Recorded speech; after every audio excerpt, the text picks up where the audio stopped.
The epic story born to be hanged. Part 1. The sacred hunger of gold. Her name is lost to time. What is known is that she was one of the indigenous Kuna people in Panama's Darien province. A description of her can be culled from the journals of European soldiers and adventurers who met her and her sisters and straightway proposed marriage, lively and sparkling grey eyes, long, black, lank, coarse, strong hair, and dark copper-colored skin streaked with red paint in the Kuna fashion. She wore a thick golden nose ring and, sometimes, multicolored beads roped around her lean, well-featured body.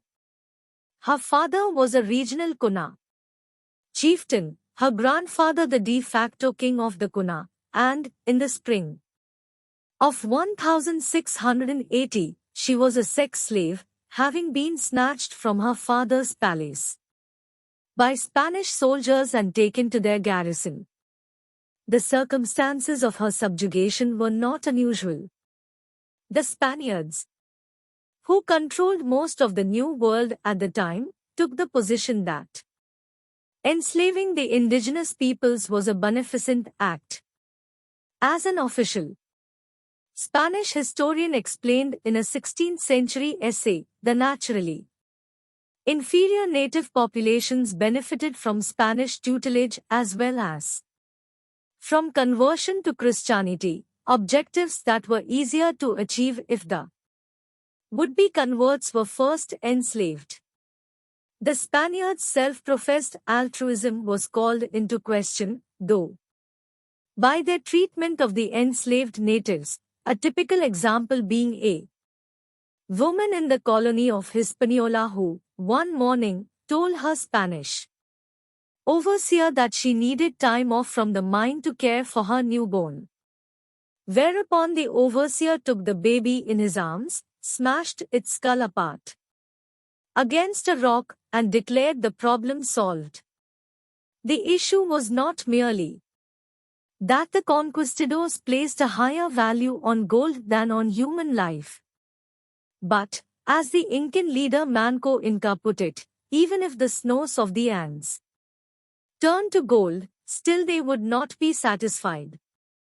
In 1501, when the Spaniards discovered Panama, insofar as land already inhabited for millennia by indigenous peoples can be discovered, the natives might have appeared relatively fortunate, because the Spanish effort was led by Rodrigo de Bastidas, regarded as the kindest and most humane of the conquistadors.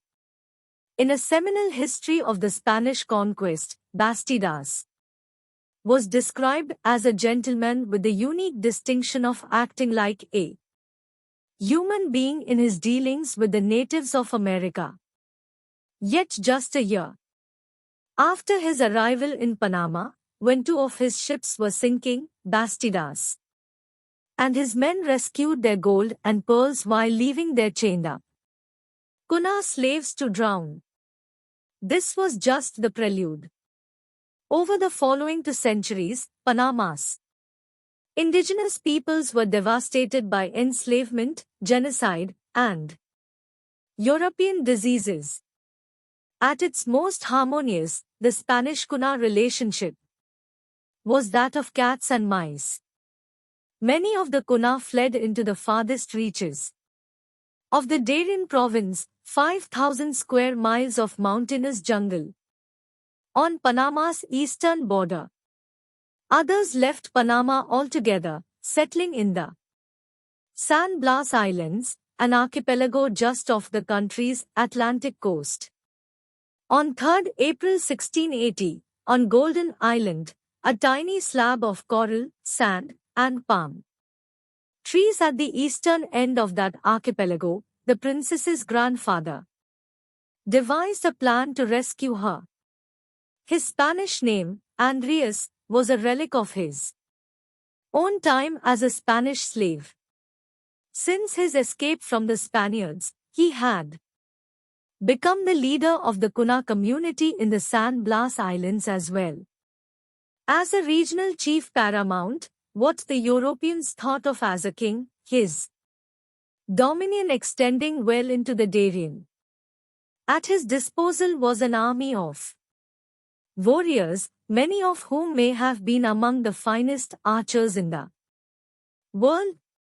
One English visitor told of 8-year-old Kuna boys able not merely to hit canes standing on end 20 paces away but, unfailingly, to split them in two.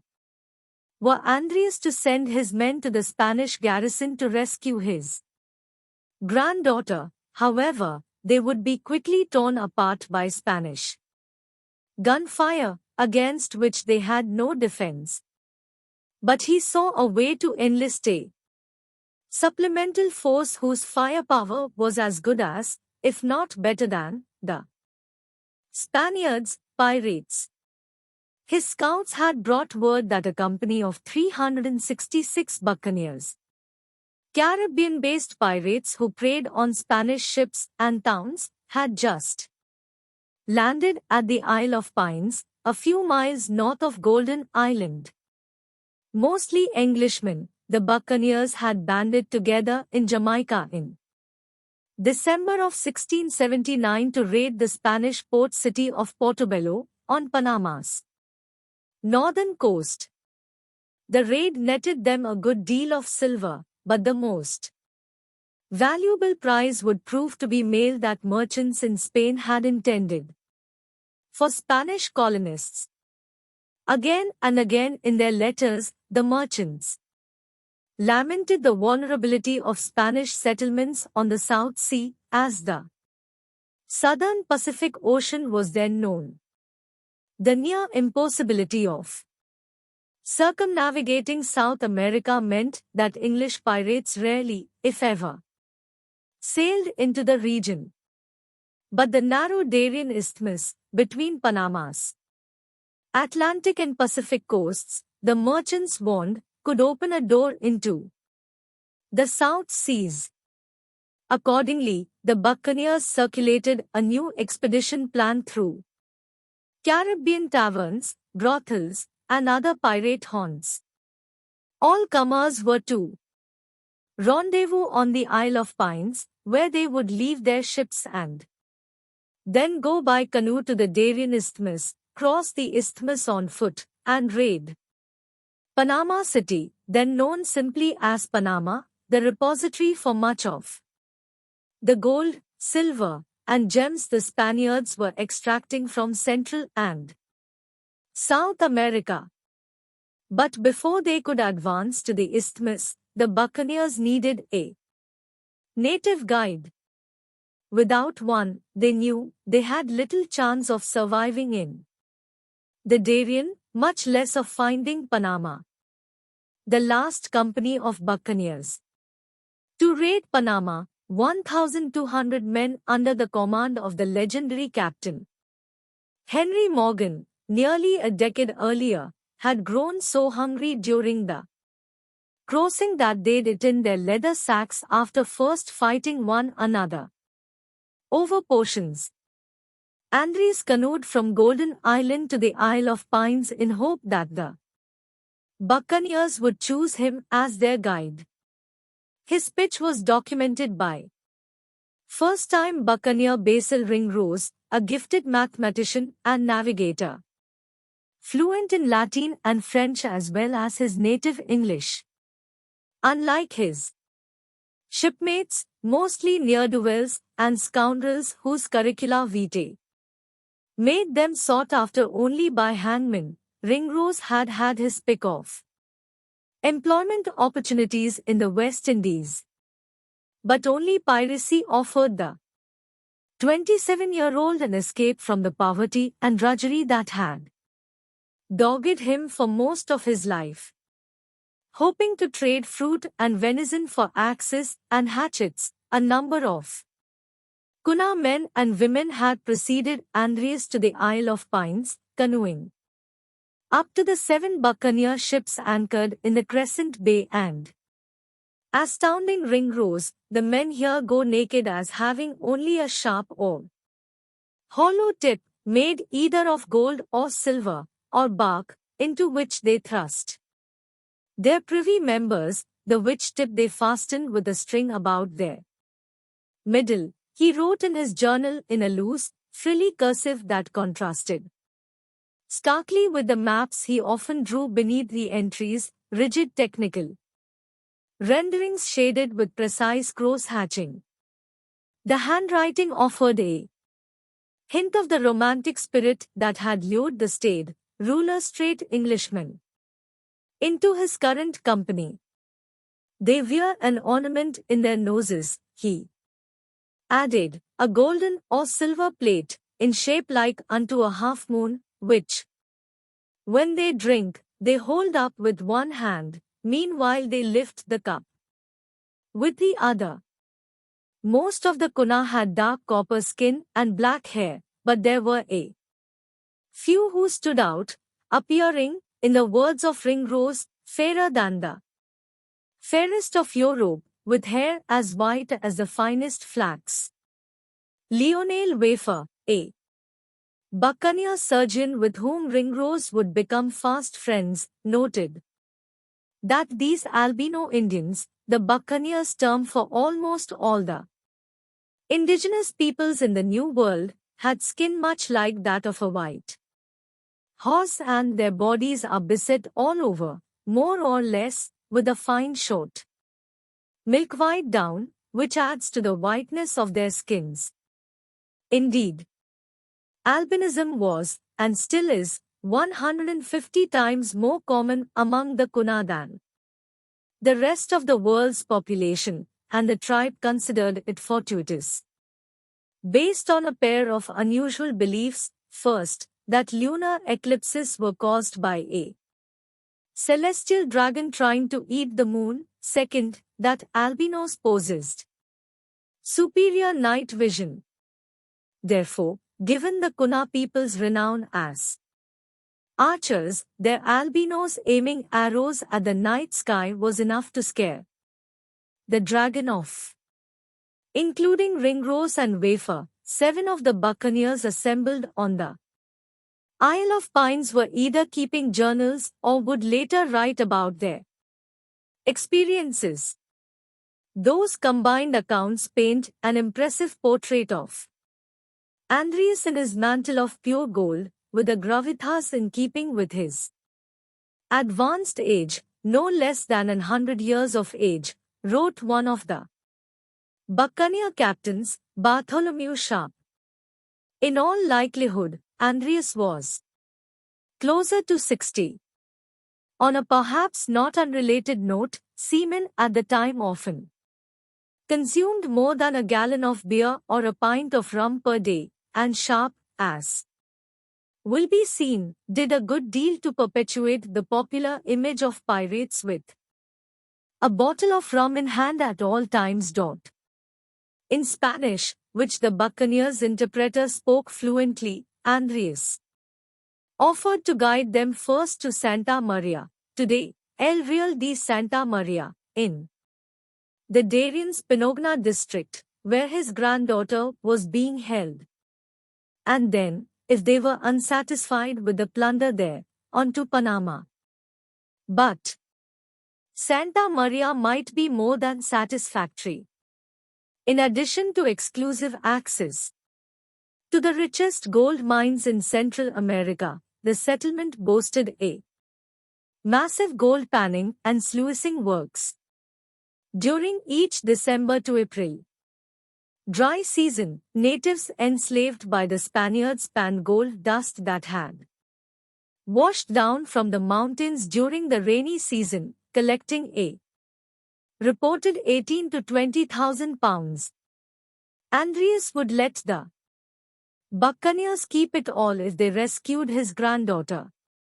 The buccaneers discussed his proposal before putting it to a vote. Pirate crews were democracies ahead of their time, with egalitarian practices born both of their disdain for classism and their prior experiences at sea with whip-happy captains on exceedingly hierarchical European naval and merchant ships. Andreas more than met their criteria for a guide. Not only did he know the Darien, he was also Kuna, over the previous decade and a half. A shared hatred of the Spaniards had fostered an unofficial alliance between the Kuna and the largely mercenary population of buccaneers. Even better, as a monarch enlisting them to battle the Spaniards, Andreas elevated the buccaneers, arguably, to the status of privateers, a shortened term for private men of war, namely, the captains and crews of private ships, who were given legitimate government-issued licenses to plunder vessels of other sovereign nations. The term buccaneer originated in the second half of the 17th century, when English and French colonial governors began issuing such licenses, also known as commissions or letters of marque, to the boar and bull hunters on Hispaniola and Tortuga known as buccaneers. The name is derived by most accounts from boucan, a French term, in turn adapted from Brazil's indigenous Tupi people, for the wooden grill the hunters favored for cooking meat, though other sources trace buccaneer to the French verb boucaner, meaning to hang around with lowlives as well as to imitate a foul-tempered billy goat. Like their predecessors, most of whom were English, French, or Dutch, the buccaneers gathered on the Isle of Pines sought to be part of their nation's sides in proxy wars with Spain waged by privateers. Following a spate of peace treaties negotiated among the European powers in the 1670s. However, legitimate privateering commissions had largely ceased. Still, any sort of commission, no matter how flimsy, would be useful to the buccaneers in case they wound up in court, where, lacking a legal raison d'etre, they would be judged to be simply pirates, the meaning of which hadn't changed since pirates in ancient Greek and pirta in Latin sea. Robbers who plundered indiscriminately as pirates, rather than privateers. They would hang. At the moment, the only credential in their possession was a license they'd purchased in Pathitgo, part of French Hispaniola, that permitted them to cut logwood trees in certain parts of the Spanish Main, the New World territory controlled by Spain. Although the license was expired, they believed the doctored expiration date would survive scrutiny in court.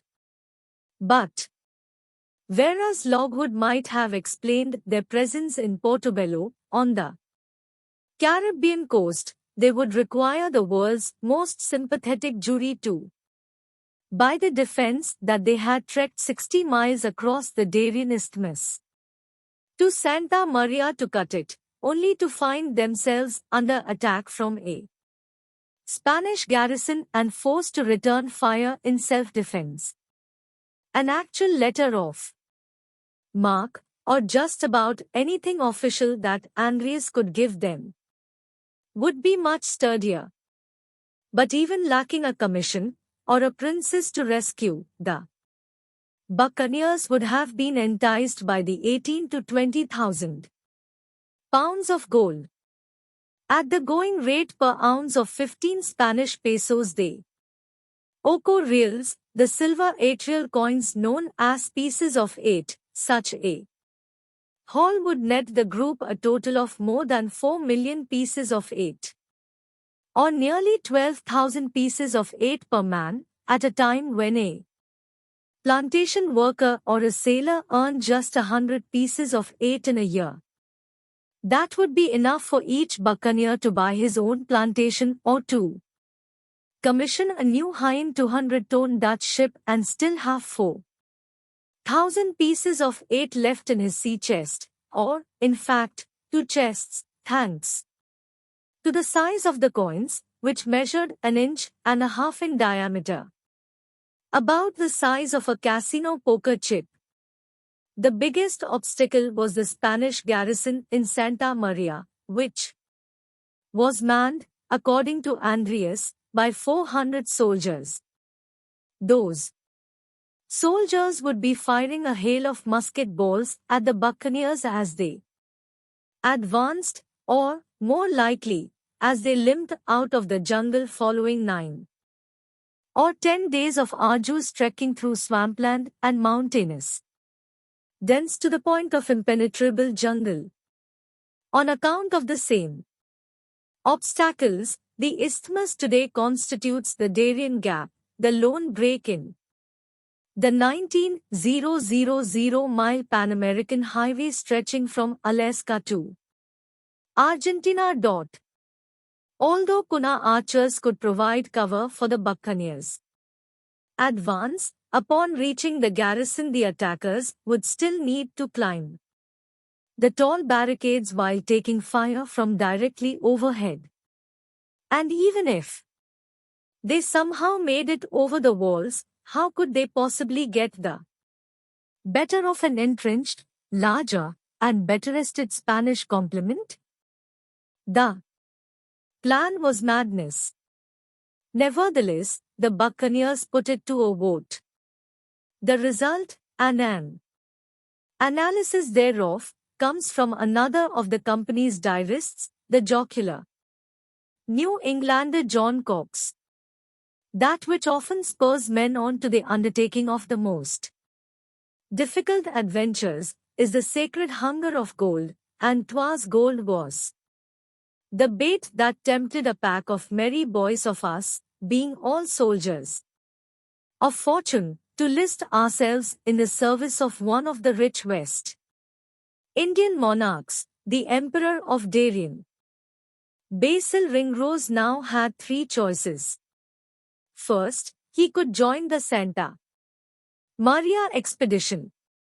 Second, he could opt out in favor of a saner venture. It would be only a matter of time before he caught on with another of the buccaneer crews that routinely stopped in the San Blas Islands for provisions and ship maintenance. Third was the sensible option, the one that took into account his nascent awareness of this band of buccaneers' utter disregard for risk, perhaps even a pathological affinity for danger. He could write off his brief involvement with them and return home to London. Although he frequently committed hundreds of words at a time to his journal, he wrote nothing about his decision. That was also typical of him. He was his own least favorite topic. Among the most intimate personal revelations in his journal were that he had been to Calais once, that he could speak Latin, and that he liked strawberries. Historical records, however, may shed light on his thoughts that day on the Isle of Pines. Prior to March of 1680, when the buccaneers came together in the San Blas Islands and he first took quill to journal, the lone evidence of Basil Ringrose's existence is a parish registry record of the christening of Basil Ringrose on 28 January 1653, in London's Church of St. Martin in the Fields. Neither his name nor any permutation thereof appears in the rolls of English academic institutions whose curriculum included either Latin or advanced arithmetic. Probably his family could not afford to send him to such places. 2 years after Basil's birth, his father, Richard Ringrose, was listed as poor in the local rate book, a record of property valuations for the purposes of taxation. The same source listed Richard in arrears in 1656-57, after which he and his young family left High Street, Westminster Probate Court. Records reveal that Richard was a sword cutler, he made swords, as well as the proprietor of the Golden Sword, a small shop nestled on Charing Cross Road alongside two taverns, a vintner, and stables. Although just 200 square feet, the shop was very plentifully furnished and provided with all manner and sorts of swords, daggers, and rapiers. It is no stretch to imagine Basil there as a small boy, regarding the pristine blades on display, all aglow in the reflection of the forge's molten bronze, and picturing himself someday slashing and clanging his way to wealth and glory. As an adolescent, when it came time for him to apprentice for his father, Basil seems to have weighed wielding a sword by profession against barely eking out a living making swords and selling them to bolder men. In 1672, Richard took on as apprentice a boy who was not his son, and Basil went to sea, finding work as a supercargo, the heroic overtone of which is misleading. Derived from the Spanish word for purser, sobrecargo, a supercargo is the person on board a merchant vessel who oversees the sale of the cargo and keeps the accounts. Rather than a sword, Ringrose wielded an abacus. According to the probate court records, he undertook several voyages to parts beyond the seas in that capacity. It paid decently, but far less in the best year than buccaneers spent in a single night in the rum houses of Port Royal, Jamaica. While back in London at some point between 1672 and 1677, Ringrose married a woman about whom nothing is known except her first name, Goodith, and that she was from the countryside. In 1677, the couple had a son, Jonathan, who was baptized in the same Westminster chapel where Basil himself had been christened 25 years earlier. Basil's journal contains no mention of either Goodith or Jonathan, which, in combination with another christening record, raises the possibility that the marriage was troubled. On 11th March 1681, an infant named Basil Ringrose was baptized. But the man listed as the father, the senior Basil Ringrose, had been out of the country for at least 13 months.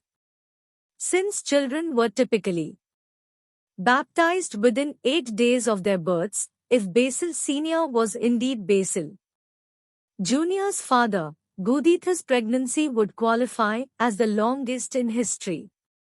Ringrose's turn to piracy may also have been influenced by a book he read, The History of the Buccaneers of America, which offered a survey of piracy in the New World through Surgeon Alexander Exquemelin's account of his own sea-roving experiences, including his participation in the 1671 sack of Panama. Never before had readers been privy to a first-person account of piracy, which stands to reason, after all, what criminal publishes a record of his crimes? The book was an instant sensation in several languages. Printers were unable to keep up with demand. Single-handedly, Exquemelin ignited Europe's fascination with pirates. In the process, he blazed a path to adventure for educated young men such as Ringrose and Wafer, who, at just 20 years old, had established himself as a surgeon in Port Royal at a tremendously opportune time, given the wealth of the residents, their propensity for drinking rum as if it were water, and the near certainty that each new arrival from Europe would contract at least one tropical malady. Wafer's life was laid out before him like a golden path. But to a born adventurer, the predictability of such a path makes it a dead end. One other exquemeling disciple on the Isle of Pines was 28-year-old William Dampier, a world-class naturalist with an especially anomalous background for a pirate, a member of the gentry. He was married and owned an English country estate in Dorset. Like Wafer, Dampier had signed on for the Portobello expedition, which netted the fleet a good deal of adventure, including a harrowing 4-day jungle march and a dramatic raid yielding 100 pieces of 8 per man. Joining the Santa Maria expedition now offered Ringrose his own once-in-a-lifetime opportunity for adventure. An augury of its success was the commitment of so many illustrious buccaneers, including Bartholomew Sharp, who, at 30, had already been pirating for 14 years, developing a sixth sense for prizes and a reputation as an even better navigator and battle tactician than he was a drinker. Captain Richard Sawkins, too, was famous in buccaneer circles, as much for his plunder of the Spanish as for his narrow escapes from the English. In fact, to join the expedition, Sawkins had escaped from an English jail in Port Royal, then overpowered the lieutenant at the helm of his old brigantine and reclaimed her from Navy custody. Such daring and gumption had won the 20-something Sawkins admirers among buccaneers twice his age. Finally, there were the veterans, Captain Peter Harris and the fleet's Admiral John Coxon, not to be confused with the aforementioned crewmen. John Cox, partners in the famous 1677 surprise attack on the Spanish city of Santa Martha, in modern-day Colombia. Of course, buccaneer luminaries tended to flame out, or get snuffed out, either dying in action or being captured and executed. Not for nothing was the unofficial pirate motto a merry life and a short one. It was this idea of a merry life that seems ultimately to have compelled Ringrose to join the expedition to Santa Maria.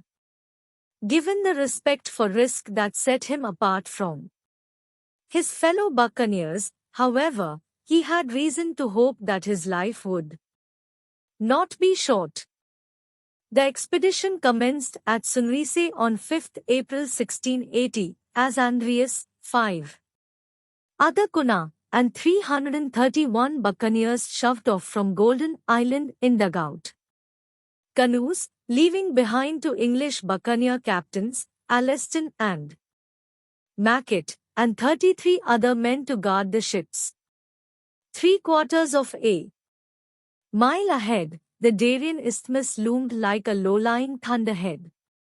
As the canoes drew closer to it, the scene sharpened into pale sand and a forest so densely contoured that it more closely resembled a giant reptile than any sort of verdure, an effect augmented by the sweaty jungle air. Once the buccaneers had landed and hauled their canoes onto the beach, the rumble of the surf gave way to an incessant scream that was the fusion of humming insects, high-pitched chirping of birds, and blood-curdling shrieks of some sort of animal. It was as though the jungle were warning the buccaneers away.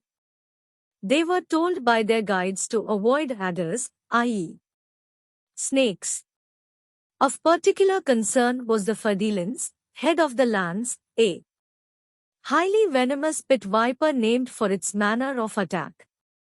The fardilans could be identified by its brownish-gray scales, dark streaks, and triangles, all of which blended in with the forest floor. The woods similarly camouflaged the blue-black jungle scorpions and the bark-colored tarantulas known as Panama blondes. Fortunately, the most lethal of all the Darien's creatures, the dart frog, was easy to spot. But if a buccaneer touched one of the tiny strawberry-red amphibians, he could expect respiratory paralysis within seconds and then, just as quickly, death.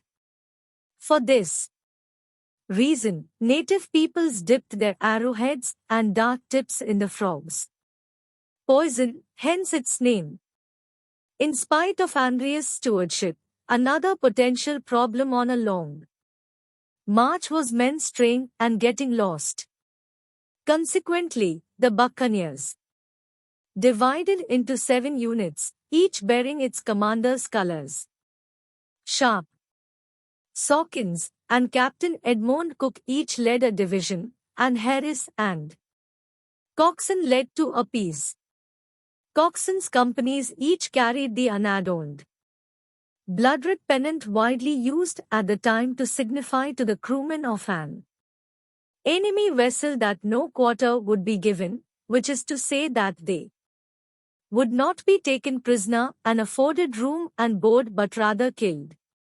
The infamous Jolly Roger, the black flag emblazoned with a white skull and crossbones, would not debut until early in the 18th century, but one of its early pictorial forebears distinguished Cook's company, a muscular arm brandishing a cutlass, rendered against a backdrop of horizontal red and yellow stripes.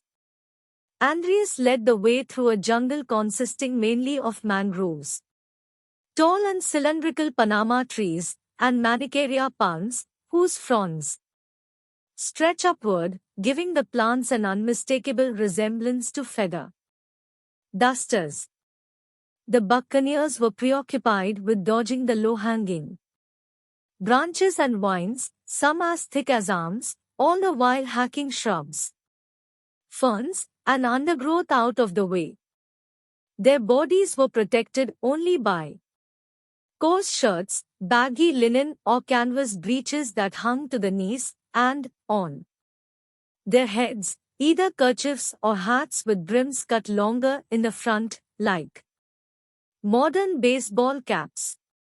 In addition to providing shade, the head coverings held the mane's long hair in place to keep their hair from falling into their eyes and from catching in the rigging while at sea. Some of them gathered it into ponytails, while others resorted to smearing in a bit of tar on their feet. Some wore raw cowhide or pigskin shoes, and others wore nothing.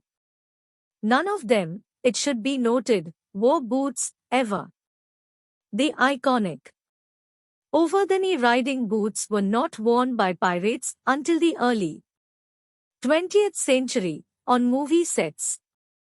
Similarly, none of the buccaneers had colorful tattoos, although a few had crude drawings rendered in dye.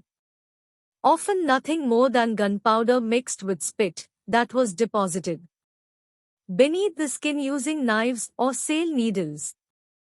Wafer wrote that one of his first patients on the expedition, an old buccaneer named Bullman, desired me once to get out of his cheek one of these imprinted pictures.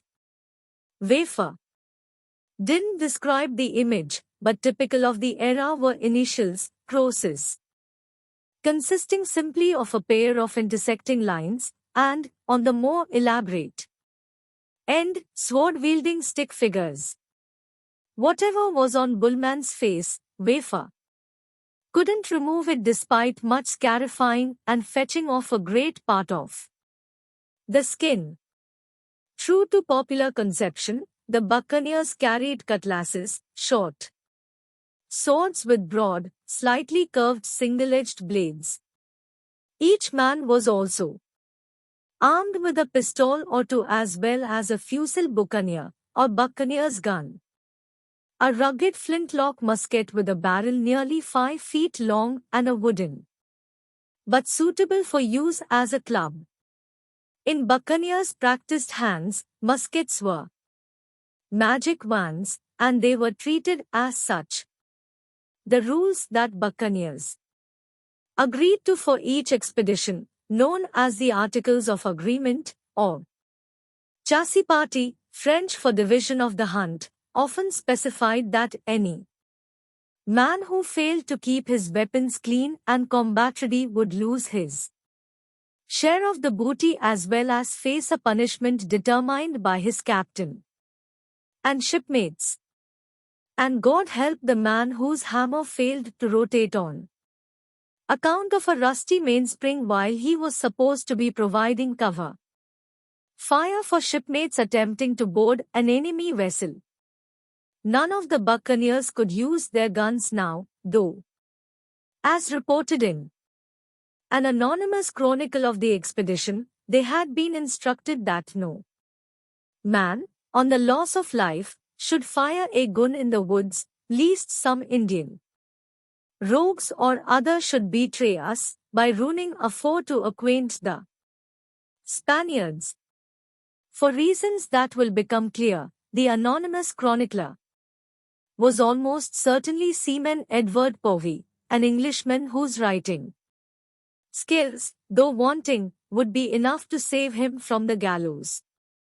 Of greater value than weapons during the march were the provisions. 3 or 4 doughboys, cakes of fried flour weighing half a pound apiece, which each man carried in his satchel, and tobacco, typically stored in a pouch fashioned from a pelican beak. The Kuna would procure water and additional food along the way. Or at least that was the plan. Before long, the trees thinned, revealing themselves to have been just a small skirt of woods rimming a bay. All of a sudden, rather than contending with pit vipers, the buccaneers were taking a long walk on a beach, for nearly a league from the Latin Leuga, a measurement of the distance one could walk in an hour, approximately 3.45 miles, by Ringrose reckoning. The beach brought them to a wooded valley bisected by a path perfect for marching, and 7 miles later, at 2 in the afternoon, they reached the day's objective, a largely dry riverbed where they would make camp. In it, they found stones that sparkled with gold, an auspicious sign to men who traditionally saw good luck foretold by as little as an albatross flying overhead or a ship that was free of bananas, which were thought to jinx navigators. Ringrose was among those with sufficient energy and industriousness to build a hut to sleep in. The day's march had been easy by Darien standards, particularly for the coxswain, Sharp, and cook crews, who 2 months earlier had marched 60 arduous miles over 3 nights to raid Portobello. But among the newer recruits, many of whom had lately walked no farther than to get another beer from the galley, some were so exhausted that they opted to bunk on the ground despite the threat of rain and a Kuna warning of monstrous adders. Anacondas in the Darien are known to measure up to 40 feet long and weigh more than 1,000 pounds. When night fell, as if switched on by the sunset, overwhelming sounds blared from the jungle, among them insects chirping far louder than any insect the buccaneers had heard before, and terrifying shrieks that resembled those of the most disturbed inmates in the most torturous asylum. In fact, the shrieks emanated from howler monkeys, not much larger than cats. They possess a cavernous larynx and a specialized, unusually large hyoid bone in the neck, supporting the tongue, that together act as a natural microphone, allowing the monkey's territorial claims to carry 3 miles. Having had enough of the Darien, 4 of the buccaneers turned back to Golden Island, reducing the already diminutive force to 327 and raising fears of further attrition in the days ahead. On 6 April, The second day of the expedition, the buccaneers did not enter the Darien jungle so much as they were swallowed by it, instantly cut off from the rest of the world by a throbbing, fecund darkness. 60 feet overhead, branches, leaves, and vines grappled with one another in a competition for sunlight, forming a veritable ceiling.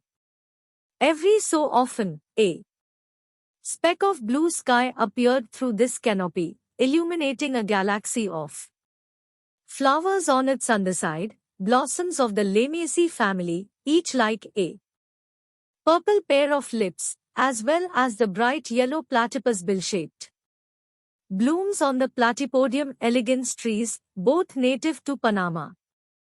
The men were more concerned with bongos, squat trees whose roots spread across the forest floor like tentacles, and pocotes, whose trunks were coated with thorns bigger and sharper than goats' horns. A pochote would shred any buccaneer who tried to climb it. Wars were the changa palms, whose long spines appeared designed to pierce human flesh and delivered doses of infectious bacteria when they did. The chungas, in turn, were benign in comparison with the manchineel trees, known for their dangerous fruit, in smell and color like a lovely pleasant apple, small and fragrant, but of a poisonous nature, wafer warned. The manchineel's bark was also to be avoided on account of its milky white toxic sap. While the buccaneer fleet had been stopped in the Bocas del Toro archipelago, en route to the San Blas Islands, rain had propelled some of the sap onto one of the men, and, as Wafer recounted, it blistered him all over, as if he had been bestrewed with catharides, blister beetles. His life had been saved with much difficulty, and even when cured, there remained scars, like those after the smallpox. As the company continued towards Santa Maria, a buccaneer who had either missed or ignored the warning ate a manchineel apple, manzanilla de la muerte, the Spanish called it, or little apple of death. Not hyperbole. He would learn as he wasted away for 6 agonizing months. The budding naturalist William Dampier would consequently suggest a general rule that when we find any fruits that we have not seen before, if we see them pecked by birds, we may freely eat, but if we see no such sign, we let them alone, for of this fruit no birds will taste. The steamy jungle air was troubling as well. Redolent of fresh rain, mud, and mushrooms, it seemed liable to stew the men or, worse, make them ill. Most of the buccaneers believed that toxic air rising from the ground was the principal cause of tropical afflictions such as dengue fever, malaria, and yellow fever, this last alternatively known as vomito negro, black vomit, for its signature symptom. Some of the men also believed that their profession made them especially susceptible to disease. As Wafer and most other surgeons of that era were taught, disease's primary cause was sin. But for the time being, the buccaneers' greatest antagonist was the slope. They had begun ascending at dawn. 3 hours later, they were still climbing. It was one of several Darien mountains so tall that, as Wafer wrote, I perceived a strange giddiness in my head, and inquiring both of my companions and the Indians, they all assured me they were in the like condition. At the same time, they marveled at the view of clouds below them, a tropical phenomenon known as sylvaginitis, created by water. evaporating from the forest canopy. The problem was, they couldn't get any of the water for themselves. On this hill we could find no water, so that the company were almost famished for the want thereof, wrote Povey. The Indian pilots gave us to understand that a little farther was water. An hour later, however, the company reached the summit without so much as seeing water. 2 more sweltering hours, and the situation remained unchanged save for the increasing enormity of the buccaneers' thirst and their mounting suspicion that the Kuna were in league with the Spaniards.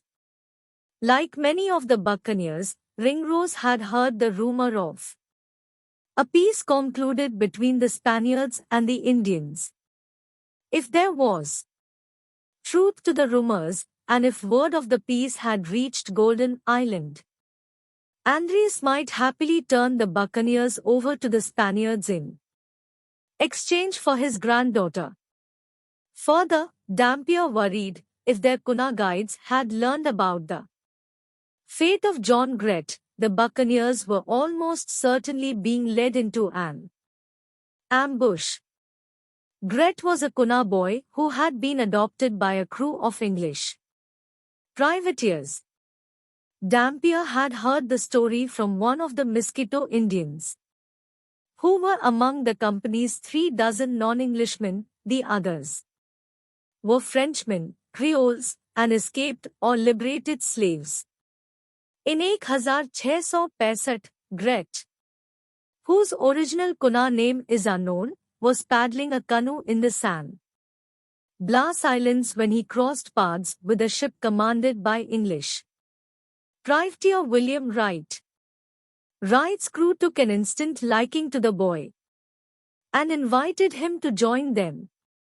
He accepted and, while he was with them, learned their language, was clothed as an Englishman, was given an English name, and, at the end of the expedition, was invited to England. But the Mosquito members of the crew prevailed upon Captain Wright instead to allow Gret to accompany them home to the Mosquito Coast, parts of the eastern coasts of modern-day Honduras and Nicaragua. There, Gret learned the Mosquito language, married, and lived until 1679, when Wright recruited him to broker a peace between the English and the Kuna. Returning to the San Blas Islands, Gret told his former tribesmen of his invariably positive experiences with the English, who were, he assured them, the antithesis of the murderous Spaniards. As a result, the Kuna not only welcomed English privateers into their territory but also guided them into the Darien to raid the Spanish settlement at Chepo. The trouble started a few months later, when an English trading sloop sailed into the San Blas Islands. Gret and a small Kuna delegation went to greet the sloop and received a warm welcome. But the sentiment had nothing to do with the recent Kuna-English alliance. These Englishmen knew nothing about that. Instead, they had come to the San Blas Islands to capture Indians to sell as slaves. As soon as Gret and his cohorts learned this, they jumped overboard to escape, but while swimming away, they were all shot to death, unbeknownst to their friends and families on shore, who were left to imagine that the delegation had joined the noble Englishmen on another raid against the Spaniards. What if in the months since, Dampier wondered, John Gret's musket-ball-riddled body had washed ashore? What if the Kuna now knew of his murder at the hands of Englishmen? At 2 in the afternoon, the company finally found water, a spring that flowed from the Santa Maria River, the modern Rio Tuira, the same river according to Andreas, that ran past the settlement of Santa Maria and all the way to the South Sea. We all drank and refreshed ourselves bravely. Povey wrote. The march resumed at 3 with another hill that was even steeper than the first, perpendicular, per ring rose, and more rigorous. The path so narrow that but one man at a time could pass. They were still climbing when the sun set, at 7, and they didn't make camp until they had marched a total of 18 miles. Not surprisingly, John Cox's reporting that night lacked its usual spark. We took up our lodgings by a riverside, was all he wrote. The only detail. Ringrose supplied, some rain fell. Povey added that along the way one man more tearedy and returned to Golden Island. Likely many more of them would have quit if they had had either the energy or any inkling of what lay ahead. On 7th April, the third day of the expedition, the buccaneers marched on the relatively level and unobstructed banks of the Santa Maria River, allowing them to avoid the steep inclines and tangle of underbrush elsewhere in the jungle. But at a cost, the river ran like an intestine, winding back on itself every half mile, making any sort of headway necessitated repeatedly fording the river, which was belly deep and as much as 200 feet across. The water was populated by caimans, the ferocious crocodilians known to reach 13 feet in length in some parts of the world. In the Darien, they are only 6 to 8 feet long, still more than large enough to kill a man. It did not help that, like most Darien waterways, the river was as brown as coffee and no more transparent, entirely concealing the beasts. The buccaneers' lone consolation may have been that caimans were known to eat the anacondas that also inhabited the water. But for many of the men, the water itself posed the greatest threat.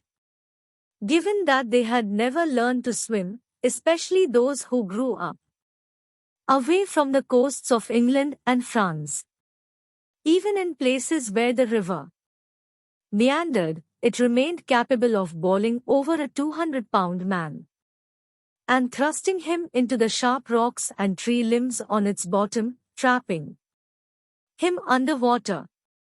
Still, the buccaneers emerged from the river without incident, and after a full day's trek through jungle and water they encountered a cluster of 4 houses on the banks of the river, each with cabbage palm walls and a thatched roof, part of a native village. From them appeared to Kuna laden with plantains, cassavas, corn, and drinks. This for the Englishmen, they said, from the regional Kuna chieftain, Antonio, who eagerly awaited the company at his palace. The buccaneers happily accepted the refreshments and agreed to meet Antonio, Andreas' son and the father of the princes they had been engaged to rescue. That evening, after a brief hike, they reached Antonio's village, near the modern town of Meteti, in the Penogna district. None of the chroniclers described the village, though Wafer would later provide a picture of the typical Kuna community as consisting of a plantation and a 125-foot-long war house, or fort, scattered around which were houses 24 or 25 feet square, walled up with sticks, and daubed over with earth. Hammocks hung around a fire in each house, the smoke from which escaped through a gap in the thatched palm roof. Evenings typically brought vibrant blue, green, and red macaws gliding out of the woods and through the doorways, the family pets, returning home for the night. They will exactly imitate the Indians' voices and their way of singing, wafer, wrote, and they will call the shikali shikali in its own note, as exactly as the Indians themselves. The chroniclers also failed to record a single detail of Antonio's palace. But per Spanish accounts, a comparable Kuna chieftain's bohio was 450 feet long and 240 feet wide. By comparison, a football field is 360 by 160 feet, formed of timber beams fastened together and fortified by stone walls. Possibly the buccaneers' reporting lapses were attributable to the entirety of their focus being drawn to the owner of the palace, which would be understandable. In addition to a white ankle-length royal robe, Antonio had a half-moon-shaped plate of gold dangling from his nose and from his ears. Thick golden rings nearly 4 inches in diameter, each ring in turn suspending a golden disc of a similar size. And that was nothing compared to his crown, woven from white reeds, lined with red silk, and ringed by an entire wreath of gold from which spouted 3 ostrich feathers and more golden beads. Boni de Oro, the Spaniards called Antonio. The buccaneers took to calling him King Golden Cap. His queen was among those receiving them. She wore one red blanket around her waist and a second draped loosely over her head and shoulders. In addition to the young child in her arms, she was accompanied by 3 of Golden Cap's sons, all clad in white robes like their fathers, and 2 of his very comely daughters, who made the buccaneers forget all about Golden Cap. Marriageable was the first word Ringrose used to describe them, echoing the sentiments of the other buccaneers. As Povey reported, during the lavish reception and entertainment that followed, some of our people by signs would ask them if they should live with them and Thai be their wives, rescuing the older sister of these princesses from the Spanish garrison in Santa Maria now seemingly held a higher purpose. The buccaneers were also smitten with the other women in Golden Cap's kingdom. The inhabitants for the most part are very handsome, especially the female sex, wrote Sharp, who would determine that the Kuna women were so exceedingly loving and free to the embraces of strangers. His perception may have been colored by Chicha Copa, a sour beer with a high level of sweetness rivaled only by its alcohol content. He might have declined the beverage had he known it was mostly corn chewed into spittle by old women of the village, but probably not. 2 of the relatively sober buccaneers reported a much different story. While very free, airy, and brisk, the Kuna women were also very modest and cautious in their husband's presence, of whose jealousy they stand in fear, Ringrose wrote. Wafer, for his part, learned that the Kuna punishment for adultery was the death of both parties. In addition, he wrote, if a man debauches a virgin, they thrust a sort of briar up the passage of his penis, and then turn it round 10 or a dozen times, which is not only a great torment, but commonly mortifies the part, and the person dies of it, but he has the liberty to cure himself if he can. Nevertheless, the evening likely exceeded the escapist fantasies any of the buccaneers had concocted once upon a time in grey London, and for a change, no one left the party to return to Golden Island. The Buccaneers resumed marching on 9th April, their fifth day in the Darien. Their numbers buoyed by the presence of Golden Cap, 3 of his sons, and 50 additional warriors, according to Ringrose, that is.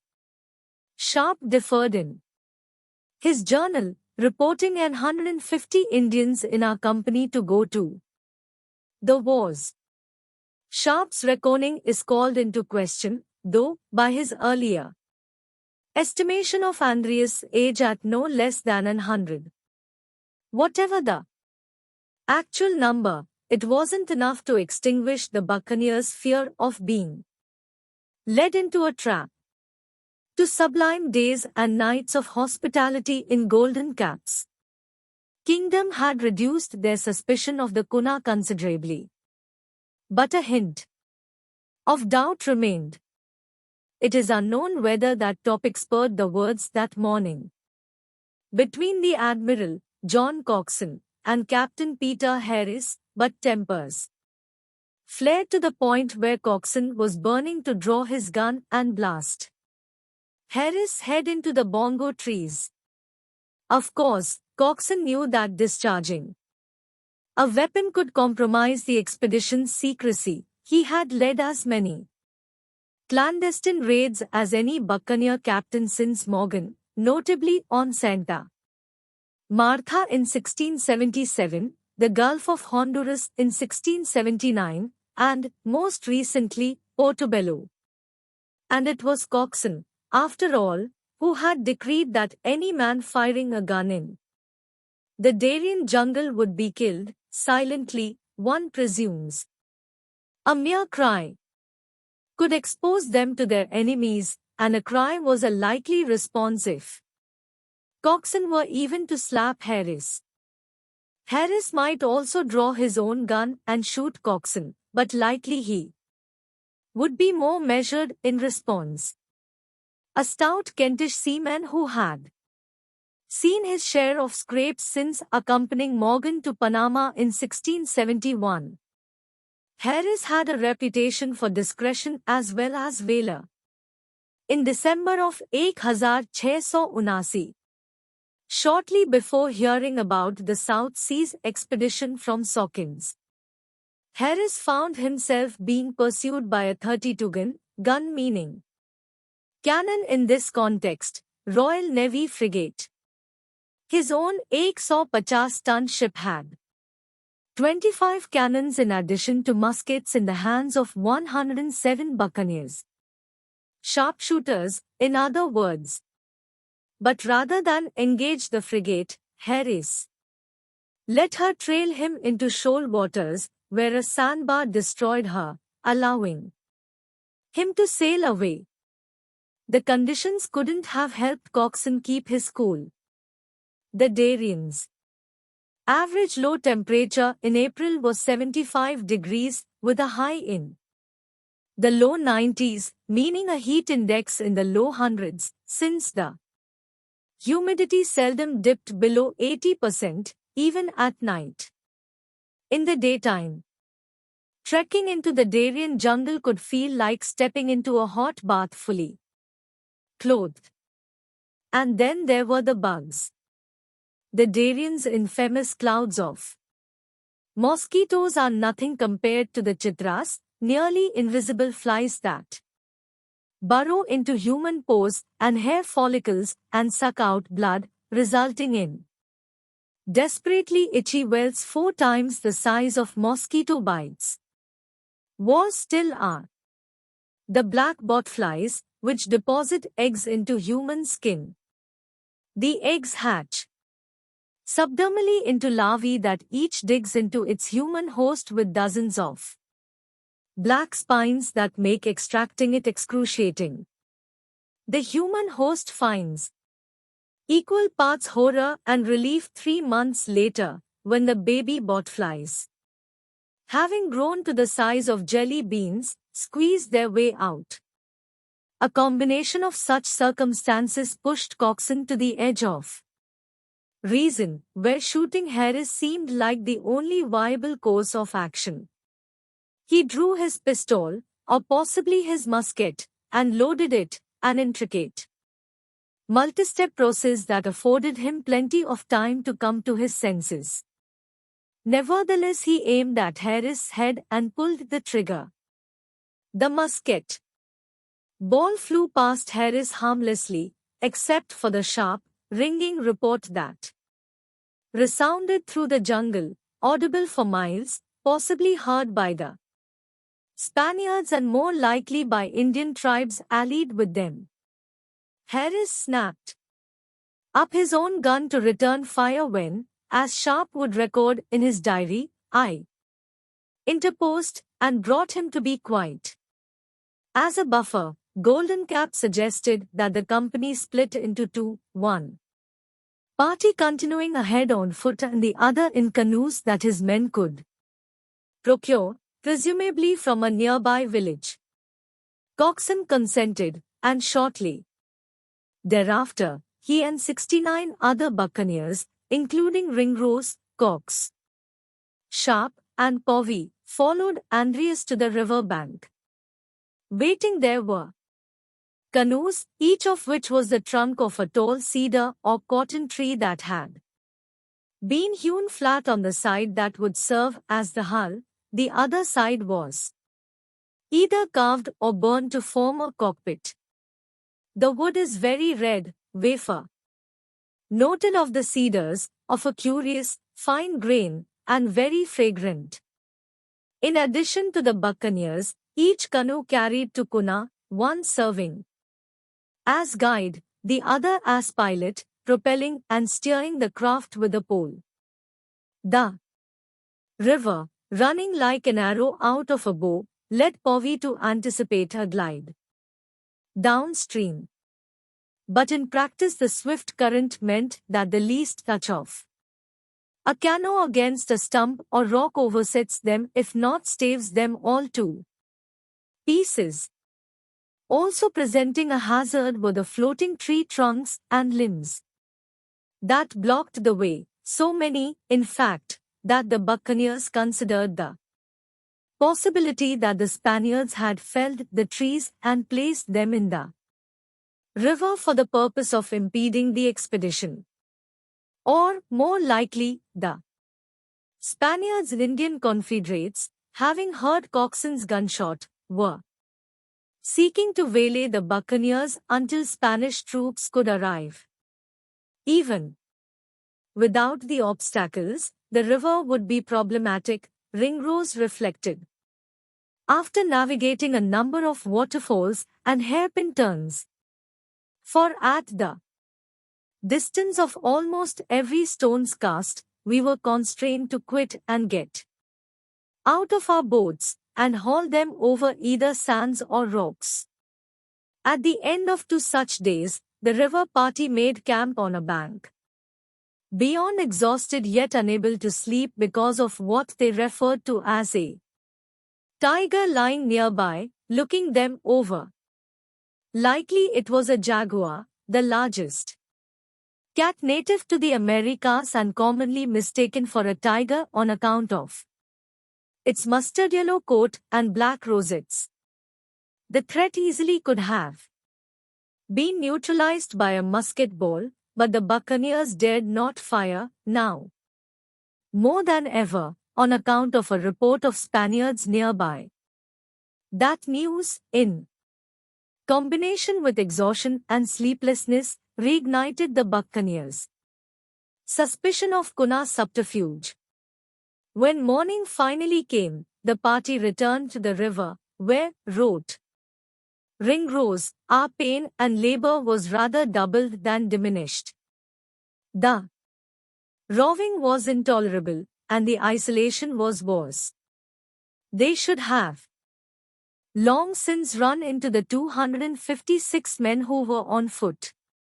To Cox this was proof positive that the Indians had thus divided us, the better to execute some treachery by the assistance of the Spaniard. Sharp's journal entries during this period, by contrast, could be mistaken for those of someone on a leisurely canoe trip with friends. On the same day, Ringrose called the way intolerable. Sharp experienced a clear river and a pleasant day's passage of it. He even found gratification in hauling the canoes overland. Our labor, I must say, was a pleasure to us, because of the great unity there was amongst us, all our hearts being fired with the general desire to proceed to the end of our land expedition. He made no mention of the tiger jaguar. His journal entry that night consisted solely of a review of the supper Andreas' cook had prepared, a very good sort of wild beast called a ware, which is much like unto our English hog, and altogether as good. Finding no sign of the land party at the rendezvous point, however, Sharp turned very suspicious.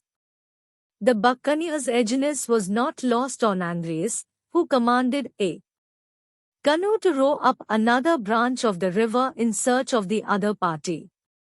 Sharp, Ringrose, Cox, and their companions spent the rest of the day waiting around on a riverside beach, convincing themselves that Andreas had in fact sent the canoe to warn the Spanish contingent of the buccaneers' proximity and numbers. An hour before sunset, though, the canoe reappeared, carrying several profoundly relieved members of the land party, whose fears of Kuna chicanery had mirrored the river parties. The remainder of the land party arrived the next day, the expedition's ninth in the Darien. Between the joyful reunion and the affirmation of Kuna fidelity, something of a beach party ensued. Sharp wrote that Andreas, in commanding his people to bring us several canoes laden with ware and plantains, did not a little contribute to exhilarate our spirits. The Kuna also procured another 54 canoes, so that the company might stay together going forward.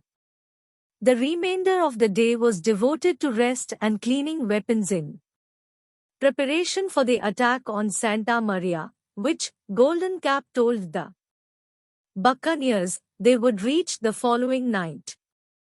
At dawn on 14th April, their 10th day in the Darien, the 326 buccaneers joined the Kuna in 68 canoes, everyone digging into the water with makeshift oars and paddles, in lieu of the poles they'd used previously. And every nerve straining, full speed was required if they were to reach Santa Maria in time to rest before attacking the garrison at dawn the following morning. The timing was critical. Waking up any later than 6 o'clock would cost them both the darkness they needed to conceal their advance to town and, at sunrise, the requisite light to see their target. Attacking at daybreak had the added benefit of catching the garrison in a state of disorganization. Thus we rode with all haste imaginable, wrote Ringrose. The Kuna were already dressed for battle.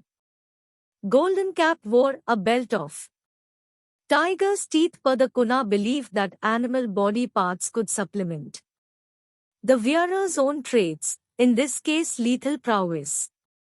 Like his father, Golden Cap was utterly bedecked with gold, including, according to Cox, a hat of pure gold and a ring and a plate like a cockle shell hanging from his nose. The gold jewelry, restricted to the Kuna elite, served as a statement of superior rank. Body paint also represented rank among the warriors. Red, it was believed, imbued them with magic. Some of the warriors were wearing black paint as well, a distinguishing mark of honor, as wafer established to him who has killed a Spaniard or other enemy. 18 hours later, at midnight, when they should have been asleep, Everyone was still roving with all haste imaginable. 2 more hours passed before the Kuna finally spotted the stretch of shoreline they'd had in mind. For camp, a mere half-mile from Santa Maria, a proximity that led to concerns over whether it was secure. It was, the buccaneers determined. Thanks to the unlikelihood of Spaniards venturing into such an inhospitable area. The country all about here is woody and low, and very unhealthy.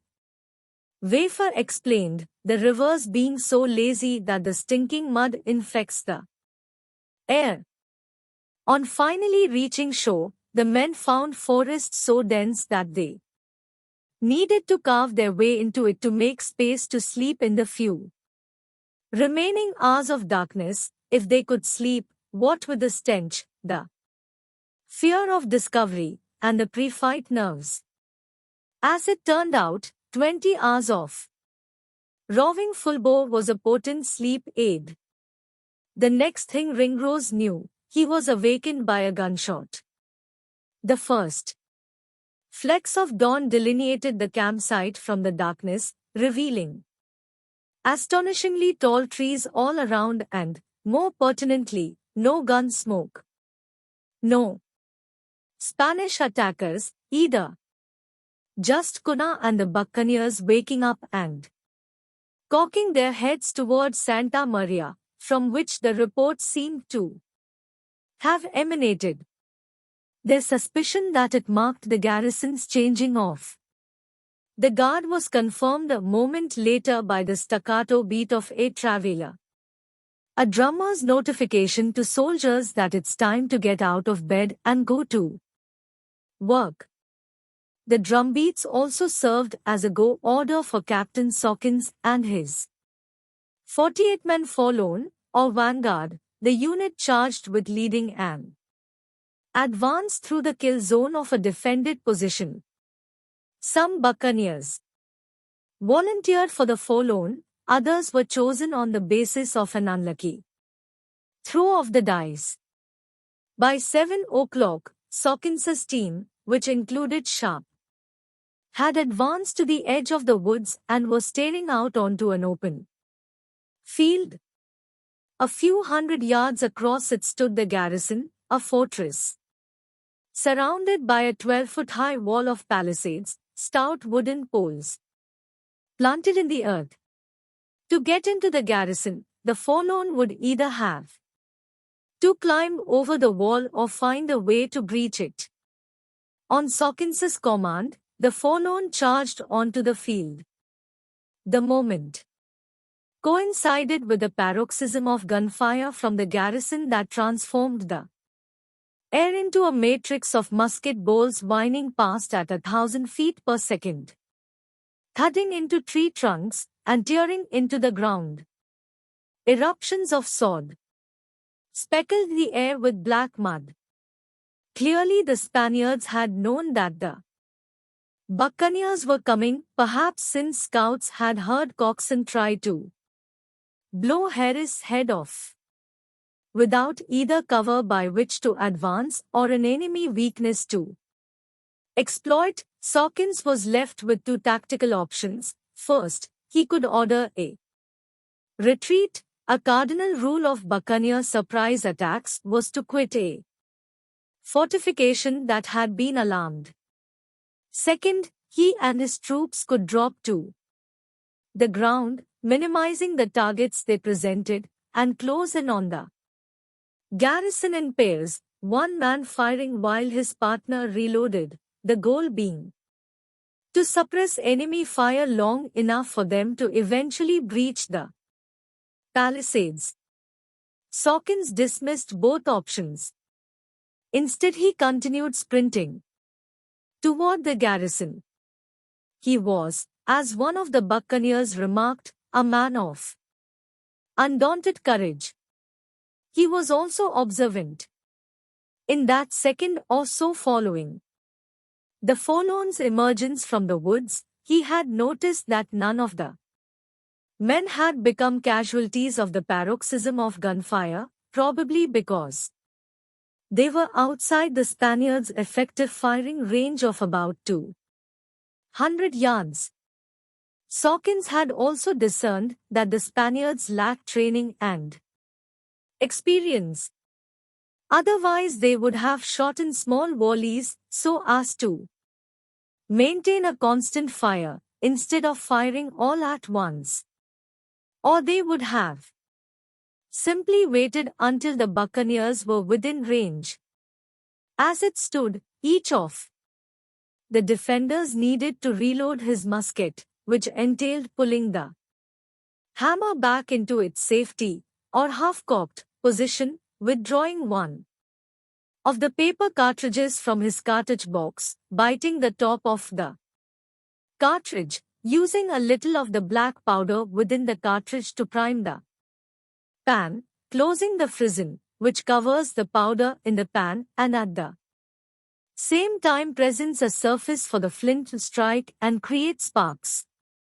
Pouring the rest of the powder into the barrel followed by the paper cartridge itself and the musket ball, then withdrawing the ramrod from its base of the barrel notch and plunging it into the barrel in order to ram the musket ball home as well as to properly seat it.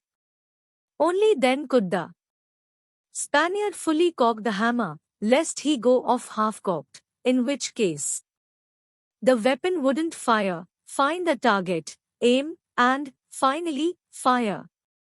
An experienced musketeer could accomplish all of the above in about 20 seconds, under good circumstances, as opposed to in the heat of battle, when his eyes and lungs were full of the acrid black gun smoke resulting from everyone in a garrison firing at the same time. And if, true to form, the Spaniards were using outmoded firearms like the arquebus, a larger, heavier, and more complex matchlock precursor of the flintlock musket, reloading would take them twice as long. Sawkins and his men reached the fortress while the Spaniards were in all likelihood still fiddling with their ramrods. But the defenders would be reloaded momentarily, requiring the forlorn to climb the 12-foot-high palisades while taking fire from above at point-blank range. Some of the buccaneers could fall back, providing cover fire for the others who were scaling the wall. Once a man reached the top, however, he would be assured of a sword or musket ball to the face. Sawkins opted instead to go through the wall. The palisade stood embedded in the earth, the narrow gaps between them filled with moss and small stick sand, on the inside of the wall, sealed off with wooden battens. While under fire, arrows now, in addition to musket balls, Sawkins and 2 or 3 of his men wrestled with one of the palisades, trying to uproot it. Although they managed only to tilt it, the gap they created allowed them to get much better leverage on its neighbor. While trying to muscle the next palisade aside, Sawkins was struck in the head by an arrow, and one of the buccaneers alongside him was shot in the hand. Both were able to remain in the fight, though, dropping back and providing cover fire for another member of the forlorn who was attempting to squeeze through the since expanded gap. Unfortunately for this would-be breacher, the Spaniards within the fortress had clean shots at him. But by leaping in, he would at least present a moving target, which made the prospect less daunting, albeit not by much. Buccaneer Articles of Agreement took into account a man's natural disinclination to plunge into a hail of gunfire. Henry Morgan's, for example, promised 50 pieces of aid to him that in any battle should signalize himself by entering first any castle. Sawkins's man managed to squeeze into the garrison unscathed, perhaps having issued suppressive fire. As he entered, a tide of the forlorn flowed in behind him, guns blazing, driving the Spaniards to seek cover. The 48 members of the forlorn thus found themselves in a firefight with 260 Spanish soldiers inside the garrison. In addition to being better marksmen, the buccaneers were able to fire 2 to 3 times as often, thanks to a technique that eliminated the ramrod to seat the musket ball and the powder. Each man simply banged the butt of his gun against the ground. The firefight quickly tightened to close-quarters combat, whereupon the men drew their swords. The buccaneers were skilled swordsmen, and the cutlass was uniquely suited to their purposes. Its short blade was thick-ended, heavy enough to slash through canvas and ropes aboard a ship and, in a fight, to hack apart lighter swords, not to mention the men wielding them. Before the rest of the buccaneer force could reach the garrison, the forlorn had already killed 26 of the defenders and wounded 14 more, prompting the Spaniards to surrender. Sawkins and the man shot in the hand comprised the totality of the buccaneer casualty list. The entire battle had lasted just half an hour. Entering the garrison with the rest of the buccaneers, Ringrose thought it odd that there weren't more defenders. Not that he was complaining, but the buccaneers had expected to face closer to 400 Spanish soldiers. The discrepancy signaled that something was amiss.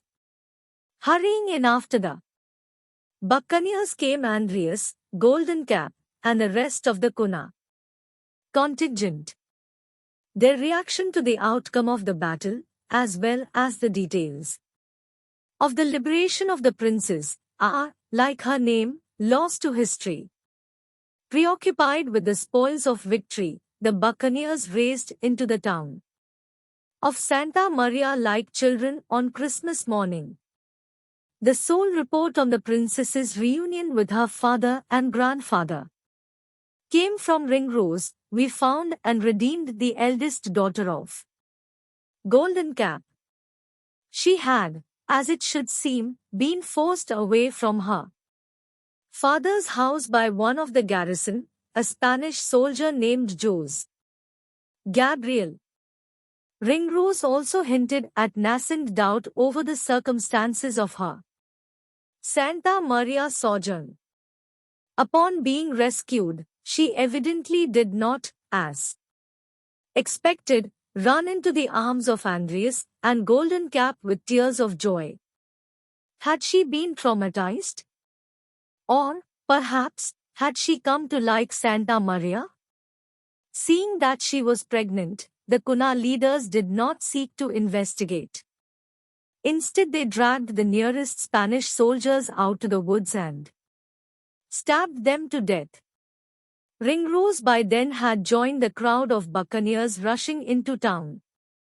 Anticipating Spanish settlement trappings such as magnificent colonial mansions full of the finest food and wine and even more magnificent cathedrals brimming with gold and jewel-encrusted iconography. Instead, they found a handful of crude thatched houses assembled from wild cane and a lone forgettable church.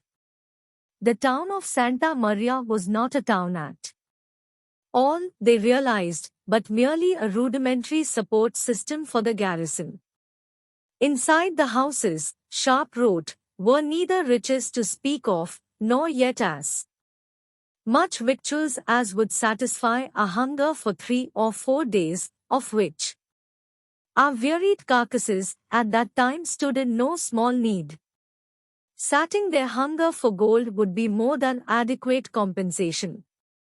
However, the group eagerly proceeded to the gold panning works, located on a stretch of the Santa Maria River that, according to Ringrose, was twice as broad as the River Thames at London, or about 2,000 feet. across. To their consternation, they found only a small quantity of gold dust, stored in jars made of hollowed-out pumpkins. A search of the rest of the settlement netted another 20 pounds of gold, worth nearly 5,000 pieces of 8. That was enough, at 14 pieces of 8 per man, for each of them to buy a cow. Hardly what they'd braved came and infested rivers for. Where was the rest of the gold? Reluctantly, their Spanish prisoners informed them that 4 chests full of gold dust and another 300 pounds of gold ore from the mines had been shipped to Panama just 3 days earlier. The bad news didn't end there. Santa Maria's governor, the prisoners went on, had received advance notice of the buccaneers' approach and accompanied the gold to Panama, taking with him the priest and most of the town's higher-ups, everyone the buccaneers could have held for ransom. The gold mines themselves remained the buccaneers' lone opportunity for plunder, or would have, if not for the fact that in preparation for the raid, 200 of the 460 soldiers stationed at the garrison had hurried up to the mountains to evacuate the mined ore. Ringrose took no solace in the vindication of his earlier analysis of the garrison's troops' strength. In addition to the scant gold, the buccaneers' haul included wine, brandy, bread, jerk pork, and likely clothing, too, for it was standard pirate practice to strip victims of coats, hats, and everything else down to their stockings. All in all, given their hopes, the take was paltry. As Ringrose reported, our great expectations of taking a huge booty of gold at this place being totally vanished, we were unwilling to have come so far for nothing, or to go back empty-handed, especially considering what vast riches were to be had at no great distance. The gold mines were the closest the troops from the garrison had evacuated the ore that had recently been mined, but, as Dampier noted, nearly infinite veins remained. He saw an opportunity to tap them, a plan he would call his golden dreams, in which the company stayed on in Santa Maria, fortifying the mouth of the river so that if all the strength the Spaniards have in Peru had come against us, we could have kept them out. He envisioned the buccaneers panning and mining the gold themselves, then sending the ore upriver to the North Sea, as they called the Atlantic. And because thousands of members of the Brethren of the Coast, as Caribbean buccaneers referred to themselves, would no doubt flock to join them, they could seize control of gold mines as far away as Quito, Ecuador's capital, some 500 miles south.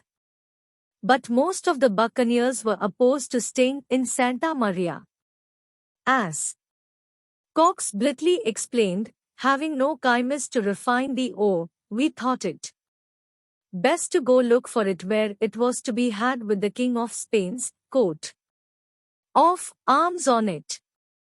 Panama was 120 miles distant, but most of that distance was traversable by an easy canoe ride, and, as Ringrose wrote, the city held treasure enough to satisfy a hungry appetite for gold and riches.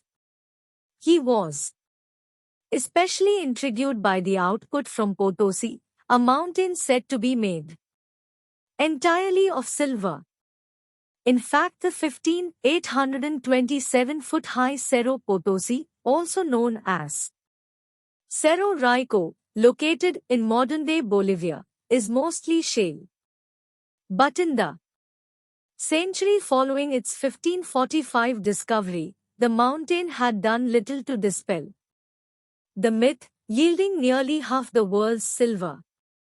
The ore was taken by llama and mule trains to the Pacific coast, then, like much of the 181 tons of gold and 16,000 tons of silver that had been extracted from Peru and Mexico since 1500, shipped to Panama. A successful raid of Panama could rank among the richest in the history of piracy, or, for that matter, in the history of raids. Panama presented a numbers problem. 5 of the buccaneers had already returned to Golden Island during the trek to Santa Maria, and now another dozen would have to haul the Santa Maria loot back and notify the crews guarding the ships of the change in plans, reducing the expedition to just 314 men.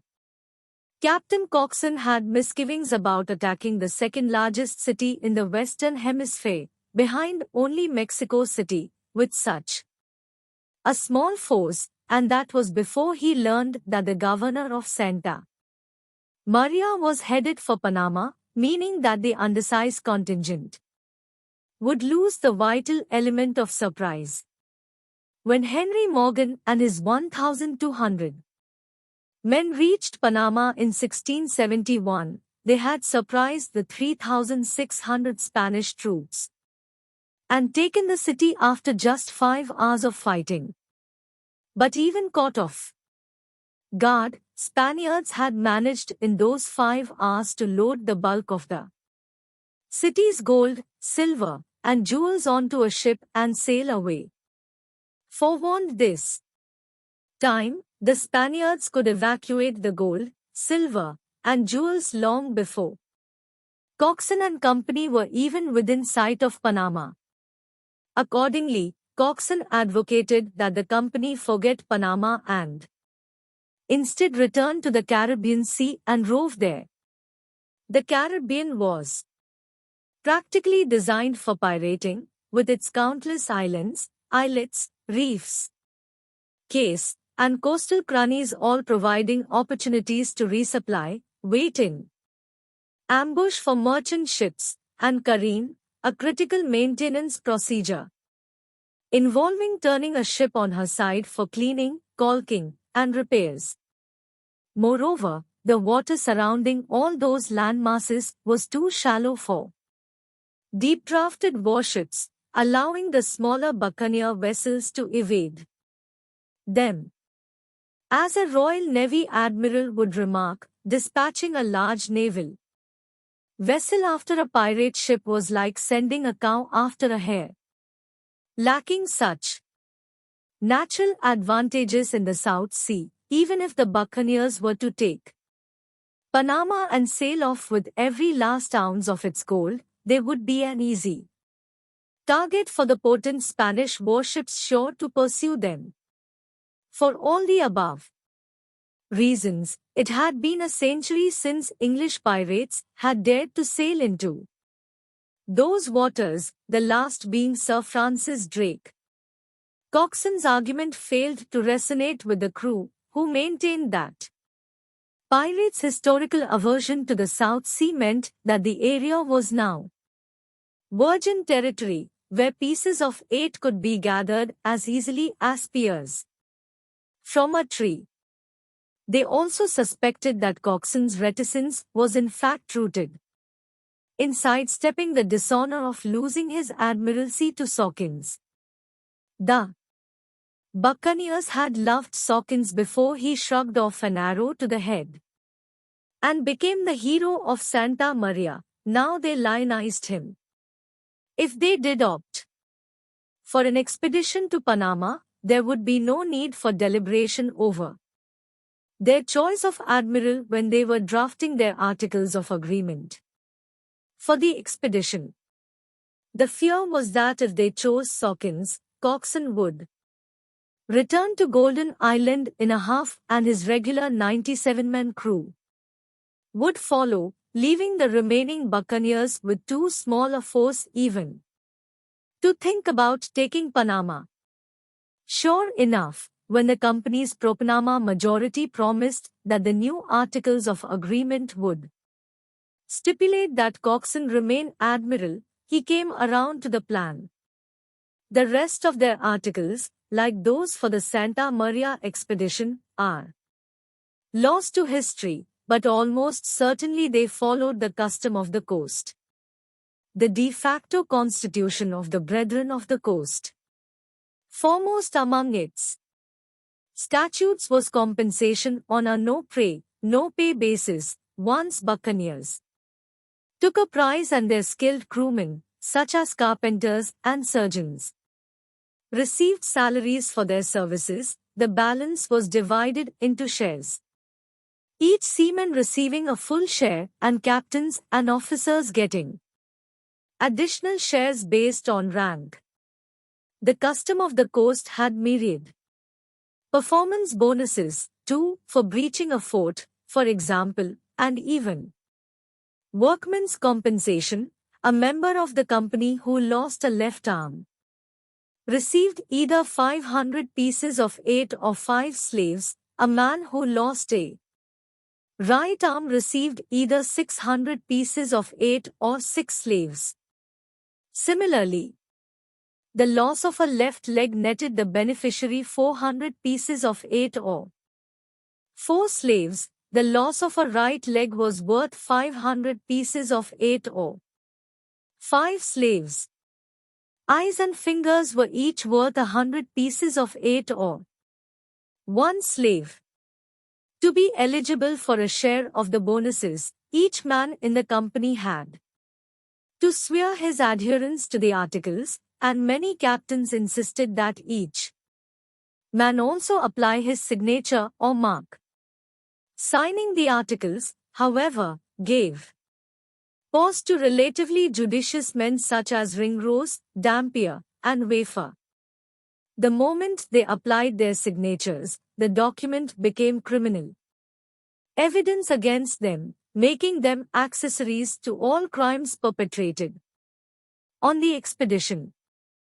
On this expedition, the company's legal justification would come to be more important than they could know.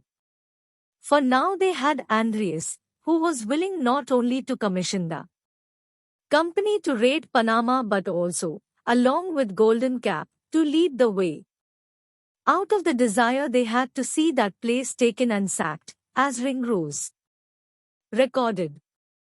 But unlike Santa Maria, Panama was out of Andreas' dominion and lacked the justification that might allow a sympathetic jury in England to sidestep the 1677 Anti-Piracy Act that declared it a felony for an English subject to serve under any foreign prince or state.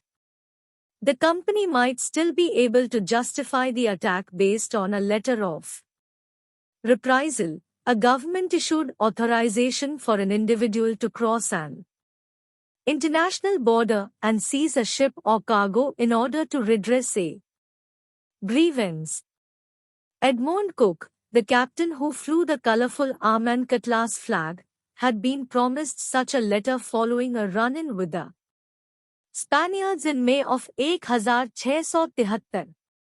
He had been sailing from Jamaica to London when his 130-ton merchant ship, the Virgin, was stopped and boarded by Philip Fitzgerald, an Irish-born pirate operating on behalf of the Guardacosta, the Spanish Coast Guard. Fitzgerald confiscated the Virgin's 42 tons of logwood as contraband. Cook protested he had a legitimate license for the logwood. In response, the Irishman confiscated the Virgin as well, with no explanation, then set Cook and his crew adrift in a boat with 2 weeks' provisions. Finally reaching Jamaica 2 harrowing months later, Cook wasted no time in petitioning the Lords of Trade and Plantations, the committee formed by King Charles II to supervise England's colonies, for reparation. A year later, on 3 July 1674, the committee found that he was among several English merchants who trading into the West Indies have been barbarously and inhumanly treated, despoiled of their ships and goods, and tortured and murdered by the Spaniards. The committee then dispatched him to Madrid to collect damages of £12,863, £1 was worth about 4 pieces of 8. Should the satisfaction of damages be delayed by more than 4 months, the directive added, he would receive letters of reprisal.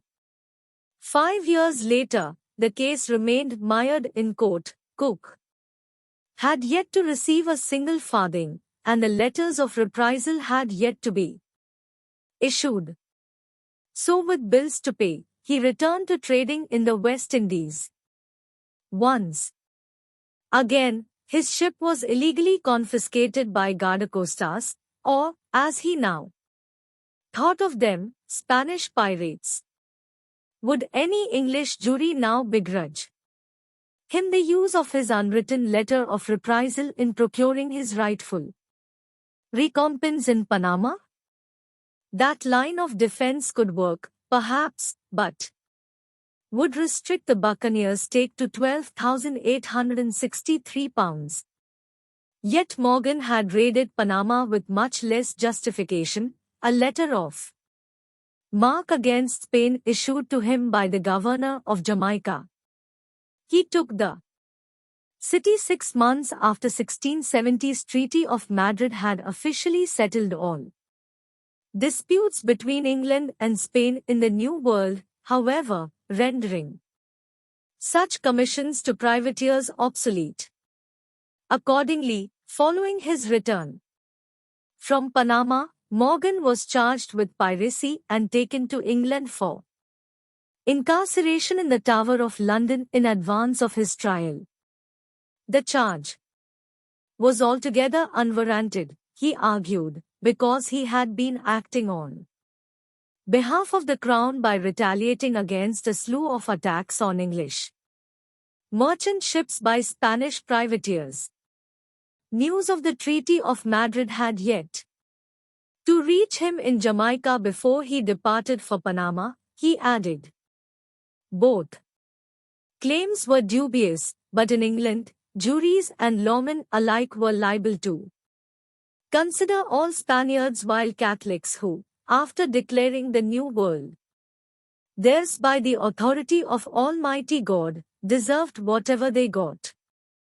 Not only did Morgan avoid a trial, he also received a knighthood, folk hero status, and a snuff box with the likeness of King Charles II set in diamonds, a gift from the king himself. And shortly thereafter Morgan returned to Jamaica as its lieutenant governor. But by 1680, as Ringrose, Dampier, and Wafer considered signing the Panama Articles, England and Spain were at peace. Moreover, to stimulate further trade between them, the nations were actively working to eradicate piracy, and none other than Morgan was spearheading the effort in the Caribbean. He had been commissioned as commandant of the regiment in Jamaica as well as judge of the Court of Vice Admiralty, Admiralty Courts heard maritime cases, and Vice Admiralty Courts were colonial, juryless versions thereof. Of his suitability for this new role, Morgan said, nothing but a diamond can cut a diamond. But did he mean it? Did he really intend to prosecute his buccaneering brethren for pirating Spanish vessels and settlements? The answer perhaps lay in a rumored account of a sloop that darted into Jamaica's Montego Bay under the cover of darkness one night, dropping anchor far enough offshore to avoid detection. Yet to the horror of the 17 buccaneers aboard, an English Coast Guard vessel made a beeline for them. Rather than arrest them. However, the guardsmen invited them to dinner with Sir Henry Morgan, Jamaica's acting governor at the time. Because only men with something to hide would turn down such an invitation, the buccaneers accepted. They could only hope that the rumors were true, that the fox had managed to get himself put in charge of the hen house. The group was escorted to the gubernatorial mansion, where Morgan, a Welsh commoner with a drinker's ruddy complexion and a perpetual air of whimsy, appeared stifled by the staid milieu, perhaps explaining his welcome of the ragtag, hirsute fellow mariners as though they were long-lost family. At dinner, a lavish feast with goblet upon goblet of the island's finest rum, he told them that their choice to anchor so far from Port Royal had caused him to suspect that they were buccaneers, and he hoped so, because he was starved for brethren of the coast gossip. Also, he was always on the lookout for new business partners.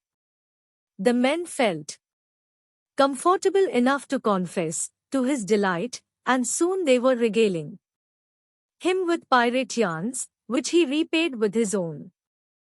A delicious back and forth ensued, lasting so late into the night that he suggested they stay over, if they could tolerate opulent guest quarters in lieu of their hammocks. When the men rose from their feather beds the following morning, they were shackled and dragged to the Vice Admiralty courthouse by soldiers, who scoffed at the notion that there had been a misunderstanding. Fortunately, the buccaneer's friend Morgan was sitting at the judge's bench. There is no need for a trial, he declared, to their profound relief. But then, he added, these men are guilty of the crime of high seas piracy, they have already confessed it to me. He sentenced them to be taken to gallows point, and by day's end, they were all dead. The story may be apocryphal, there is no mention of it in England's Calendar of State Papers Colonial, America and the West Indies, the 400,000 word 10th volume of which comprises a comprehensive index of every single proceeding involving the English government in the region. Between 1677 and 1680. For the Buccaneer Company pondering Panama. However, the reality was just as daunting. At the time, Lord Carlisle, the governor of Jamaica whom Morgan had temporarily replaced, was complaining bitterly to the lords of trade and plantations about pirates. Ravenous vermin, he called them. Morgan himself told English Secretary of State Sir Leoline Jenkins, nothing can be more fatal to the prosperity of this colony than the temptingly alluring boldness and success of the privateers. I spare no care to put down this growing evil. Their raid of Portobello 2 months earlier had placed Coxon and Sharp atop Morgan's vermin list, resulting in warrants for their apprehension as well as a proclamation that the utmost rigor of the law would befall their crews and anyone else daring to harbor, deal with, comfort, aid, assist, or give intelligence, or hold correspondence with them. With news and paperwork confined to the speed of ships, the warrants would not be issued until 5th July, 1680, 3 months after the buccaneers left Golden Island. But in the interim, thanks to intelligence-gathering efforts such as his fabled dinner party, Morgan knew where to find them.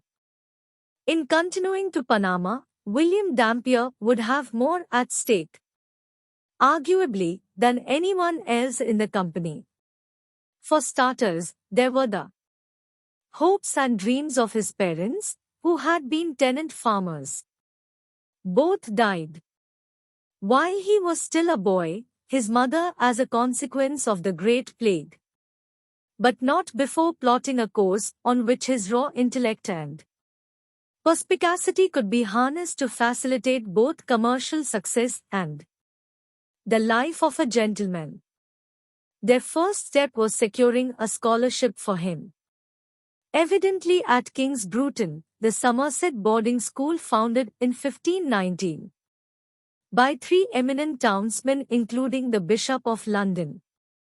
There William received a classical education and an open door to the prestigious career of his choice. Prior to plunging into professional life, though, he wanted to indulge his inclination for the sea. In 1669, an apprenticeship with a Weymouth merchant captain enabled the then 18-year-old to sail to France and Newfoundland. He was so taken with the experience that he soon signed on as a foremast hand for a year-long voyage to Java in 1671. That experience in turn whetted his appetite for seeing the world, and anytime he returned home between voyages, he quickly grew weary of staying ashore and seized any opportunity to distance himself from it, even enlisting to fight in the Franco-Dutch War, in which England had allied with France. Aboard HMS Royal Prince, he took part in the two battles of Schooneveld, fought a week apart in June of 1673, off the coast of the Netherlands, before being hospitalized with an illness. What precisely ailed him is unknown, but it was serious enough for him to return home to recuperate. Upon recovery, he found himself at a crossroads. From a fiscal standpoint, the sea had dried up for him. The only thing poorer than the wages was the food, sailors joked, adding that if they were to mutiny over their meals and fail, the weight of their bodies wouldn't be enough to hang them. 23 now, Dampier needed a career that would facilitate a proper countryside estate, a family, and the realization of his parents' dream. His dream, too, he would no doubt have hastened to add. Accordingly, he accepted a plantation management apprenticeship in Jamaica. Unfortunately, he abhorred the work. I was clearly out of my element there, he wrote of his first 6 months. But a career as a plantation manager all but guaranteed the life of a gentleman, and so he stuck with it. In the meantime, he could find diversion in nearby Port Royal, the second largest English-speaking settlement in the New World, behind Boston. Port Royal was a warren of 2,000 multi-story red brick Spanish colonial buildings mixed in around the odd church. All manner of vessels streamed into its deep, accommodating harbor, the largest tying up at the wharves, where crewmen raced to unload exotic cargo and merchants to sell it, shouting the names of their wares from the dock and attracting swarms of customers. The city itself was home to a hectic vitality supplied by a caste of sailor that was at once familiar to Dampier and different from anything he'd ever seen. The mains wind-blown, rough-hewn faces were unmistakably those of mariners, as were their wide, rolling gaits. Accustomed to swaying decks, seamen had difficulty readjusting to land, and their leathery hands swung half open as though poised to grasp a rope. But some of these men, unlike the scruffy seafarers Dampier knew, wore elegant silk waistcoats, colorful sashes, and gold and jewels to excess, for example, a necklace of pearls of extraordinary size and inestimable price, with rubies of surpassing beauty. Others were adorned with a parrot or a Monkey. Because Jamaica was situated directly along the shipping route from the New World to Spain, it had become a natural base for English buccaneers and a convenient post-plunder stop for their French brethren, who traded bon boutin, good booty, to merchants for sacks of pieces of 8, then went to town to spend them. The women of Port Royal through the first-time visitor, too, with their skirts raised to expose brightly colored petticoats and bodices lowered to the edge of propriety. Their allure was augmented by bustiers, corsets, and, as a travel writer from London described it, a proud lazy stocking gait with them, swinging and dangling their arms about as they walk and much addicted to a swearing obscene masculine talk and behavior. The air was heavy with their flowery perfume, and the sound of rattling dice and clacking billiards emanated from within the myriad taverns and punch houses. Dampier may also have heard the peal of a duel in progress, the cheers and groans and curses of crowds watching beer baiting or a cockfight, and the hoarse calls of street vendors hawking a local rum called Kildeville, despite the abundance of rum houses. There was also debauchery in the air. 1 in 4 of Port Royal's buildings was either a drinking house or a brothel. Buccaneers flush with pieces of 8 made stars of strumpets such as Unconscionable Nan, Salt Beef Peg, and Buttock Decling Jenny. The one-time British actress Mary Carlton became known throughout the West Indies as the barber's chair. For no sooner was one out than another man was in.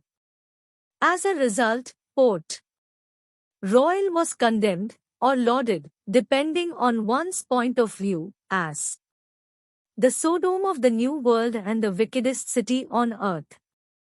Pirates are found who will spend 2 or 3,000 pieces of 8 in one night, not leaving themselves peradventure a good shirt to wear on their backs in the morning. Exquemelin wrote of Port Royal, relating the story of a one-time master of his who would launch an evening by buying a barrel of beer or a pipe of wine, 126, 40 gallons, plopping it down in the middle of a sandy street, and then inviting passers-by to drink with him, sometimes threatening to shoot them if they didn't. In sum, Port Royal was antithetical both to the dreams of Dampier's parents and to the religious teachings of Kings Bruton. But neither Dampier's parents nor his schoolmasters need have worried. He simply wasn't drawn to rum houses or debauchery. Yet Port Royal called to him in other ways. Perhaps the freedom from societal constraints made the air seem easier to breathe, all the perfume notwithstanding. Certainly he saw the city as a gateway to adventure. Quitting the plantation, Dampier found a job with a trader who sold goods and provisions around the Caribbean and Gulf of Mexico.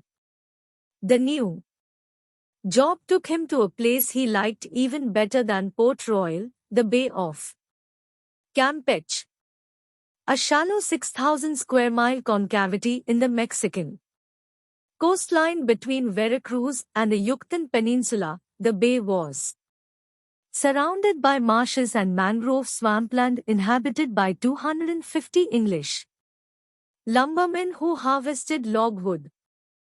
Due to the singularly vibrant red dye produced from scarlet crystals in its core, logwood, hematoxylum campecinum, fetched £100 per ton in Europe, whereas the same amount of wheat sold for just £8. Taking in the abundance of logwood trees between 30 and 50 feet tall and as much as 6 feet in circumference, Dampier didn't need his advanced math to determine there was a great prospect of getting money. Yeah. Since the Bay of Campeche was part of the Spanish Main, though Englishmen taking its logwood risked apprehension by the Guardacosta. Nevertheless, in early 1676, Dampier invested all his money in cutting tools, a gun, and other logwood-related supplies, then took up residence in a crude thatched roof hut at the Bay of Campeche's Terminos Lagoon. Sawing the unyielding logwood trees was like a wrestling match, during which Dampier and the other logwood cutters were continually looking over their shoulders for guardacostas. They also contended with the cloying, cheap perfume scent of the logwood flowers as well as heat and humidity. That all but brought the air to a boil. Their only relief came in the form of sporadic torrential rains that left them laboring thigh-deep in floodwater, at risk of attack by alligators, and under attack from squadrons of plague-bearing gnats and ravenous mosquitoes, not to mention spiders as big as a man's fist and guinea worms that bored into human ankles and nested there. Nevertheless, Dampier relished the work. Even better was the downtime, while exploring the surrounding savanna and forested ridges. He compiled notes that one day would earn him credit in the Oxford English Dictionary for the introduction of more than 1,000 words to the English language, including avocado, barbecue, and cashew. His budding naturalism and enthusiasm for discovery also led him to become the first Englishman to detail in print the effects of smoking marijuana. Some it keeps sleepy, some merry, some putting them into a laughing fit, and others it makes mad. Probably the best part of his life in the Bay of Campeche was the camp itself, especially the freedom from the stricture and mores of civilized society. In the logwood cutters, an assortment of outsiders, nonconformists, and former buccaneers, Dampier found a fraternity of kindred spirits. 5 months into the sojourn, with a fortune's worth of logwood stacked on shore, Dampier was looking out to sea in anticipation of customers' ships when his attention was seized by a darkening sky. He watched as all the seabirds raced inland, the sort of apocalyptic flight that preceded a hurricane, he concluded in his Chronicle of the Storm, which meteorologists would one day consider a landmark. But in the moment, the hurricane was a horror story, flattening the camp, casting all the accumulated logwood out to sea and leaving the logwood cutters with nothing. The one-time buccaneers in the camp saw it differently, because they still had the sea, where Spanish ships were just waiting to be plundered. But Dampier, the old Brutonian, was no criminal. Buccaneers didn't see their vocation as criminal, however. Their rationale was rooted in an old story of a pirate who was captured and brought before Alexander the Great. The ruler asked him what he meant by keeping hostile possession of the sea. The pirate proudly replied, "What thou meanest by seizing the whole earth. But because I do it with a petty ship, I am called a robber, whilst thou who dost it with a great fleet art styled emperor." 2 millennia later, King Charles II of Spain was a stand-in for Alexander the Great. The upshot, according to Dampier, was that he was forced to range about to seek a subsistence in company of some privateers. Former privateers, technically. In the Bay of Campeche they lacked any sort of legal authority.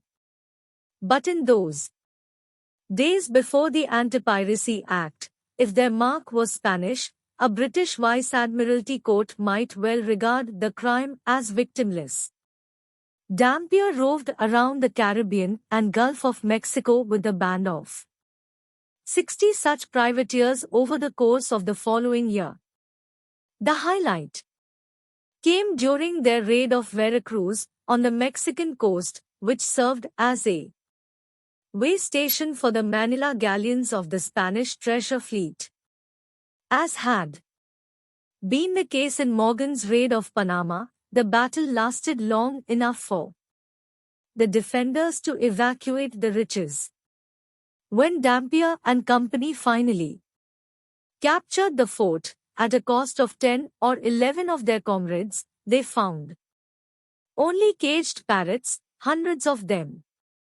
While not as good as gold, parrots were nevertheless a New World status symbol and very much in demand, fetching 5 pieces of 8 apiece. Dampier's share of the proceeds was enough for him to cash out of pirating and return to England, where, over the ensuing 2 years, he seemingly laid to rest any doubts as to whether he could become a gentleman.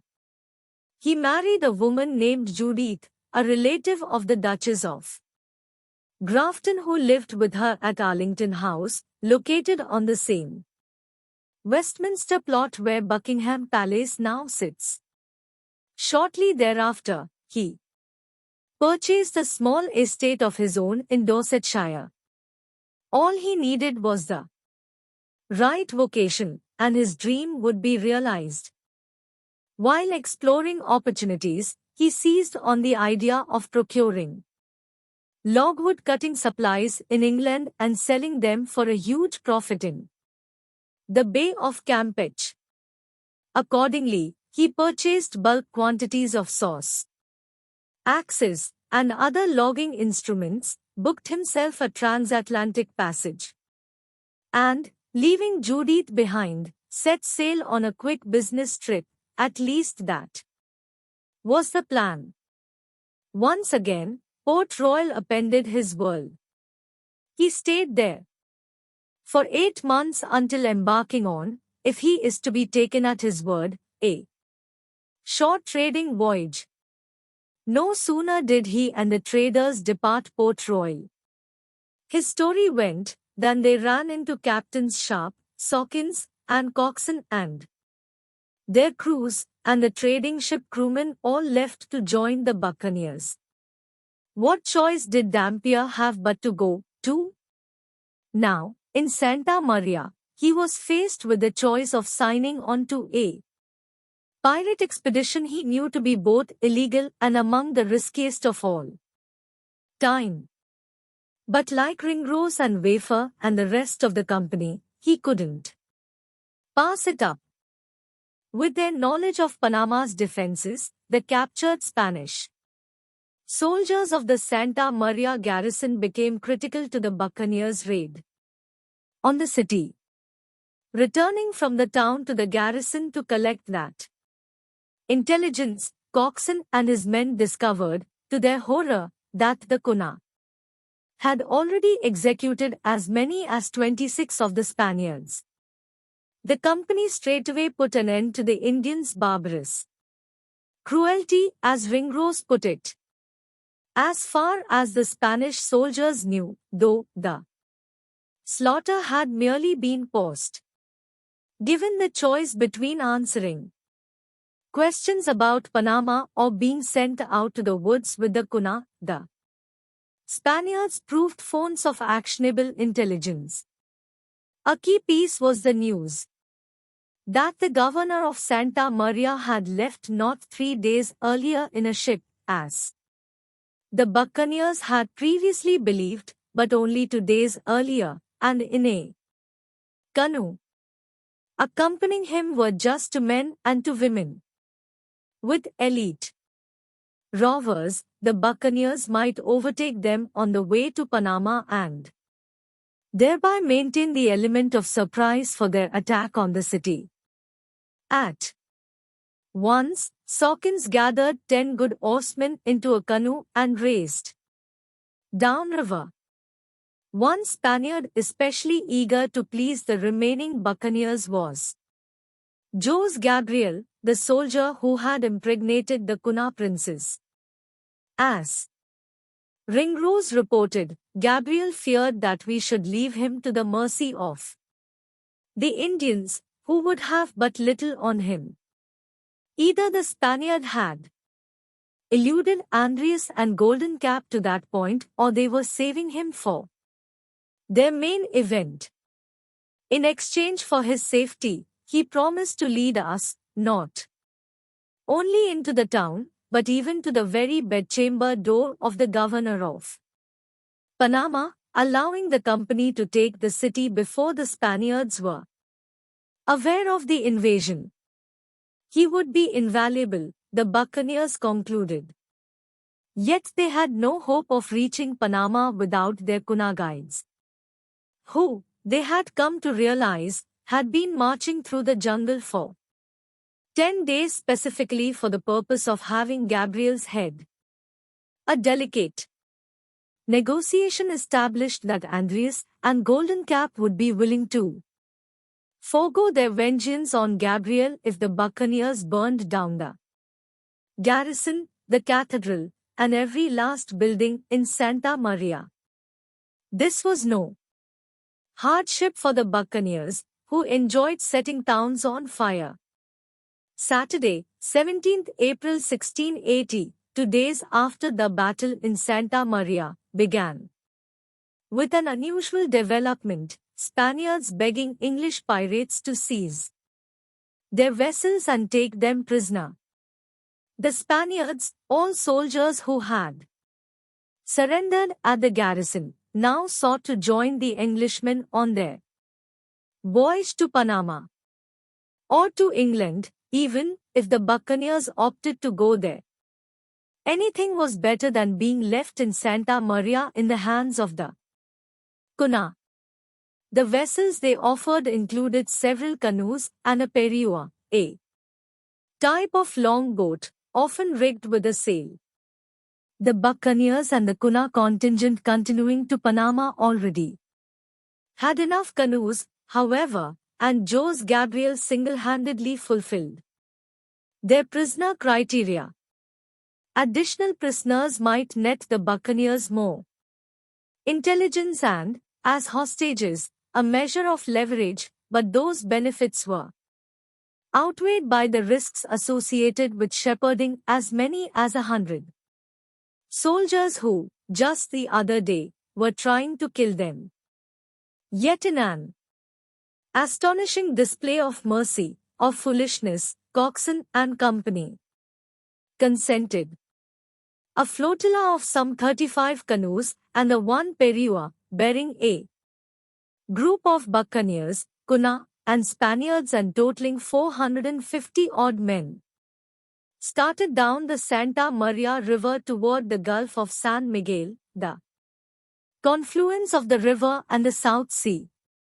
In hindsight, Ringrose would have been wise to trade his own canoe for one of the newly available craft, put in charge of 3 buccaneers, and Jose Gabriel, the most important Spanish prisoner. He had been given a canoe that, like the others, was about 20 feet long and 1.5 feet wide.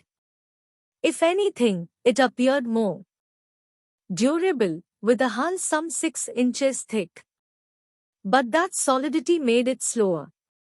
He realized belatedly. He and his crew fell behind right away, and soon the rest of the flotilla was out of sight.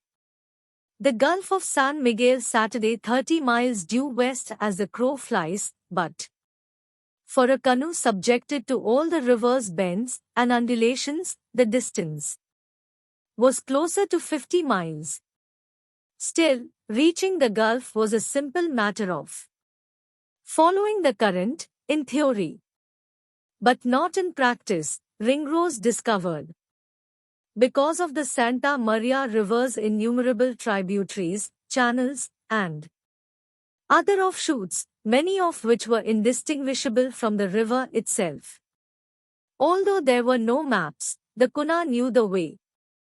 The trouble was, since Ringrose had been entrusted with Gabriel, his canoe could not carry a Kuna guide for the Spaniards' safety.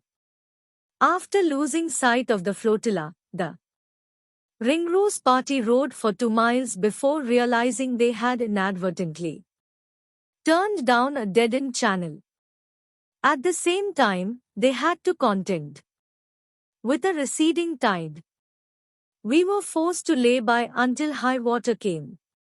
Ringrose wrote in his journal, for to row in such heavy boats against the tide is totally impossible. The setback presented an opportunity. Ringrose had begun learning Spanish on the expedition and was making so much progress that the assignment to chaperone Gabriel was probably no coincidence. Likely he was expected to deepen the company's knowledge of Panama through conversations with the Spaniard. Pirates made it their business to thoroughly question all prisoners about their hometowns, cities, and countries. Consequently, pirate ships were floating census bureaus with information on each area's manufacturing, wealth, fortifications, military strengths, and susceptibilities that would have rivaled the dossier compiled by any intelligence agency. Between Latin gesticulation and his smattering of Spanish, Ringrose was able not only to make conversation with Gabriel, but also to establish a rapport. Thus began an unlikely friendship during which the Englishman would learn that the Spaniard had been born in Chile, and that he was innocent of the charge of kidnapping Golden Cap's daughter. In fact, he professed, he and the princess had married. But for now, if the Spaniard had actionable information on Panama, the correct route, for example, he was keeping it to himself. Eventually the tide turned, allowing Ringrose and company to resume their voyage, which they did in double time to catch up to the flotilla. But all our endeavors were in vain, Ringrose recorded. He and his men found no trace of their companions, who evidently viewed Gabriel as less of a commodity now that they had 100 other Spanish prisoners in tow. At about 10 that night, the tide being low, we stuck up an oar in the river, and slept by turns in our canoe, several showers of rain falling all the night long, which pierced us to the skin. At first light, they wasted no time in starting downriver, or at least in the direction they thought was downriver. The Santa Maria, Ringrose was sure, ran down from the mountains into the South Sea, which, of course, was to the south. Yet the sun was rising over the wall of trees on the right side of the river, meaning that the canoe was heading north. This vertiginous dynamic persisted for 2 full leagues, as though the laws of nature simply did not apply in the Darien, until the river twisted once more, bringing into view an Indian embarcadero, or landing place. Banked there was a periua and a throng of canoes whose 450-odd passengers were on shore, in the process of breaking camp. Ringrose and his companions would have been no happier to find 450 bars of gold.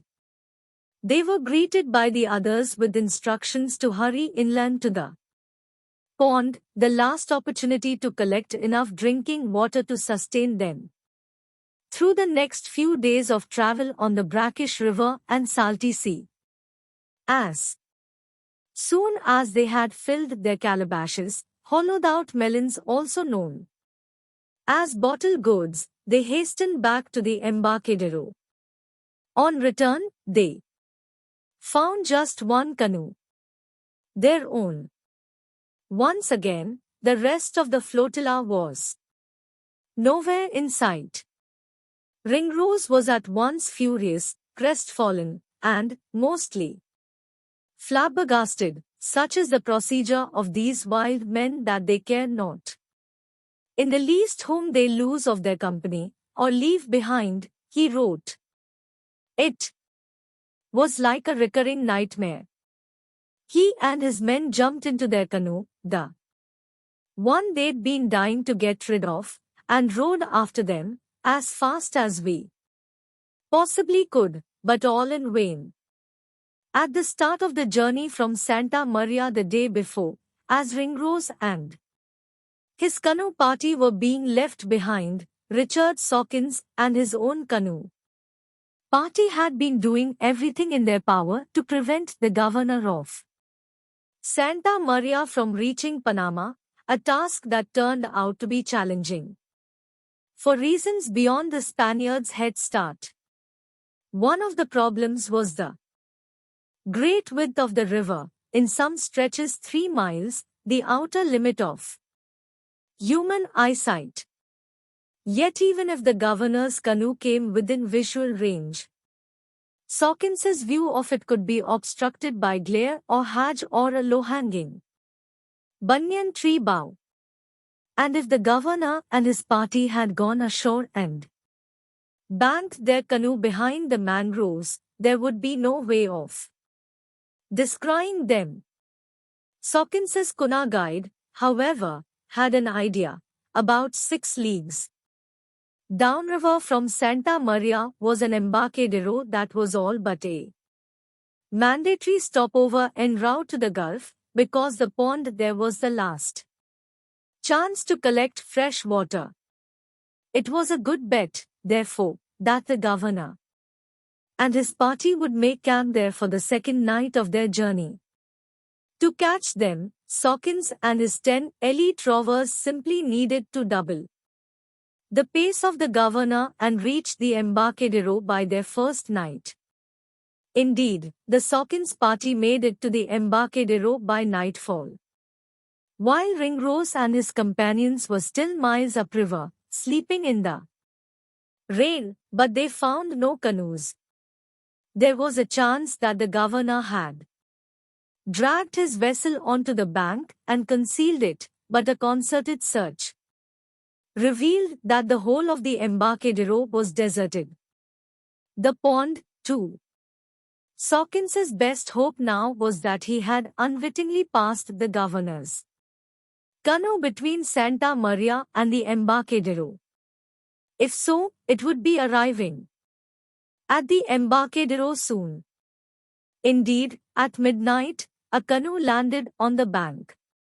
But, damnably, it was a buccaneer canoe, the first of the flotilla's 3 dozen. The odds that all of them had breezed past the governor's canoe were minuscule. More likely the governor had long since passed the embarcadero and was now beyond their reach. But the next day, shortly after Ringrose and his fellow stragglers finally turned up and the flotilla got underway, the buccaneers came upon the 2 women from the governor's party, now stranded on one of the river's many small islands. The governor had put them ashore that very morning to lighten his canoe, they said. Sawkins and his elite rovers again raced ahead in pursuit, soon reaching the end of the Santa Maria River and entering the South Sea at the Gulf of San Miguel. Here, unfortunately, the governor's canoe would be a mere speck on the horizon, even on a clear day. And now, the Gulf was stormy, with tides and winds so fierce that Sawkins rethought his pursuit. Back upriver, Sharp was watching in alarm as the turbulent waters overset a canoe carrying 7 Frenchmen, who would have certainly perished if not for divine providence on top of an extensive buccaneer rescue effort. All the buccaneers, sharp thought, were now in exceedingly great danger to lose both our lives and all of our substance in one dash. The indomitable Cox may have been the only member of the crew to remain calm, it being a certain truth that those who are born to be handy shall never be drowned, as he explained. On 18th April, the same day that the rest of the flotilla tried to access the Gulf of San Miguel only to be repulsed by the storm, Ringrose and his canoemates still lagged far behind, trapped in a virtual hall of mirrors. The cluster of verdant islands in the lower part of the Santa Maria River reflected so perfectly on the water's glassy surface that the men could hardly tell where one island ended and the next began. In addition, veritable walls of trees blocked their view past the islands. Soon they were lost. Once again, much trouble and toil was Ringrose's summation of their effort to extricate themselves. But it paid off. At last the Boca Chica, the Spanish name for the mouth of the Santa Maria River, appeared, along with, on its far side, the Gulf of San Miguel, a vast, glittering mosaic of blues, grays, and greens. Now reaching the fleet's rendezvous point near Panama would be a simple matter of roving along the Pacific coastline for a couple of days. Or so Ringrose and company thought. But with a mere 100 feet to go before entering the Gulf, a strange thing happened. The seawater began to rise, spilling into the river. Unlike the comparatively tideless Caribbean, the South Sea rose and fell daily, by as much as 20 feet, creating a tidal stream known as a young flood. It came at the canoe like a dam bursting violently, wrote Ringrose, so that though we were not above a stone's cast from the said mouth, and this was within a league broad, yet we could not by any means come near it. He and his companions were forced to put ashore in the same cluster of islands that had so vexed them all day long, and wait for the Boca Chica to level off. The delay at least afforded another opportunity for him to get better acquainted with his prisoner. Gabriel had certainly had better weeks. He had narrowly escaped a brutal death at the hands of the Cuna, and his extraordinary life in Santa Maria, a tropical paradise where he had a steady income, bountiful food and wine, and a bed he shared with the princes, had been reduced to ashes by murderous English thieves who, despite being pirates, had turned out to be inept navigators. Ringrose's kindness was perhaps the lone ray of light, and the Spaniard appreciated it. Some 2 hours later, the tide turned, giving the party another chance to extricate itself from the Santa Maria River. At long last, they succeeded in entering the Gulf of San Miguel. Given what he had heard of the Gulf, Ringrose was expecting a mere mill pond, water as flat and calm as that of a pool formed by damming a stream in order to turn a mill wheel, or the perfect antidote to the serpentine Santa Maria River. Instead it was a conflagration of high waves, each one amounting to a crisis. The canoe was about 20 feet long but not quite a foot and a half wide, leaving the men barely enough room to sit down. Even a modest wave could swamp them. There was no choice but to put ashore once again. The party retreated to a small island they had passed while entering the Gulf, and they made camp, or tried to. As Ringrose would write, it was from the loss of our company and the great dangers we were in, the sorrowfulest night that until then I had ever experienced in my whole life. Rain lashed the men throughout the night, leaving them wet from head to foot and without one dry thread among them. By starting a fire, they could warm and dry themselves, but each time they managed much more than a spark. The storm swiftly annihilated it, along with their efforts to rest. Notwithstanding their exhaustion, no one managed a single minute of sleep, leaving them to chew over their predicament, which Ringrose summed up as being totally destitute of all human comfort, for a vast sea surrounded us on one side, and the mighty power of our enemies, the Spaniards, on the other. More troubling was the seeming permanence of the situation, because all that we could see being the wide sea, high mountains and rocks, while we ourselves were confined to an eggshell instead of a boat. That day would be easy and uneventful, however, compared to the next one, 19th April, which began, as ever, with Ringrose and his team hauling their leaden canoe into the water. They were still wet and cold, but fortunately the gulf had calmed. Still, at all times, at least one of the men had to bail the water pouring over the side of the canoe. After they rowed for about 2 miles, as they entered a range of small, richly forested islands, a large wave surged their way, picked up their canoe, and flipped it over. Cast into the gulf, the 5 men had little choice but to watch helplessly as the subsequent wave whisked the canoe away. To swim after it through the turbulence, to do anything but get themselves ashore, meant death. No sooner had they dragged themselves onto the nearest island, likely the 89-acre Isla Conejo, than the gulf spat out their canoe, sending it tumbling onto the beach after them.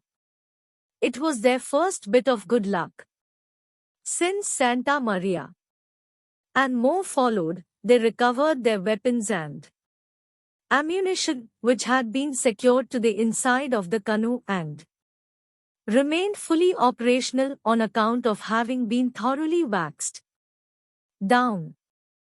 Their supplies of bread and fresh water, however, had washed away. The 3 other buccaneers had now had it with the expedition. Anything, they told Ringrose, was preferable to proceeding. Instead they wanted to return to Golden Island, and, failing that, to live with the Kuna. Ringrose argued for continuing to Panama, the rewards of which greatly outweighed the risks, and eventually he prevailed with them to go forward at least 1 day longer, and in case we found not our people the next day, then I would be willing to do anything which they should think fit. But before he could devise a plan to go forward, the party faced yet another difficulty, a canoe full of Spanish soldiers who had seemingly materialized from the sea spray and were now headed for the island. As the canoe approached, though, the Spaniards received the same 1-2 punch. The sea had landed on the buccaneers, one wave violently upended their canoe, and a second threw them into the froth. Their slender canoe was slammed against the rocks surrounding the island, shattering the craft and giving Ringrose a newfound appreciation for his own 6-inch thick clunker. Dragging themselves onto the beach and looking up through burning eyes into the barrels of English muskets, the 6 Spanish castaways must have wondered why they had bothered swimming for their lives. And they must have been astounded, subsequently, when Ringrose invited them to supper.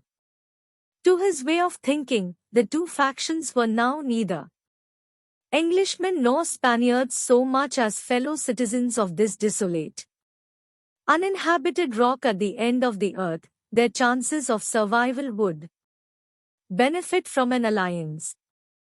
The Spaniards accepted the invitation, and, while they built a fire, the buccaneers hunted, procuring meat. Next, with one man assigned to stand watch for fear of any surprisal by the Indians, or other enemies, the other 10 sat amicably around the fire, broiling and then eating the meat, bowl. Perhaps, all the while trying to communicate. Ringrose gathered that the Spaniards, who knew Gabriel, had been among the combatants in Santa Maria, taken captive by the Cuna after the battle, but had escaped in an old canoe. There was no misinterpreting the dinner conversation's main topic: the castaways' desperate need for fresh water. The island, it appeared, had none whatsoever. Save for inadvertent mouthfuls of salt water, no one had anything to drink since capsizing.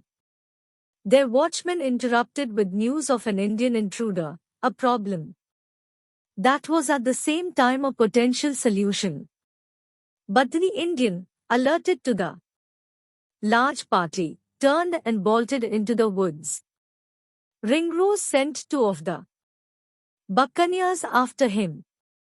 What might have been a dramatic chase through a dark and unfamiliar jungle was diffused by recognition. The intruder, the 2 buccaneers happily realized, was one of our friendly Indians, one of Andreas' men, in other words.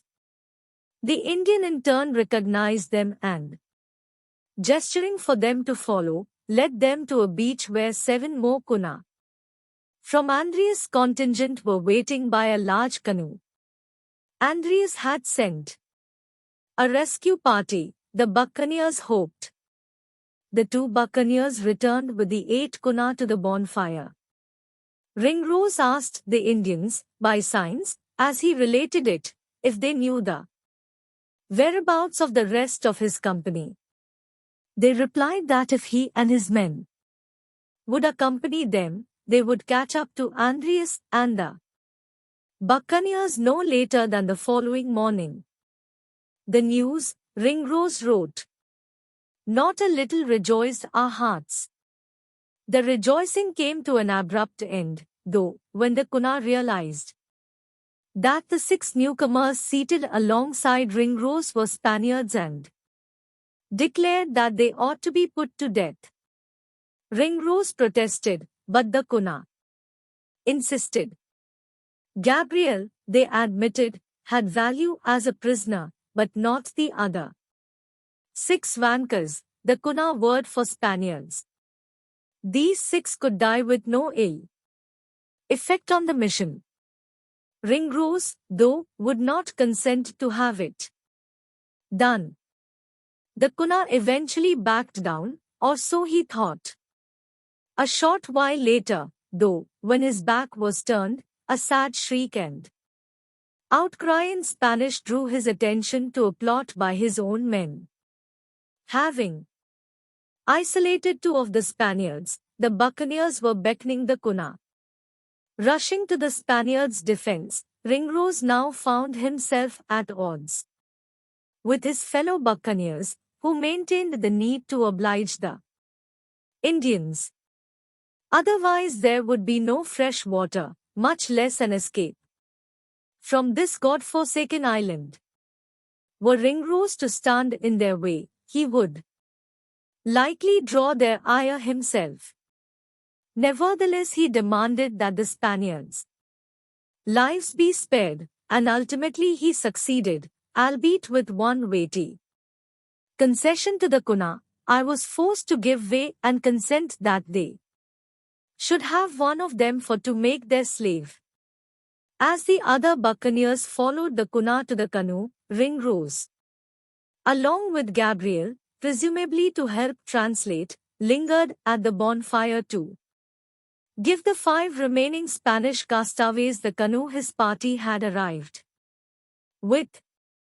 He advised the soldiers to use it to leave the island as soon as possible, lest those cruel Indians should not keep their word. He and Gabriel then rejoined their party, their time as castaways, concluding as they climbed into the substantial Kuna canoe, which had space for 20 men. The Indians had fitted a sail to it, allowing a strong gale to hurtle the party away from the island, to the infinite joy and comfort of our hearts, according to Ringrose, who was so happily rid of the miseries we but lately had endured. His sanguineness seemingly provoked the fates. Almost at once, rain fell vehemently, resulting in the sort of darkness that, at sea, can be like complete immersion in India. As the party neared the mainland promontory known as Point San Lorenzo, where the rest of the company was supposed to have made camp, the current intensified, creating a very great rippling of the sea that often almost filled our boat with its dashes. Finally, 2 far-off flames pierced the darkness of the starboard bow, elating the Kuna, who believed them to be campfires. They aimed for the promontory, and as the canoe cut through the breakers near the shore, they called out to Andreas and Golden Cap. In response, 60 Spaniards emerged from the woods and, brandishing clubs, charged into the surf. Ringrose drew his gun, thinking he might mount some sort of defense or at least keep the attackers at bay until the canoe could reverse course. But 4 or 5 of them swarmed him before he could get off a shot. Others grabbed hold of the canoe by the gunwales and began hauling it toward shore. Turning to his own company for help, Ringrose found the 3 other buccaneers sitting and watching, stupefied. Gabriel, who now stood to be liberated, certainly wasn't going to put up a fight. The only action taken was by the Kuna, who leaped overboard and ran off through the surf, disappearing into the woods. While the canoe was being dragged onto the beach, Ringrose tried to make sense of this band of club-wielding Spaniards on an otherwise deserted promontory. He asked whether any of them could speak either French or English, receiving only no in response. Next he tried Latin and thus learned, by degrees, that most of the men were the soldiers from the Santa Maria garrison who had persuaded the buccaneers to take them to Panama as prisoners. Along the way, Admiral Coxon and company had become increasingly concerned about the possibility of one of the Spaniards escaping and warning his countrymen in Panama of the attack. The buccaneers' solution was to turn the Spaniards ashore on Point San Lorenzo, a marooning, effectively, because the promontory was surrounded by turbulent sea on one side and impassable jungle on the other. Upon reaching shore and removing Ringrose and his companions from the canoe, the Spaniards made great shouts for joy, because they had taken us. It became clear to Ringrose that the Spaniards intended to use us very severely for coming into those parts, and especially for taking and plundering their town of Santa Maria. Separating Ringrose from the other buccaneers, the soldiers prodded him toward a small bough-covered hut they had constructed, where he was to be examined, a euphemism. It stood to reason, much like the word Inquisition in Spanish Inquisition. Volunteering his knowledge of Latin, it seemed, had been a fatal misstep. The Spaniards would now attempt to extract from him every detail of the Buccaneers' Panama attack plan. As a conversation starter, Ringrose might expect thumbscrews, pincers, or the strapado, wherein his hands would be bound behind his back with one end of a rope while the other end was pulled through a pulley, allowing the Spaniards to raise him off the floor an inch at a time. Rapid elevation wasn't as excruciating, or he might experience the tormenta de toca, the torment of the cloth, in which the subject was bound in place on a trestle, his head lower than his feet, with a prong holding his mouth open so that a toca, strip of linen, could be lowered into his throat, after which water would be poured in, causing the toca to swell and giving him the sensation of drowning. This Spanish interrogation mainstay is best known today as waterboarding. Ringrose stood before the Spanish captain and faced his fate stoically. He would report nothing of the ensuing examination save Jose Gabriel's sudden entry to the hut. Gabriel related to the captain how kind Ringrose had been not only to him but also to the Spanish castaways, saving their lives from the cruelty of the Indians. Having heard Gabriel out, the captain rose from his seat, advanced on Ringrose, and then, astonishingly, embraced him. Next he invited Ringrose to eat dinner with him. During the meal the captain said that for the kindness Ringrose had shown to his countrymen, he and the other Englishmen could have their lives and liberty, which otherwise he would have taken. Pardoning the Kuna as well, the captain allowed that the entire party could go in God's name the following morning. Although it was then late at night and the weather was foul, Ringrose thought it best to leave before the captain changed his mind. First, though, Ringrose wanted to search the adjacent woods for the Kuna. The other buccaneers, champing at the bit to get away, could not have been overjoyed by his concern for the Indians. He persisted, though, eventually finding them and relaying to them the news of their reprieve. As he returned to the canoe with them in tow, however, the Spanish captain and his men caught up to them. Had the Spaniards reconsidered? Ringrose wondered. On the contrary, he wrote, as they at first hauled us ashore, so now again they pushed us off to sea, by a sudden and strange vicissitude of fortune. Stranger still, Jose Gabriel opted to continue on with the buccaneers. Ringrose provided no explanation of the Spaniards' motivation or the extent to which it had factored into the captain's decision to release them. Possibly, the buccaneers had added a financial interest to Gabriel's leading them to the bedchamber door of the governor of Panama, which previously he had agreed to do solely in exchange for his life. Or perhaps he saw facilitating a buccaneer success in Panama as a means of redemption in the eyes of the Kuna, allowing him to reunite with his wife in Golden Caps village and to meet their newborn child. Once safely away from the Spaniards, the canoe party sailed west, a hard rain notwithstanding, rather than put ashore anywhere in the vicinity of Point San Lorenzo.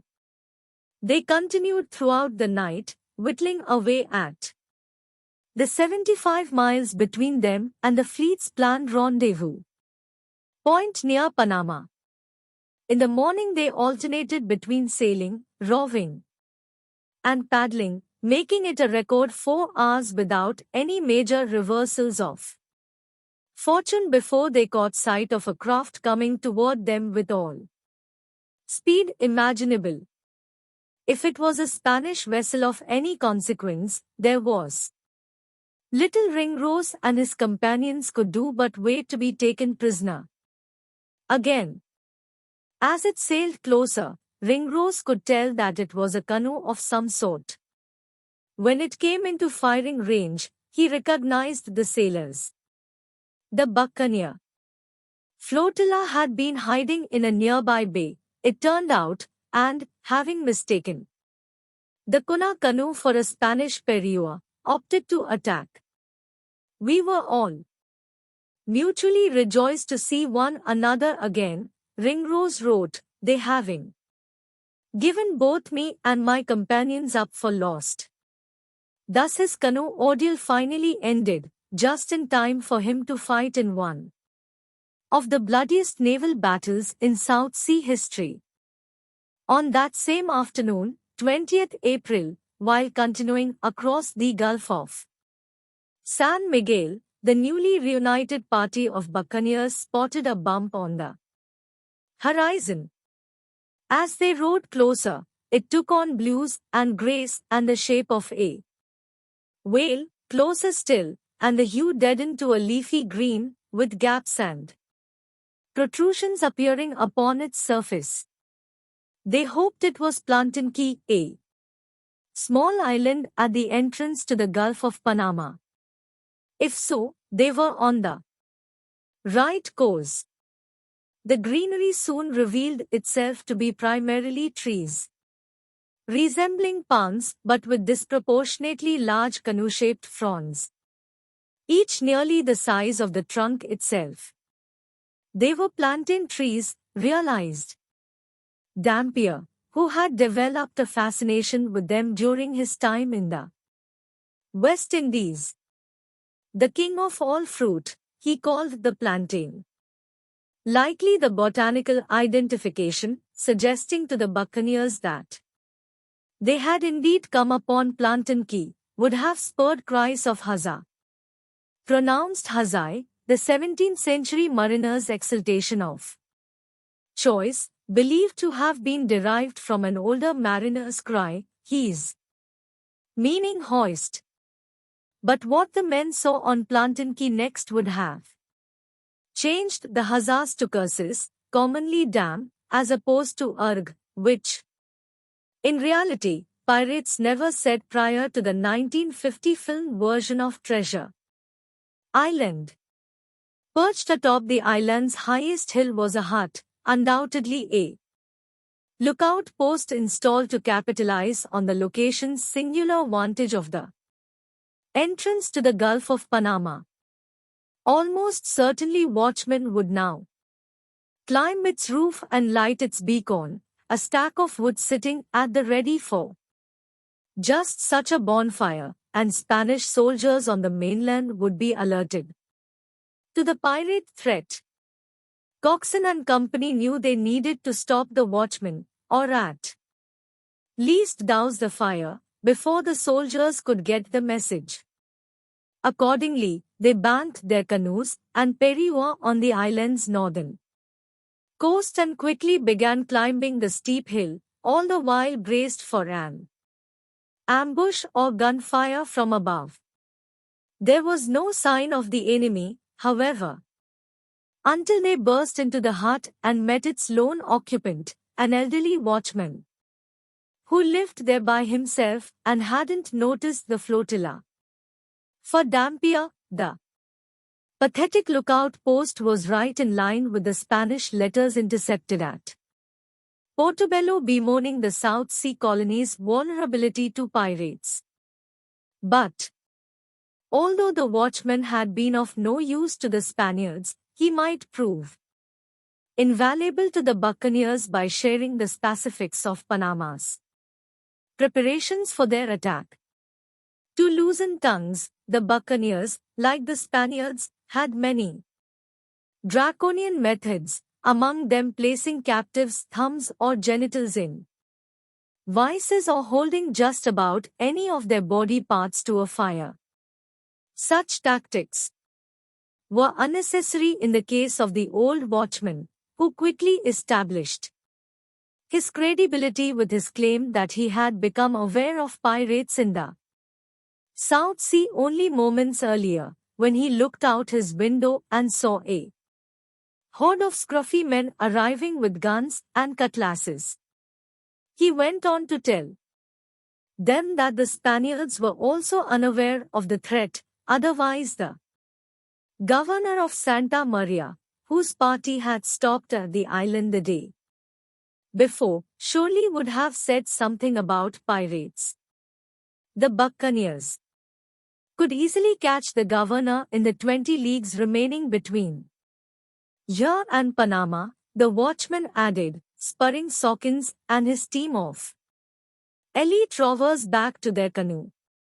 The visit yielded another valuable piece of intelligence via the lookout post's view of the Gulf of Panama, sailing on a direct course for Plantain Key at that moment was a 30-ton bark, or bark, as the chroniclers recorded it, a broad term for a small ship. Fortune again seemed to be smiling upon the buccaneers, who desperately needed such a vessel to prevent the Spaniards from evacuating Panama's gold and silver. As the sun dissolved into an especially dark night, the bark anchored off Plantain Key's southern coast, where her sailors could not see the Periua and 36 canoes. More good luck for the buccaneers. Ringrose was among the small team, perhaps 10 men, deployed to seize the bark. To all appearances, he was unafraid, perhaps because he was preoccupied with the planning of the operation, known as a surprisal. At anchor. To begin with, the unit needed information, including the target ship's strengths, weaknesses, and likely response to being boarded. Unfortunately, the combination of darkness and the bark's distance from shore afforded the team no opportunity for reconnaissance without jeopardizing the most important part of their surprisal, namely, the surprise. They advanced into canoes, roving around the island in the bark's direction, sticking to the shoreline to lower their profiles. The darkness was good for veiling their approach, and nighttime in general was best for surprisals, because most men would be asleep below decks. Further, on this night, given that they had anchored off an all but uninhabited island absent any discernible threats, it was reasonable to assume they would have the fewest possible men on watch. The buccaneers kept the noise to an absolute minimum as they approached the bark, paddling as softly as if they had been seeking manatee, as Dampier described it. They aimed to board the bark amidships, typically a vessel's lowest and thus most accessible point from the water, and on her leeward, downwind side, which blocked the wind and waves, affording the men the steadiest possible perches when they sunk their boat hooks and grapnels into the hull and scaled it. In the best-case scenario, they would take the sailors standing watch by complete surprise. Even so, they would still need to contend with the sailors below decks, who might use their familiarity with the ship to gain the upper hand over the attackers. To keep the majority of the crewmen out of the fight, the buccaneers would secure the doors, ports, and hatches as soon as possible, trapping the defenders below decks. Next, they would try to neutralize the captain. Doing so affected a crew the way decapitation does a body, especially on a merchant vessel such as this one. Neither Ringrose nor the other members of the sortie provided details of the weapons they carried, but typically for a surprisal at anchor, pirates packed light in favor of maneuverability, each man with a pistol or two in lieu of a musket. Boarding axes came in especially handy, a quick, quiet solution to the problem of a sailor standing watch. Once aboard, cutlasses became their primary weapon. Fists also came into play in close combat, as did elbows, knees, skulls, for head-butting, and however many teeth a man had. With life in the balance, any tactic was justified. A sharp kick too. The enemy's groin was wise, backstabbing nothing but pragmatic. To keep from inadvertently being stabbed or shot by one another. Meanwhile, pirates wore distinctive bands or scarves around their arms. As soon as they reached the bark, Ringrose and his companions began climbing aboard. The crewmen on watch were indeed surprised but still managed to gather themselves up and fire at the attackers.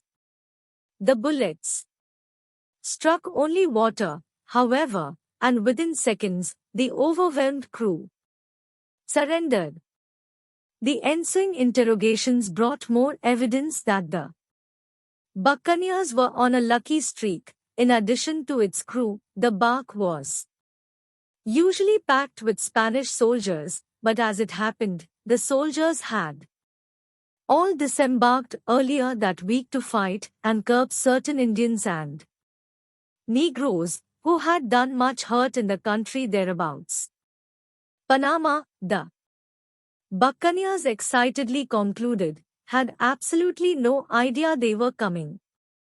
The newly acquired bark allowed 137 of the 314 buccaneers to sail rather than row the remaining 30 leagues to Panama.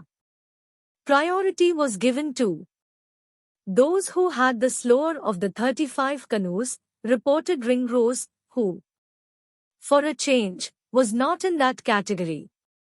Of his third canoe in 3 days, he wrote, it was something lesser than the former, yet was furnished with better company. Although his journal never mentions Wafer and Dampier by name, their own accounts relate their burgeoning friendship with Ringrose, bards, they called him, and on that day, 21st April, it is likely they were among the passengers in his canoe who spotted another Spanish bark and instantly gave her chase. It is easy to imagine Dampier during the pursuit, redoubling his strokes without interrupting his discourse on Plantainke's plantains. In his memoir, A New Voyage Round the World, he would devote just 29 words to the buccaneers' march across the Darien and the raid of Santa Maria. In about 9 days' march we arrived at Santa Maria, and took it. And after a stay there of about 3 days, we went on to the South Sea coast. To the plantain, however, he devoted well over 1,000 words, including this description. The shell, rind or cord, is soft, and of a yellow color when ripe. It resembles in shape a hogshead pudding. The enclosed fruit is no harder than butter in winter, and is much of the color of the purest yellow butter. It is of a delicate taste, and melts in one's mouth like marmalade. To be fair, Dampier, whose account was published after Ringrose, felt Bard's chronicle of the Santa Maria raid made his own redundant. Also, understandably, he avoided self-incriminating details. Still, piracy was becoming the day job that facilitated his true avocation, naturalism. Ringrose and Wafer would have been more focused on the demands of capturing a bark on the open sea, an operation fraught with all the risks of a surprisal at anchor and compounded by both an enemy cognizant of the threat and, of course, the sea itself. Unless the enemy surrendered, the buccaneers needed to clear her decks of defenders, requiring them to fire muskets with extreme precision at a moving target from their flimsy, wave-toothed canoe, all the while under fire themselves. Before they could even get close enough to take aim, though, the canoe captained by Peter Harris swooped in, pulling up alongside the bark and engaging her 20 men. Crew in what Ringrose characterized as a sharp dispute. 15 minutes later, Harris and his men were aboard the ship and in control. Ringrose and his friends would get another chance at a Spanish bark the very next day, 22nd April, when they were but 10 leagues from Panama. Once again, another canoe, coxswains this time, beat them to her. Having capitalized on a light wind to overtake her and pull alongside, coxswain and his men launched a resounding volley of musket fire from their canoe. It made hardly a dent among the men on deck. This was no feeble merchantman or ferry they had picked a fight with, but a hardened man of first tender, a vessel used to carry intelligence and orders between warships as well as to refill their supplies of gunpowder and provisions. Probably the enemy crew had muskets and pedreros, rail-mounted swivel guns between 4 and 7 feet long designed to repel boarders. Pedreros issued blasts of grape shot, pellets, or langrage, a mix of bolts, nails, metal, scrap, and whatever other sharp objects happened to be handy. When a boarder took a volley of langrage and survived the initial wounds, the resulting infections almost always caught up with him.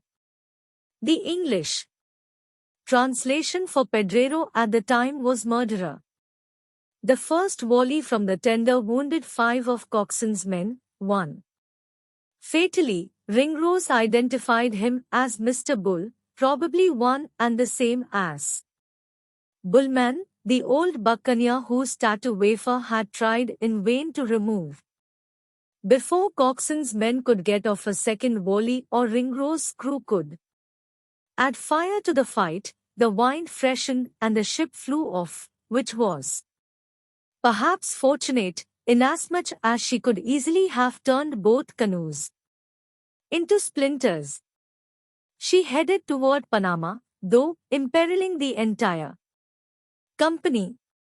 That night at their rendezvous point, the tiny, uninhabited Isla Chepillo, near the mouth of the Rio Chepo, 6 leagues from Panama, the buccaneers grieved the loss both of Mr. Bull and their element of surprise. If, for whatever reason, the man-of-war's tender had not raised the alarm in Panama, surely Santa Maria's governor had, Sawkins and his team had arrived at Chepillo with the news that they had once again failed to catch the governor's canoe. As the buccaneers tried to figure out their next move, only Dampier seemed to have escaped the prevailing black mood. Chepillo is the pleasantest island in the Bay of Panama, he wrote before, detailing the landscape, soil, and vegetation that included extraordinary sweet plantains.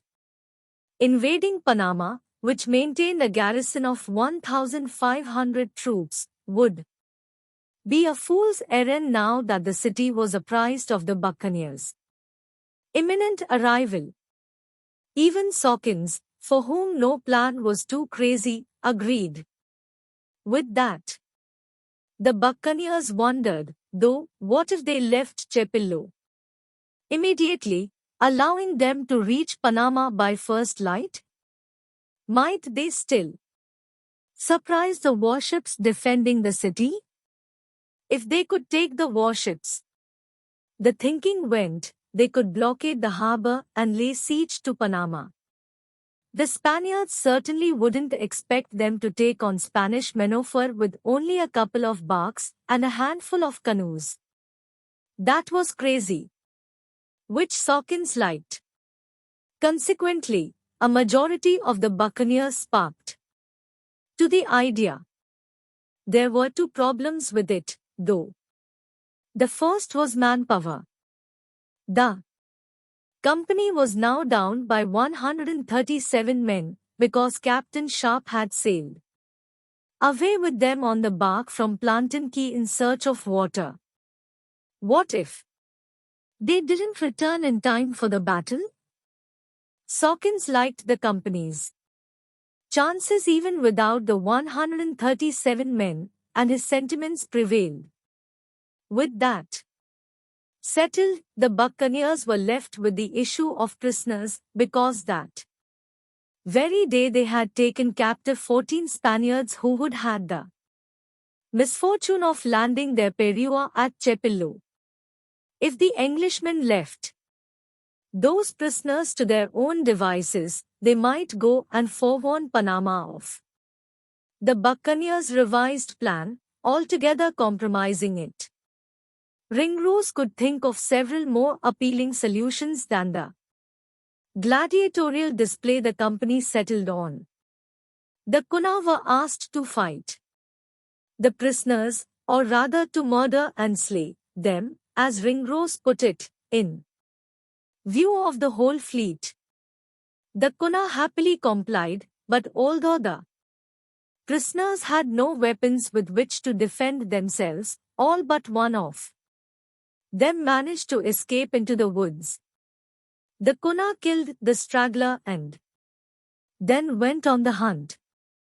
While remaining on the island to await Sharp, they would track down and kill several if not all of the fugitives.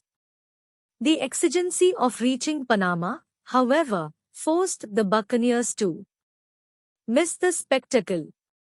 To his journal, Ringrose added only, "We rode all night long, though many showers of rain ceased not to fall." Nature, it seemed, was trying to deter the buccaneers from their mad undertaking, hitting them head-on with a northwesterly wind that transformed the driving rain into a fusillade. They rode through it all night long, hopeful that the conditions would both forestall the arrival of the man of war's tender and force the governor of Santa Maria to put ashore.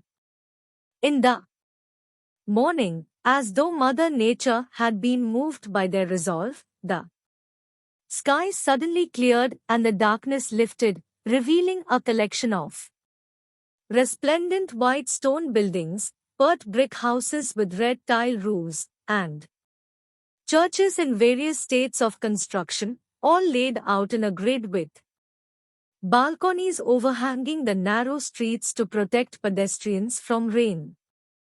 Dampier called the city one of the finest objects that I did ever see in America, especially known locally as New Panama. The settlement was situated on a small peninsula 5 miles west of Old Panama, where the former incarnations of these resplendent churches, municipal buildings, and thousands of homes had once existed. As a result of the fire set during Henry Morgan's 1671 raid, all that remained of Old Panama was the famous Cathedral of St. Anastasius and, as Wafer described it, rubbish, and a few houses of poor people. New Panama, with a population of 8,000, appeared to Ringrose to be better built than its predecessor, and larger, spanning a mile and a half of coastline. But as he scanned the city now, along with Sawkins and 34 other buccaneers whose 5 canoes had reached Panama Bay ahead of the rest of the flotilla, Ringrose was more interested in the Spaniards' preparations for the pending attack. Of primary concern were the city's imposing fortifications. Rumor had it that they had been so expensive that auditors in Spain wrote to inquire whether the wall surrounding the city was made of silver and gold.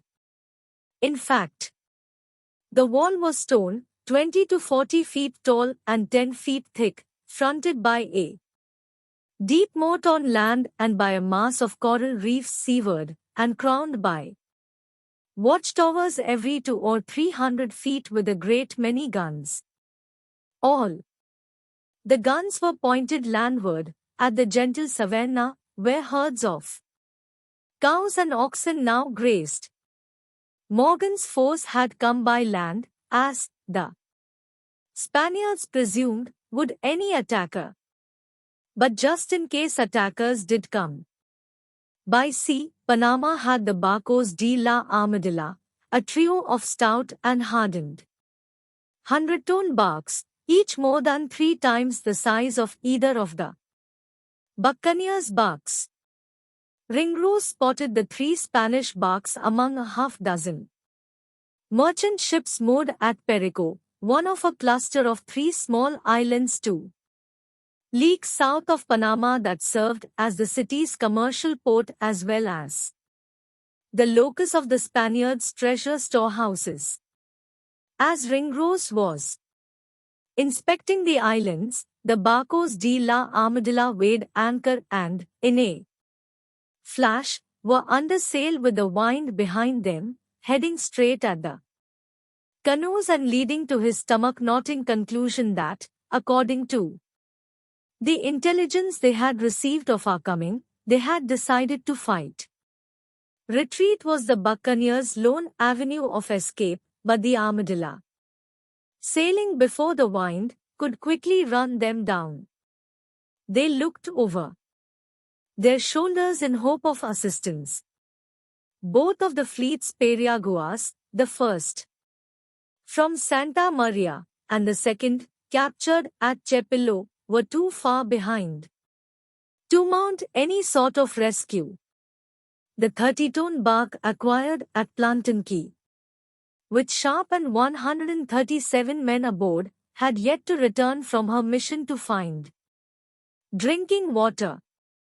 Meanwhile, the other bark, which had been seized by Harris en route to Isla Chepillo, was nowhere to be seen. Before the advance on Panama had been moved up, Harris had instructed 30 of his men to take the vessel and procure provisions, and because those men decided to do some extracurricular pirating along the way, they would not arrive in Panama Bay for several days. The company's 92 other buccaneers, in canoes, were currently at various points between Chepillo and Panama, their progress having been slowed by the northwesterly wind and rains. Thus Ringrose, Sawkins, and their 34 companions realized they would have to fend for themselves against 3 Spanish warships, which were now hoisting blood-red flags, signifying that no quarter would be given. In this impending calamity, one of the buccaneers, Sawkins, perhaps saw opportunity. All anyone recorded was the idea itself: row the canoes straight at the oncoming Armadilla, as though to joust.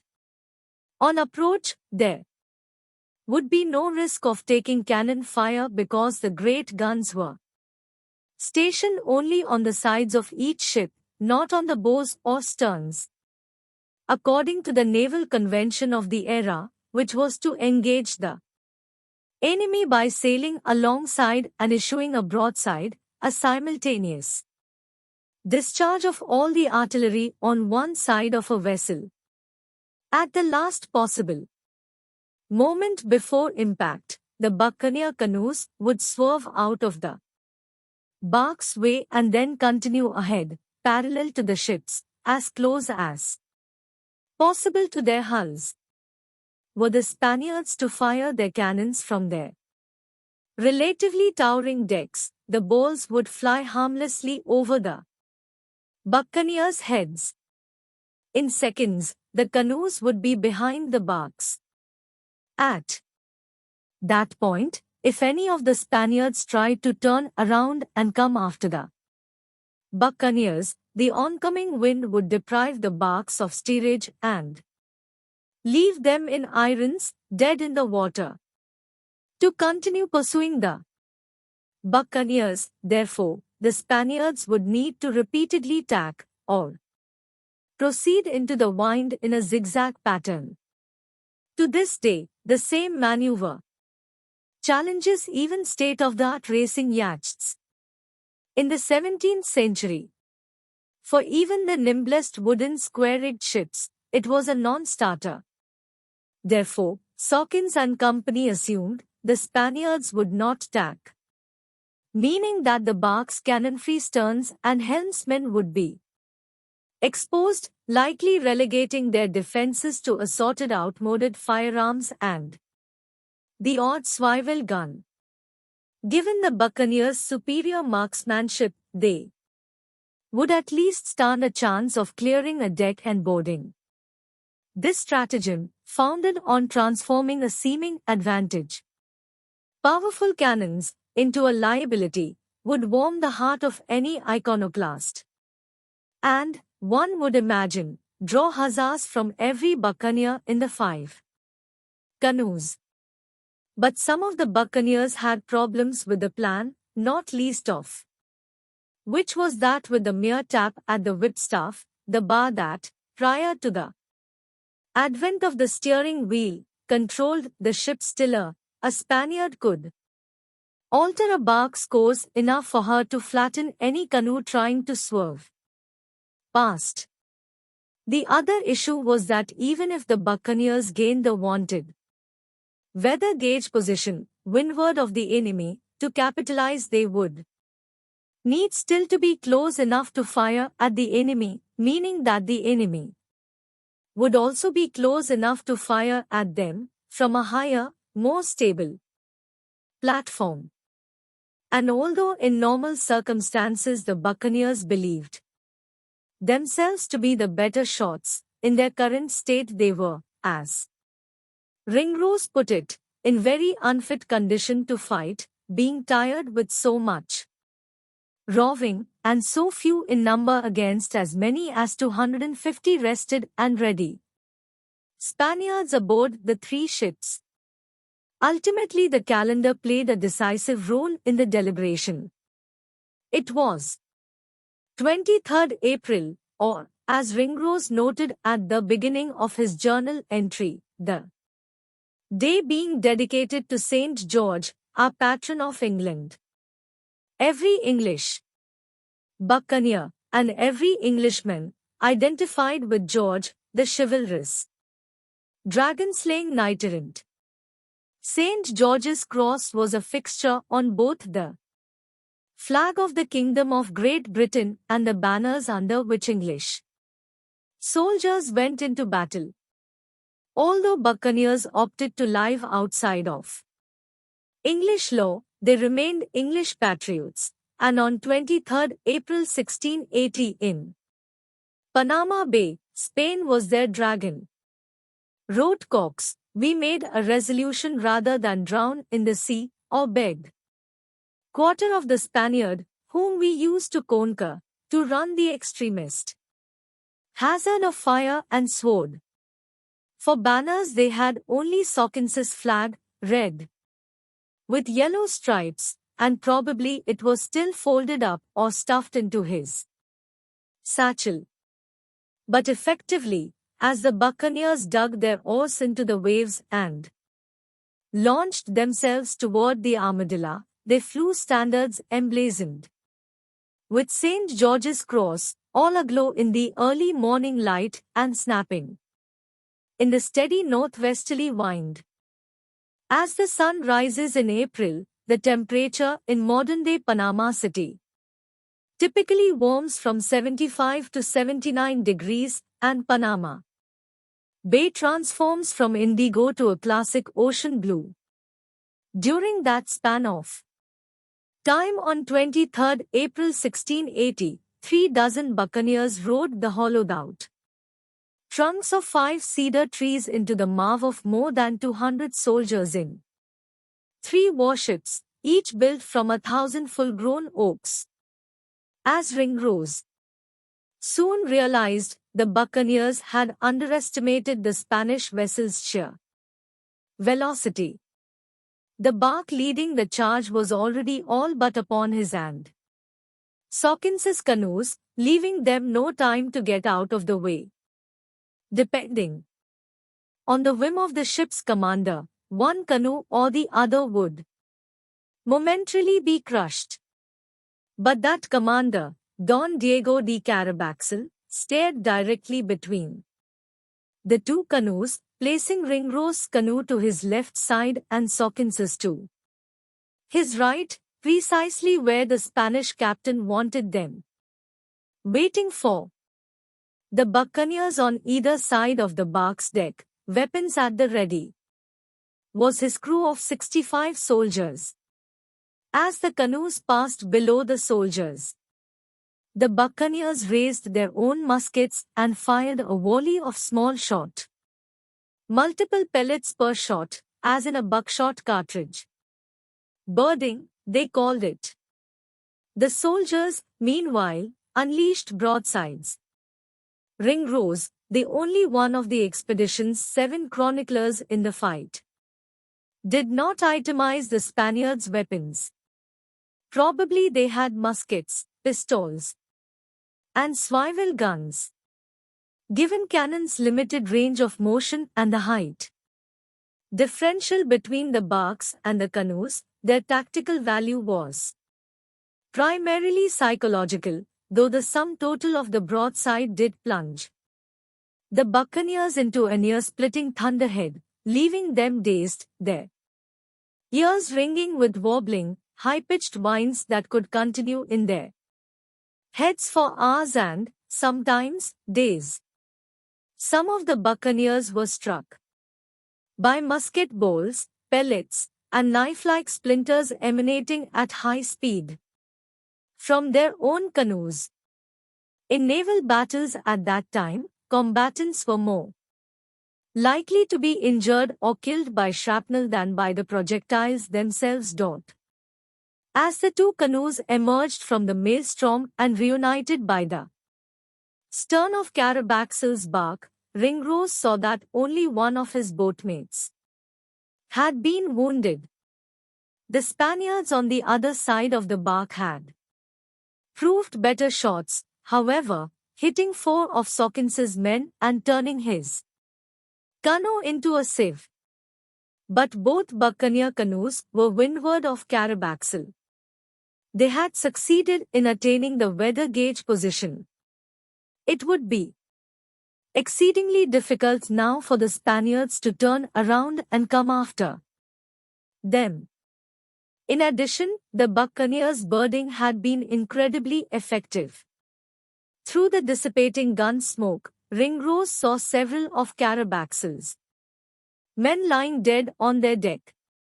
And the resulting deficit in manpower was slowing the Spaniards' adjustments of their sails as they tried to turn the ship around, rendering them easy targets.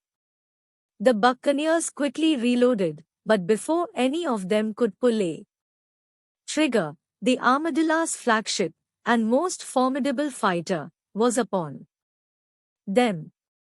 Commanded by Spain's High Admiral of the Pacific, Don Jacinto de Barahona, her crew consisted of 86 Biscays, Basques from the Western Pyrenees region of Spain, along the coast of the Bay of Biscay, who, according to Ringrose, had the repute of being the best mariners, and also the best soldiers amongst the Spaniards.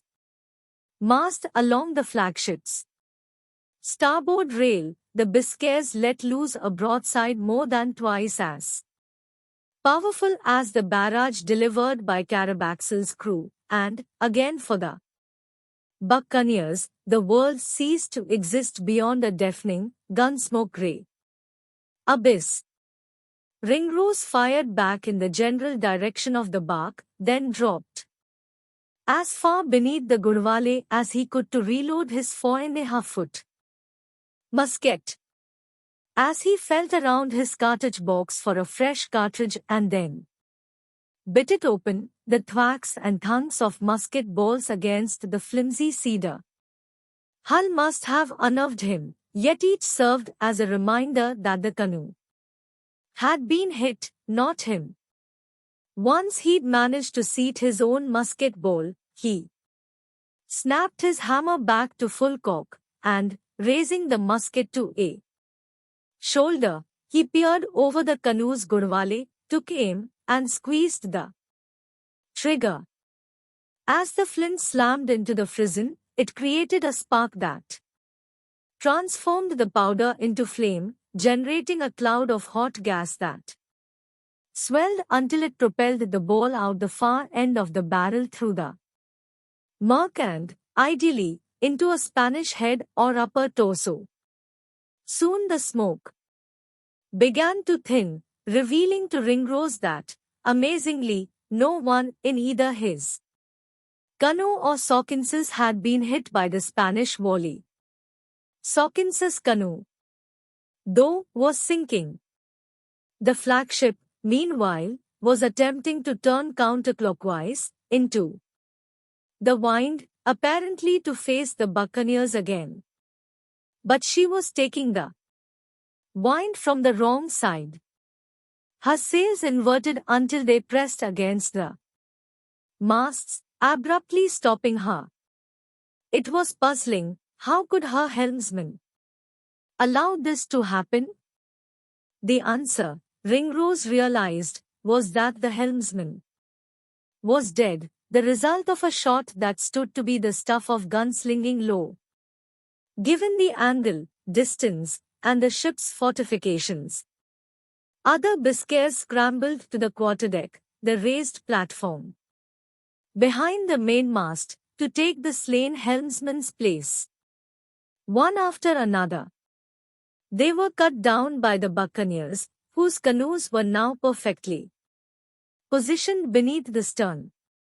At the same time, in a phenomenal display of marksmanship, the buccaneers blasted apart the flagship's mainsheet and brace, the ropes used to control the mainsail. Now, even if one of Barhona's men succeeded in regaining the whipstaff, it would make no difference. Fortunately for Barhona, the third of the Armadilla's 3 barks was speeding to his rescue.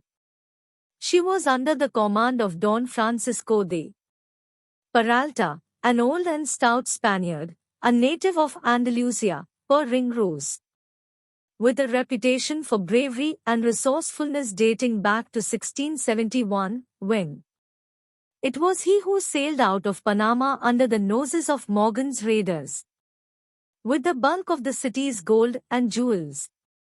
Against this new group of would-be invaders, Peralta commanded 77 men, all of whom, according to Ringrose, were black.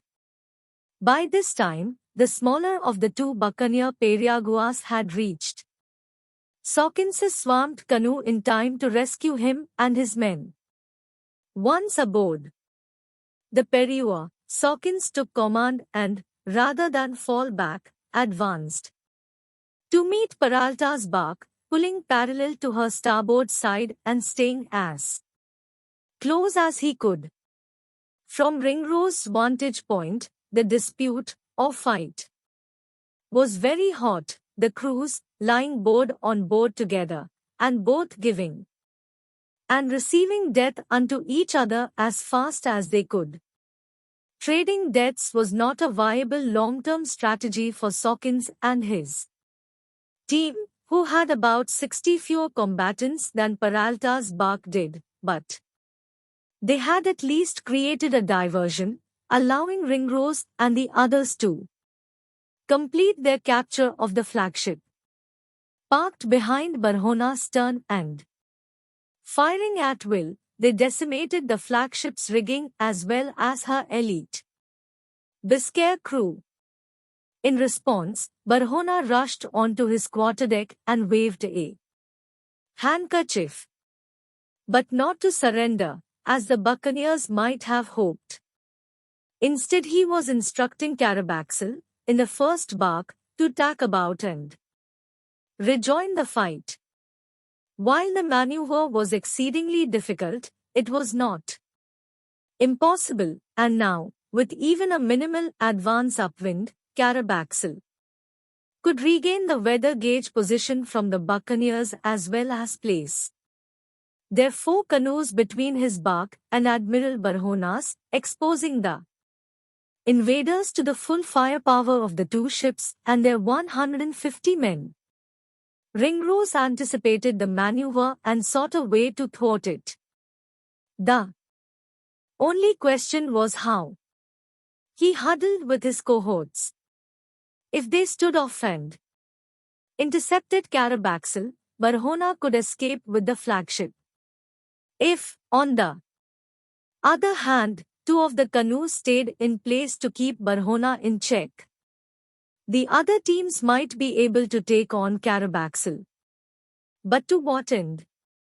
Best case, the 2 teams would duck a Carabaxel broadside, get off a volley of their own, and take out a few Spaniards, only to watch helplessly as Carabaxel breezed past them and obliterated the first 2 canoes. It would be better, they decided, to divert Carabaxel. Although lacking a clear idea of how exactly they would do it, the buccaneers nevertheless chose 2 canoes, one of which was Ringrose, to try to divert the tacking ship. As they rowed to meet Carabaxel, one thought likely lingered in their minds: it was high time for Bartholomew Sharp and his 137 men to show up. And just where was Sharp? The previous morning, 22nd April, one of the prisoners on Isla Chepillo, perhaps in an effort to curry favor, had told the captain about a newly launched brigantine sitting in the nearby Pearl Islands, ripe for the plucking. A brigantine was typically a two-masted merchant ship with a square-rigged foremast and a fore and aft-rigged mainmast. This one, the prisoner suggested, would be perfect for use against the barcos de la Armadilla in Panama Bay. Sharp was intrigued. Probably he was even more intrigued by the Pearl Islands, well known for their copious oyster beds since the early days of the conquistadors. In 1513, after ousting the island's 20 indigenous chiefs in brutal fashion, even by conquistador standards, they set their dogs to tearing apart and eating the local leaders. The Spaniards took over and established pearl fisheries, forcing the remaining natives to dive to the ocean bottom and fill baskets with oysters. In 1680, the oyster beds remained bounteous. The same morning Sharp learned about the brigantine. He also heard some of the buccaneers complain grievously for want of water. It was just the pretext he needed, although in his journal, he would claim that he was forced to go in search of water. Taking 137 men, he sailed the 10 leagues in the bark the company had seized at Plantain Key, arriving before noon.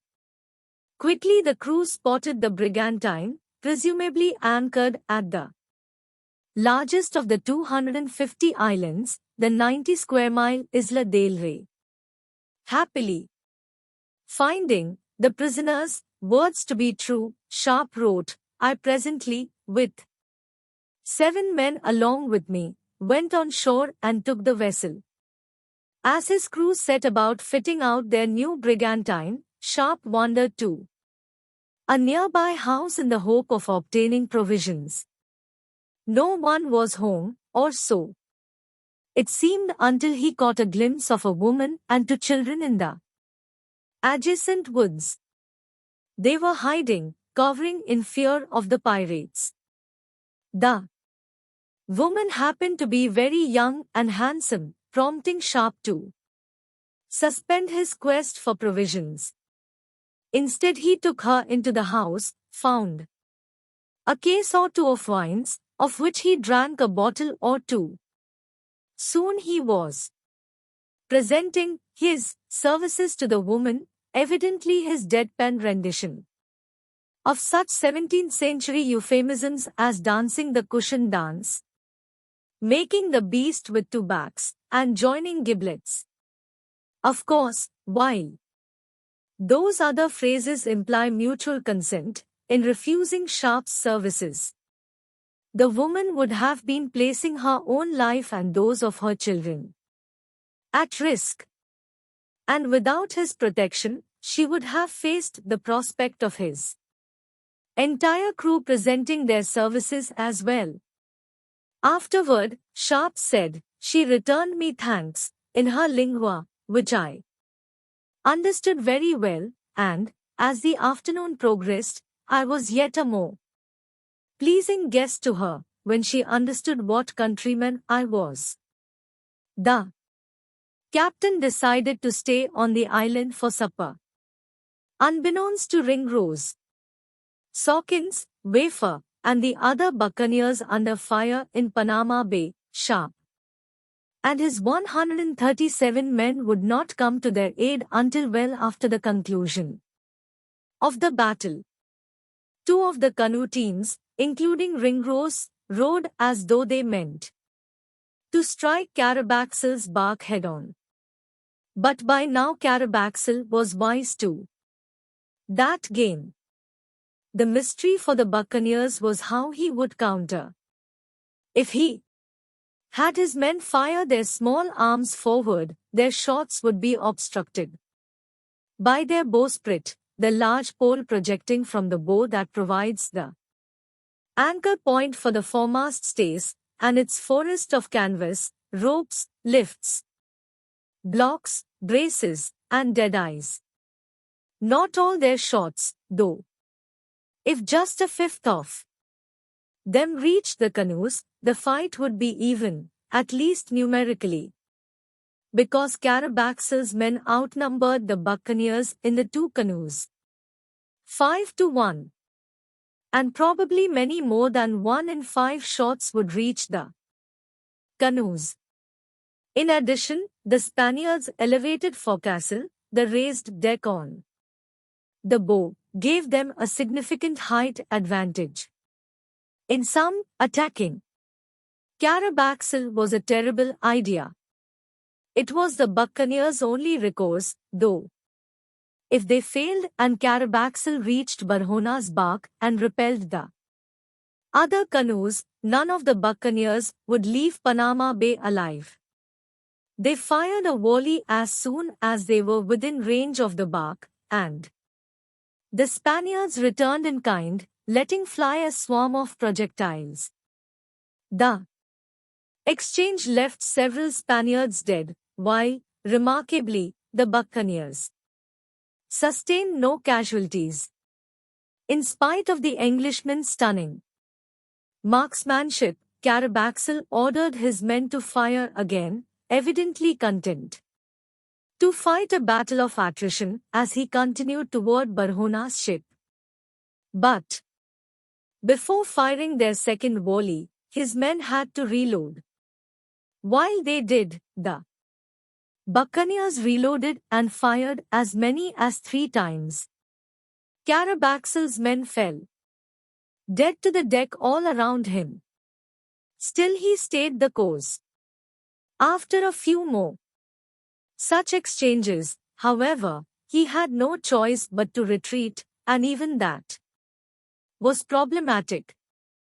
We killed so many of them, Ringrose explained, that the vessel had scarce men enough left alive, or unwound, to carry her off.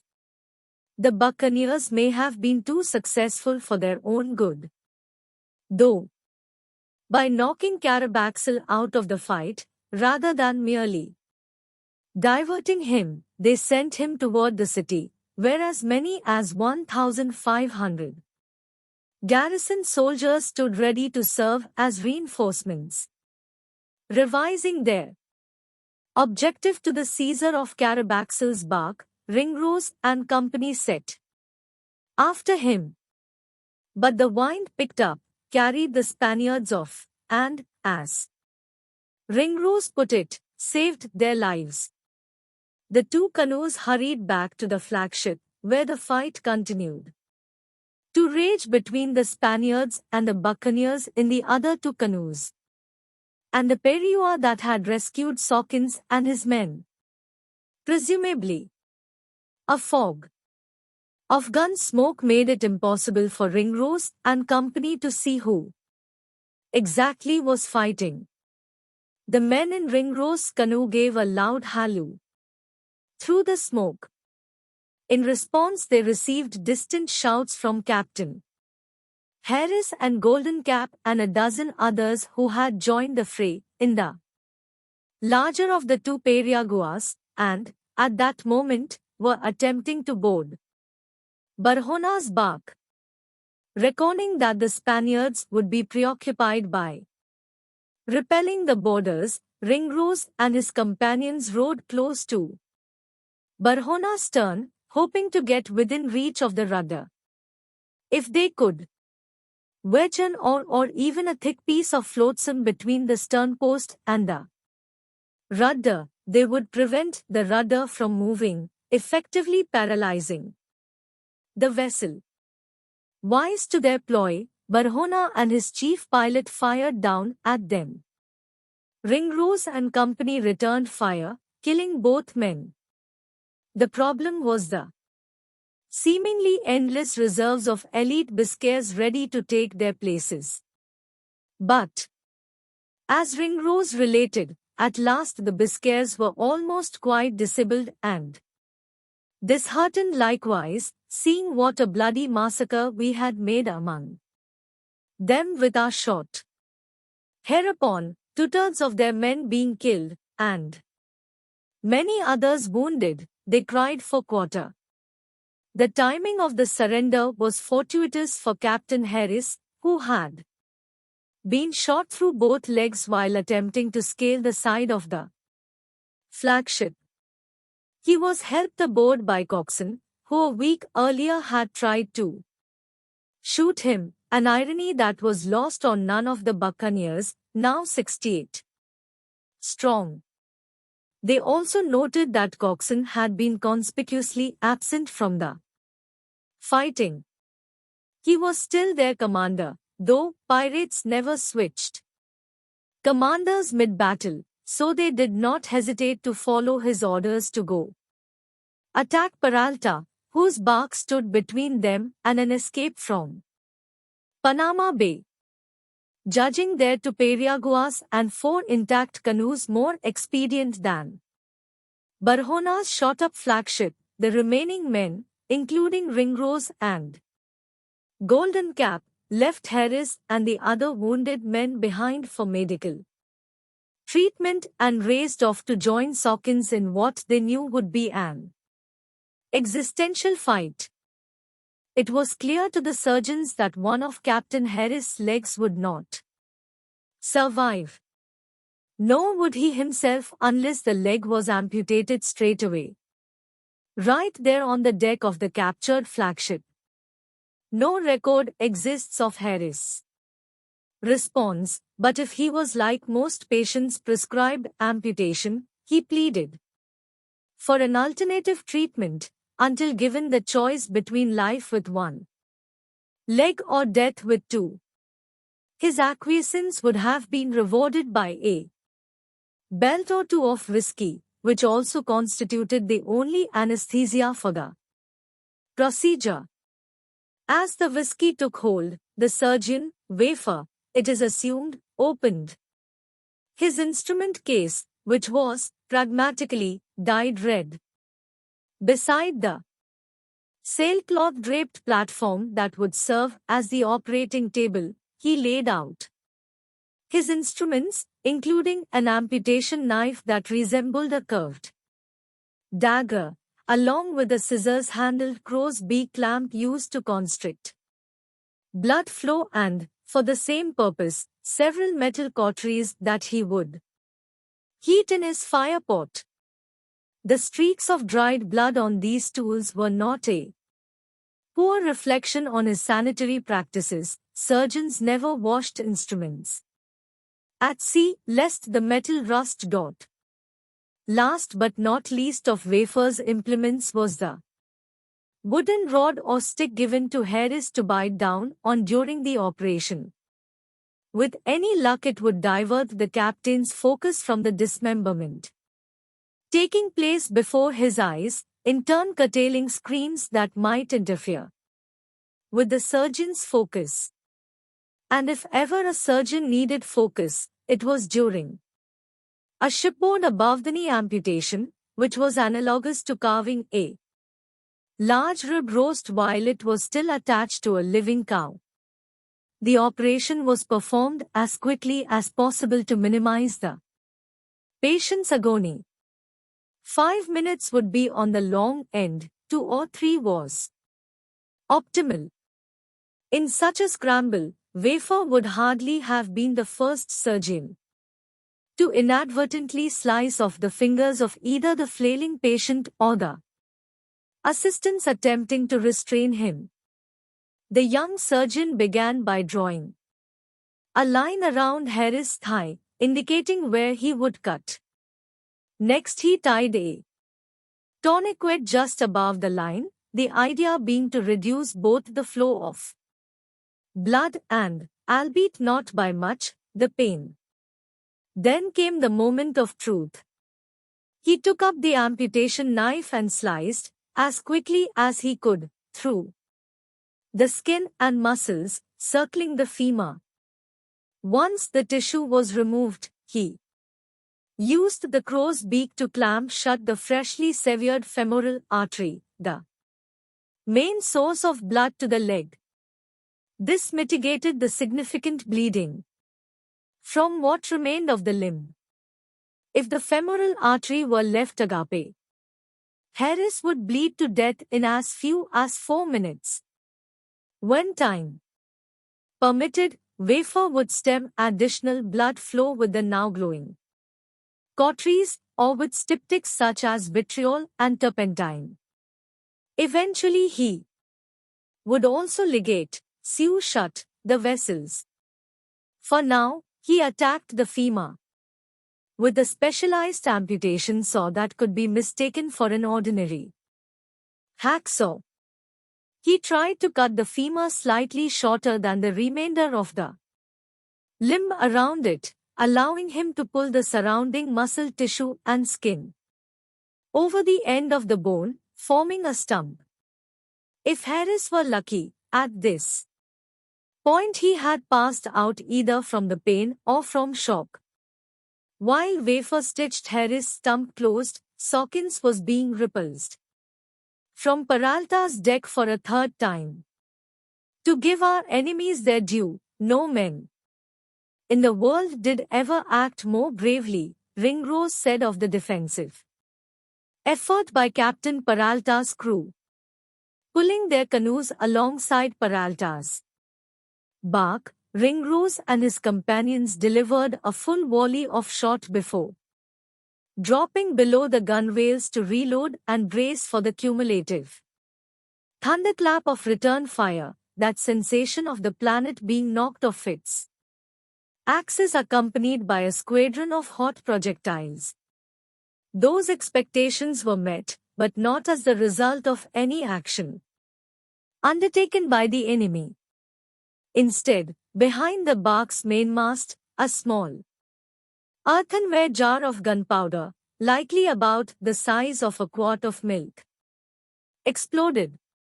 Paradoxically, there was nothing more perilous to bring to a gunfight than gunpowder, particularly on a deck crowded with discharging guns and the resulting spray of sparks.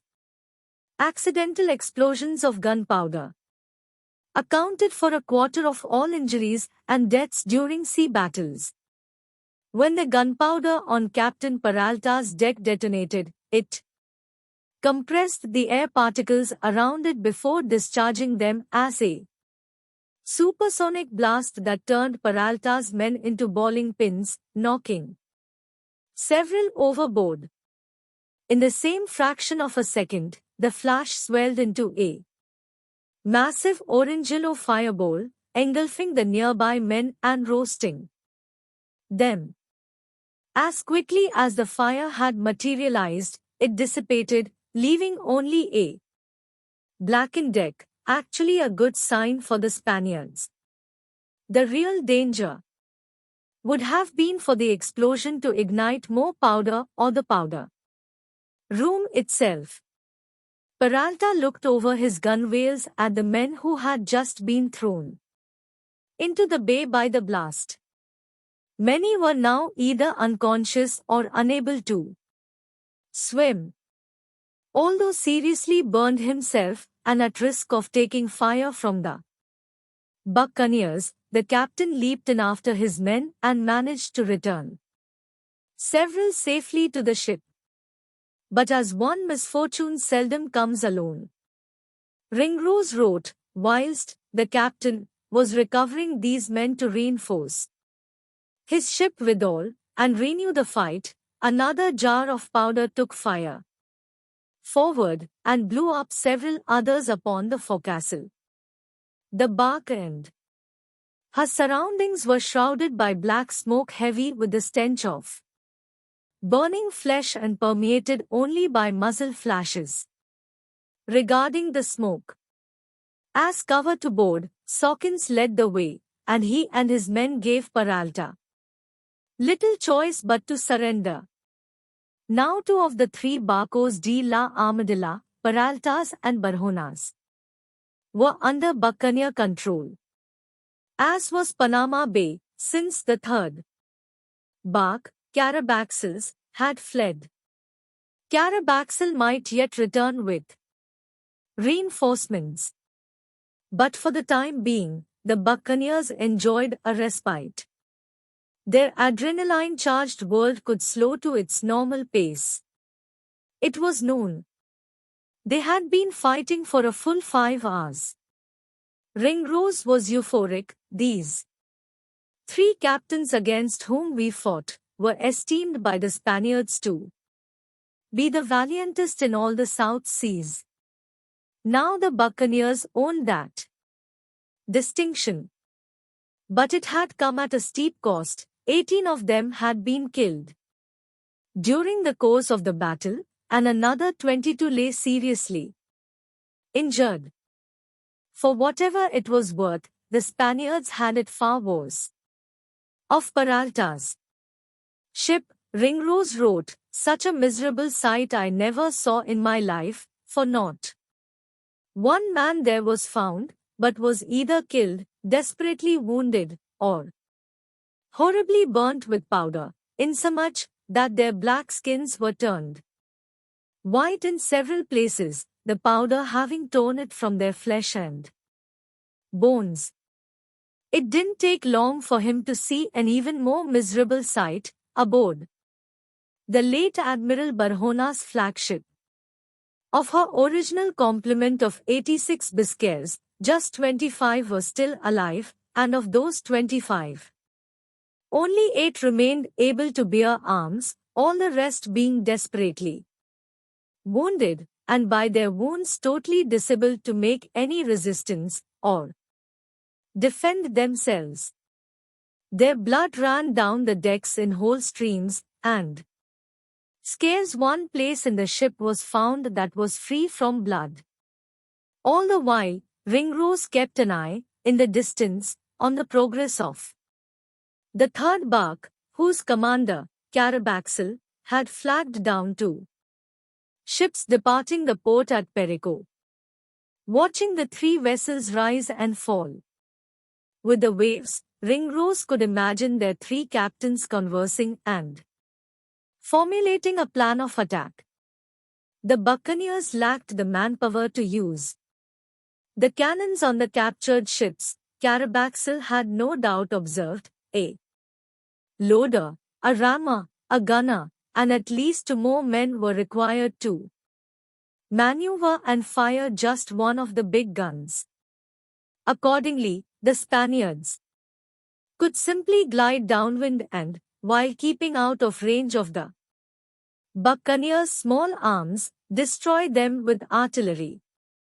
In reality, though, as Ringrose was about to learn, Carabaxil's discussion with the 2 other captains was going much differently. Carabaxil gave them so little encouragement that they returned back and dared not engage us. The new threat was altogether eliminated. Sawkins asked Peralta's men, now the buccaneers prisoners, about Spanish troop strength on Perico Island, the location of the treasure storehouses. Overhearing the question, Peralta warned Sawkins against moving on the port.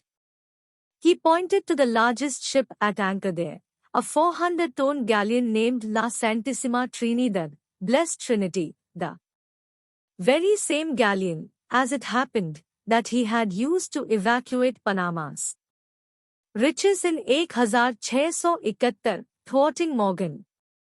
Aboard the Santissima Trinidad alone, Peralta said, were 350 men. With the canoes that had lagged on the way from Isla Chepillo only now trickling into Panama Bay, the buccaneers had 136 able fighters. Given what Sawkins had seen of the Spaniards, he had to like the buccaneers' chances. Again, Peralta attempted to discourage the buccaneers, even as he flattered them, referring to Englishmen as the valiantest men in the whole world. He said the ships at Perico were too well provided for them to defeat. He advised Sawkins and company to flee Panama Bay while there was still a chance. They could still go and plunder the lightly defended Spanish settlements on the Pacific coast, he suggested. At least they would come away with their lives. Peralta was immediately contradicted by one of his crewmen, who lay dying upon the deck, as Ringrose put it. Either a victim of the fighting or the gunpowder explosions, the dying man told Sawkins that the ships in view were empty. Every able sailor had been sent aboard the 3 barks of the Armadillo. The Englishmen were not sure whether to believe the crewman or Peralta.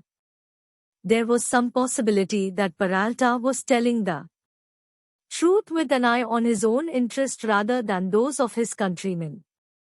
But a man at death's door, would he dare utter false last words, placing him at risk of being turned away by Saint Peter from the gates of heaven? A fundamental principle of testimony in English law at the time was nemo morituis presumitur mentire, a dying person is not presumed to lie. All of a sudden, Peralta's silverting spiel appeared as the first step in a long con. Sawkins set the captured bark on a course for Perico Island. It was odd. Waves patted the Perico Island pier. The usual creek sand. Groans rose from the moored ships. But there were none of the creek sand. Groans of deck boards beneath Spanish soldiers shifting their weight as they readied their weapons and tensed their knees to leap out in ambush. Similarly, the air did not carry the soprified scent of fear. Seabirds aside, the only sign of life in the port was the smoke billowing from the largest of the ships, La Santissima Trinidad, which was also sinking. Before evacuating the island, the Englishmen reasoned, the Spaniards had scuttled the big galleon to keep her out of buccaneer hands. We quenched the fire with all speed, and stopped the leak, Ringrose wrote. Thus the buccaneers gained control of the greatest seaport of all the South Sea and clinched one of the most improbable victories in the history of naval warfare. They gave no thought to their place in history, though. Their full focus was on the spoils, Perico's merchant ships and, of course, the storehouses. In them they found a sizable haul of wine, sugar, flour, sweetmeats, skins, soap, and iron bars. But no gold, no jewels, no silver, not so much as a stray piece of eight. Suddenly the day ranked instead as a colossal Pyrrhic victory. Crestfallen, the buccaneers deliberated the matter of how they might extract gold and silver from the city instead. The first order of business was tending to their wounded. To do so effectively, they decided to take up quarters aboard the salvaged Santissima Trinidad. On Spanish ships, officers' cabins typically included mattresses, bed linens, and chamber pots. Luxuries that were antithetical to the pirate esprit de corps that espoused hammocks in a communal berth. Moreover, cabins added to a ship's weight, hindering speed.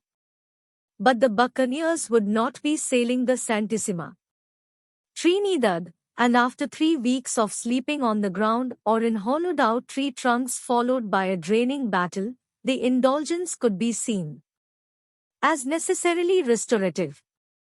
The ship also offered a convenient place to keep prisoners, including Peralta and Gabriel, who could be of immense value in the coming days, both as intelligence sources and trade chips. While settling in, the buccaneers saw how, with some retrofitting for speed, the Santissima Trinidad might become the ultimate pirate ship, and they drooled over the prospect of using her to plunder more cities in the South Seas, after first ransoming Panama. Coxon, however, advocated taking their Perico haul and returning overland to Golden Island right away, before Panama could rally its considerable military force against them. But an examination of their prisoners was leading his men to a downward revision of their previous estimates of Spanish troop strength.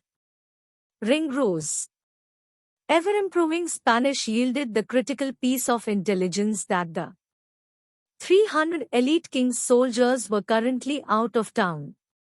He also discovered that, true to the testimony of Peralta's dying crewmen, upon receiving word of pirates in these seas the night before, all the cities' remaining troops had been herded onto the 3 barcos de la Armadilla.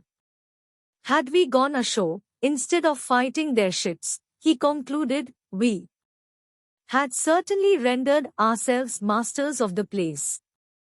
Still, Coxon wanted to leave. It dawned on the men that their touchy admiral was, once again, motivated by saving face. Following the battle, he had been much dissatisfied with some reflections which had been made upon him by our company, according to Ringrose, on top of which Sawkins would almost certainly be the company's choice for admiral if the expedition continued.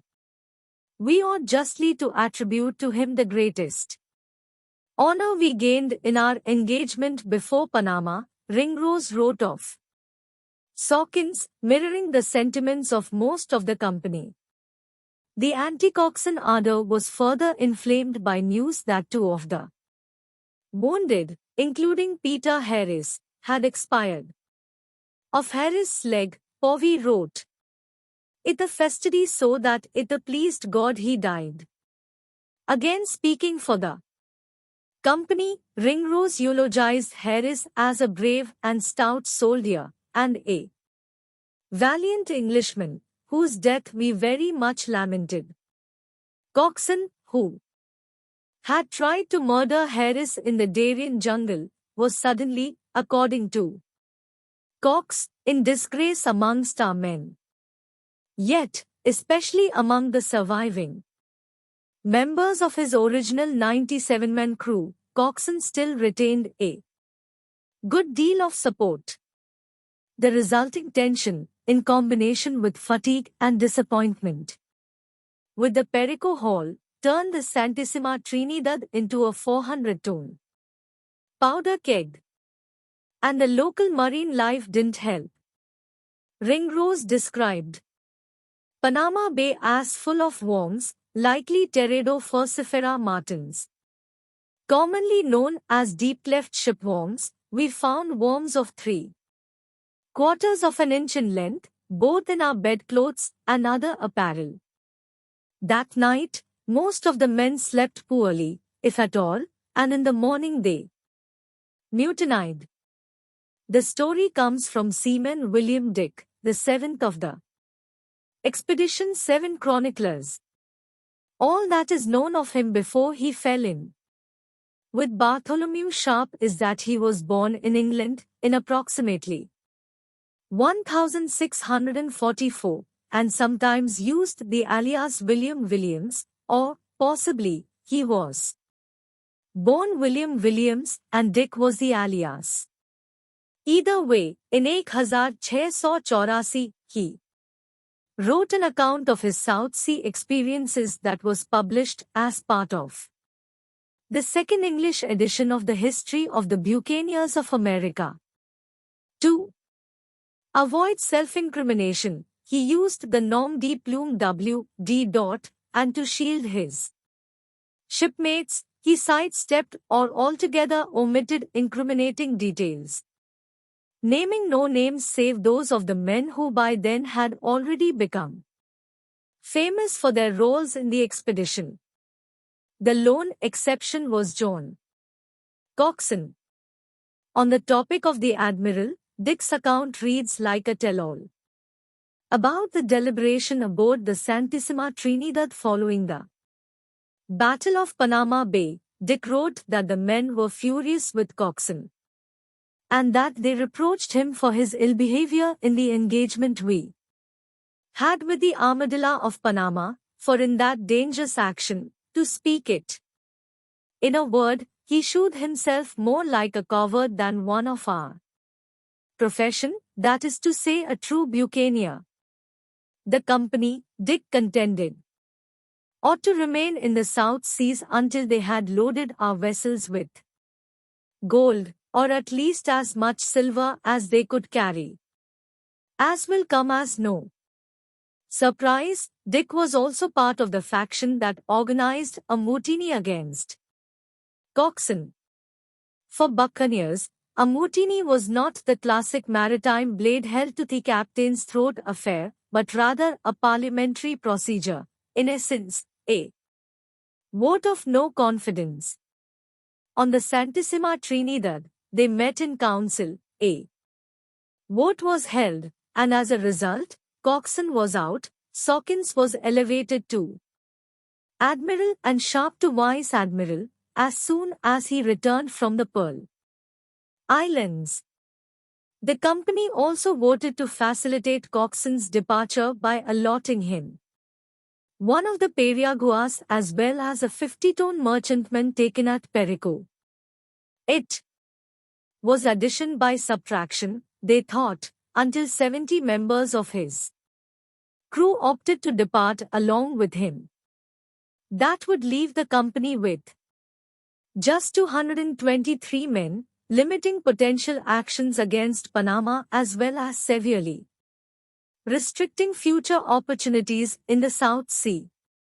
Was another 20 of Coxon's original crewmen had wanted to return to Golden Island with him, but he turned them down. Their battle injuries would make them too great an encumbrance on the march up the Darien.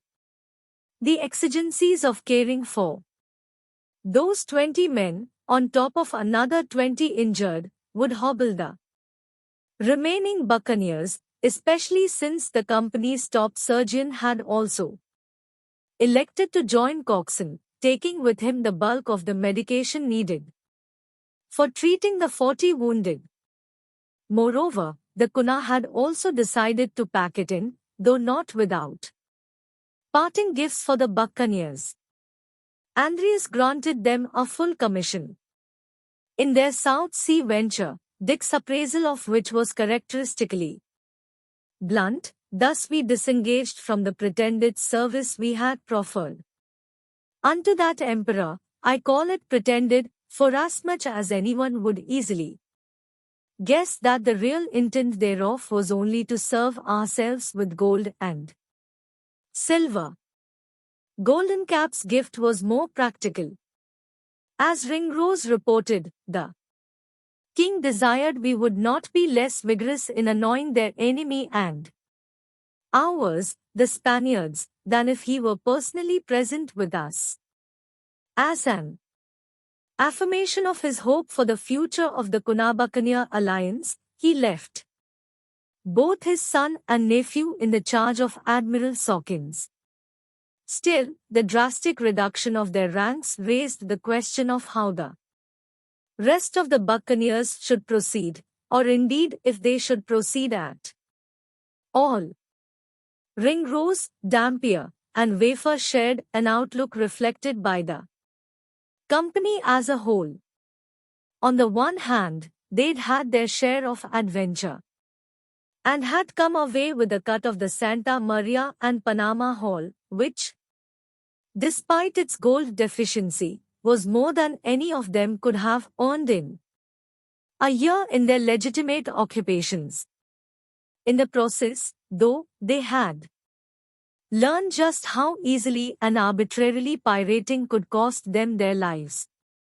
But at the same time, they had seen that the worst fears of the Spanish merchants expressed in the letters intercepted at Portobello were spot on. The Darien had indeed served as an open door to the South Seas for buccaneers.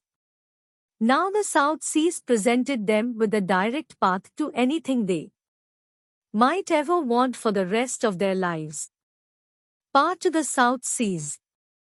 Richard Sawkins's admiralty commenced with an effort to ransom the port of Panama. Until the Spaniards met his price, his men would prey on incoming merchant vessels, which might be even more lucrative than sacking the city.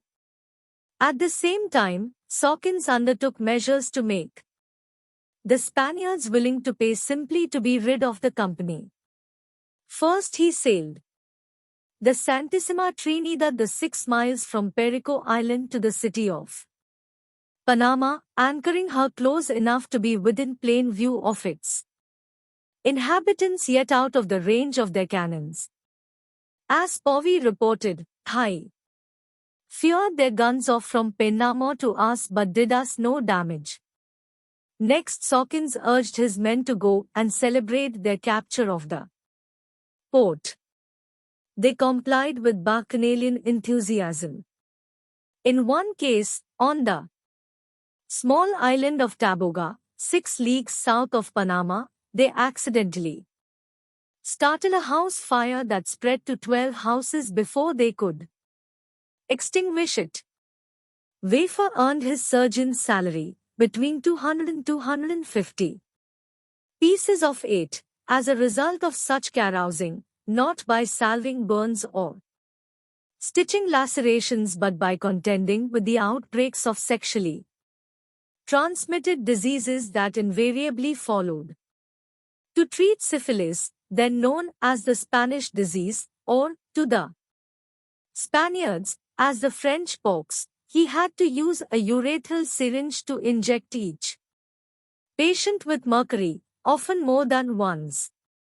Sometimes the treatments continued for months, hence the old refrain to minutes of Venus, 2 years with mercury. Because mercury induced urination and salivation. 17th century medical wisdom went, it expelled the invisible properties responsible for syphilis. In fact, the only way the treatment could bring the condition to an end was by killing patients via mercury poisoning. The partying on Taboga benefited the company overall, however, by drawing Spanish merchants from Panama. The merchants came by stealth. On account of their governor's strict prohibition of all commerce with the invaders, their objective was not to sell their own wares but instead to purchase the goods the buccaneers had plundered from Perico Island. Taboga's secluded beachside village, inadvertently reduced from 100 houses to 88, thus became an animated commodities exchange, with polished Spanish capitalists haggling over prices with sellers who were their sartorial opposites. The Panamanian merchants drove hard bargains, just not too hard, in deference to the murderous tendencies of the sellers. Any awkwardness for the merchants attendant to buying their own goods back from the men who had stolen them was outweighed by the opportunity to replenish their inventories at bargain prices. The Spaniards were also in the market for slaves, paying 200 pieces of 8 for each black prisoner with whom the buccaneers were willing to part. Neither Ringrose nor the other chroniclers touched on the ethics of the practice, probably because enslaved people were commonly regarded as plunder. Typically, pirates either sold such prisoners or kept them as servants. On occasion, however, they liberated them or welcomed them into a crew as full and equal partners. Trafficking slaves, however, was not what these buccaneers had had in mind for their blockade of Panama, and after 2 weeks of it, they began to question the plan, which to that point had netted them just 2 merchant ships of any consequence, each laden with nothing but fowl and poultry. On the night of 10th May, 18 days into the blockade, Sharp found himself in the unenviable position of sailing from Perico to Taboga to fetch some men who had been enjoying themselves too much, neglecting their shipboard duties. It was no easy task to wrangle pirates back aboard a ship when they still had money to spend. Sometimes a captain had to resort to a false claim of a ripe Spanish merchant ship in the vicinity. As it happened, on the way to Taboga, Sharp spotted just such a vessel. He gave chase, easily caught up, and hailed her, gathering that she was the San Pedro on her way from Lima. He bid her captain to strike, to lower topsails or colors, in acknowledgement of the other vessel's superiority. When the captain complied, Sharp sailed alongside the San Pedro, and his men boarded her. He himself couldn't be bothered to join them, because the San Pedro's sailors were armed only with rapiers, and he had no reason to think that the plunder would be anything other than more foul. Yet his men found, as he recorded in his journal, 1,400 jars of wine and brandy on board, besides several more of vinegar, a considerable quantity of powder, and some shot, which came very luckily, for we had almost spent all our ammunition. The plunder included one other item of note. Sitting at his desk that night, writing about the brandy while lightly enjoying a jar of it, Sharp added, almost as an afterthought, I am not to forget that there were also in the vessel 50,000 pieces of 8. The money had been sent from Lima to pay the soldiers in the Panama garrison, according to Ringrose, who recorded the total as 51,000 pieces of 8. John Cox had it at 60,000 pieces of 8, adding that when the company divided it the next day, each man received 247 pieces of 8. Even if Sharpe's low figure is correct, each buccaneer's share would have exceeded the 200 pieces of 8 Morgan's men netted for their entire 1671 expedition. In 1680, 247 pieces of 8 equated to 2.5 years' worth of wages as a farm laborer, or enough to start a farm of one's own and furnish it with a dozen cows. But any of the buccaneers who contemplated cashing out were given pause by the intelligence they gathered from the San Pedro's crew. A second ship was due from Lima in 10 or 12 days, this one carrying twice as much money. Sawkins and company corroborated the intelligence 2 days later, when Sharpe seized another ship, this one laden with flour that he sold to the Panamanian merchants. The more significant prize was her crew's affirmation that, yes, the ship with 100,000 pieces of 8 had already sailed from Lima. She was due in Panama in 8 to 10 days. While waiting for her, the buccaneers shifted their residence from the Santissima Trinidad to Taboga, providing themselves not only with an excellent view of vessels arriving in Panama but also with recreational opportunities unavailable at an anchorage in the middle of a bay. Sharpe wrote of their new base of operations as an exceedingly pleasant island, abounding in all manner of fruits, including pineapples, oranges, lemons, albicatos, pears, mams, sapotas, coconuts. The meanings of mams and sapotas are casualties of time or, perhaps, brandy, but if by albicatos Sharpe meant avocados, he likely deserves the credit. William Dampier would be awarded by the Oxford English Dictionary for introducing avocado to the English language. A few days later, Spanish merchants landed at Taboga as usual, with goods the buccaneers had ordered. This time they also brought a message from the governor of Panama, asking what the Englishmen came for in these parts. Invoking Andreas' commission, Sawkins composed a response, which he gave the merchants to take back to the governor. We came to assist the king of Darien, who is the true lord of Panama and all the country thereabouts, he said, adding that since the buccaneers had come so far, there was no reason they shouldn't have some satisfaction.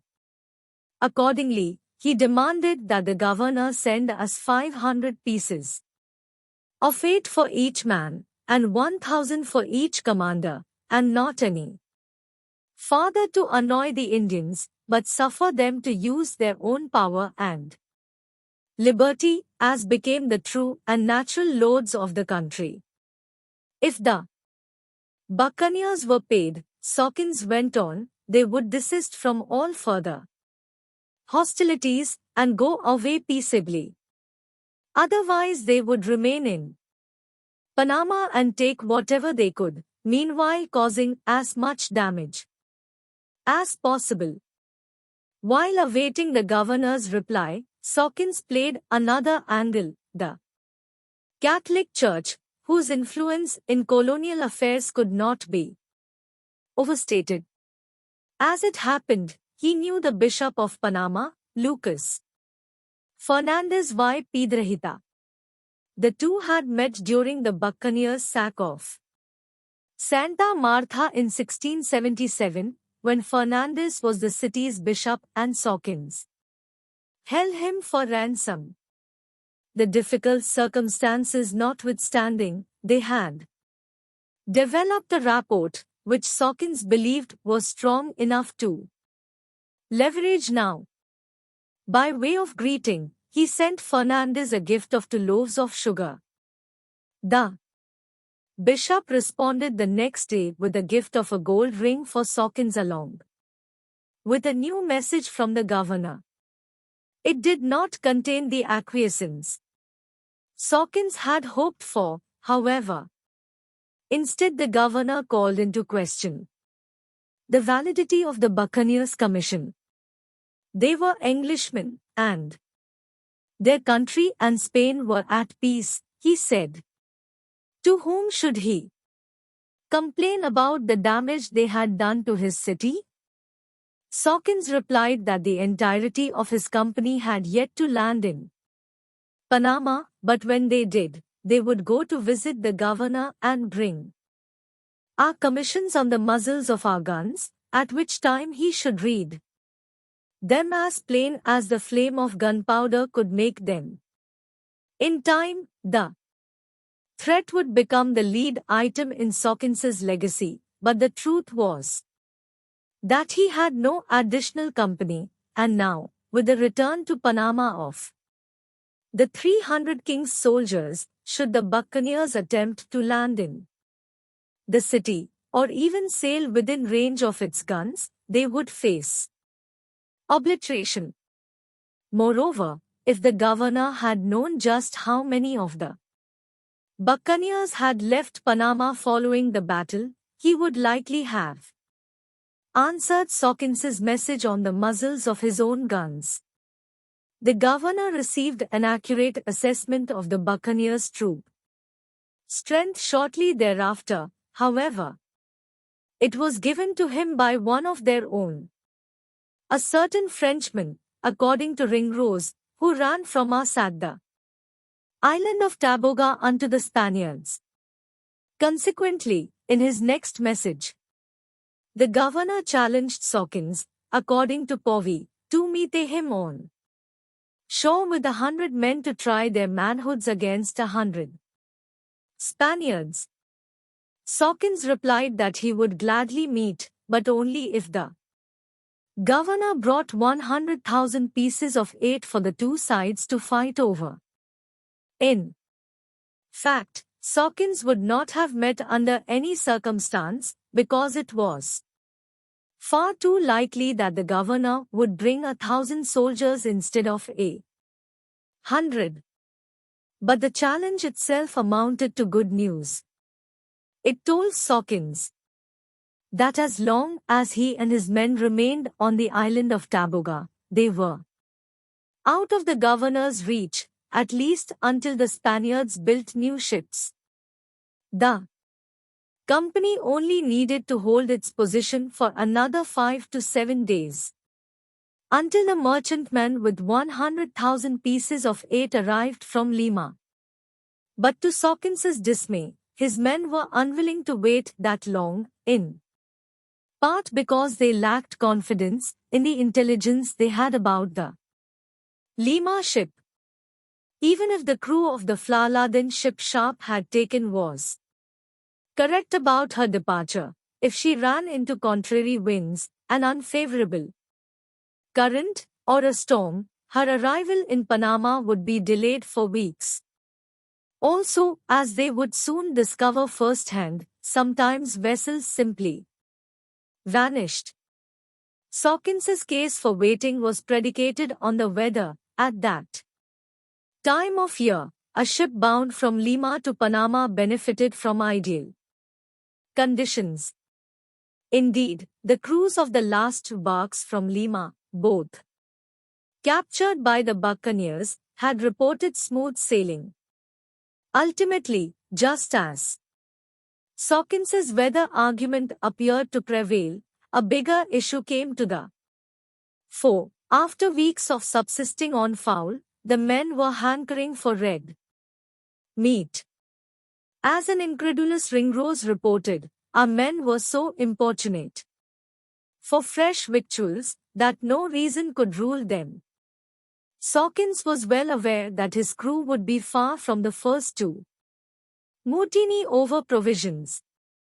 Among privateers, Dampier noted, nothing emboldens them sooner to mutiny than want. So the new admiral presented his men with an alternative to waiting for the Lima ship, a raid off Pueblo Nuevo, also known as La Ciudad de Nuestra Senora de los Remedios, a town 250 miles up the coast, where they would have access to plenty of meat. Even better, Pueblo Nuevo was utterly swollen with money from its pearl fisheries. Sawkins proposed sailing there as soon as possible, so as to outpace the messenger the Spaniards in Panama would send up the coast the moment the buccaneers sailed that way. As soon as the messenger delivered word of the raid to the citizens of the Spanish coastal settlements, they would begin hardening their defenses and, worse, evacuating their money. The company voted in favor of the plan, but with one stipulation, which Povey reported: our people, being headstrong, would have meat to eat first. On 15th May, 1680, the company set sail for Pueblo Nuevo with a planned stop at Otoque, an island near Panama known to be rich in victuals. The fleet consisted of the Santissima Trinidad, now renamed the Trinity, along with 2 small barks captured while the buccaneers were in Panama and under the command of Edmond Cook, a 180-ton merchantman that had been moored at Perico Island. The rest of the prize ships the buccaneers had burned, lest the governor of Panama have a means of pursuing them. After 6 weeks of being penned in by land, the buccaneers could now breathe deeply of hot, salty air and exult in the feeling of bounding over whitecaps toward another adventure. For Sawkins, though, the thrill was blunted by the exigencies of stealth. To keep out of sight of anyone on land, he needed the fleet to stay just over the horizon, with only low sails set. If any of his vessels was spotted, either by a Spanish craft or a well-positioned coastal lookout, the buccaneers would be in a race to Pueblo Nuevo, one they would almost certainly lose. The issue was the doldrums, the often windless waters near the equator that were now constraining them to a speed of 1 knot, 1 nautical mile, or 1.15 standard miles per hour. In spite of the jungle terrain, a messenger carrying word of the pirate threat from Panama to Pueblo Nuevo could travel over land more than twice as fast, which meant, in Sawkins's opinion, that the fleet simply could not afford a stop at Otoque for meat. But he would sooner be able to persuade his men to forego oxygen. No record exists of the duration of their time at Otoque. Ringrose was the lone chronicler to mention the visit at all, writing only, being arrived there, we lay by it while our boat went ashore and fetched off fowls and hogs and other things necessary for sustenance. That the men fetched, a euphemism in this case for stole, created yet another headache for Sawkins. The victim's report of the theft would reveal the fleet's whereabouts to the Spaniards, allowing the governor of Panama to surmise that the buccaneers were bound for Pueblo Nuevo. Although the stop at Otoque left the crew sated, Sawkins had to wonder whether they had just had the costliest pork dinner in history. As it transpired, the stop at Otoque had no ill effect on the Pueblo Nuevo effort. Word of the incident would not leave the island. The buccaneers would continue sailing undetected up the coast of Panama. The snag was the Frenchman who had betrayed them in the city of Panama. Unbeknownst to the company, when they dissolved the Taboga blockade and began sailing up the coast. The Frenchmen had predicted that they would move on Pueblo Nuevo, and the Spaniards immediately sent word there. The doldrums continued to hold the fleet to a speed of 1 knot, the same rate at which an iceberg floats. It was frustrating for the men, given the exigency of reaching Pueblo Nuevo, a frustration that was exacerbated by their confinement. Even the most spacious of their 4 vessels, the Trinity, was cramped, with some 150 men packed into less habitable space than is found in a 4-bedroom house. A man could scarcely move during the day without brushing against another, and at night, when there was less topside activity, the crowding was even more pronounced. The men slept primarily below decks in hammocks 14 inches wide, crammed side by side and above and below one another, stewing in unventilated air, heavy with snoring and the odors to be expected of seamen who often went months between baths. The stench was nearly strong enough to mask the odors of rotting wood and canvas, moldering urine, stale vomit, chickens and pigs, and other live animals, serving as either pets or future meals, and the putrefying detritus sloshing around the bilge, within the base of the hull, where water naturally settled. Later in the expedition, some combination of air and gas in the bilge would be potent enough to blind Ringrose and several shipmates for the better part of a day. Fortunately, the crew was divided in half by 4-hour watches, during which one group worked while the other slept. The ship's bell was struck every 30 minutes, the interval measured by a half-hour sandglass. 8. Bells signaled the end of a 4-hour watch, time for the men on the next watch to get out of their hammocks.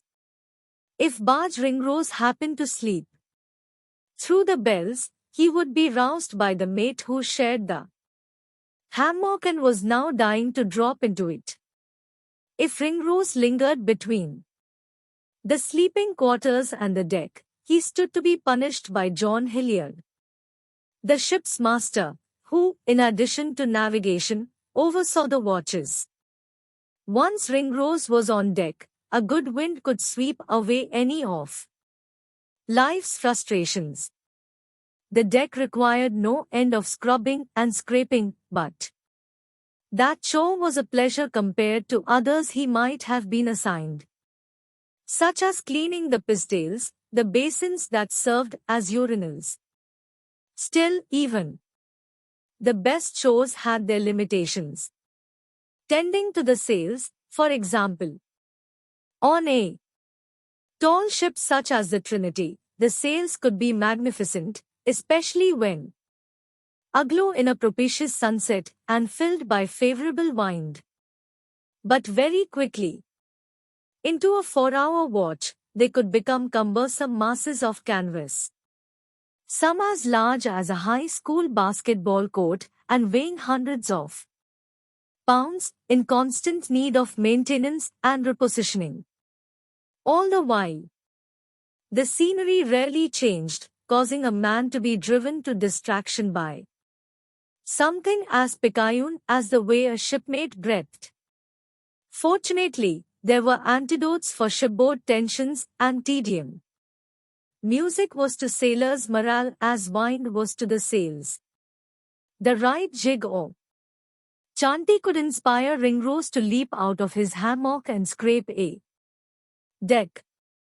Fiddlers, drummers, pipers, and trumpeters were prized at sea. For a sailor on a vessel captured by pirates, the ability to play even a penny whistle could mean the difference between life and death. The crew also had meals, of course, and alcohol, which provided a measure of escapism. But drinking also inflamed tempers that were already prone to run hot, especially when the men were in close quarters. This dynamic gave rise to the rule in some crews that anyone wanting to drink when it was dark had to do so on the open deck.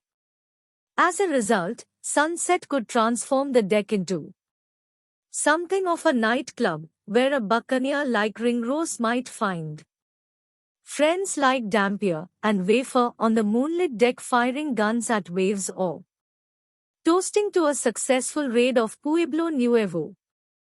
Other men might be seen gathered around the binnacle, the illuminated compass housing, playing card games, and others still rattling dice, stomping their feet to accompany the fiddler, or belting out shanties. And all that revelry was ephemeral in comparison to the camaraderie. Indeed, as Ringrose was beginning to appreciate, it was more than camaraderie, which could be found in any old seafaring crew. Those who shed blood together and were willing to die for one another formed a much stronger bond. It was love, not that any hardened warriors would have called it that. Still, the sentiment was there among men who referred to themselves as brothers. And the sentiment was stronger among buccaneers than it was in any old band of warriors, because they only had one another.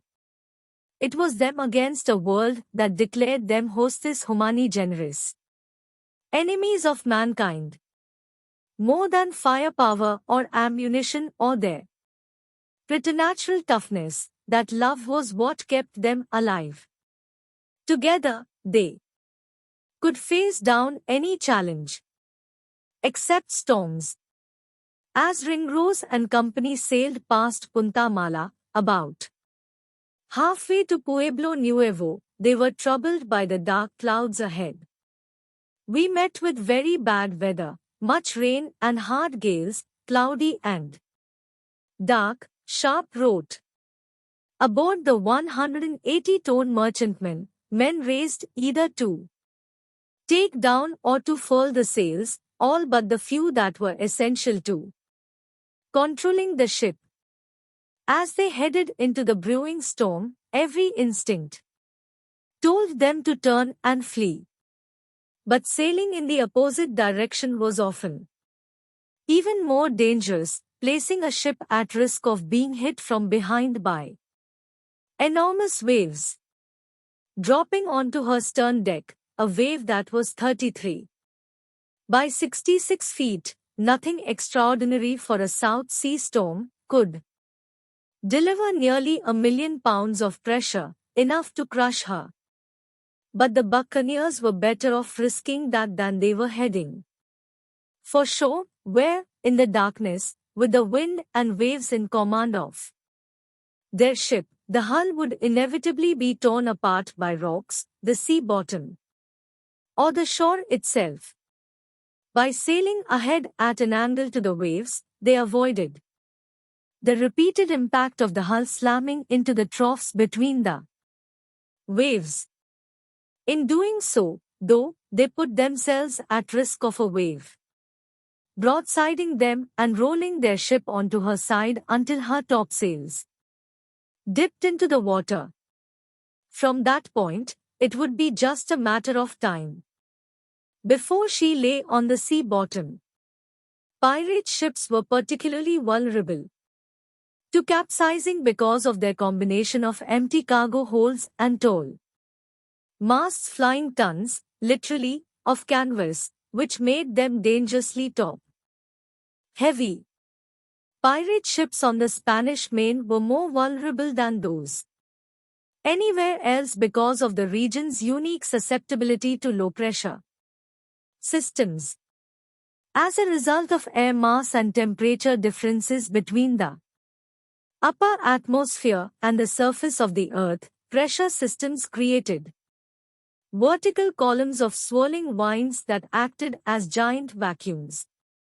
Sometimes, The temperature difference between the warm water and overriding cold air could create waterspouts, several 100-foot-tall columns of mist, as big as 100 yards in diameter, rotating at 50 miles per hour. Meteorological phenomena that could have the effect of a blender on a ship's mast and rigging. Dampier had heard of only one way a crew could try to counter a waterspout: fire shot out of their great guns into it, to give it air or vent, that so it may break. He'd never heard of the tactic working. However, the wind and rain began their assault on the fleet just as night fell, reducing visibility and heightening the dangers of falling spars and other heavy chunks of loosened rigging that could crush a man's skull, waves that permanently swept men overboard, and gobs of gelatinous seafoam that had the same effect by greasing the already slippery decks. All the while the men needed to work the pumps furiously to bail the ever-increasing amount of excess water in the notoriously putrid bilge. Despite these hazards, the Trinity emerged from the storm intact as the sun began to rise. Cook's ship, too, had escaped damage other than to her mainsail, which the wind had split all to pieces, as Sharp reported. That was far better than he could say for the two small barks, though they were gone altogether, as if they had been swallowed by the sea. Ringrose entire report on the missing vessels amounted to a sentence: "We lost two of our barks, the one whereof had 15 men in her, and the other 7. Sharp's record was similarly terse: "One of the barks after this night we saw no more." And the second bark? Lost, he wrote. Neither Povey, Cox, Dampier, nor Wafer said a word about either bark. As for Dick, 2 days later, when the bark still remained unaccounted for, he wrote in summation of the voyage, nothing remarkable happened while at sea. Sailors believed it was bad luck to raise a number of topics, including drowning, church, pigs, and good luck. But lost ships was not among them.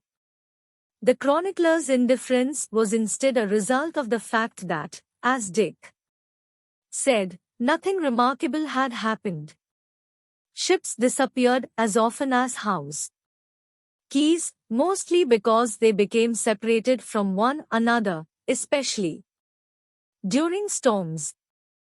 Accordingly, fleets prearranged rendezvous points. In this case, the buccaneers had agreed to meet near Pueblo Nuevo at Isla de Corba, which at nearly 200 square miles was Central America's largest island and therefore one of its easiest to find. The next night was merely gusty, but still it scattered the fleet. As dawn distinguished sky from sea on 21st May, Sharp, Cook, and the rest of the merchantman crew saw only wave tops where the Trinity ought to have been. Scanning the Panama coast to the north and the horizon in the other directions, they saw not so much as a sail. Climbing the 100-foot mainmast and standing on the crosstrees expanded a lookout's view to 350 square miles, roughly the size of Dallas, Texas, but again, no sign of the Trinity. Might the Spaniards have had something to do with her disappearance? And those of the two barks? Possibly, though had there been any sort of battle within 10 miles, Cook's crew would have heard it, and probably seen the muzzle flashes. The buccaneers did not rule out a sea monster as a possibility. Sailors heard plenty of tales of cephalopodic krakens, colossal squids, and leviathans that were part whale and part sea dragon, and they took their existence for granted. Reaching Isla de Corba on 22nd May, however, Cook's crew found the Trinity anchored off the island's northern shore. "We had the good luck to join them again the next day," said Sharp, the only chronicler to mention the incident at all.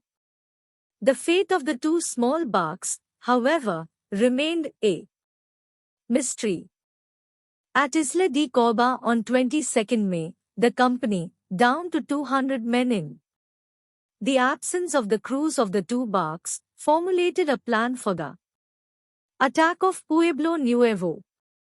The town was 60 miles away, 50 across the Gulf of Panama to the Gulf of Chiriqui and then 10 up the Pueblo Nuevo River, now called the Chiriqui Nuevo. Sawkins chose 60 men to go, including Ringrose, Sharp, Cook, Cox, and Povey.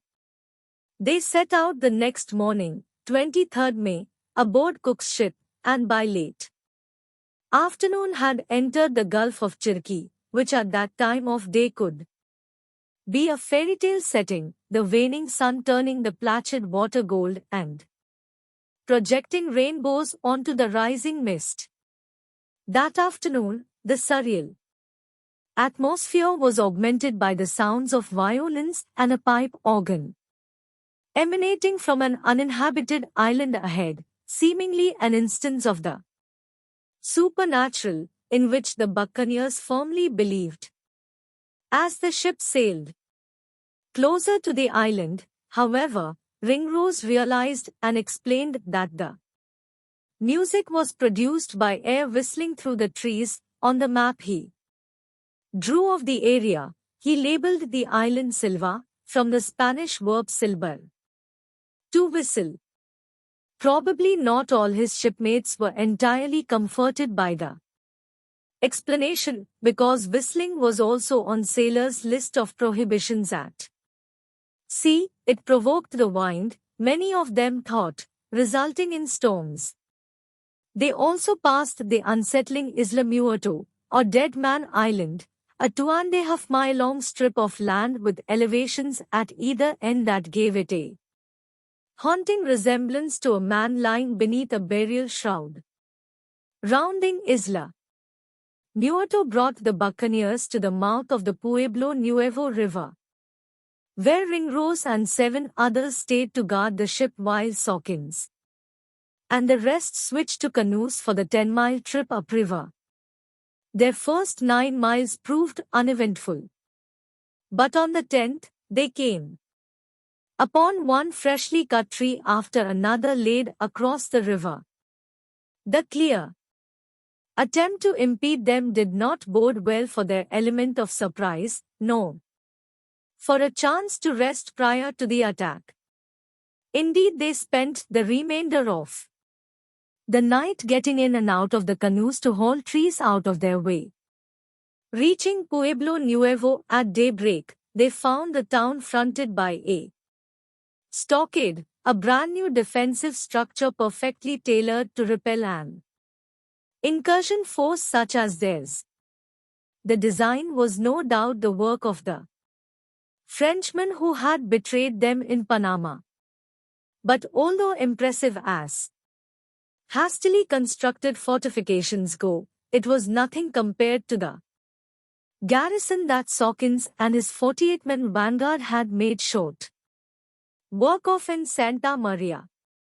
After landing his canoe ahead of the others, Sawkins strode into the savannah adjacent to the town. He was, Cox remarked, a man whom nothing on earth could terrify. In the undeveloped savannah, the admiral was expecting to find the path of least resistance into the town for his raiders. Instead, he discovered a trio of strong breastworks, temporary fortifications made of earth, wood, and rock piled breast high to protect defenders while they fired at onrushing attackers. Behind the breastworks, now stood dozens of Spaniards. Sawkins was undeterred. The town would have some defenders, he had known that, but fewer than in Santa Maria. And farmers and fishermen rather than soldiers. A moment later, the defenders spotted Sawkins, and one of them leaped over the breastwork, charging him. Unruffled, the admiral leveled his gun and fired, knocking the man off his feet.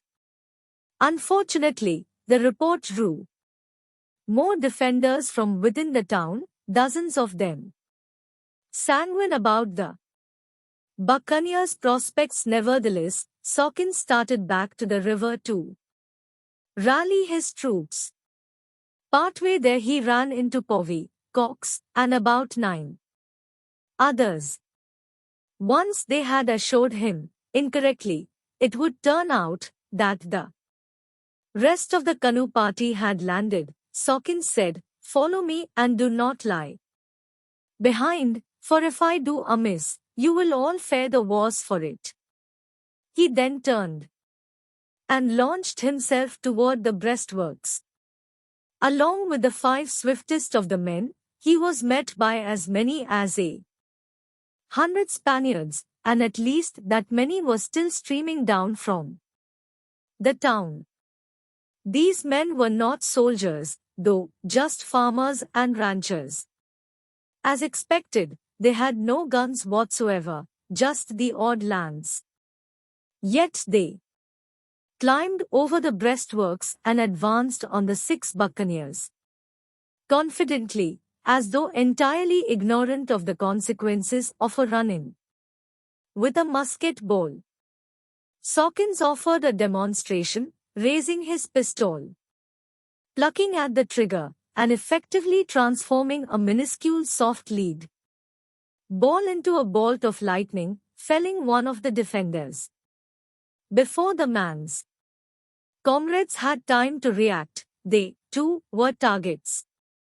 Following some combination of 5 more percussive reports, the stomach-turning whine of incoming projectiles, and the howling of their recipients, the rest of the Pueblo Nuevans were given pause, or they simply froze in terror.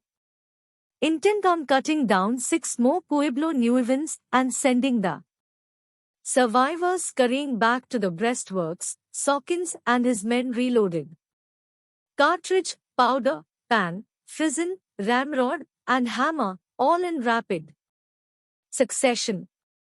But it was not rapid enough for them to fire before the defenders resumed their advance. Bolstered by a staggering number of reinforcements, as many as 1,000, estimated Cox, who was just then running up to the breastworks along with Povey, the Pueblo Nuevans fell like a tidal wave onto the buccaneers, of whom there were just a dozen now. As a result of a miscommunication, only a quarter of their canoes had landed, which was probably for the best. If all the buccaneers had been there to fight, they all would likely have died. As it stood, the reign of Pueblo Nuevan lances killed 3 of them, including Sawkins. All of a sudden, Cox, Povey, and the remaining buccaneers were out of options save turning back to the river and running for their lives. As they ran, one of their comrades was snatched from behind them by the trailing throng. Because any attempt to stop and help him would mean certain death, they continued across the savanna, forced along the way to endure his blood-curdling screams. Finding their canoes unmolested, they bounded in, and with the Spaniards coming down so fast upon us, as Povey put it, they shoved off, joining the balance of the raiding party in retreating downriver with all haste imaginable. The Pueblo Nuevans kept up the pursuit, piling into their own boats. With periaguas and other sailing vessels, they could easily catch the buccaneers and again overwhelmed them. There was a chance the buccaneers would be rescued by Cook and his skeleton crew, which included Ringrose, now sailing upriver. However, Cook and Company's unfamiliarity with the river proved their undoing. Not only did they run the ship aground, they also landed on a rock. In a flowing river, rocks can act as saw blades on the wooden hull of a ship that is rocking and pitching in the current, turning her into a shipwreck long before either the tide or her crew can dislodge her. Cook's crew would eventually manage to free her, but not in time to be of any help to their comrades trying to flee Pueblo Nuevo. With the Pueblo Nuevans bearing down on them, meanwhile, those men were overdue for good luck, and they got some when Sharp spotted a sleek bark that could facilitate the buccaneers' escape if they could take her. Planning to do so or die trying, Sharp and his canoemates advanced, finding her at anchor with, amazingly, no one aboard. They quickly installed themselves, helped the rest of the men in the canoes onto her deck, and weighed anchor. Not only was the bark swift, she whisked them out of harm's way, she was also packed with valuable booty, including indigo, oil, butter, and pitch, a glutinous tar-based composition used in waterproofing hulls. But it was small consolation for the loss of Sawkins. Back at Isla de Corba, echoing the buccaneers' collective sentiments, a gutted Ringrose wrote that the admiral had been as valiant and courageous as any could be, and the best beloved of all our company. Sawkins had been more than their leader, he had been the expedition's glue. The men concluded that their fortunes had died with him. Unwilling to serve under his prearranged successor, Sharp, they mutinied again and prepared to go their separate ways. Sharp tried to change their minds, gathering everyone aboard the Trinity and making a case for them to stay together. Under his command, he said, they would prosecute the design Captain Sawkins had undertaken, which was to remain in the South Sea and plunder Spanish ships and settlements. He maintained that once they were farther onto the Spanish Main, where the citizens weren't expecting them, they would regain the element of surprise. And in no time they would each be worth 1,000 pounds, 4,000 pieces of 8, and on their way home. The entreaty won him support from the diehards, including William Dick, who were determined to be buried in those seas rather than to return home without the gold they had fought for so long and through so many dangers. Sharp's promise of 1,000 pounds also resonated with the substantial number of men who had already gambled away their shares of the expedition's plunder. But for the rest of the crew, the issue remained Sharp himself. He was a brilliant sailor and tactician, they acknowledged, but also a rash hothead barely capable of managing himself, much less an entire fleet. That, too, was a sentiment shared by Ringrose, who was now totally desirous in my mind to quit those hazardous adventures and return homewards. The trouble was that his route home would entail a trek up the Darien Isthmus, and he was much afraid and averse to trust myself among wild Indians any farther. And, regardless, with the rainy season now under way, the crossing would be nearly impossible. Ringrose's friends Dampier and Wafer both enthusiastically advocated for continuing the adventure, which may also have influenced his decision. On 30th May, he was not among the breakaway party of 63 buccaneers who sailed for the Darien along with the remaining Kuna, who would serve as their guides. About 140 buccaneers remained on Isla de Coba. Ringrose was given reason to regret his decision almost at once. First, as he was standing beneath a manzanilla tree, a shower of rain happened to fall, dumping the tree's toxin onto him and causing his entire body to break out with red spots that wouldn't abate for a week. Next, while hunting for supper, he and several shipmates found themselves face to face with several 20-foot-long alligators. The men managed to shoot and kill the alligators, at the same time solving the problem of supper. Buccaneer infighting and politicking proved trickier. Sharp chose to keep the swift bark he'd taken during the flight from Pueblo Nuevo, which he christened the Mayflower. In her he saw the ideal consort for the Trinity, enhancing both the buccaneers' tactical options and reconnaissance capability. He gave Edmond Cook command of the new ship, a reasonable choice given Cook's seniority and track record. But the radically democratic crew bristled at being denied a say in the matter, and after just a few days under Cook, his men simply refused to follow his orders, as Ringrose reported. Determining to rule over such unruly company no longer, Cook quit the Mayflower and rowed over to the Trinity. Sharp appointed John Cox to be Cook's replacement on the Mayflower, a move that amounted to throwing gunpowder on a fire. Again the men resented Sharp's unilateral approach. In their opinion, the glib New Englanders' lone qualification was being one of Sharp's cronies. As a result, mutiny was again brewing before the reconfigured fleet had sailed even an inch.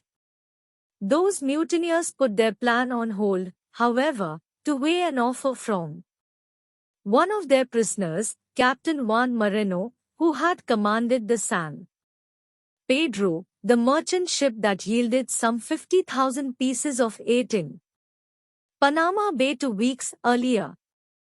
As Ringrose related, Moreno promised to do great things for us by piloting and conducting us to several places of great riches. Foremost was Guayaquil, a burgeoning Spanish port city in modern Ecuador, where the buccaneers might lay down our silver and lade our vessels with gold. Another incentive to raid Guayaquil was chocolate, which had only recently been introduced to England and, despite its exorbitant price, become an immediate sensation because of its taste as well as the prevailing belief that it was an aphrodisiac. The buccaneers enjoyed chocolate, to say the least. The chroniclers of repeated exaltations of it lead to the conclusion that pirates placed its value somewhere between rum and the company of women.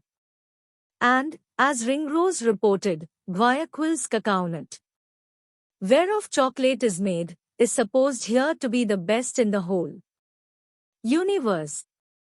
Dampier differed, writing that it was only because of the limited travels of his worthy consort that he could hold such an opinion. Had Ringrose benefited from Dampier's breadth of experience, his friend maintained he would prefer the Caraco's nuts before any other. Chocolate and riches aside, Ringrose, Dampier, and company feared that Moreno was either leading the company into a trap or trying to facilitate his own escape, or both. They took their concerns to their other prisoners, including Jose Gabriel and Francisco Peralta, the old and stout Andalusian captain who had tried to deceive them in the aftermath of the Battle of Panama Bay when he warned them away from Perico Island.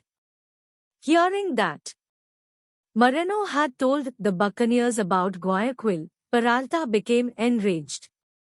A good sign, the buccaneers thought, that is, unless they were watching a piece of theatre the Spaniards had scripted during their time together in confinement.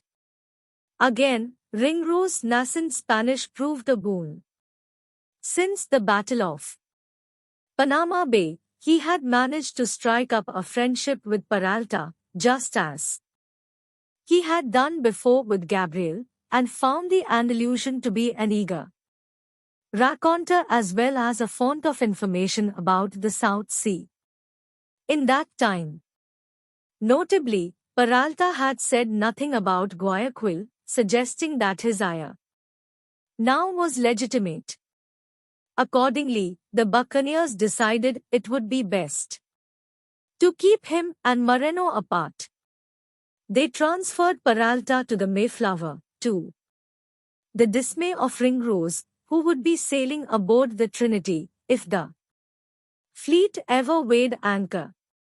Several of the buccaneers were unsure that, with a force of fewer than 150 men, they could manage a city of Guayaquil's size and might. Those who gave way to omens were given further pause by the weather's sudden turn. That night we had such thunder and lightning as I never had heard before in all my life, Ringrose wrote. If nothing else, it was a sign that the rainy season was well underway.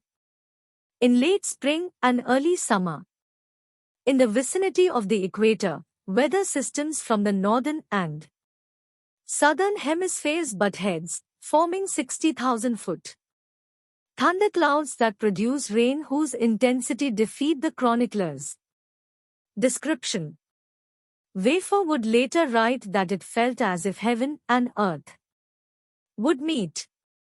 The clouds would also throw off sparks in the form of 5-mile-long bolts of lightning, which carried a charge of 100 million volts and gravitated toward ships' masts, the sea's highest points, and could detonate stores of gunpowder. As it happened, at the same time the buccaneers were ratifying the plan to attack Guayaquil, lightning ripped into the waves around the Trinity and the Mayflower, clipping the former's mainmast. Thankfully, it did no harm, save electrocuting fish in the vicinity. Their crews were fortunate to be protected by Isla de Coba, a landmass with an elevation of more than 200 feet. But they would have no such luck on the 650 miles of open sea between the island and Guayaquil. The Trinity and the Mayflower departed Isla de Coba for Guayaquil at 5 o'clock in the evening on 6 June and proceeded to sail in the wrong direction. It wasn't a navigational error, or anything sharp or anyone else had drunk, but rather the result of so little wind that the current drove the ships northwest, in reverse, essentially. Over the following 2 days, there was enough wind to get the ships back on course, but not enough for them to outpace an average middle-aged swimmer. The morning of the 3rd day brought what Ringrose called an easy gale. It was just a tease, though. By supper time the ships had advanced just 5 leagues, a speed of 1.5 miles per hour, or 1/4 the speed of horsemen carrying news of the attack on Pueblo Nuevo and warnings to settlements throughout the Spanish Main.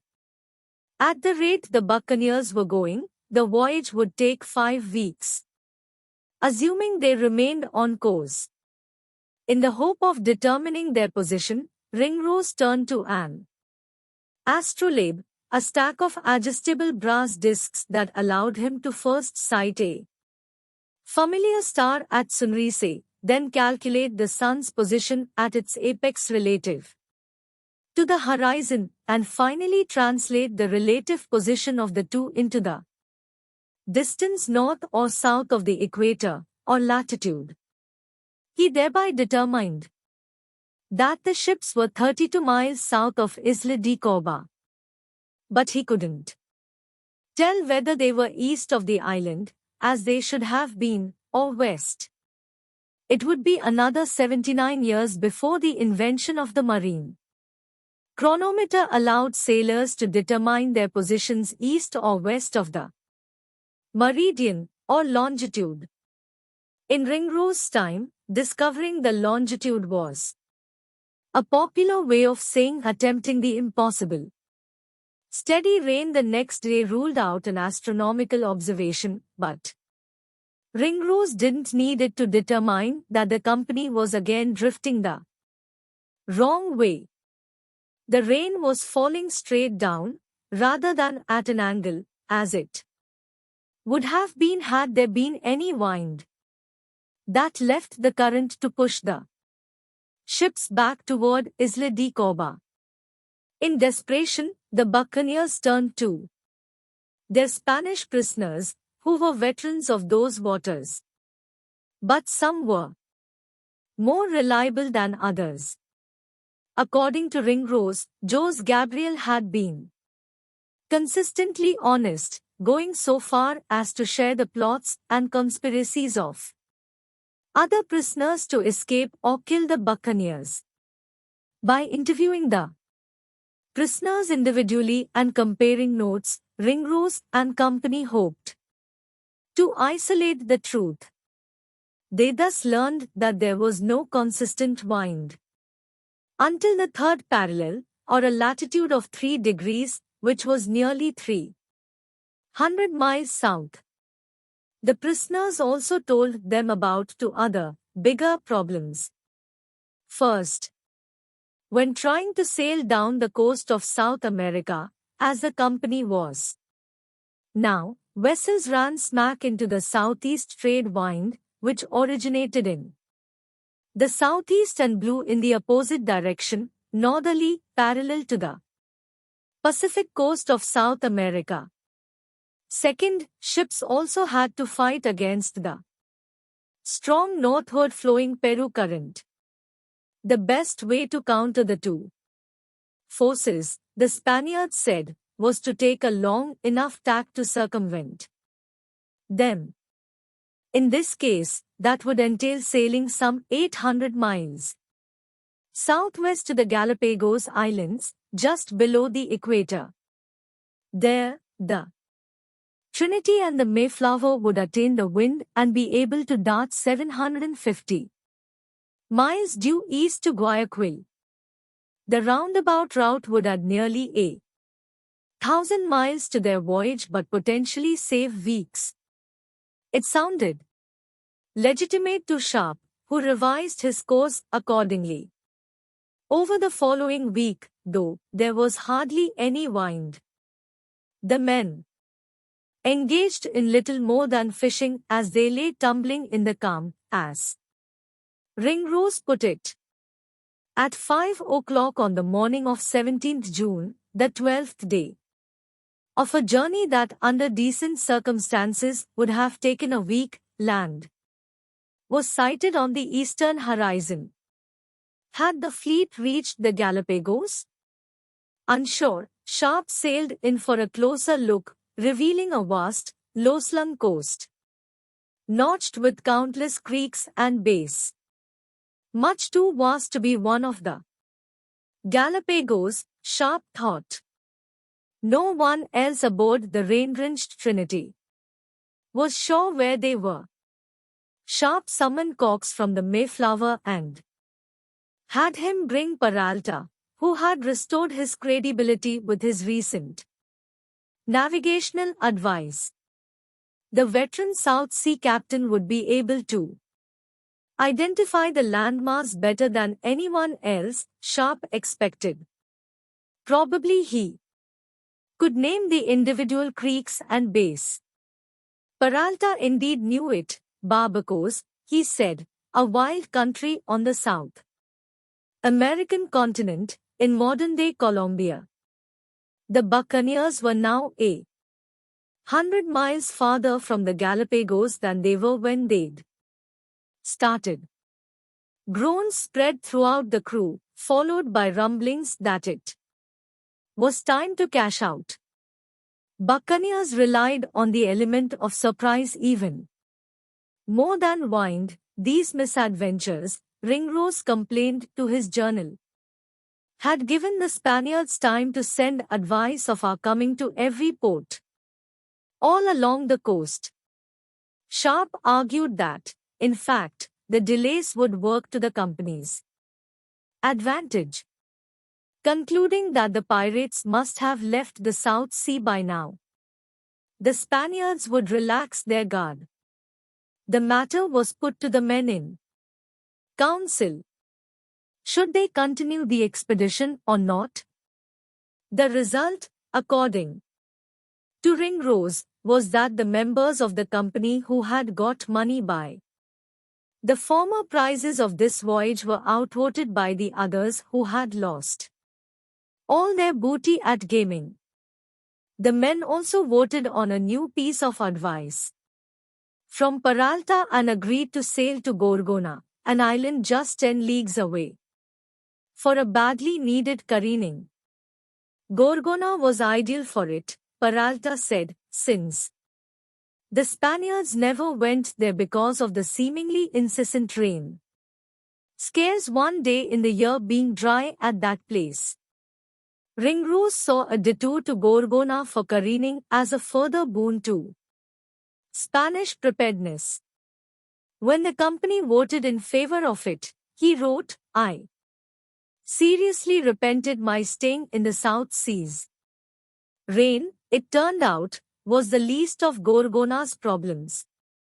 Conquistador Francisco Pizarro, who was stranded on the island with his crew for 7 months in 1527, called the island an inferno in spite of the showers, which served to mitigate the heat. The reference to hell was instead founded upon the rank soil, which seemed to exhale venomous insects by the swarm, and the superabundance of snakes, including ferdilances and even more lethal coral snakes. Snakes killed several of Pizarro's men, leading him to name the island after the Gorgons of Greek myth, a trio of snake-haired sisters with the power to turn anyone who looked at them to stone. But the buccaneers were more concerned about a Spanish ambush than they were about rain, bugs, or snakes. On approach, the 10-square-mile island was inviting, swathed in lush rainforest and topped by striking mountains. The Colombian mainland, 17 miles east, provided a backdrop of the Andes Mountains, their enormous snowy peaks ablaze in the sharp equatorial sun, anchoring the Trinity and the Mayflower at the mouth of a tranquil river on the island's southern side was like arriving at a maritime Eden, uninhabited and unspoiled, everything glistening in mist rising from the waterfalls. The whales and dolphins cavorting by the shore seemed like a fantasy. How could Pizarro have been so wrong? Sharp decided to rename Gorgona after himself. Ringrose would dutifully label it Isla de la Gorgona or Captain Sharp's Isle on the map he drew, which included the tiny adjacent island of Gorgonilla. Meanwhile his shipmates tried to shoot the whales and dolphins, but as Ringrose wrote, our bullets rebounded from their bodies. The men searched for victuals on shore instead, finding an abundance of conch, turtle, and oysters. They also caught all the fish they could want as well as a sloth, which Ringrose described as a beast well deserving that name. It takes sloths 8 or 9 minutes to move 3 inches forward, Dampier reported after conducting a number of experiments. Unfortunately for Povey and the contingent who couldn't do without meat, the sloths were nothing but skin and bones. But the island's monkeys and Indian conis, guinea pig-like rodents the size of rabbits, were more than adequate compensation. The Gorgona honeymoon ended all at once, with rain that returned as though making up for lost time, there falling a shower of rain almost every hour of the day and night, according to Ringrose. The weather increased the difficulty of careening the ships, at best a grueling 2-week process of repairing damage to the hulls caused by dry rot or cannon fire, then scraping, burning away, or otherwise excising organisms such as barnacles, shipworms, and, primarily, weeds.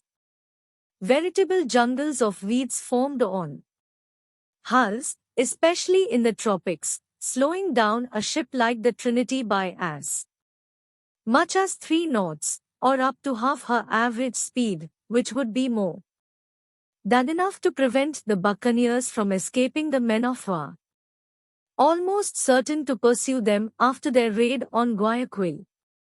Careening the Trinity began with unrigging her, which the downpour immediately put on hold. Canvas sails could not be taken down in the rain because of their tendency to rot when stored wet. The ship was not completely unrigged for 4 or 5 days, at which point the men connected a series of blocks and tackles between her fore and mainmast and the trees on shore. As they heeled the ship onto her side, the mainmast cracked, necessitating another delay for repairs. Meanwhile, snakes, including one 11 feet long and 14 inches around, the approximate circumference of a man's neck, settled any doubt the men had over Pizarro's choice of the island's name.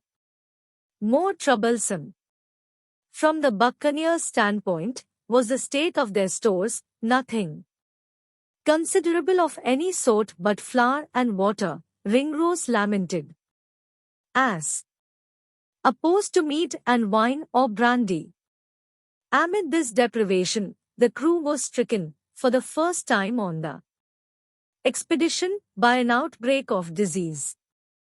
Jose Gabriel came down with calenture, a delirium-intensive fever believed to be brought on by tropical heat. To treat it, doctors like Wafer used the 17th century curole evacuation of superfluous humors from the whole body by way of bloodletting, transpiration, enema, or vomiting. In Gabriel's case, the evacuation came by means of transpiration, essentially, sweating, a procedure that typically involved placing the patient in a warm bed, covering him heavily, and administering a medicine like London treacle, a concoction of wine, herbs, spices, honey, and opium that induced perspiration. It didn't help.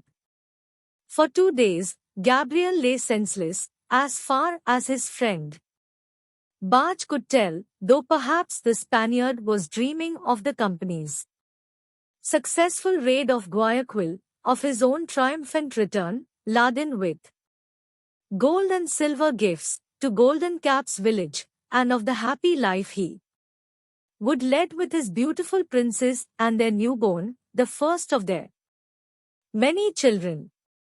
On the 3rd day of his battle with Calenture, however, Gabriel succumbed. He had all along been very true and faithful to us, Ringrose wrote in memoriam. The company would continue to endure such miseries on Gorgona for a total of 38 days, until 25th July, when, at long last, the ships were ready. Looking over the Trinity, Ringrose marveled at the difference, with the addition of topgallant masts, staysails, and lengthened topsails, and with the subtraction of her roundhouse coach and the elaborate carvings on her stern, the only thing slowing her down would be the weight of all the gold from Guayaquil.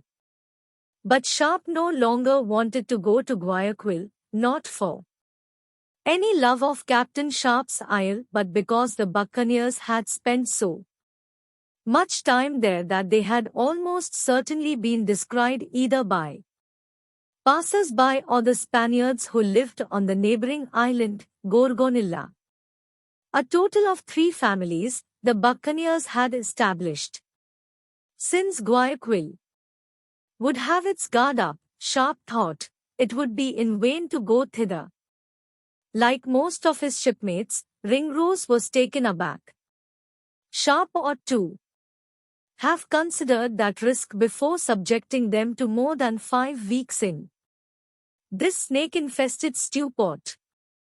Yet it was clear that he was right about Guayaquil, and so the buccaneers waited to hear his new plan. He didn't have one, unfortunately. Nor did anyone else in the company, at least, anything able to gain traction. Tempers rose as the indecision wore on.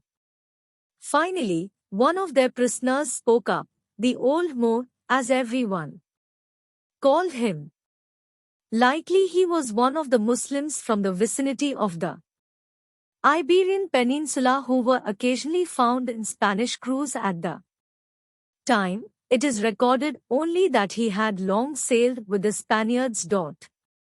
He offered to lead the buccaneers to a place called Arica, to which all the plate, or plata, the Spanish word for silver, was brought down from Potosi, Chiquisaca, and several other places, where it was dug out of the mountains and mines. The plate simply lay in storage in Arica, the old Moor went on, until such time as the ships did fetch it away. He had no doubt that the buccaneers would get at least 2,000 pounds every man. The buccaneers knew of Arica, the port city, in what today is northern Chile, was the stuff of legend. In 1579, Francis Drake had seized a ship from Arica carrying 240 tons of silver, more than his ship could accommodate. He was forced to dump much of it overboard in order to continue sailing. A century later, the city remained the repository for all the silver mined in the region, which is to say, most of the silver mined in the world. Arica's mint also transformed a good deal of that silver into pieces of 8 that, according to the buccaneers' new intelligence, now sat in the port, largely undefended, waiting for treasure ships to transport it to Spain. The problem was the distance. Arica was nearly 2,000 miles down the South American coast. To get there, as the buccaneers now knew, they would have to sail 3,000 miles, nearly 1,000 miles west, out to sea in order to circumvent the trade wind and the Peru current, then 2,000 more miles southeast. It dawned on them, though, that the great distance might be a positive. It could restore the element of surprise, because they were likely to get to Arica before the Araquinos received any warning of the threat. Arica was additionally appealing because of its weather. Rain could kill a land raid, particularly one reliant on surprise. But it almost never rained in Arica, located in Chile's Atacama Desert. In fact, the city ranks as the world's driest inhabited place, with an average annual precipitation of 3/100th of an inch, 16 times less than even towns in the Sahara. Receive. After 38 sopping days on Gorgona, the buccaneers would have been captivated by Arica even if it had no riches. Early on the morning of 28th July, 3 days after the fleet had departed, Gorgona, the Mayflower's commander, John Cox, who had survived his crew's initial objections and remained at the helm, awoke to discover that the Trinity was gone. It was a cloudy day, limiting visibility. It seemed likely that she was simply veiled by the fog when the sky had cleared. However, Cox and his crew still couldn't locate her.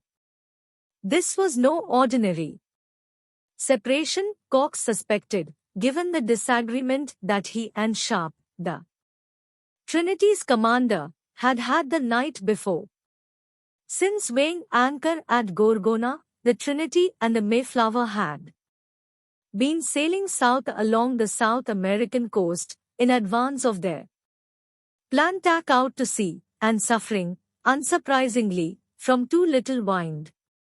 Cox figured out, though, that the closer he sailed to the coast, the stronger the wind blew.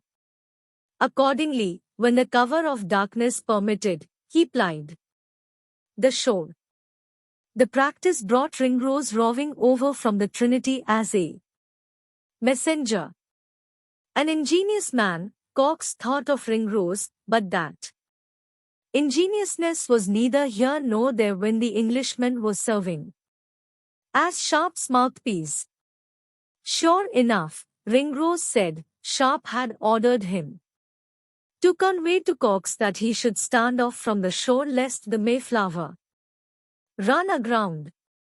Cox was no fool. He'd been taking fastidious notes on the Mayflower's position relative to the shore as well as on her speed and direction.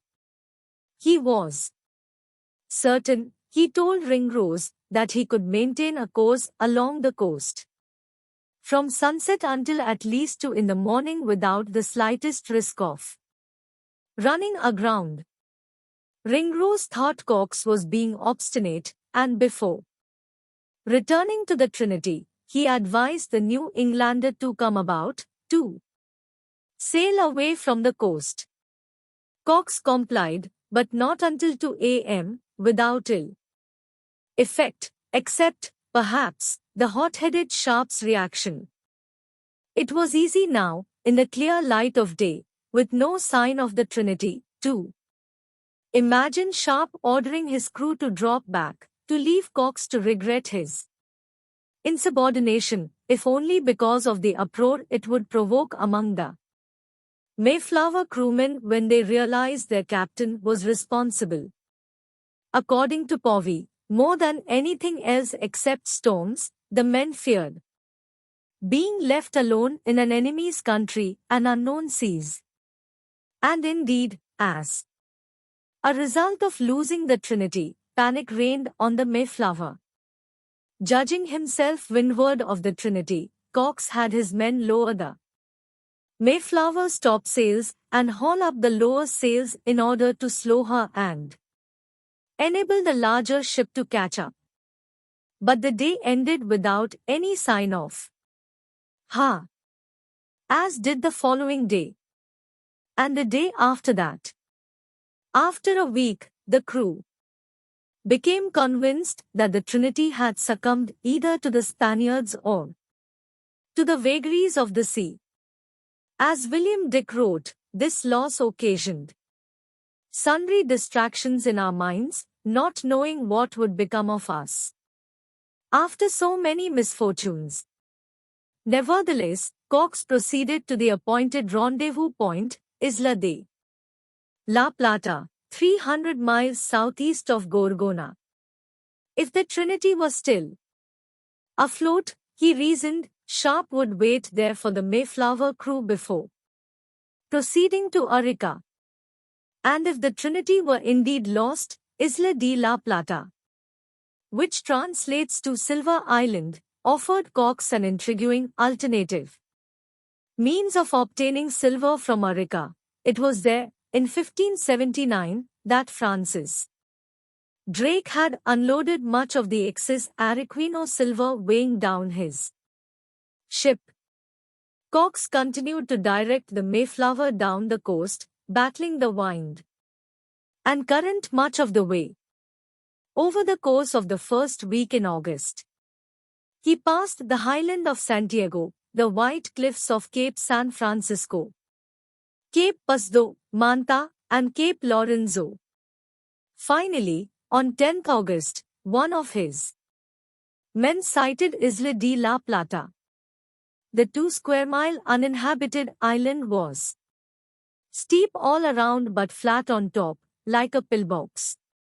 There were no trees. The vegetation consisted solely of low shrubs, evidently sustaining the many wild goats the men observed.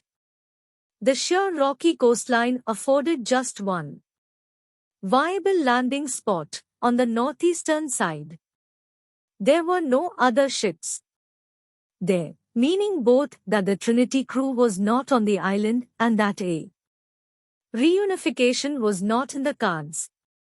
Nor was there silver, at least that Cox's men could find. Deciding to instead search for a prize at sea, Cox set about reprovisioning the Mayflower. While some of his men dug for fresh water, others rowed a canoe around to fetch goats, and they captured several. It would have been prudent to slaughter the animals before bringing them aboard their canoe. As it stood, their opposition to going to sea led to the craft sinking, in turn significantly delaying the goat hunters' return. As a result, the Mayflower was prevented from departing Isla de la Plata that day, as Cox had planned. This turn of events proved to be for the best. Otherwise the men would have missed out on the feeling of infinite joy, as Dick described it, when the Trinity sailed up shortly thereafter. The men on the Trinity, too, were euphoric. 2 weeks earlier, Ringrose related, they had arrived at the conclusion that we had lost Cox in the obscurity of the night, through his obstinacy in standing in too long, and not coming about when we spoke unto him. The joy of the reunion flowed into the following week. There were celebratory feasts and men bounding around the island like little boys, hunting treasure and spearing anything that moved, including dozens of tortoises. These creatures here are so little fearful, observed Ringrose, that they offer not to sink from the fishermen, but lie still until such time as they are struck. Even Admiral Sharpcut loose, our commander, showed himself very ingenious in striking tortoises, Ringrose added. During that week, the company also figured out how to hunt the island's goats, killing more than 100, then salting them away along with massive tortoises, some of which weighed 300 pounds.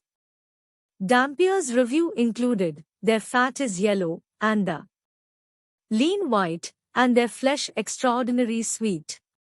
For the most part, the buccaneers' spirits were so high that their failure to turn up even one of Drake's pieces of 8 engendered no more than a shrug. A notable exception was the contingent that lost money on Isla de la Plata gambling with Sharp. His skill at dice, and more so, perhaps, his bombastic style of play, created a resentment that would fester over the course of the expedition. On 17th August, the well-rested and fully provisioned buccaneers set sail. As Cox wrote, fit for new adventures. They would not have to wait long. The Trinity's speed stunned everyone, even old Captain Peralta, who had seen it all, and had once commanded her as part of the Spanish Navy. Thanks to the buccaneer's structural modifications and the careening, she was slashing through the waves, sending salty foam sizzling past her waist. All but flying to Arica, and no doubt able to outrun any Spanish warship, or any ship in the South Seas, for that matter. The Mayflower was a problem, though. As Ringrose explained from aboard the Trinity, we were forced to lie by several times, besides raising our topsails, to keep our other ship company, lest we should lose her again. Waiting for the Mayflower was burning 2 or 3 hours every day. On 24th August, a week after departing Isla de la Plata, Sharp had enough and decided to take the Mayflower in tow, sacrificing the Trinity's singular speed in the interest of reaching Arica sooner. His timing had been awful. He realized that night in the Gulf of Guayaquil, when, through the darkness, one of the men spied sails on the horizon. Spaniards from Guayaquil, Sharp suspected. At best, this was a blow to the element of surprise. At worst, men of war. Only the time of night was fortuitous. Sharp had several hours of darkness remaining to elude them. As the sails drew closer, however, he saw that they belonged to neither a fleet nor a man of war, but instead to a single undersized galleon. At once his point of view shifted from that of prey to that of predator, a predator who had yet to deliver his men a prize in 3 months as admiral. He also sorely needed to redeem himself for his lone attempt at seizing one, just a day earlier, off Point Street Helena, on the northern coast of Guayaquil. Spying sails that looked to belong to a bark, he sent canoers in pursuit. But the bark turned out to be a worthless pair of abandoned rafts rigged with sails, and was, in pursuing them, the fleet had drawn the notice of a man at one of Guayaquil's lookout posts. Sharp understood, now, that attacking the galleon carried great risks. If the previous day's blunder had not already sounded the alarm in Guayaquil, then failing to take this galleon certainly would, her crew was bound to put an armada on his tail. Also, should the galleon mount a solid defense, even a well-placed cannonball or two could splinter the Trinity's masts, she might altogether compromise Arica. Despite these concerns, he didn't hesitate, commanding the Trinity crew to cut the Mayflower loose and chase the galleon. In a flash, the languid pace of the night watch exploded into preparations for battle. Every man and weapon were needed topside, with everyone racing to clear the deck of sea chests and anything else that might impede them during the engagement. Ringrose may have been among those assigned to help the carpenter ready shot plugs, pieces of plank, and sheets of lead used to seal any breaches in the hull below the waterline. This job included clearing the sides of the holes so that when there were breaches from incoming fire, the carpenter could find them without having to trace the flooding to its source. Dampier was likely among the crew sent aloft by the boatswain, the officer in charge of the boats, as well as the sails, rigging, anchors, and cables, for a litany of tasks that included furling sails, which allowed the ship to be sailed by fewer men than were ordinarily necessary, and securing yards, the spars from which sails are set, with chains or ropes to prevent them from falling onto his shipmates during combat. Wafer's job at this point was to secure space below decks for treating casualties. Typically during battle, surgeons stationed themselves in the cockpit, which earned its name from its one-time use by the coxswain, who was responsible for managing and steering a vessel. Cannons usually required the most complex and elaborate preparations. But although the Trinity had swivel guns, she had no cannons, which was atypical for a merchant ship of her size and value.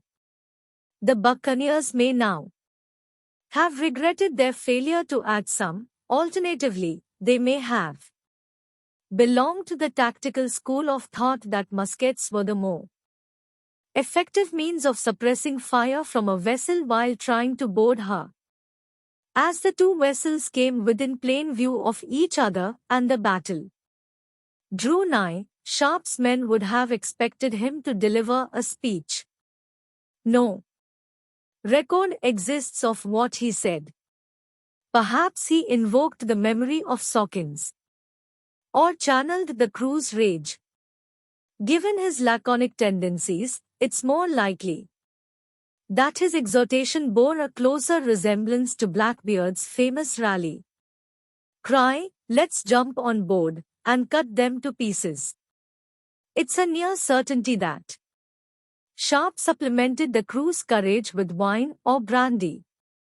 Abruptly, the galleon turned to flee, giving Sharp and company the impression that her sailors had just noticed them for the first time. She caught a wine that transformed her into a gazelle. But the Trinity, by comparison, was a cheetah, and as she devoured the gap between her and her prey, the buccaneer's boatswain blew his whistle, signaling all hands to quarters and spurring Ringrose, Dampier, Wafer, and their shipmates to their appointed stations. On some pirate ships, to prevent crewmen from deserting their posts and slinking below decks when the hot metal started flying, the carpenter bolted or lashed shut all the hatches except those leading to cabins essential to the job at hand, such as the surgeon's station and the powder room.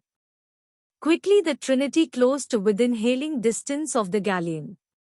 Sharp ordered one of his Spanish-speaking prisoners to command the enemies to strike their topsails. From the darkness came defiance, a claim that they would make the pirates lower theirs. In response, the buccaneers opened fire, which their enemies returned with equal ferocity. Ringrose and his shipmates found themselves ducking a squall of langrage, nails, bolts, and other scrap metal traveling 100 feet per second, capable of turning a wooden rail into splinters and an exposed man into stew. Enemy fire battered the Trinity and sent debris raining onto the deck. The Spaniards also used their weapons to devastating effect on her rigging, shredding it. Several buccaneers were hit. Those with only slight wounds were encouraged to remain in action. 3, though, had to be carried down to the cockpit, where Wafer and his fellow surgeons had readied beds. Platforms covered with stretched sailcloth, as well as tourniquets, needles of all sizes, thread, splints, bandages, tape, and lint mixed with flour to absorb drainage from the gunshot wounds. The surgeons endeavored to maintain a professional detachment, to act as though they were entirely unaffected by the piercing cries of the wounded men. As Wafer labored to save lives, Dampier and others would likely have needed to climb the rigging to make repairs. While aloft, he could observe the enemy and, if it could be done judiciously, take shots. Top fighting, as it was called, carried the risk that sparks from one's own pistol would set fire to the sails, not to mention that it made one an irresistible target. The good news, gleaned by the top fighters, was the absence of cannon fire. If the galleon had any cannons, she wasn't using them, meaning that unless Spaniards were massed below decks, perhaps preparing a surprise gambit. The 30 or so sailors topside comprised the entire enemy force. This virtually guaranteed that, unless the Mayflower were damaged so badly that she could not sail away, the buccaneers would eventually prevail. If the fight lasted too long, however, neither vessel would be capable of sailing away. The buccaneers would then be sitting ducks for the maneuver inevitably arriving from Guayaquil. Therefore, as soon as possible, Sharp and company needed to board the galleon, a fraught procedure on the open sea in the dark. Between the waves, the limited visibility, and the two heaving decks, men might easily fall short and be crushed between the two hulls. For now, the darkness neutralized the buccaneers to advantages numbers and marksmanship. Although each enemy shot created a muzzle flash, the glow dissipated before a buccaneer could acquire a target and pull a trigger. The firefight continued to rage in that fashion for another half-hour, until one of the Trinity's sharpshooters managed to zero in on the Spaniards' helmsman, killing him. None of the rest dared to be so hardy as to take his place, Ringrose would write. At the same time, another buccaneer shot split apart the galleon's maintop halyards, the ropes used to raise and lower the main topsail, at once causing the sail to fall, eliminating the Spaniards' hope of getting away and prompting them to cry out for quarter. Sharp granted it and prepared to board his new galleon. The galleon was odd, thought Ringrose as he wandered her deck. She was neither a warship nor any sort of guardacosta nor, to his dismay, a merchantman. At least the boarding party had yet to discover any cargo. The mystery deepened when Sharp examined the survivors, among whom was a band of 24 young men claiming to be in charge, as a group.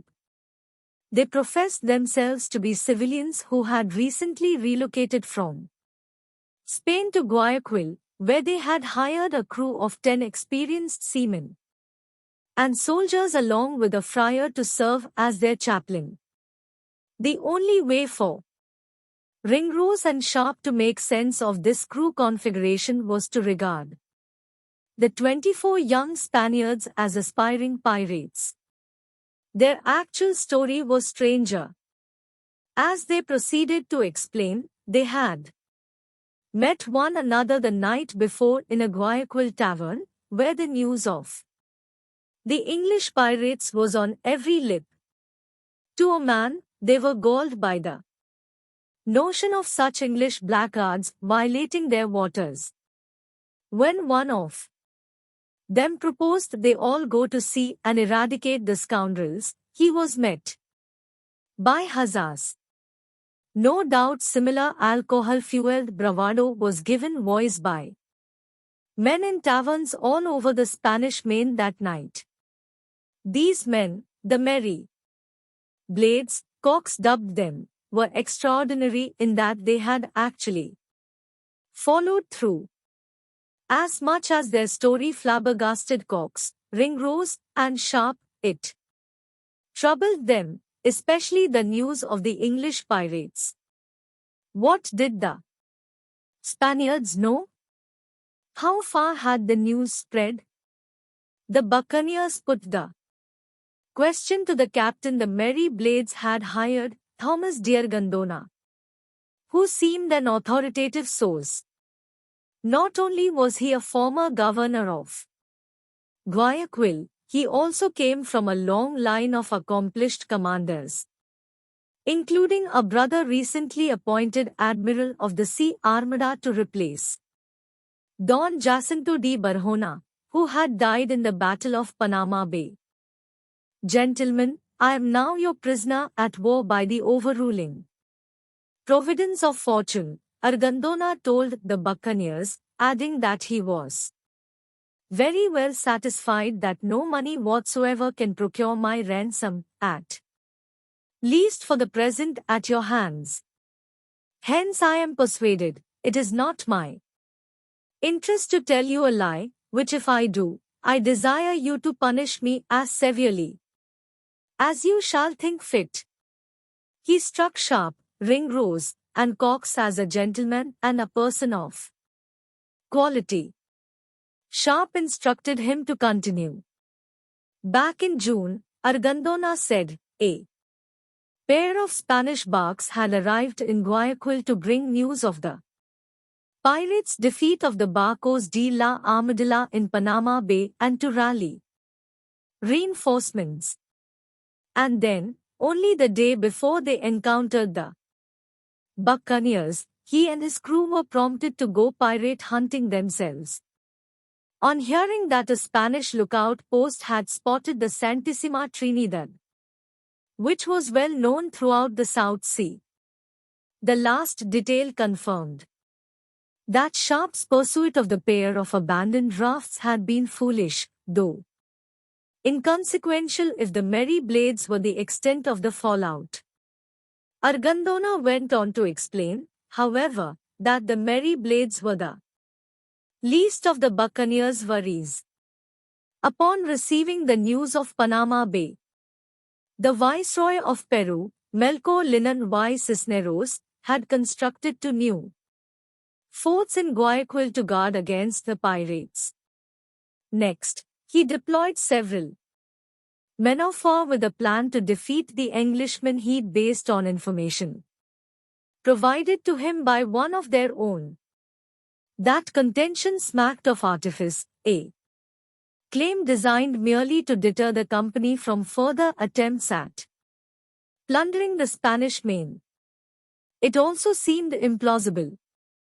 Other than a covert meeting with the Spanish families on the island of Gorgonilla, what opportunity had any of the Englishmen had to share information with the Spaniards?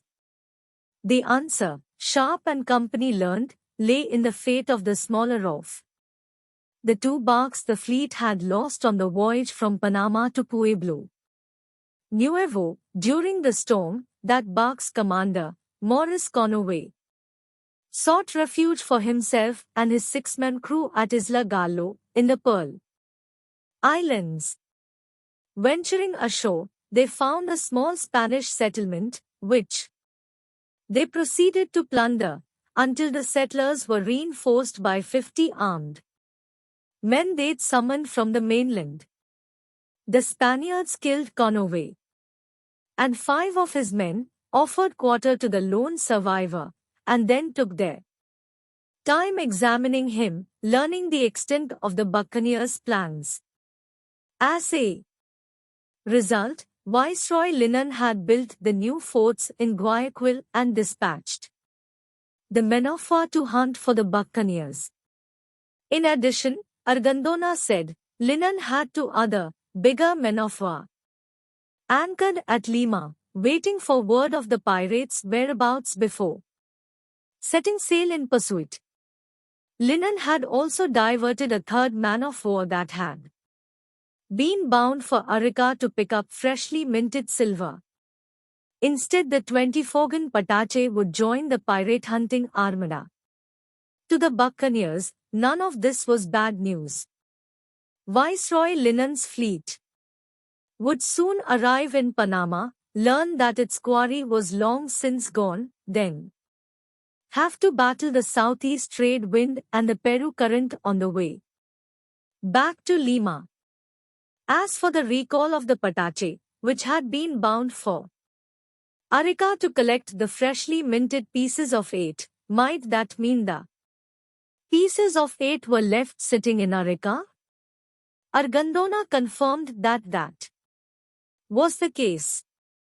He cautioned the buccaneers, though, that the Patache now lay at the Callao, an outport of Lima, ready to sail on the first news of their presence.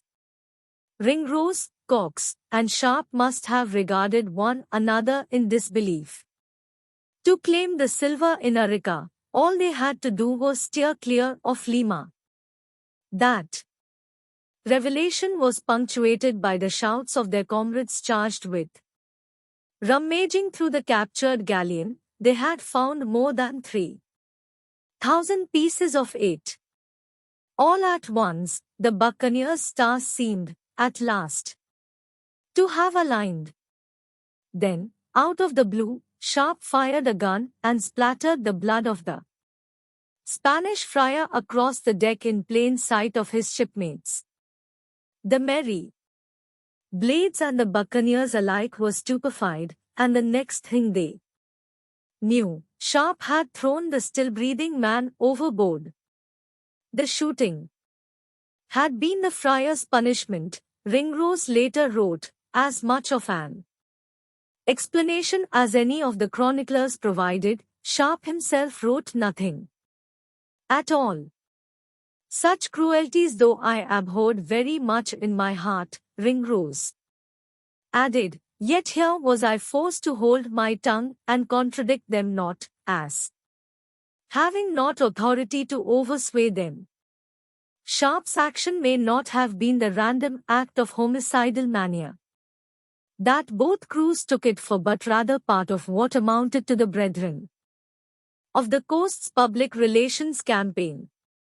Countless merchant crews surrendered at the sight of buccaneer vessels solely because of things they'd heard, for example, the famous story of French buccaneer Captain Francois Elolonais drawing his cutlass, cutting open the breast of a Spaniard, plucking out the man's beating heart, and gnawing on it like a ravenous wolf.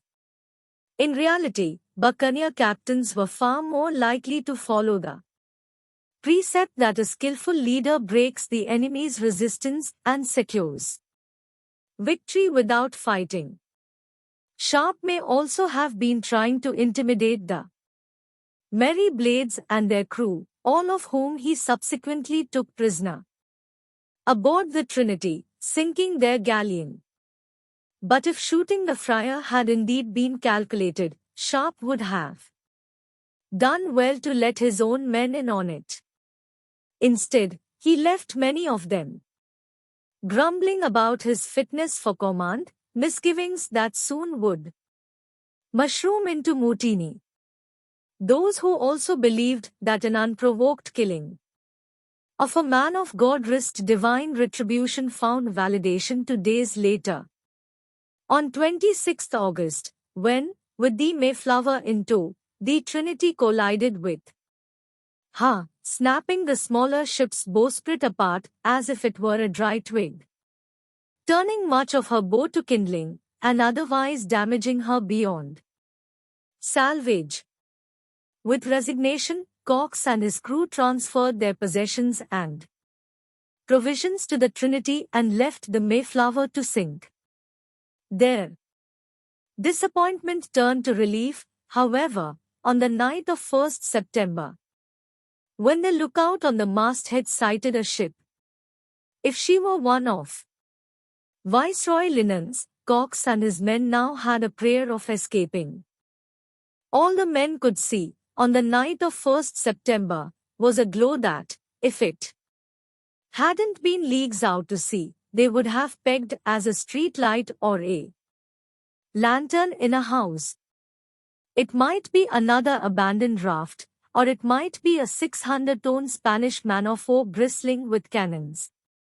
The only thing they could rule out was a merchantman, because, as their prisoners from the galleon had told them, the news of English pirates in the area had resulted in an embargo preventing Spanish commercial ships from leaving port. The following morning, 2nd September, Ringrose spied a sail where the glow had been 6 leagues windward, he estimated.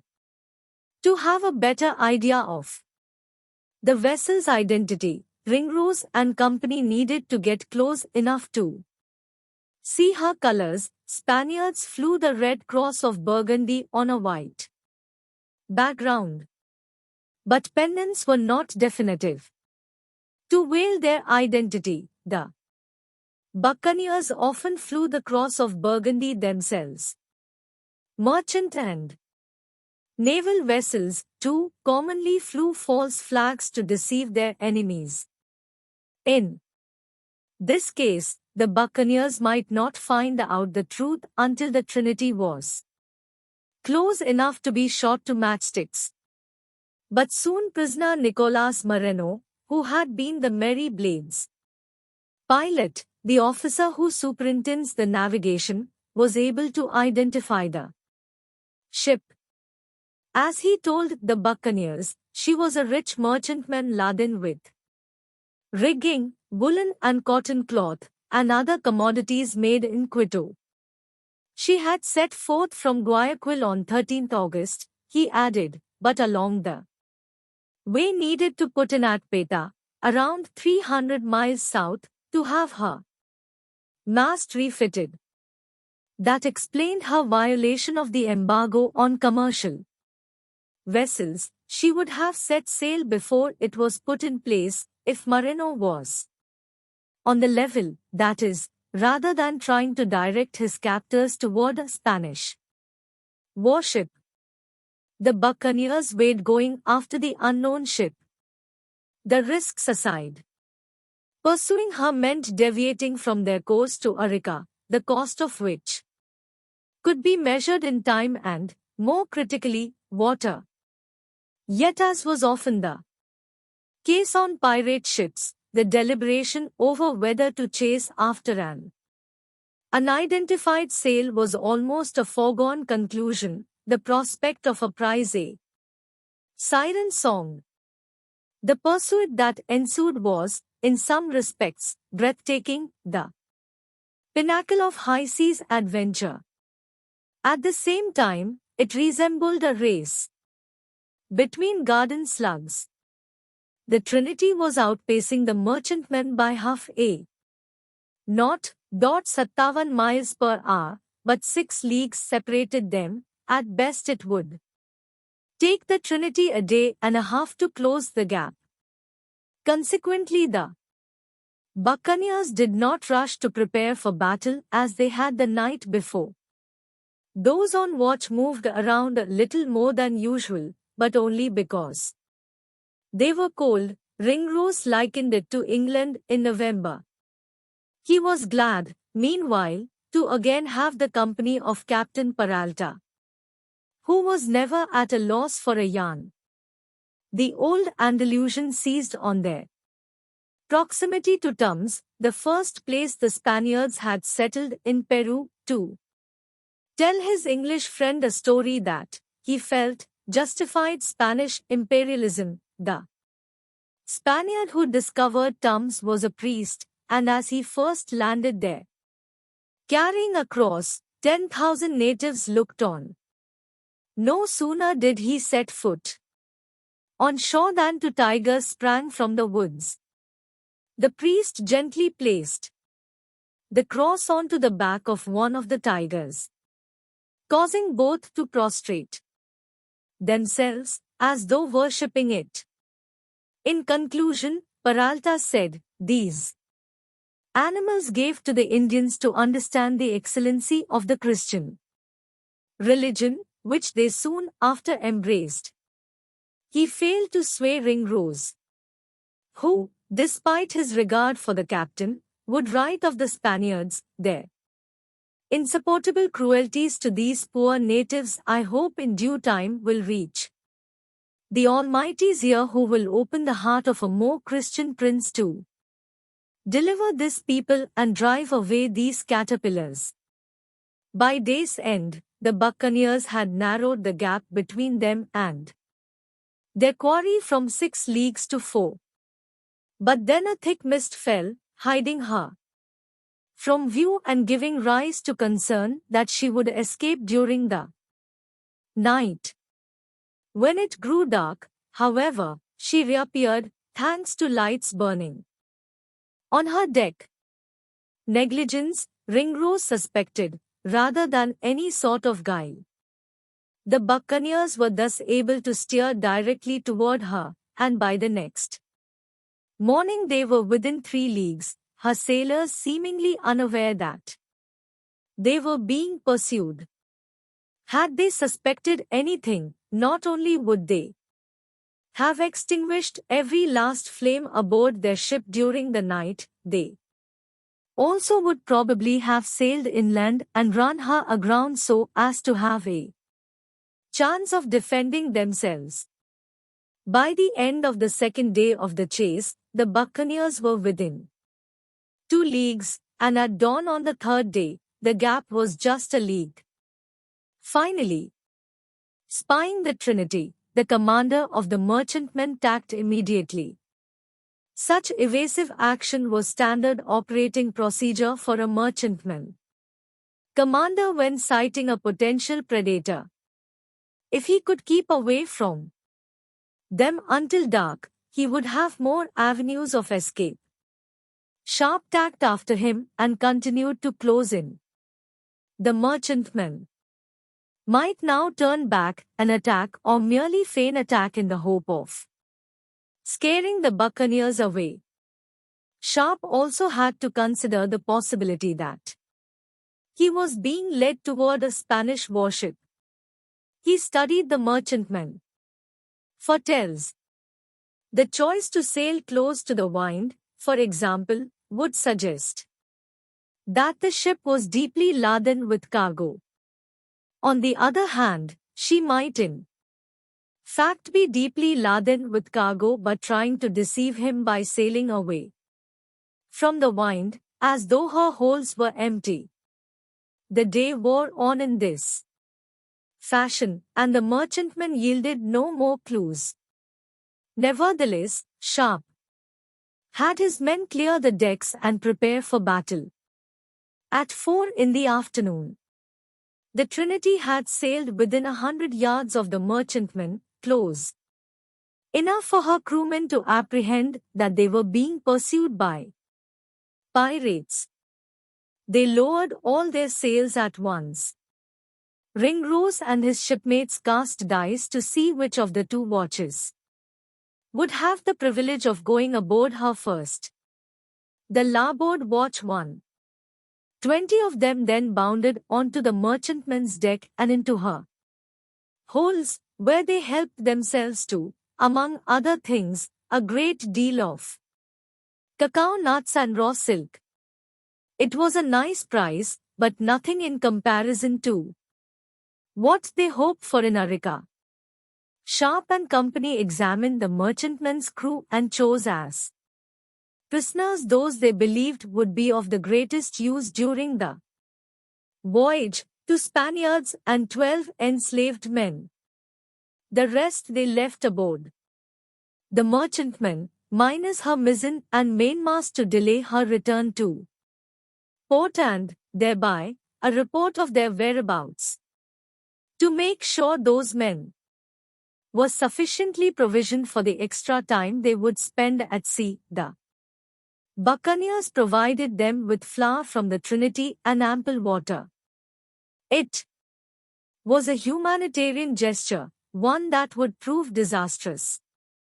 By tacking 500 miles out to sea instead of continuing down the coast, Sharp could circumvent the buccaneers' 3 greatest obstacles, the southeast trade wind, the Peru current, and Spanish warships.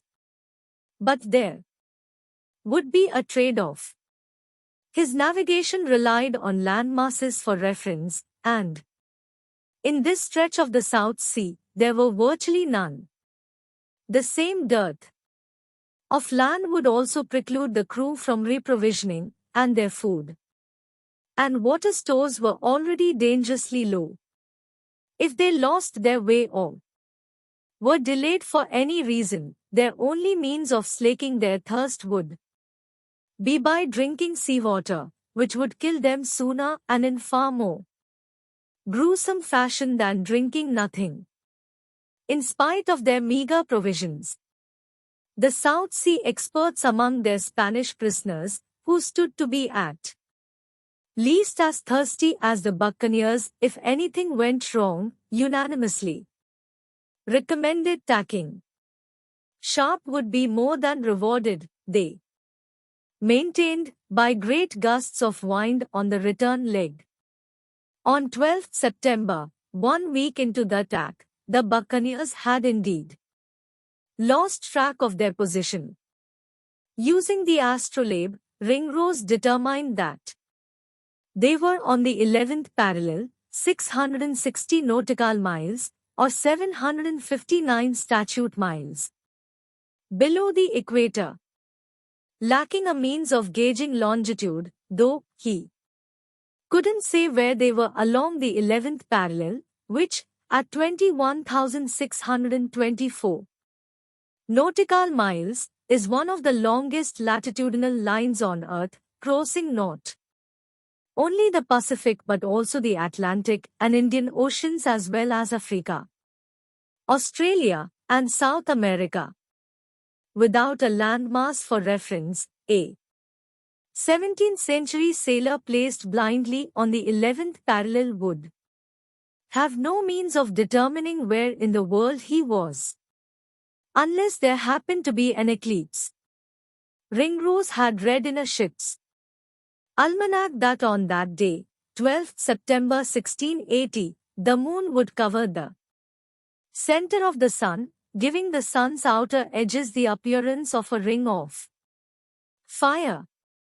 The almanac also gave him the precise time this annular eclipse would be visible from Ile de Fur, in the Canary Islands, at 1 o'clock that afternoon, when the sun dipped behind the moon over the South Sea. Ringrose multiplied the difference between Canary Islands time and local time by 15, since the Earth rotates 15 degrees of longitude per hour, and derived the company's longitude, 285.35 east of the Canaries Ile de Fur, now known as El Hierro, or 90 to 19 west of the Greenwich meridian. The Trinity was on course. That left her crew to focus on the frightening rate that her stores were being depleted relative to her speed, or, rather, her topo, a function of extraordinarily light winds.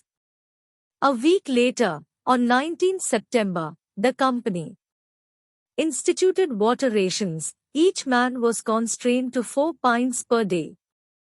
To be adequately hydrated, the average sedentary adult male requires 5 pints of water a day.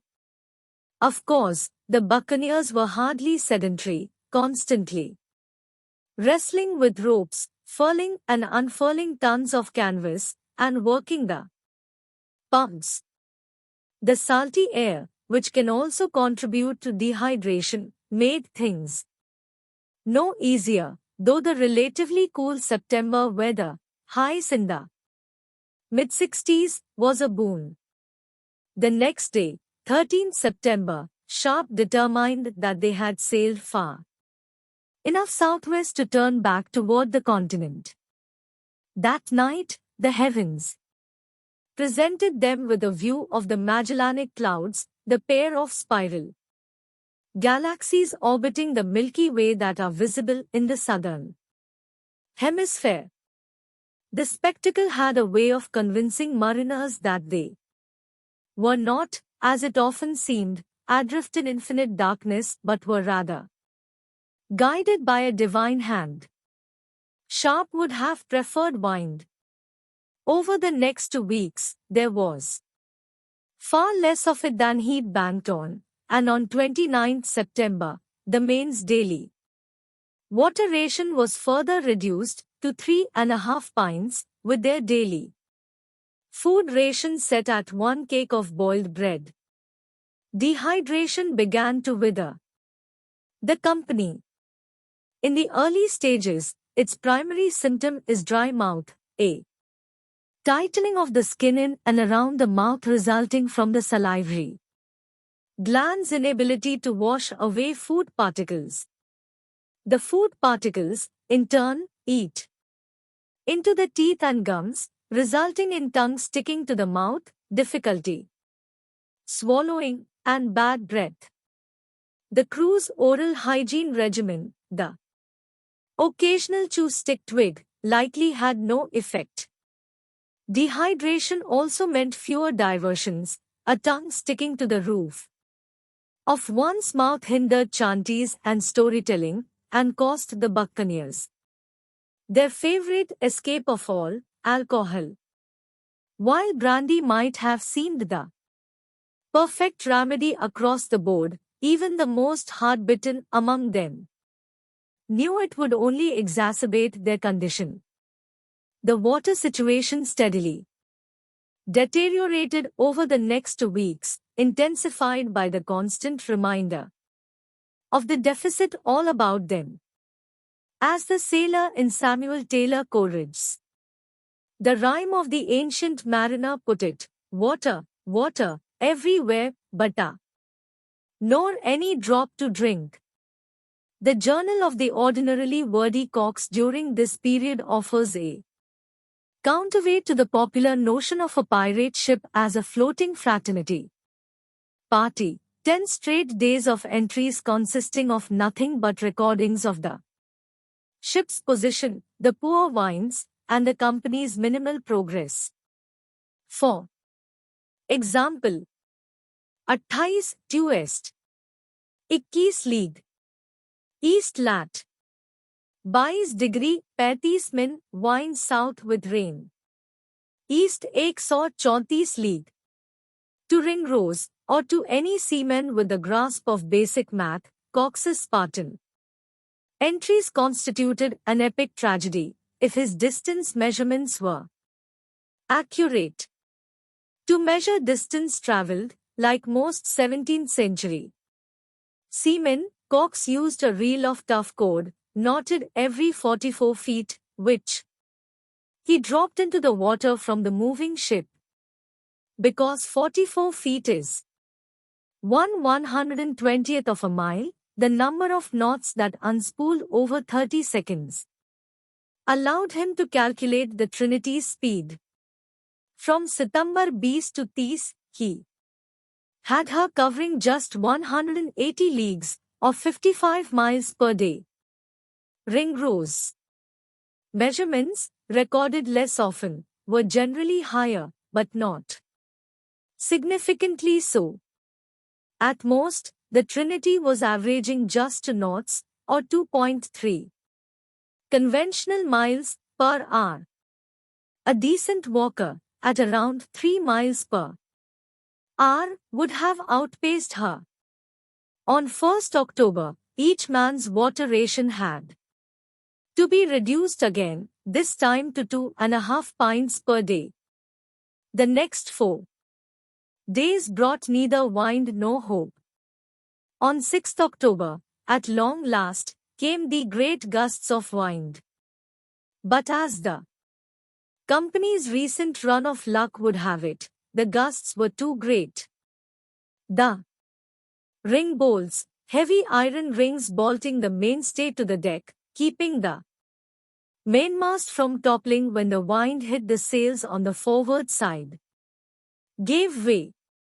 Lest the wind send the mainmast crashing down onto them, the buccaneers had to sail downwind until the ring bolts could be repaired. Downwind, in this case, meant heading west when they needed to be heading east.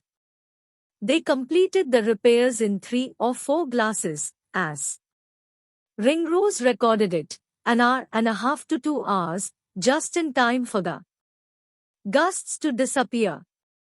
The next day the Trinity sailed just 7 leagues, the dehydration no doubt making the pace seem even slower. By now the spate of symptoms would have expanded to include muscle cramps, headaches, dizziness, insomnia, irritability, and dark yellow urine reeking of ammonia. The Trinity managed to grind out 50 leagues between October 7 and 9. And on the 10th, Ringrose wrote, "We spied floating upon the sea several tufts of seagrass, which gave us good hopes that we were not far from shore." The following day brought another good sign, a hazy sky. Our pilot told us that the sky is always hazy nigh the shore upon these coasts, where we now were. But the day after that, the sky cleared, revealing that the hatch had just been hatched. On 13th October, the men saw a whale.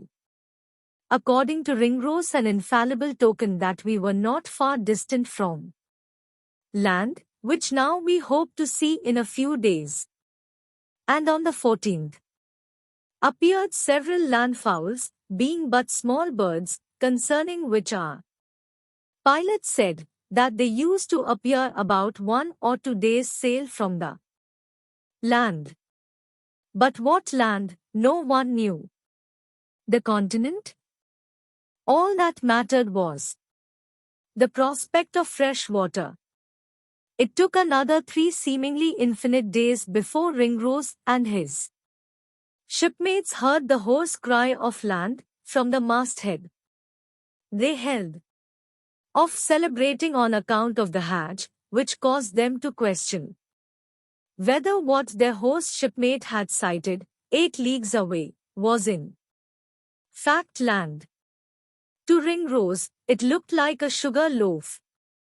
But by evening, as the Trinity advanced to within 5 leagues, it revealed itself to be a high, steep shore, too high and too steep for them to land.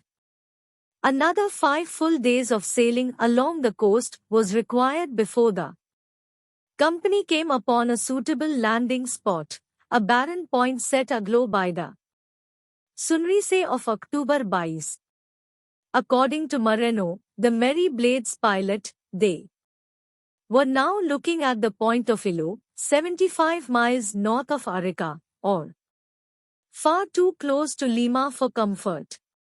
Stealing ashore for water, given the Spanish coastal lookouts, would jeopardize the Arica mission, not to mention the buccaneers' lives. But not going ashore for water might place their lives in greater peril.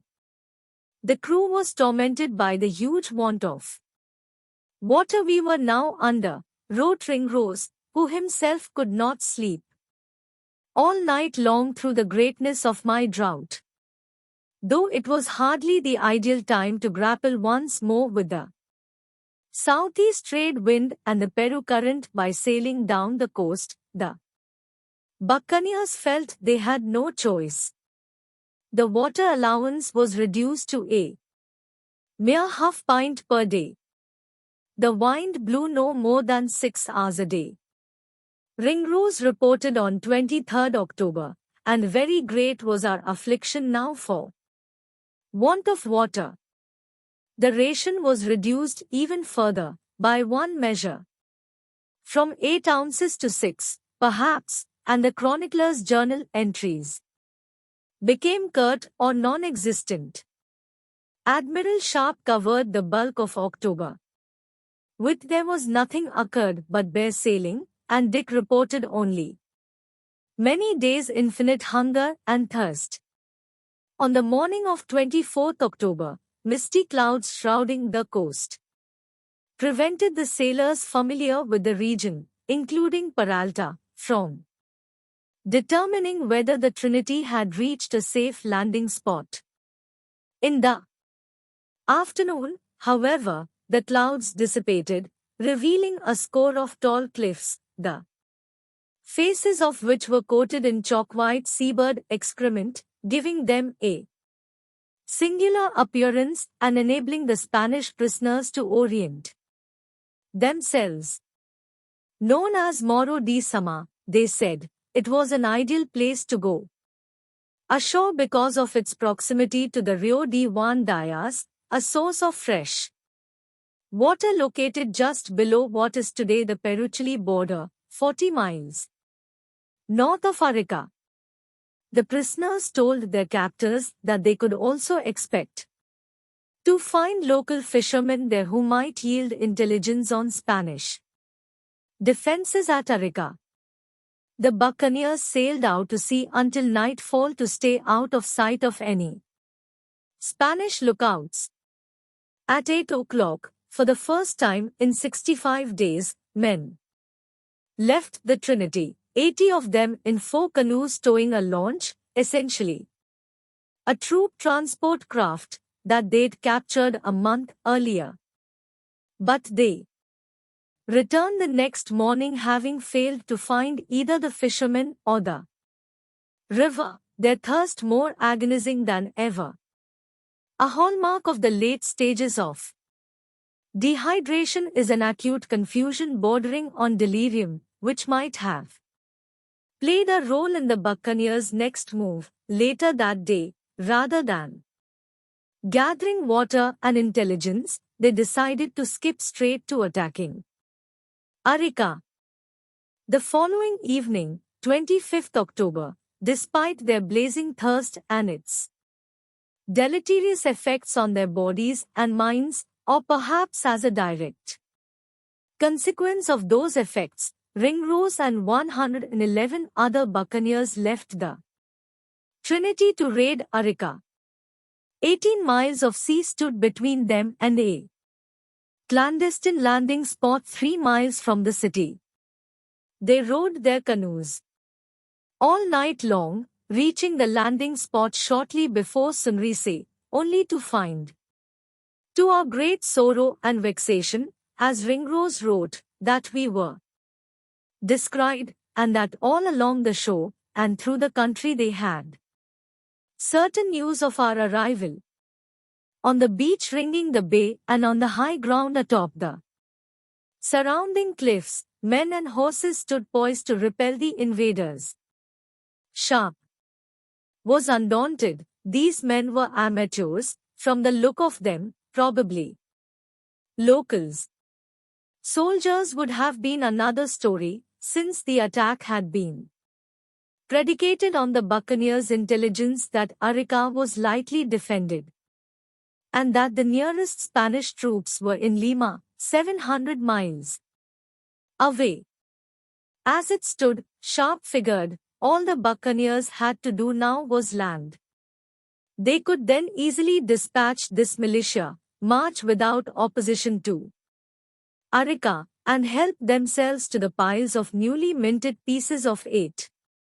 At the very least, they would get some water to drink. Landing was the hard part. The sea was running so high and explosively against the rocks that the buccaneers risked their boats being, as Ringrose put it, staved into 1,000 pieces. And almost certainly their gunpowder would be soaked beyond utility. As they searched for a hospitable stretch of shore, the sun peeked over the horizon, revealing a small island a mile off the coast as well as a brand new threat. 6 ships at anchor there. 4 lacked sails as well as yards, but the other 2 appeared ready to sail. Pilot Nicolas Moreno recognized both. One, he told the buccaneers, was mounted with 6 cannons, the other with 4. As if on cue, the cannons fired thunderous discharges that, a mile away, Ringrose and company could feel in their bones. The cannonballs splashed down well short of the canoes. Evidently the Spaniards' intent had been to intimidate, which, to the buccaneers, was laughable. In the Battle of Panama Bay, with half their present number, they'd made themselves masters of far more potent ships. In Arica, though, they would have to fight on multiple fronts, a point that was raised a moment later by a shot fired by a horseman on shore. It, too, fell well short of the buccaneers, disappearing into a wave top, but it forced them to a reckoning. They would be better off. Sharp conceded, giving over this enterprise until a fairer opportunity. They turned and retreated to the Trinity, resolving to regroup in Ilo, a village 70 miles up the coast.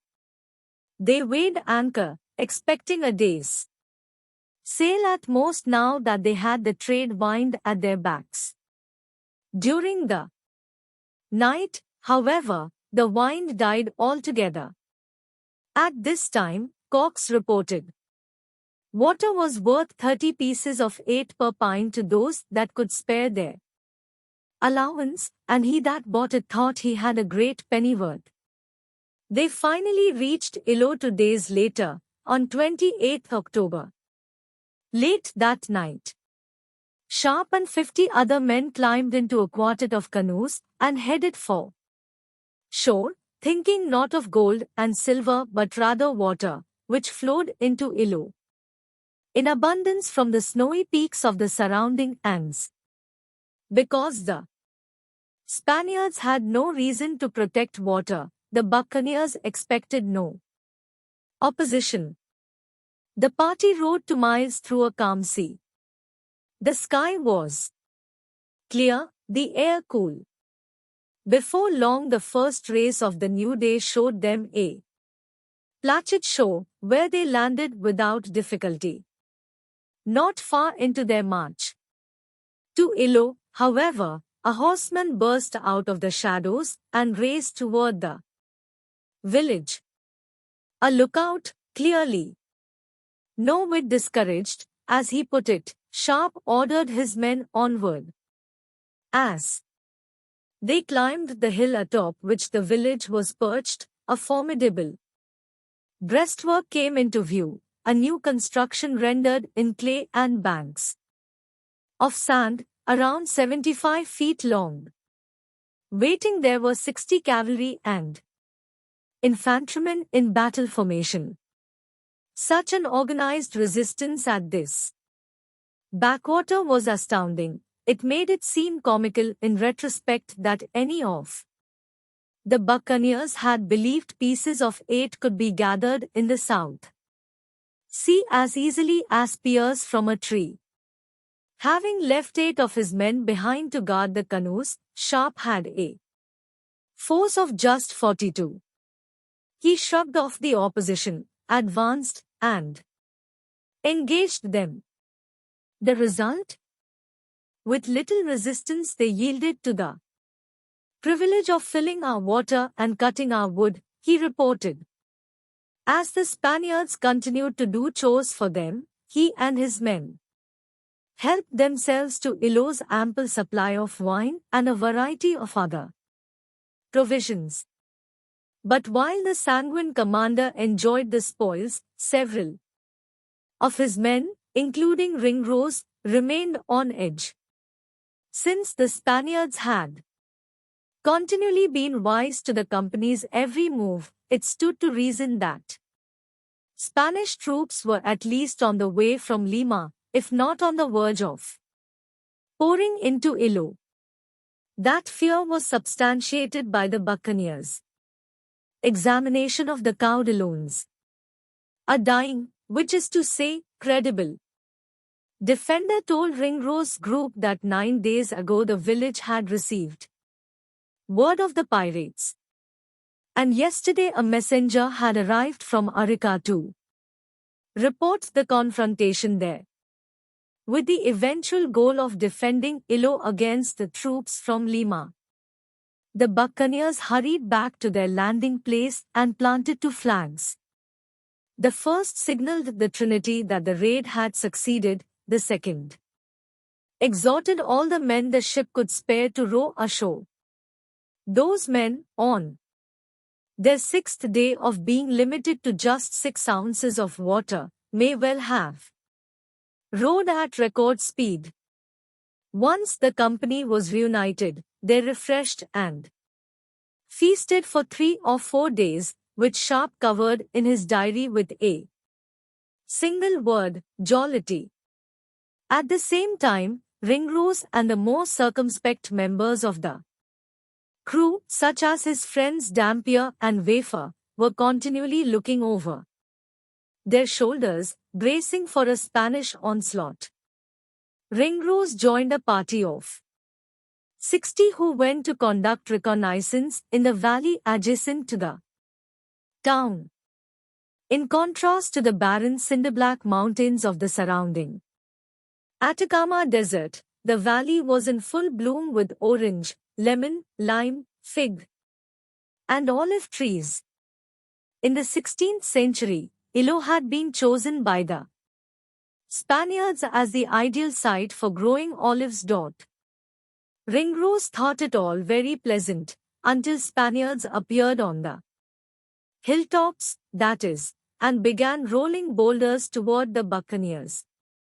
The Spanish effort to deter them instead spurred them to further explore the valley, leading them to discover a large sugar factory. Most of the sugar had been evacuated and hidden, but it occurred to Ringrose that the Spaniards might be willing to pay a ransom for the factory's safety, perhaps in the form of cows, which the company needed for meat to fuel their return to Arica. Along with Cox and an interpreter, Ringrose carried a flag of truce to the Spaniards, who met them civilly and promised to pay a ransom of 80 beeves, cows, on the condition that the sugar works not be harmed. Ringrose and company agreed, with the provision that the cows be delivered to them at the port by noon the next day. The next day, under his own flag of truce, a Spanish official approached Sharp in Ilo and reported that 16 cows had already been sent down to the port, with the rest due the following morning. An elated Sharp ordered his men to march back to the port in preparation to return to the Trinity. Ringrose thought the move premature. By relinquishing control of the sugar factory, the buccaneers would lose their leverage. He took his concerns to Sharp, who dismissed them. But sure enough, when the buccaneers reached the port, as Ringrose reported, we found no beeves had been brought down at all. Rather than put to sea now, Sharp returned to Ilo to complain to the Spaniards.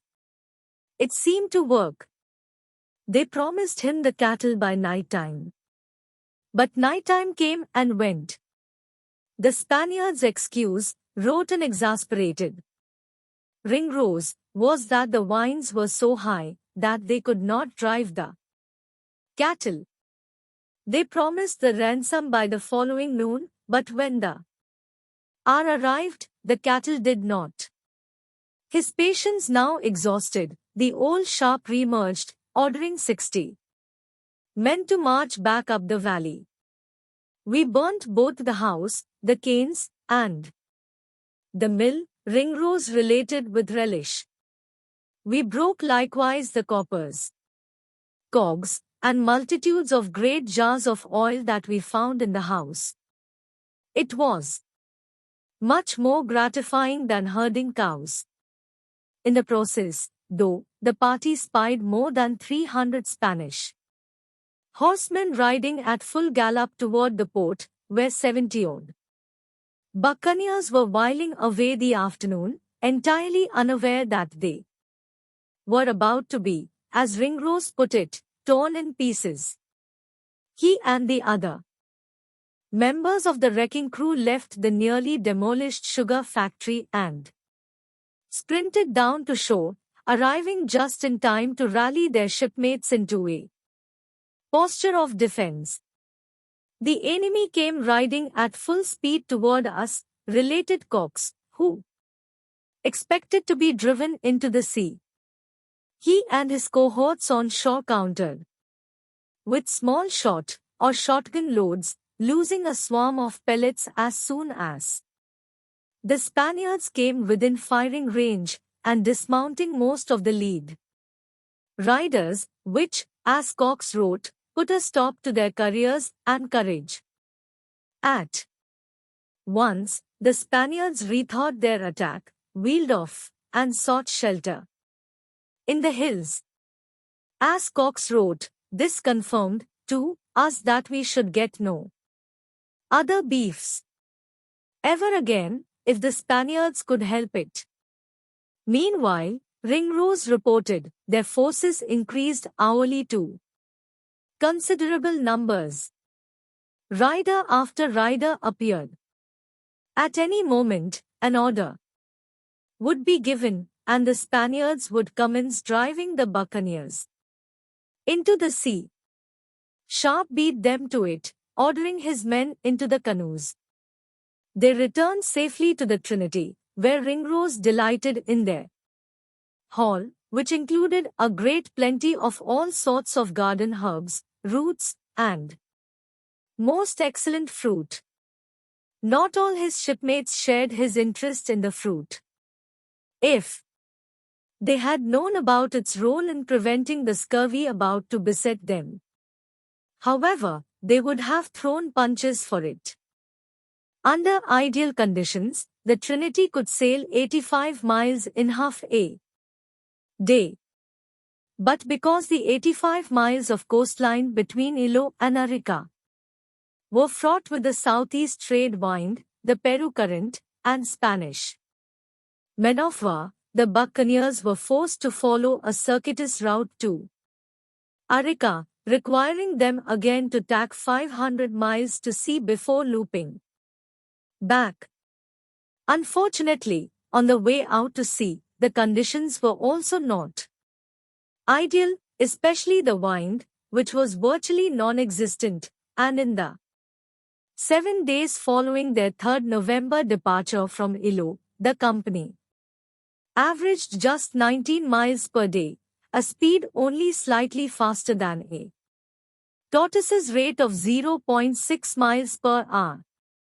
It became an issue when the men began coming to wafer with complaints of weakness, lethargy, and malaise as well as bleeding from the hair follicles on their arms and thighs. The diagnosis was easy. The medical profession had been aware of scurvy. The name is derived from the word scurf, meaning scaly skin or lesions, since the 15th century, when sailors started going to sea for months at a time. It has since been estimated that scurvy killed more sailors than storms, shipwrecks, and combat combined. The Surgeon's Mate, a 1617 book by East India Company Dr. John Woodall that was as prevalent aboard 17th century ships as anchors, advised administering orange, lime, and lemon juices to prevent the disease, as also to help you when it comes. But while at sea, surgeons such as Wafer found Woodall's treatment impractical because it also called for wine, spices, sugar, and the yolk of an egg, among other ingredients. Despite the shipboard immunity of Ringrose and others who partook of the captured fruit, it was not until 1796 that the Royal Navy would home in on citrus as the solution to scurvy, resulting in a prescribed mid-journey daily ration of lime juice sweetened with 1.5 ounces of sugar.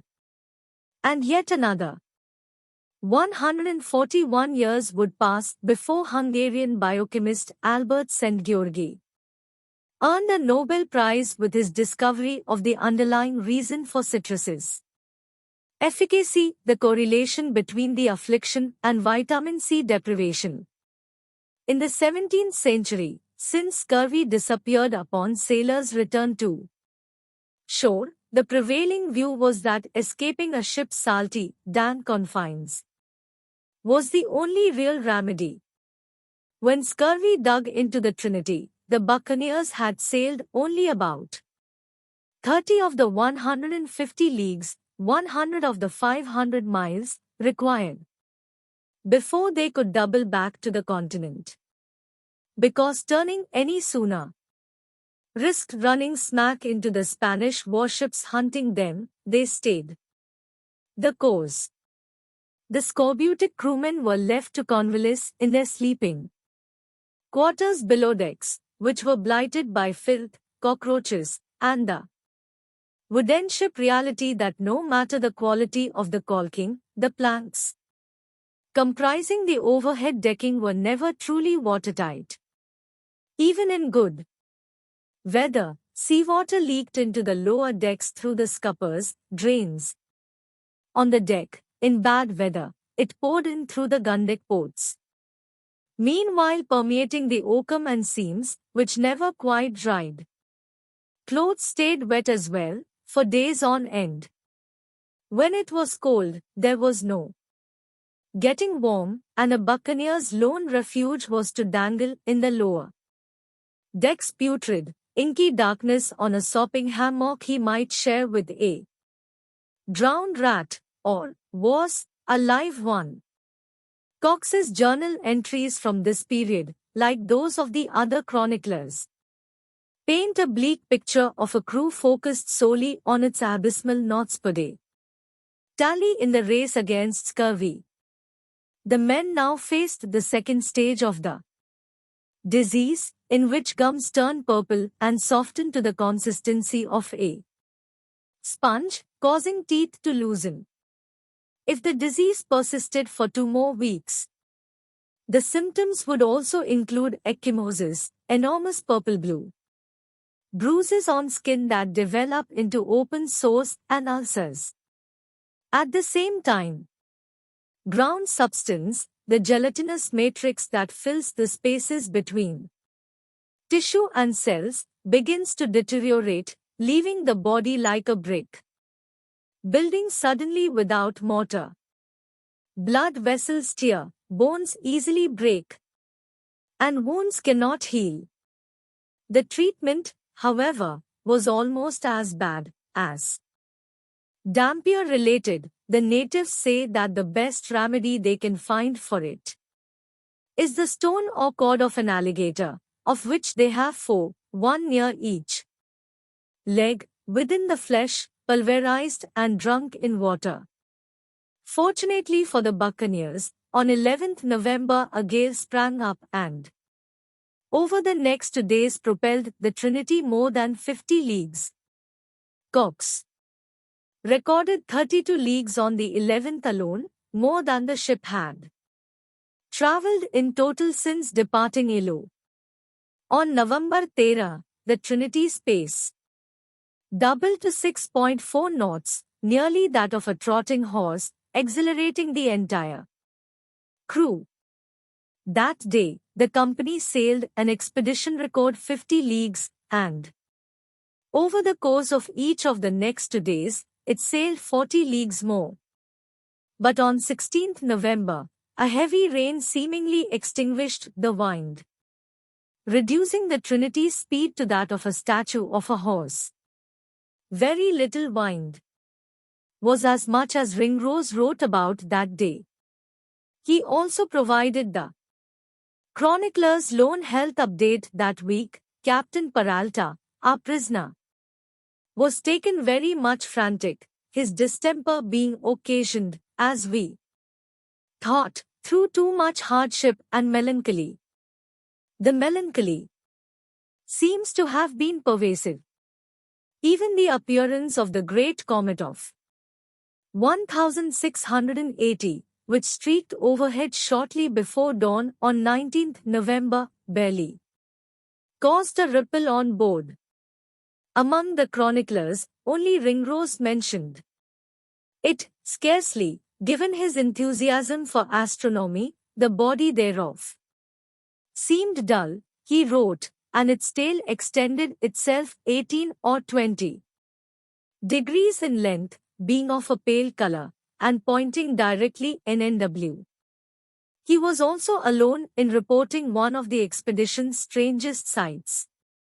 On the night of 30th November, nearly a week after the Trinity had begun. Tacking back toward the continent, the men on watch noted what appeared to be a mile-long sandbank, but that was impossible so far out to sea, where depths averaged to miles.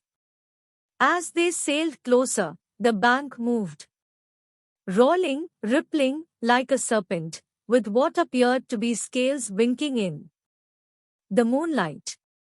Without question it was alive. No doubt everyone swallowed hard at the realization that the tales of giant sea serpents were not only true, but also understated.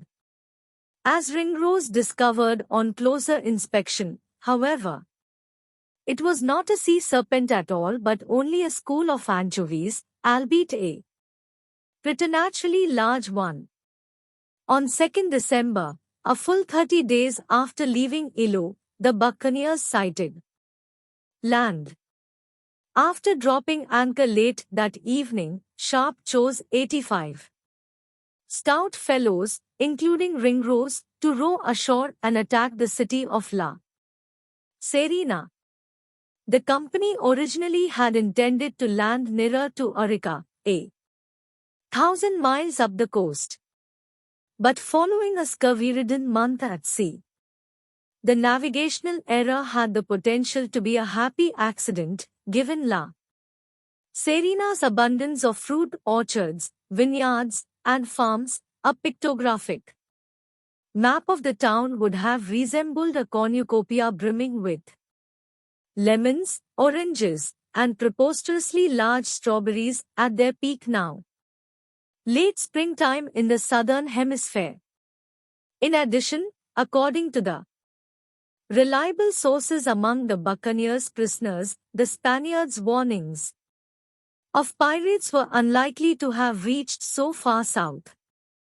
Ringrose was one of 53 men packed into the launch, far too many, and as a result, the craft moved so slowly that Sharp and the men in canoes shot ahead and quickly disappeared. The canoe party landed to find 150 Spanish horsemen on the lookout for pirates, immediately making them regret that they hadn't slowed to wait for the launch.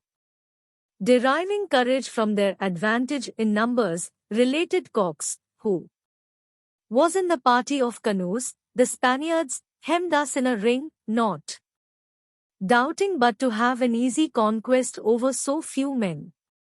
But because most of the horsemen were armed only with lances, Sharp figured a steady spray of shot could keep them at bay until the launch arrived.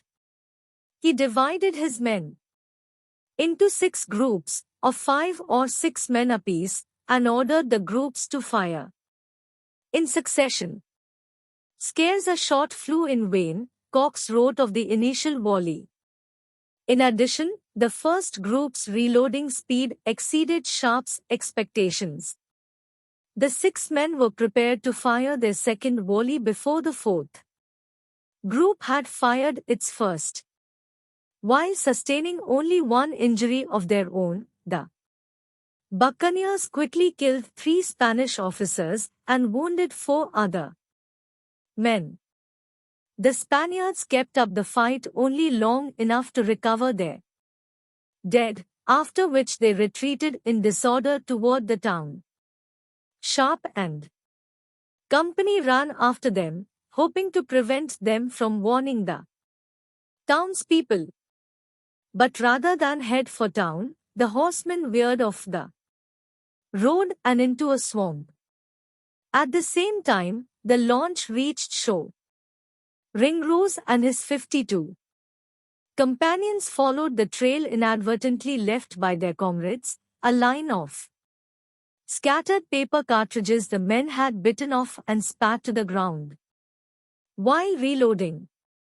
When the launch crew caught up to the canoe party at the swamp, the Spanish horsemen again bolted.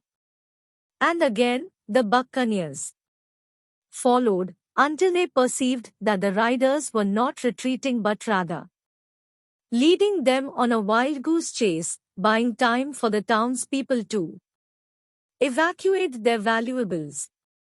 Sharp ordered the buccaneers to reverse course at once and head for the town.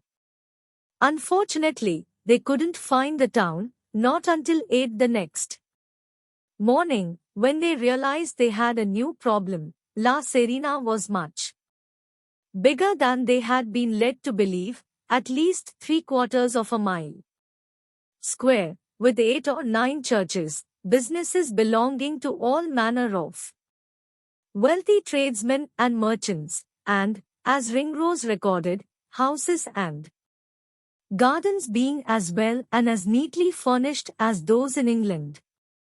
In other words, La Serena was the sort of town that could mount a formidable defense even without its cavalry, and by spending half the night wandering around the countryside, the buccaneers had given the townspeople plenty of time to prepare. But although La Serena was never mentioned among the concerns of the Spanish merchants whose letters the buccaneers had intercepted in Portobello, the city was their argument in microcosm, if not a textbook case, of what happens when a colonial empire spreads itself too thin.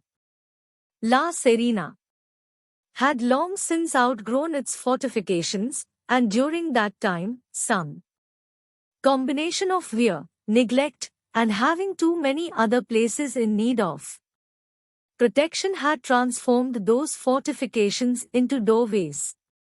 Similarly, the city still had soldiers, but they lacked training, numbers, and the latest weapons. The citizens had had ample reason to send them to delay rather than engage the invaders. As though able to hear the La Serenan's quivering, Sharp confidently ordered his men to advance on the city. They were met by defenders who, augmented by their returning cavalry, had overwhelming numerical superiority to go with the advantage of knowing where best to station themselves in the city's cloisters, back alleys, and early morning shadows. And yet the resulting clash was not just one-sided but also so devoid of conflict as to deprive the chroniclers of a narrative. Cox's was the most extensive. In a short time, he wrote of La Serena, we made ourselves masters of it, with little or no loss on our side. The plunder included 500 pounds of silver as well as a wealth of hogs, fowl, mutton, salads, wine, grain, and fruit. We found strawberries as big as walnuts, and very delicious to the taste, wrote Ringrose. In a word, everything in this city of La Serena was most excellent and delicate, and far beyond what we could expect in so remote a place. Many of the crew relished the opportunity for rest, relaxation, and good fellowship, one of Sharp's favorite terms for drinking. Other popular euphemisms of the time included to be well to live and to have a piece of bread and cheese in your head. Ringrose, however, could not relax. He and several of his shipmates were dogged by the question of whether the run-in with the cavalry upon landing had been bad luck or part of a disturbing trend. If so remote a place had been on guard against the buccaneers, what could they expect from an obvious target like Arica? In questioning the new prisoners from La Serena, Ringrose learned that several days earlier, the townspeople had been alerted to the possibility of pirates by a contingent of 60 soldiers sent overland from Arica to bolster the town's defenses. In addition, while the cavalry was waylaying Sharp and company the night before, most of the townspeople had fled, and almost certainly they would go to Coquimbo, the nearby port city, to rally more Spanish soldiers to come to La Serena's aid. Nevertheless, most of the buccaneers continued to party. One of them, William Cammock, literally drank himself to death. Ringrose and his like-minded shipmates attempted to formulate a plan. And it seems Sharp and the Good Fellowship contingent, if they even noticed, were happy to let them try. As a first order of business, Ringrose and company set up a base of operations in La Serena's Church of San Juan.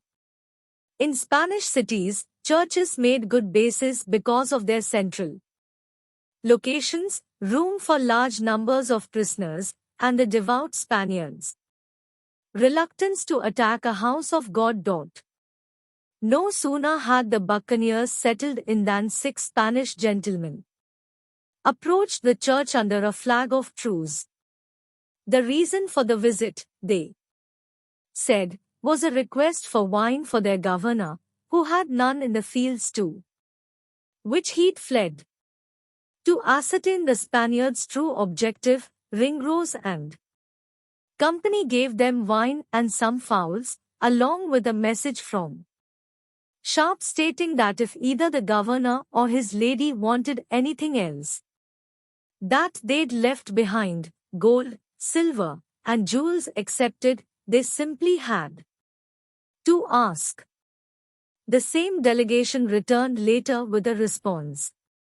Seeing that the Englishmen were such sociable enemies and so good-natured victors, the governor was inviting Admiral Sharp to drink a glass of wine with him at the top of a hill adjacent to the city. If Sharp came unarmed and with just one subordinate, the governor would reciprocate. Perhaps less circumspect than he should have been, Sharp consented. At the meeting, he and the governor drank and were merry together. The townspeople, Sharp gleaned in the process, feared that he and his men, having found no considerable booty or pillage in La Serena, would set the town afire. Suddenly seeing an opportunity to make months' worth of suffering pay off, he kept to himself the fact that his men were enamored with La Serena and would prefer to preserve it. To that end, he agreed to a ransom of 95,000 pieces of 8 to be paid at 10 the following morning. Upon his return to town, Sharp received a volley of small arms in tribute from his men, our fancies being filled with the expectation of so much money, explained Cox, we were at a pitch of mirth higher than ordinary. The following morning, the Spanish delegation, much like their counterparts who had promised beeves in Ilo, arrived empty-handed but promising to pay if given a little more time. Sharp gave them until 8 the next morning. An incident in the harbour that night, however, caused him to reappraise the Spaniards' reliability, not to mention the chances that he would ever see a single one of the 95,000 pieces of 8.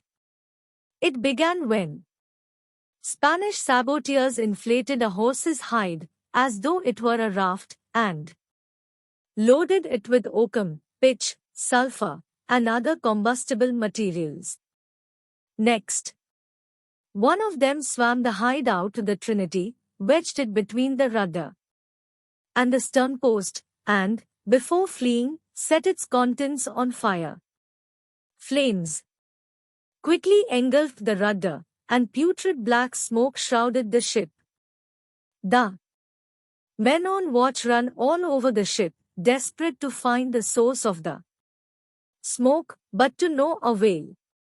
They initially believed that their Spanish prisoners were responsible for the fire, but the ensuing interrogation of the Spaniards failed to net actionable intelligence. Only when one of the buccaneers happened to glimpse the bloated horse hide floating past, and somehow discerned its dark purpose, did they locate the fire. On shore, watching the Englishmen douse the fire and save the ship, the saboteurs enacted what amounted to their backup plan, opening a sluice gate in the aqueduct serving as La Serena's irrigation system. Water flooded the town. The saboteurs' intent, Ringrose divined, was that they might the easier quench the flame, in case we should fire the town. As if to oblige them, in the morning the buccaneers set fire to the town, as nigh as we could, every house in the whole town, Ringrose reported with satisfaction. Once La Serena had been reduced to ashes, the buccaneers took up their plunder and marched back to the Trinity, directly into an ambush of 250 Spaniards on horseback. Refreshed by their 4 days in La Serena, the company began to pink some of their jackets, as Cox put it, and drove the Spaniards off. But only for the buccaneers to face a more persistent enemy themselves. Once aboard the Trinity, they bickered over several issues, not least of which was their next move. All the while, in lieu of leading, Sharp, who was still fuming over the governor's deception, ranted about the treacherous Spaniards, which, ironically, settled his men on their next move, mutiny. In 1966, the Chilean island of Mazatierra was renamed Robinson Crusoe Island to celebrate its history, from 1704 to 1709. Scottish sailor Alexander Selkirk was marooned there, inspiring Daniel Defoe's 1719 novel. As it happens, Selkirk was the second man to be stranded there long-term. The first, predating Selkirk by nearly a quarter century, was a member of the Trinity crew. The story began on 7th December 1680, with the buccaneers rushing to weigh anchor in La Serena, meanwhile deliberating about what to do with their Spanish prisoners, who, they feared, would be inspired by the saboteurs to plot our destruction in earnest, as Ringrose put it. Without the Spaniards, he and his shipmates knew, they would be the blind leading the blind. Nevertheless, they judged it expedient to put Peralta, Argandona, Juan Moreno, the old Moor, and the rest of the prisoners ashore, at last, giving them their liberty. Because the buccaneers' hasty departure from La Serena had precluded reprovisioning, they set a course for Mazatierra, 450 miles southwest, even farther away from Arica.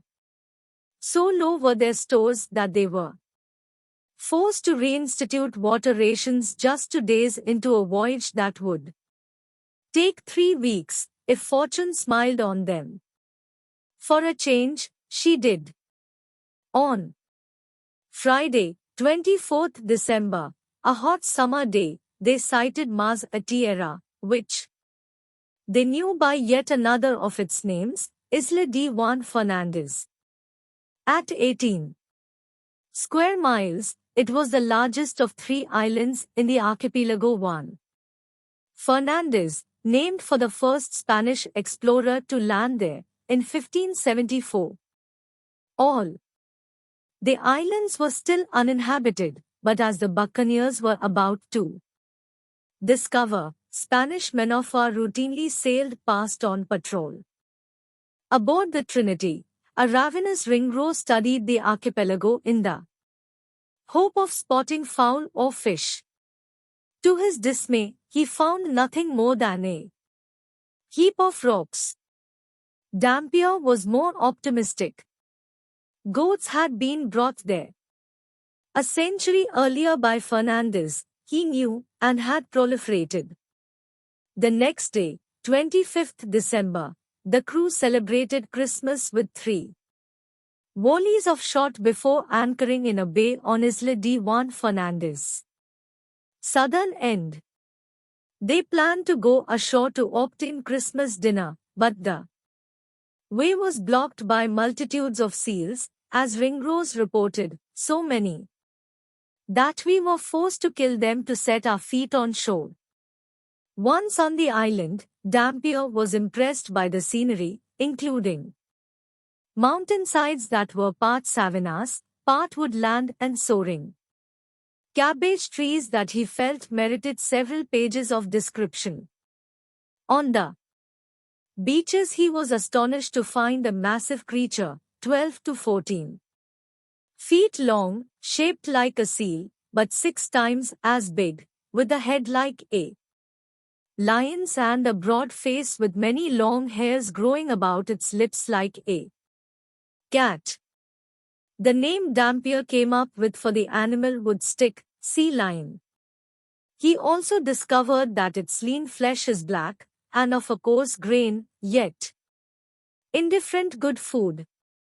Wafer and some of his shipmates, meanwhile, found the descendants of Fernandez goats, having learned to use the steep mountainside savannas and woodland to their advantage. The animals presented nearly impossible moving targets.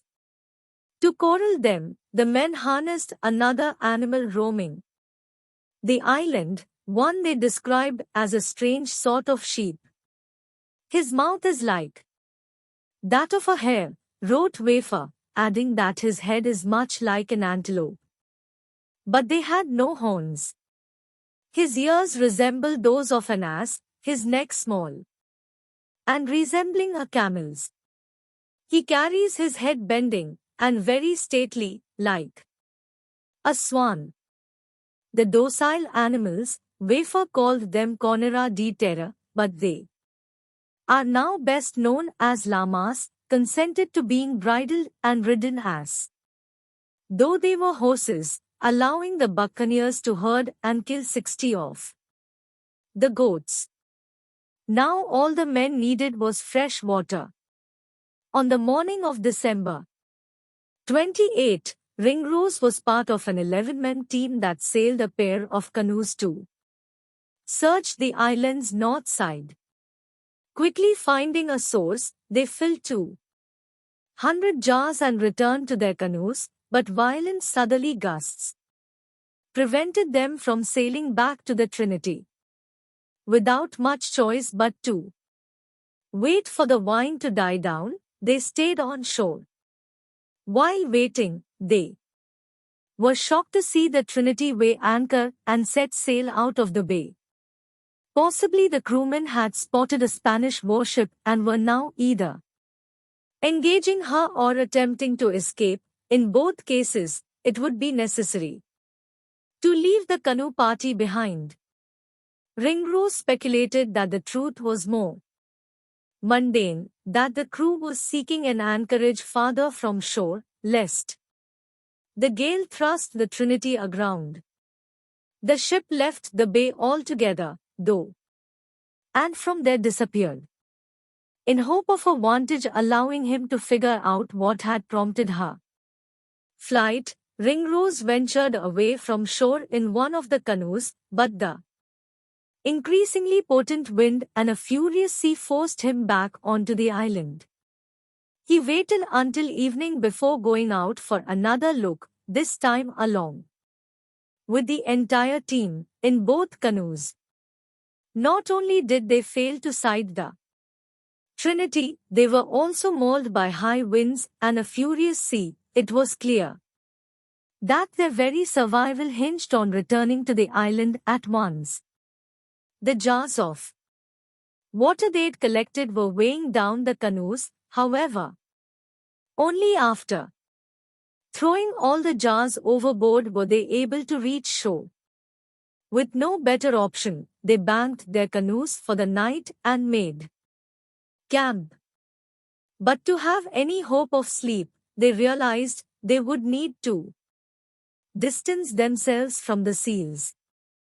Each of the animals' vocal interactions, however playful, sounded as though they were yelling at one another while jostling for position.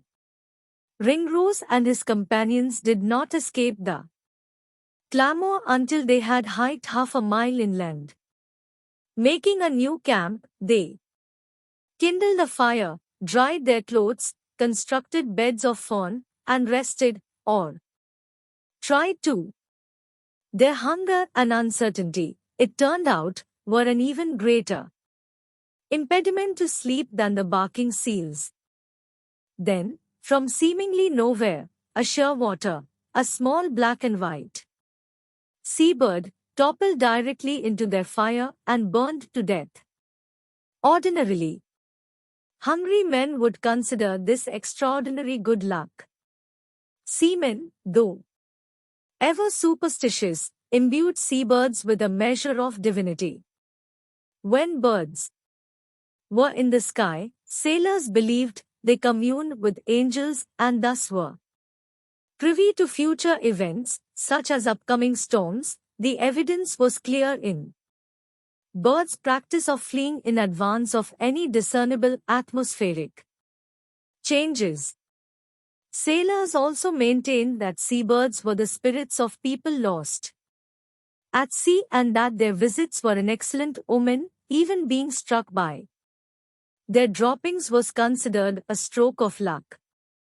The killing of such a bird, on the other hand, presaged impending disaster.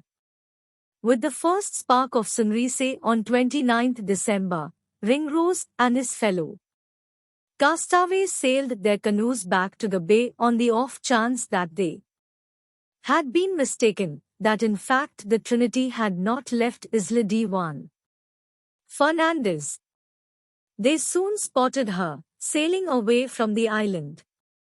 Frantically, they raced back to shore to build a bonfire in the hope of signaling their comrades. It worked, and in response a canoe arrived from the Trinity, which, it turned out, had indeed been shifting to a safer anchorage on account of the high winds. But to the dismay of the famished castaways, there would be no return to the ship until the winds eased. Fortunately, having anticipated that foul weather might delay the return, the rescue party had brought provisions. When Ringrose and his companions finally made it back to the Trinity, the next morning, they found their shipmates in a temperament that matched the foul weather. Ostensibly the trouble was the wind, which had pummeled the rigging and snapped the anchor cable, necessitating difficult repairs. But a deeper problem quickly revealed itself. The crew's long-simmering resentment of Sharp had reached a boiling point. His 7 months as admiral had yielded no significant prizes, much less the £1,000 he'd promised each man. And now he was maintaining that the South Sea jig was up. The Spaniards' general state of readiness negated the element of surprise that had been the company's greatest weapon, he argued. He and his followers sought to cut their losses and return to England via the Strait of Magellan, the 350-mile natural sea channel through Chile, between the South Sea and the Atlantic. Most of the men wanted to continue pirating, though. The problem, as they saw it, was that Sharp had grown too wealthy by playing dice. He'd won 3,000 pieces of 8, according to Cox, his vice-admiral and sometime friend.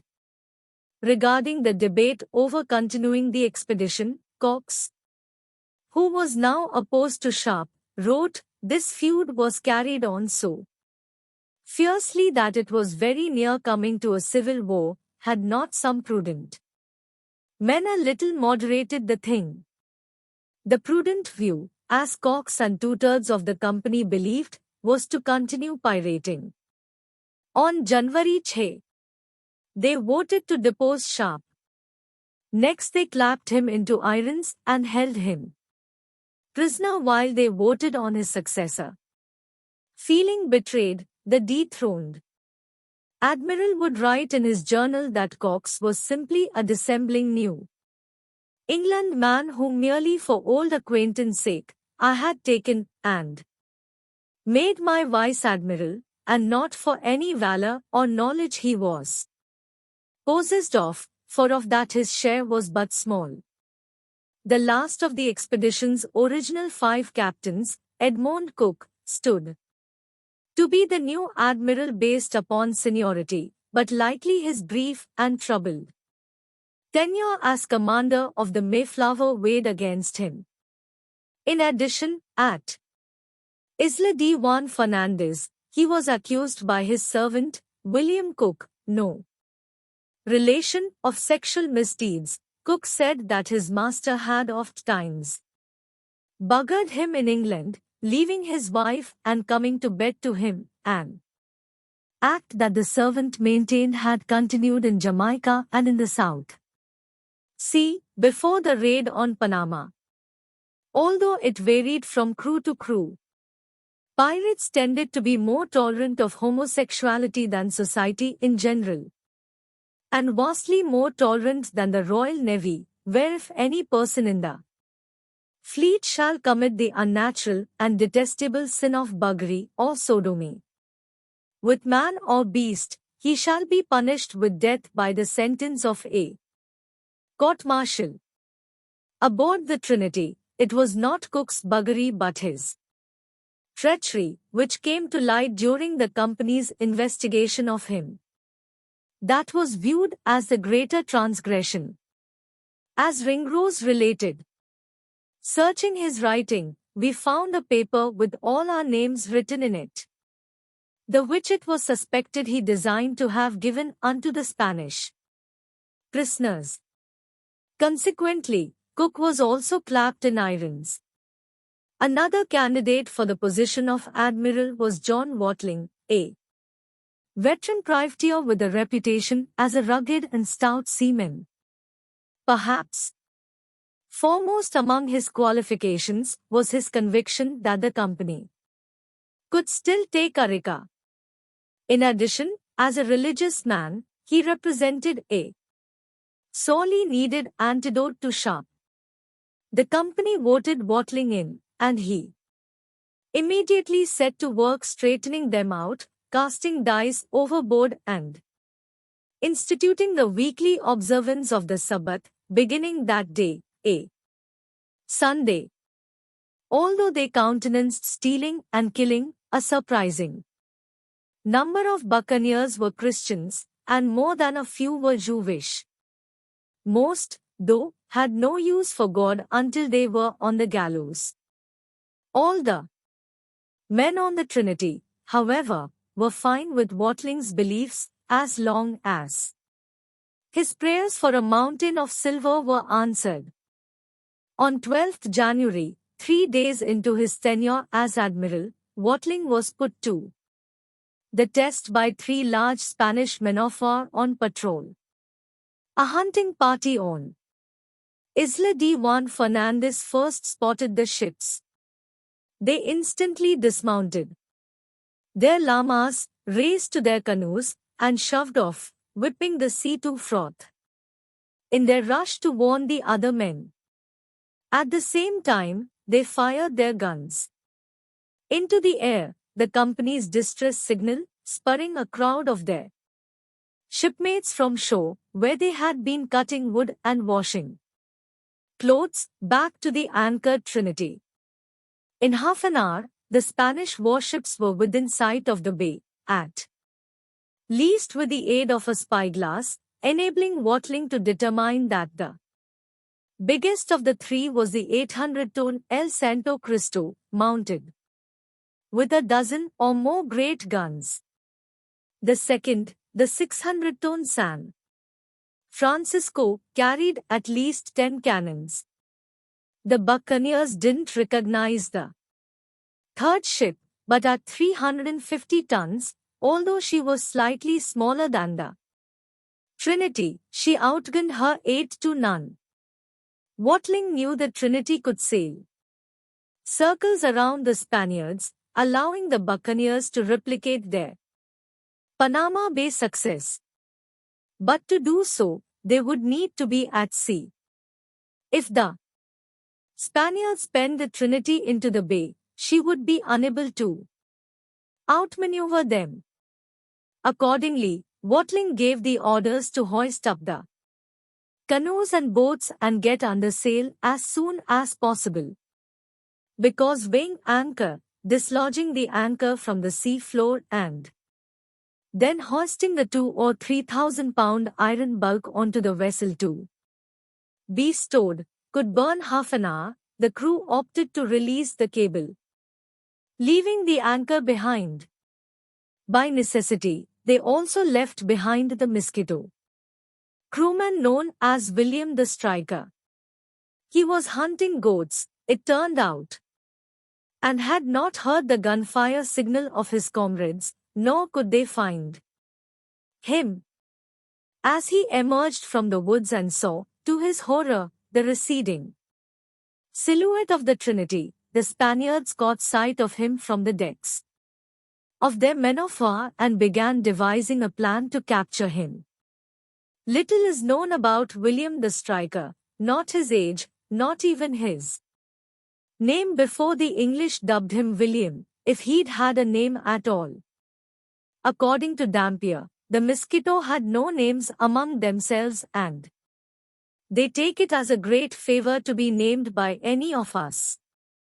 Now, abandoned on an uninhabited island 3,000 miles from home and 400 miles from the nearest civilization, William's only hope was to survive until his shipmates returned to rescue him.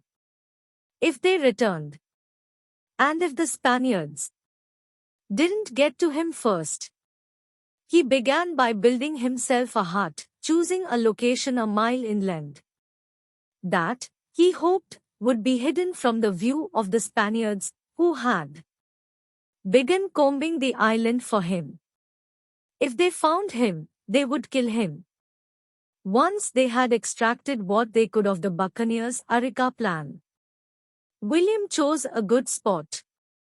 The Spaniards passed him by and eventually left the island. But they would be back, he was sure. In the meantime, he turned to home improvements, using goatskin to insulate his hut, upholster a wood-framed couch and bed, and sew blankets, subsisting on goat meat all the while. Once he had used up his musket bowls, necessitating that he hunt something else, he carved a series of notches into his knife blade, thereby transforming it into a crude saw, which he used to cut the 4-foot-long iron barrel of his musket into smaller pieces. These he heated in his fire until they were malleable, and, hammering them with stones, he forged harpoons, lances, hooks, and a new and longer knife.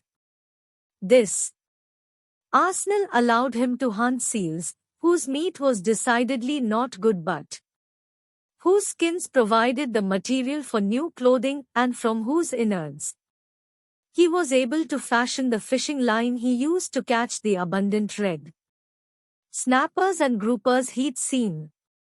The fish were so plentiful, as it happened, that he was able to catch them with a line and hook alone, absent any bait. In an hour, he later figured, he could catch enough to feed 50 men.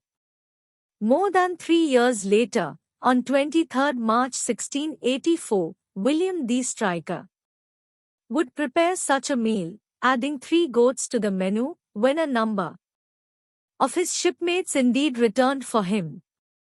For now, on 12 January 1681, as soon as the Trinity sailed out of the bay, the 3 Spanish men of war ran up their red flags, signifying that no quarter would be given and eliminating the buccaneers' hope that the Spaniards hadn't seen them. To show he was undaunted, Watling responded by hoisting his own red flag.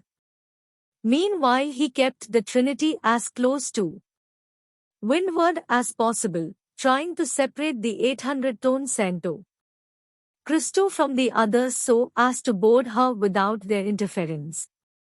Clearly wise to this tactic, the men of her clung together so that if the Trinity were to try to single one of them out, the other two would turn her to flotsam. Invigorated by the likelihood of a fight and the resulting plunder, the buccaneers looked to Watling in eager anticipation of his revised plan of attack. Their new admiral, however, wanted to advance on Arica, or, per Dick's interpretation, run for it. Watling, in the interest of at least the semblance of a democratic process, put the matter to the whole crew. Everyone agreed that engaging the Spaniards would at best imperil Arica. And as it transpired, the Spaniards in the warships were similarly cowardly in the analysis of the increasingly hawkish Ringrose, who believed they were as unwilling to engage us as we were to engage them. Rather than pursue the buccaneers, the Spaniards anchored by Isla de Juan Fernandez. Still, as the Trinity sailed toward Arica, the crew came to feel that Watling had blinked, a far greater transgression for a pirate captain than wantonly murdering a friar, as Sharp had done. As Ringrose charitably put it, Watling had showed himself to be faint-hearted and of greater concern, because Watling was aware that a second such offence would jeopardize his command. He might now be inclined to place valor ahead of discretion. 2 weeks later in Arica, that scenario would play out to the letter, when a third of the buccaneers Watling sent into battle wound up as either prisoners or corpses. The natives of the island of Iquique were best known for their bright green teeth, the result of continually chewing on the leaves of the coca plant, the source of cocaine, and a minor stimulant in and of itself.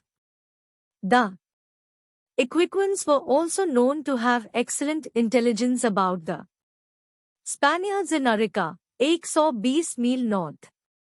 For that reason, on the afternoon of 24th January, Watling and 25 of his men left the Trinity 12 leagues off the Chilean coast, where she might avoid Spanish detection, and went by canoe to Iquique. Or, rather, they tried to.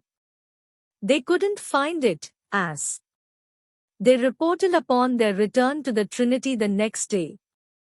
That evening, a second canoe party set out for Iquique. At 4 the following afternoon, they reappeared with 4 men they'd taken prisoner. On the island, 2 old white men and 2 Indians, according to Ringrose. With the crew gathered around the Trinity's deck, Watling interrogated the prisoners one at a time, beginning with the first of the old men, who described the ways in which Arica had been greatly fortified since the pirates' visit the previous October. Lies, declared Watling, ordering that the man be shot. The new admiral may have been taking a page from Sharp's book of intimidation tactics. Ironically, it was Sharp, freed from his irons now and serving as a mere rank-and-file crewman, who protested most vehemently. Shooting the old man would be cruel, he said, and, on a pragmatic level, rash. The company needed to gather as much information as possible about Arica to formulate a plan to. A gunshot interrupted Sharp. Quartermaster John Fall lowered his smoking pistol, having carried out Watling's order. The old man fell dead too. The deck boards Turning back to the crew, Sharp said, "Gentlemen, I am clear of the blood of this old man." He stormed across the deck to a water bucket and made a show of washing his hands. "And I will warrant you a hot day for this piece of cruelty, whenever we come to fight at Arica." Ignoring him, Watling proceeded to interview the second old man, who came off as a better source than the first. The overseer of the governor of Arica's expansive fishing enterprise in Iquique, he was in regular contact with his fellow Spaniards in Arica. The buccaneers learned, and well attuned to the goings-on there. It was true, he told them, that the city had undertaken extensive fortifications since the Englishmen's visit in October, including the placement of 12 copper guns atop the fortress, the addition of 3 ships and a bark to the port's defenses, and the installation of 7 companies of the king's soldiers to man them. The Arequinos also had taken the precaution of evacuating all their silver, gold, and jewels. At that point, it would have been reasonable to expect Watling to have the quartermaster dispense another musket ball. The old man implied, however, that he knew where the silver, gold, and jewels had been cached. Intrigued, Watling let him continue. The man told of the 2 great catches, one 10 leagues from Arica, the other 25, before going on to detail exactly how the buccaneers might access them. All of these things pleased us mighty well to hear, Ringrose wrote in an entry notable for its giddy musings on rich mines of silver and plate, gold, and jewels, and the absence of his old misgivings and anxieties. Apart from Sharp, whose recalcitrance was written off to his demotion, the rest of the crew shared Ringrose's enthusiasm. Yes, they were aware that the second old man's testimony had been colored by his aversion to having his own blood splattered alongside that of his countrymen. But Arica looked to be the buccaneers' last shot at the South Sea and, by extension, the last shot at the wealth necessary to achieve their dreams back in England or abroad. For once, the crew's disparate elements were united into a whole that was greater than the sum of its parts, making the impossible seem possible, a feeling more intoxicating than any coca plant derivative. Their conviction was articulated by Watling after he gave the order to bear up the hem, to make the Trinity run before the wine to Arica. He would have Arica, he swore, or it would have him. At midnight on 28th January, several miles off the Chilean coast, Watling, Ringrose, Wafer, Sharp, and 104 more buccaneers boarded the launch, 4 canoes, and a bark that they had acquired at Iquique, then left the Trinity to plunder La Muy Ilustre y Real Ciudad San Marcos de Arica, the very illustrious and royal city of Saint Mark of Arica, as Arica was officially known. Because their attack plan hinged on seizing Arica's fort, they had taken great care to keep their freshly fabricated hand grenades dry, all but mummifying them in canvas, and then waxing the canvas down not once but twice. Beyond that, neither Ringrose nor the other chroniclers described their grenades. The best at the time were cast iron balls packed with slow-burning gunpowder and topped by a wick. More often, buccaneers used bottles filled with gunpowder and musket balls or other bits of metal. A tin or wooden box or even a gourd could also work as the container.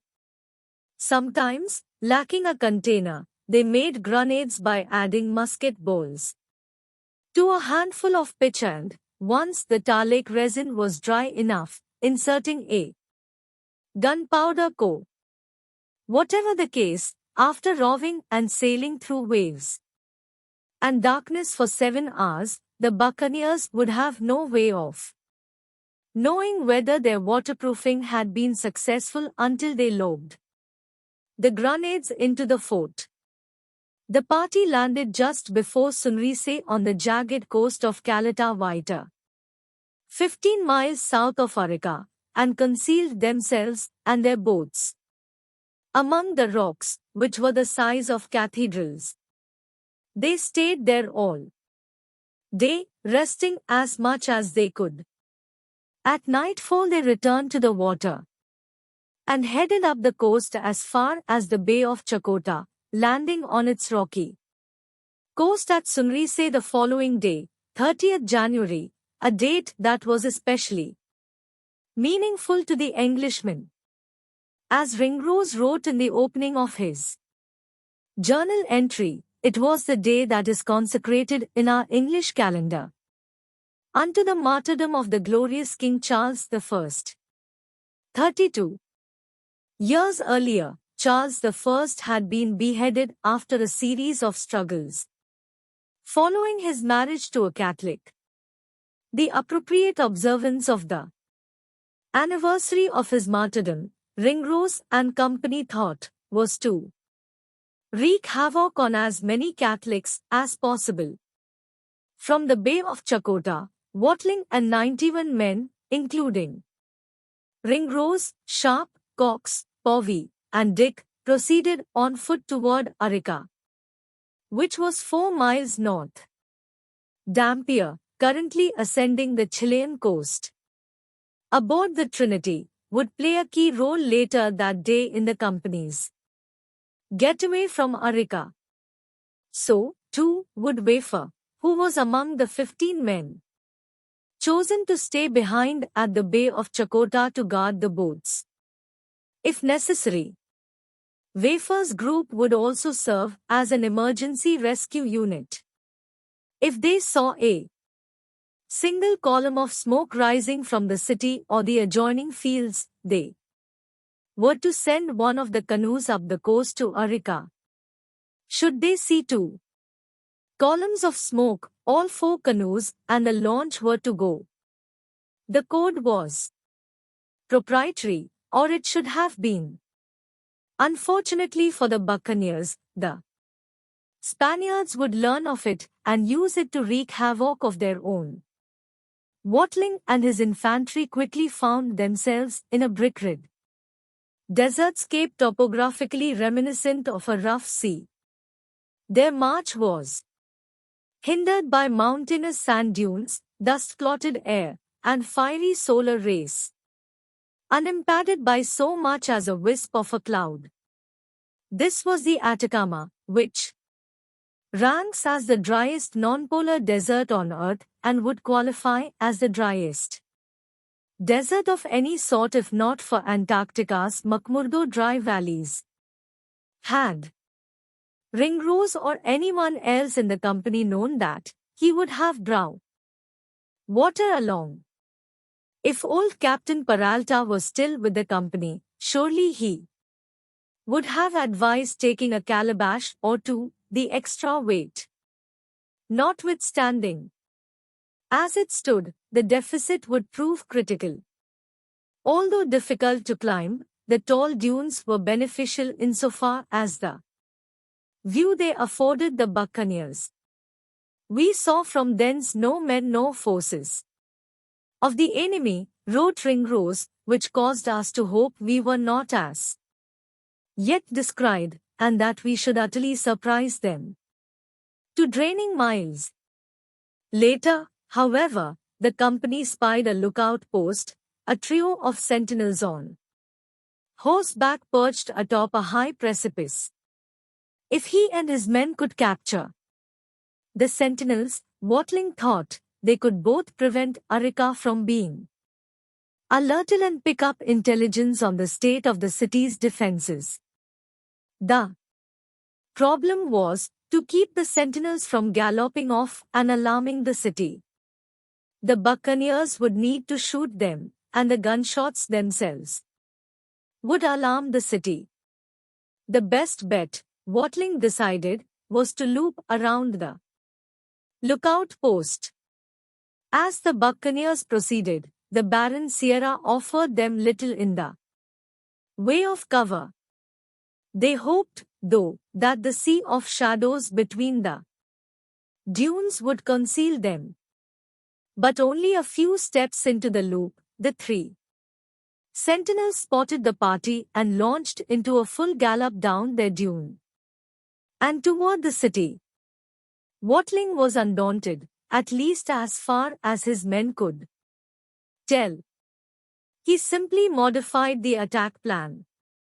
Rather than concentrate his full force on the city, he had 40 of the 92 men branch off to attack the fort directly, hoping they would be able to take it before the sentinels' alert routed so many reinforcements there that the sheer quantity of Spanish musket balls would render the buccaneer grenades inconsequential. Cox was among the 52-men infantry continuing with Watling into Arica, which proved to be a 16-square block bayside city beautified by willows, fruit trees, and the verdant fields of the Azapa Valley oasis. Perhaps Arica's most striking feature was its backdrop, a sky seemingly too blue to be real, an effect of the utter absence of clouds. Cox was more interested in the city's inhabitants, who, as the invaders neared the town, were milling about outside the breastworks. Why, he wondered, were these Araquinos standing around outside the fortifications rather than behind them?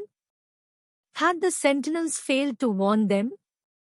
The answer came when the Araquinos started toward him, not only fully prepared but also possessing an overwhelming numerical superiority. There were hundreds of them. Cox, who would had the misfortune of participating in Sawkins's failed raid of Pueblo Nuevo, must have felt a sense of déjà vu. Ringrose, meanwhile, was part of the unit tasked with attacking the fort, which stood adjacent to the city at the base of the Morro de Arica, a 450-foot-high trapezoidal rock overlooking the port. Glinting on top of the rock were the dozen copper cannons the supposedly mendacious old man from Iquique had warned off. With them, the Araquinos would have no difficulty reducing to toothpicks the bark from Iquique, now on her way up the coast to rendezvous with the invasion force after the raid and haul their plunder out to the Trinity. Taking the fort, therefore, was crucial for the buccaneers.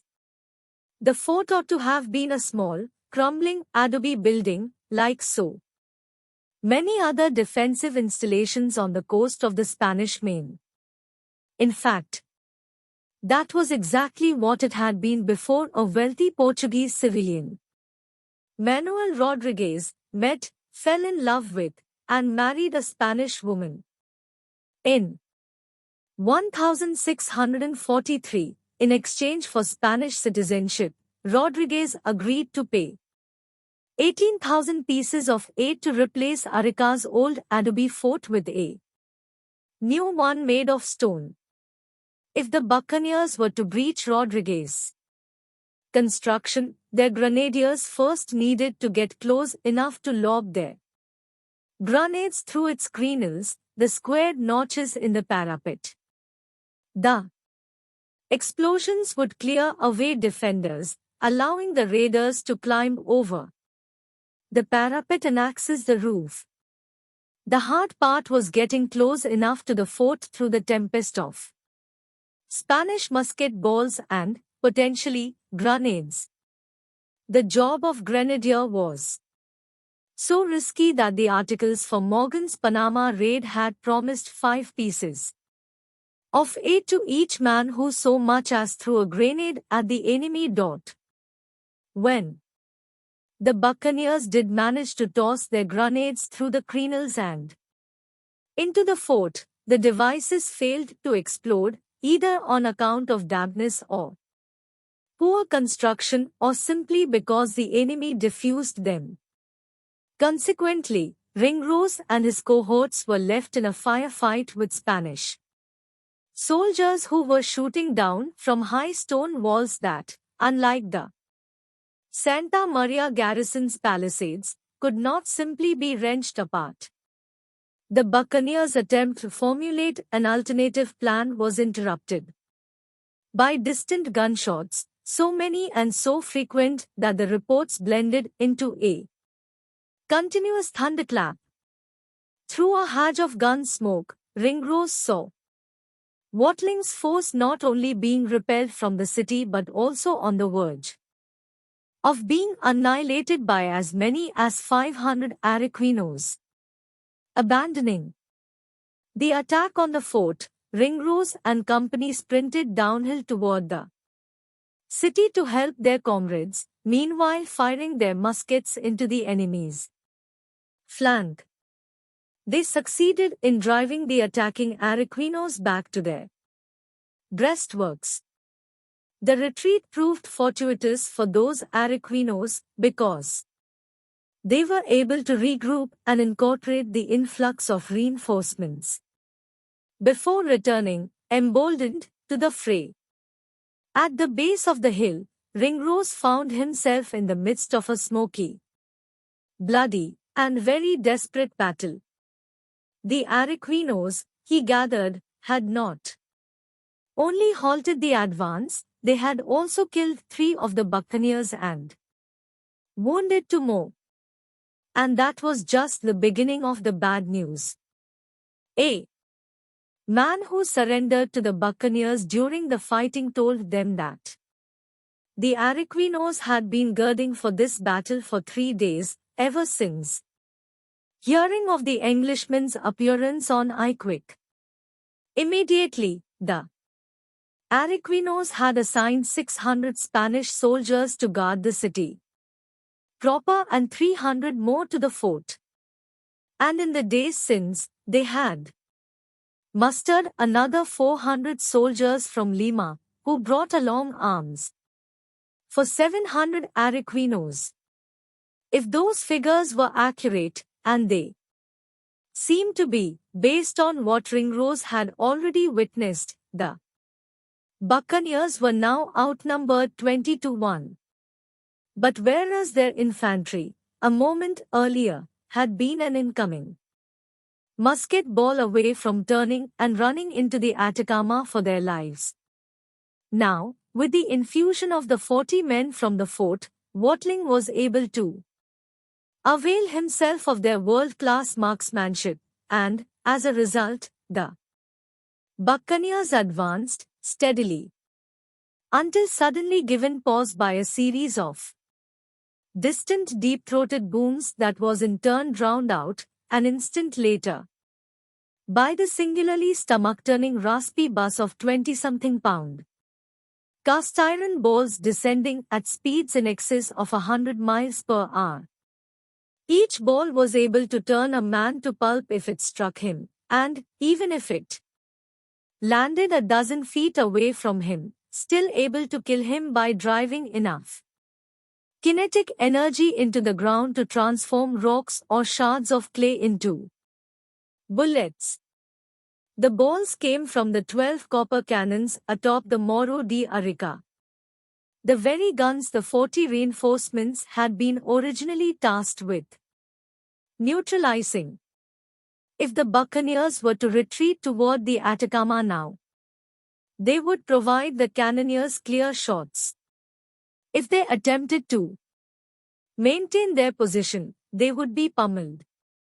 The city, however, was out of the cannoneers' range. So the buccaneers had all the more reason to advance as soon as possible, plunging into a cloud of bitter gun smoke buzzing with musket balls. they reached the breastworks.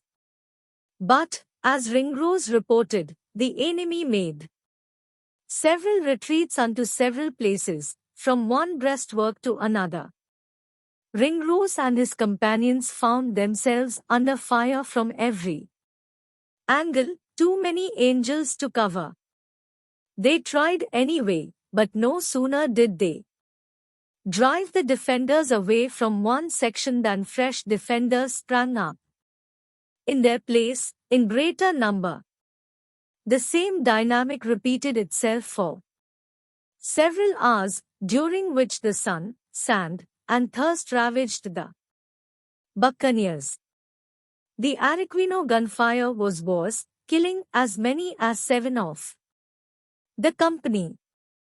But our rage increasing with our wounds, we still advanced, said Ringrose, and at last beat the enemy out of all, and filled every street in the city with dead bodies.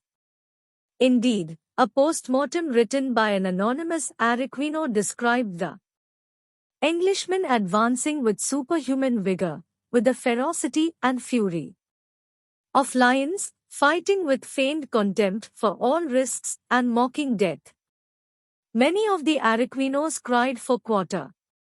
Some were denied it vindictively, thanks to the belief, expressed by Cox, that they were men that never gave it themselves. But most cries for quarter were unwary commander too readily granted. Cox worried that having so many prisoners would prove unmanageable.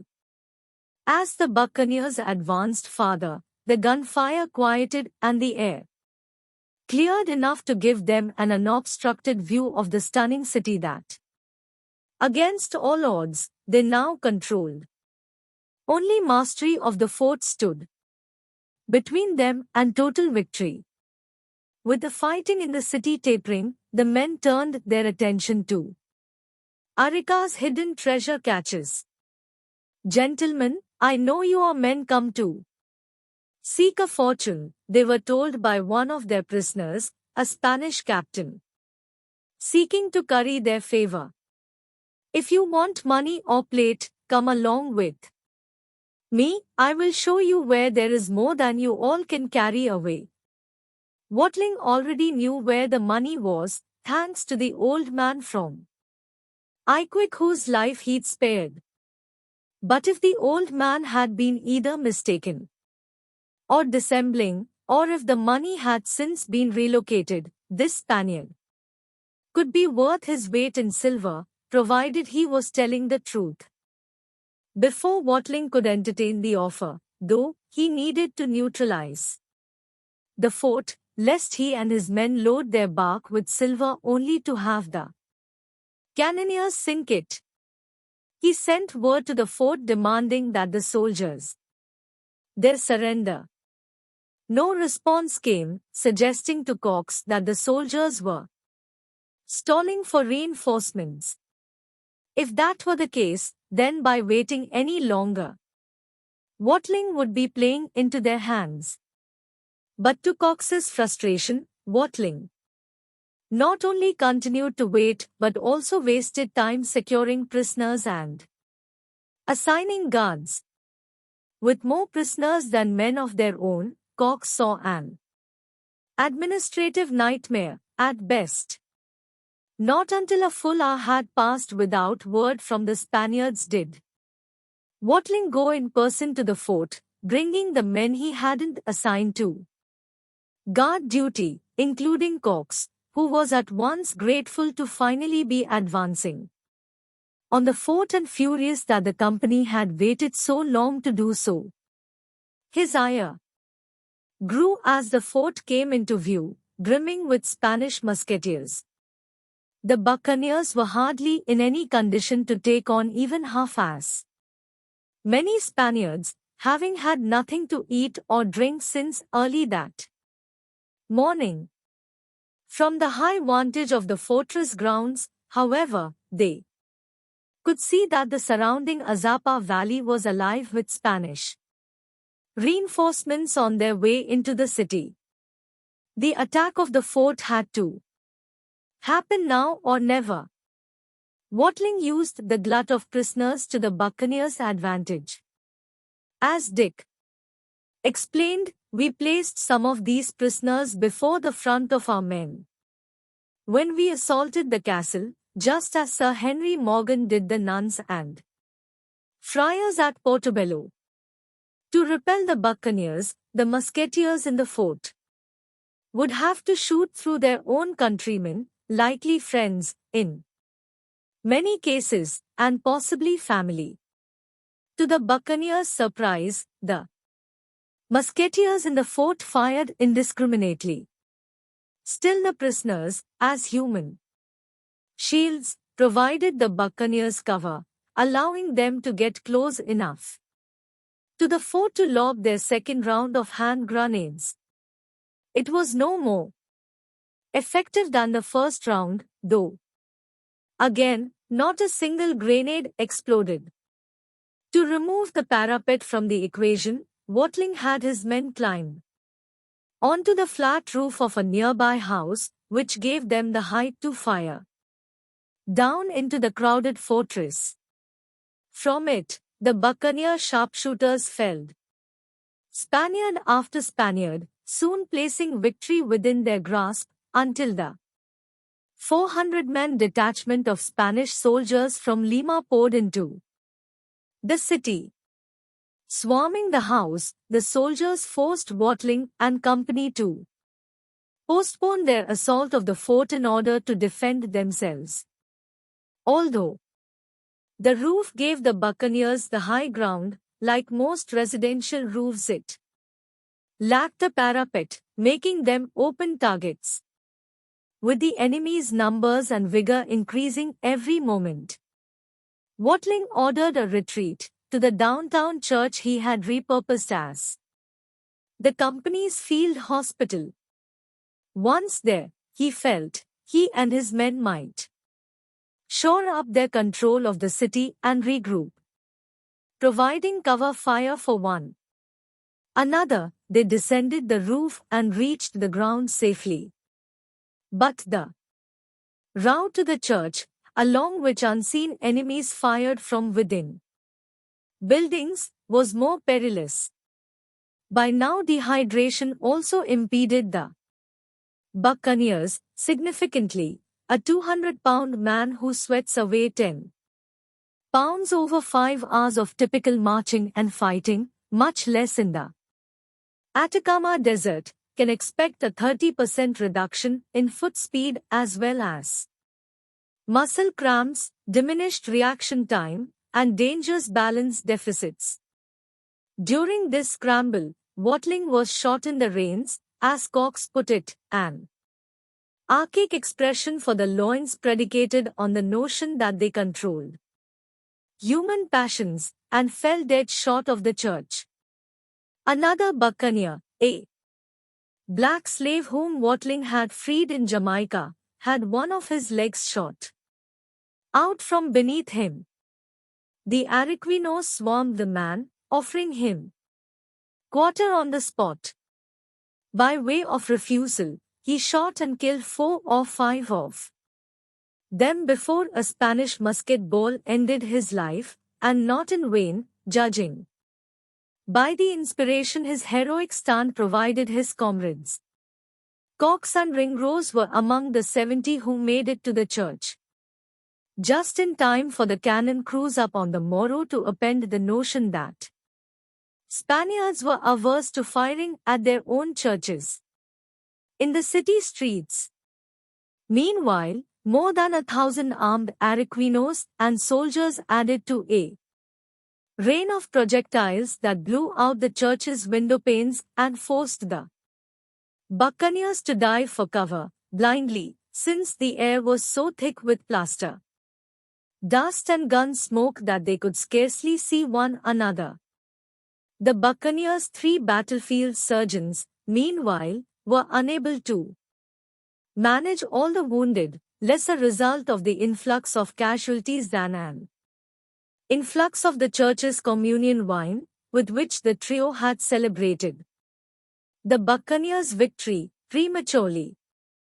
And unfortunately, they drunk all of it, because their comrades now were, like Ringrose, extreme faint for want of water and victuals, whereof we had had none all that day. Added Povey. So many of our party being almost choked for water made use of their own. In other words, they drank their own urine, which is inadvisable.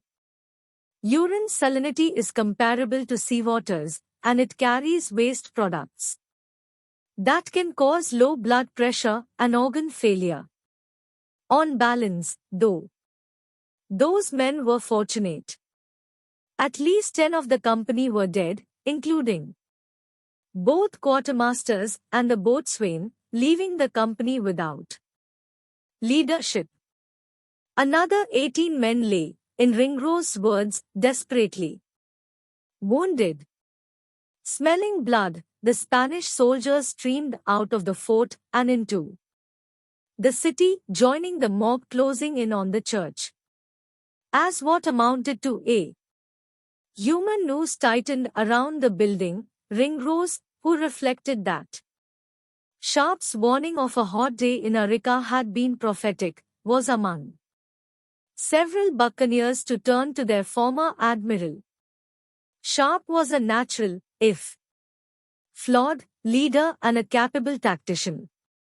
Also, as they saw it, he was their lone chance of escaping this cataclysm alive.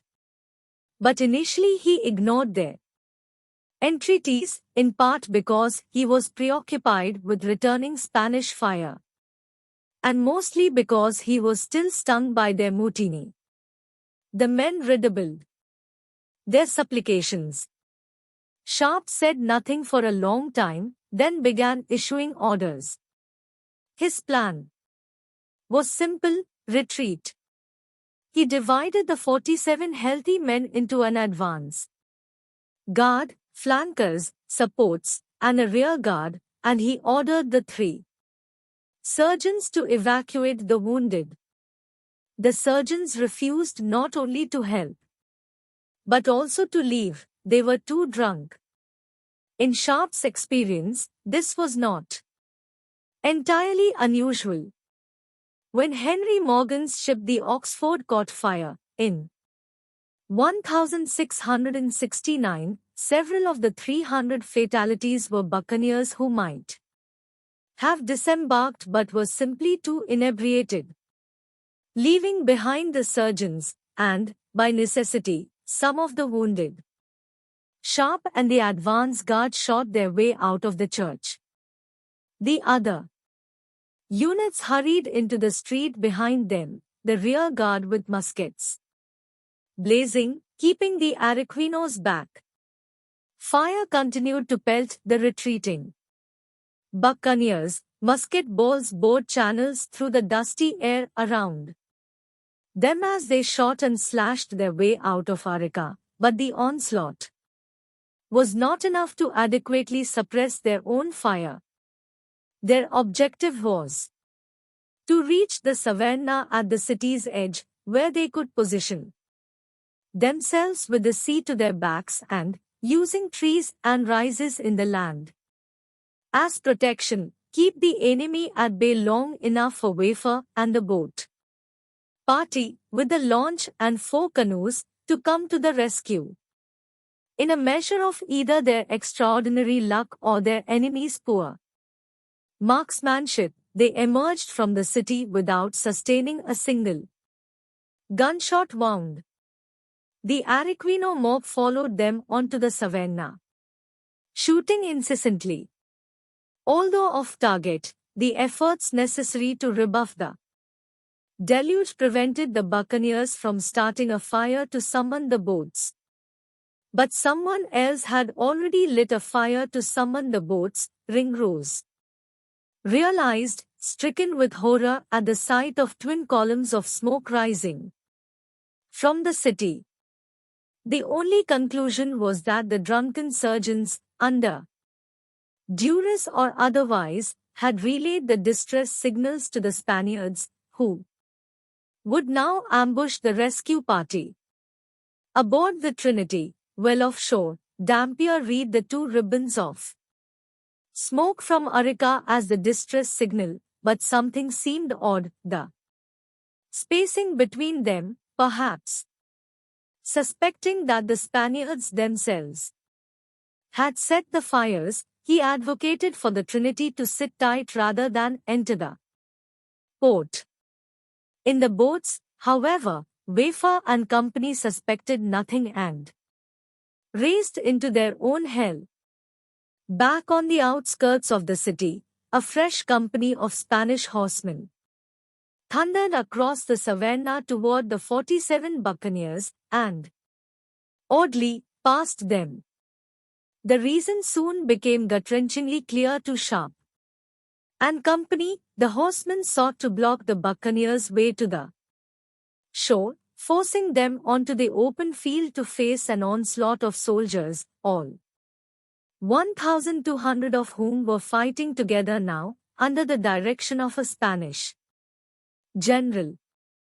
According to Povey, the general Saturday on a horse atop the Morro de Arica, where, with a perfect view of the entire city, he waved his handkerchief to position his troops, all the while crying out, "Valiant soldados, bina valienta soldados." Added Povey, some of our people passed a shot at him but could not have the fortune to hit him. Sharp was now out of tactical gambits. Still, he saw a path forward, go out in a blaze of glory, taking along as many Spaniards as possible. The prospect galvanized Cox, Povey, Dick, and even Ringrose, who burned to revenge the defeat and disappointment we had received. The one-time straight-laced purser was now a stalwart member of the band he'd initially scorned as wild men, placing a higher value on their brotherhood than on any amount of silver, gold, and jewels, or even the prospect of his own survival. He joined them in resolving to die one by another. The 47 men formed a circle around their wounded, turned to face the sea of soldiers, and, one last time, raised their muskets and fired with hellish precision. Everywhere, Spaniards fell, dispersing the survivors, but only for a few seconds before they regrouped and renewed their charge.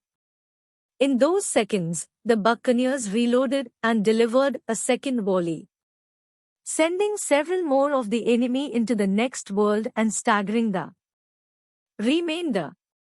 The Spaniards began to retreat, taking shelter behind their breastworks.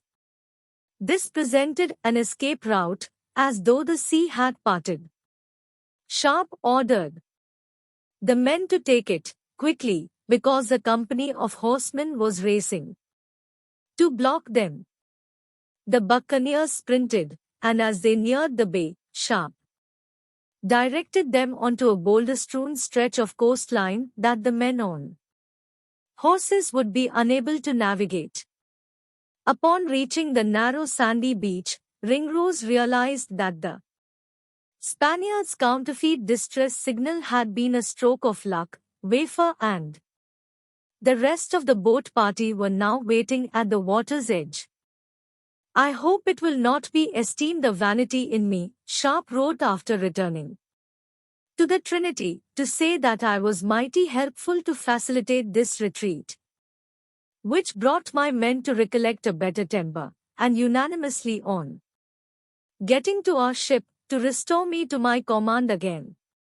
On January 30, he began his second stint as admiral by sailing the Trinity to and fro in plain view of the Araquinos, with the objective of baiting them to send out the 3 ships we had seen in the harbor to fight us, according to Ringrose, who, like Sharp, burned for retribution. Damnably, the ships stayed put. Cooler heads, including Dampier and Wafer, were relieved. As they saw it, the South Sea was about to be brought to a boil with Spanish men of war, seeking to finish the company off. They wanted to get out while there was still a chance. Ringrose thoughts on these and other topics over the following few months are largely unknown because he fell ill on February 8 and ceased journaling almost completely for a time. The matter of next steps was decided in council, where the majority declared themselves satisfied with the amount of plunder taken. Traditionally, such a declaration marked the end point of a pirate cruise. The men decided to reprovision at, i.e., raid, the small port town of Huasco, 650 miles south of Arica, before returning to the North Sea via the Darien. Faring reasonably well against their familiar foes the southeast trade wind and the Peru current, they landed at Huasco 6 weeks later, on March 12, and faced little resistance there, garnering fruit, vegetables, 120 sheep, 80 goats, and 500 jars of fresh water. The sailing on their return north was their best to date, for once the southeast trade wind and Peru current were working for them. At the rate they were traveling, nearly 150 miles per day, they would reach the Darien Isthmus in less than 3 weeks. As the wounds from Arica healed, however, they felt an itch to repeat their Huasco success. On March 17, when they had traveled 700 miles up the South American coast without seeing so much as a glint of a man of war's sail, the itch intensified, and one of the buccaneers floated the idea of stopping at Ilo to reprovision once again. Why Ilo, of all places? His shipmates wondered. Wouldn't the town be especially on guard against pirates, having been raided just a few months ago? But after discussion, everyone agreed that Ilo was the perfect choice. Who would ever expect them to raid it a second time? Not the Iloans, as it transpired. Sharp and company attacked them on the night of March 27, literally catching the town asleep and taking it without having to fire a single shot. The victory only exacerbated the buccaneers' itch and increased their appetite for plunder.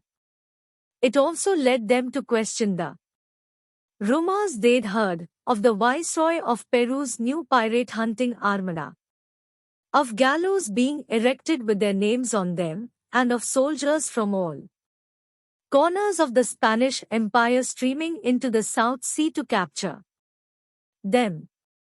They put the question to the Iloans, who reported hearing that many of the buccaneers captured in Arica had been, as Cox put it, knocked on the head, a euphemism for executed. But not, evidently, the 3 surgeons. Prized for their medical skill, they were given quarter in exchange for telling their captors everything they knew, including that the company was planning to leave the South Sea via the Strait of Magellan, which, at the time of the battle, was accurate. The bloodied buccaneers had indeed sailed south from Arica, evidently leading the Spaniards to conclude that their pirate problem was solved and, as a result, to let down their guard. The Iloans had heard absolutely nothing of a concerted Spanish anti-pirate effort since then. To Sharp's way of thinking, the South Sea was again open for business. Most of his men remained circumspect, though, if he were to alter the Trinity's course, he would risk another mutiny. The next 30 days, during which the Trinity travelled more than 1,000 miles, were completely free of Spanish warship sightings. Their absence won Sharp several converts, including Dick and Cox. From their perspective, even if the Spaniards deployed every last one of their warships and avisos, reconnaissance boats, the Trinity was still a moving target in a stretch of sea the size of Europe. Worst case scenario, if the Spaniards found her, she could always outrun them. A group Dampier characterized as the abler and more experienced men disagreed. The worst case scenario, they maintained, was another Arica, in which the Spanish force would zero in on them while they were on land. Arica had been a miscalculation, admitted Sharp's supporters, whom Dampier described as the meaner sort. To Captain Sharp's credit, they said he had argued vociferously against raiding Arica by paying greater heed to intelligence going forward. This faction maintained the buccaneers could home in on the right, i.e., lightly guarded, Spanish target. A single score of 100,000 pieces of 8, hardly a stretch, would mean a share of 1,000 pieces of 8 for each of the remaining men. But there was no evidence to support this hope, the experienced men argued. The company's presence in the South Sea for nearly a year now had resulted in every single piece of 8 being evacuated or hidden in caches. Exactly, came the retort. And those caches were opportunities. And so the debate rolled on, dominating every otherwise uneventful waking moment. On 17th April, with the ship again on the brink of civil war, Cox assembled all the men and laid out Captain Sharp's proposal that the company continue the cruise, striking at Spanish ships until each and every man was satisfied with his share. Povey, impressed with Sharp's sworn promise to do the utmost of his power to get money enough and not to leave till every man is willing, was among those persuaded to stay in the South Sea. Dampier and Wafer, too, had come around to the idea of continuing, but not with Sharp as captain. Yes, he was a capable tactician. His orchestration of the escape from Arica was a good example, but he was a poor leader. Consequently, the pair gravitated toward the experienced men, who were altogether dissatisfied with Sharp's former conduct. At the same time, Dampier marveled at the fact that, just a short while earlier, the meaner sorts now backing Sharp had been the loudest in calling for his ouster. The two factions could not be reconciled. They agreed, though, to take a vote. Whoever had the majority would keep the ship, and the others would depart in the longboat and canoes. The result was a victory for the Sharp party, placing Dampier and Wafer among the 47 men who would leave the Trinity. This was a great weakening to our party, and a hindrance to our designs, wrote Cox, one of the 54 to 60 men remaining. Nevertheless, we bore our loss as cheerfully as we could, and resolved not to quit those coasts till we had got the booty we expected. Those men did fully resolve, and faithfully promise to each other, they would stick close together, added Ringrose, who was now among them. Their persistence was about to pay off. Part 3. The Straits. The breakaway party had one notable rule: if any man faltered in the journey overland, he must expect to be shot to death. The reason, Dampier explained was that the Spaniards were sure to track them into the jungle, and one man falling into their hands might be the ruin of us all. He agreed to abide by the rule, as did the young and hale wafer, never imagining that he might come to regret it.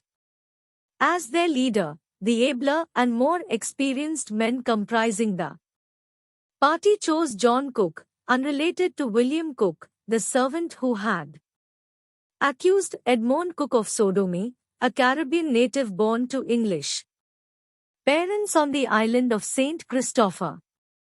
Originally a respectable merchant captain, Cook had been forced to abandon his ship in 1679 near Curacao, off the Venezuelan coast, in order to escape Spanish Guardacosta cruisers. Dampier, who was typically sparing with praise, wrote that Cook was very intelligent and sensible.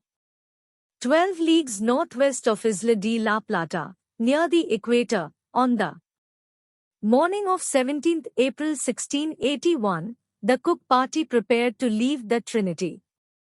In parting amicably from the contingent remaining aboard the ship, the 47 members of the breakaway party secured ample provisions, including flour, chocolate, and sugar. They also took 5 of the enslaved men, a portion of their expedition share, to attempt to cross the Darien Isthmus. They first needed to travel 200 leagues by sea in a motley fleet, consisting of a long boat and 2 canoes, one of which had recently been sawed in half so that it could be repurposed as bumpkins, vessels for carrying water, this according to Dampier, who was the lone man to chronicle the saga of the breakaway party. At 10 o'clock that morning, having patched the second canoe into watertightness and rigged it with sails, those men boarded their dubious craft and shoved off.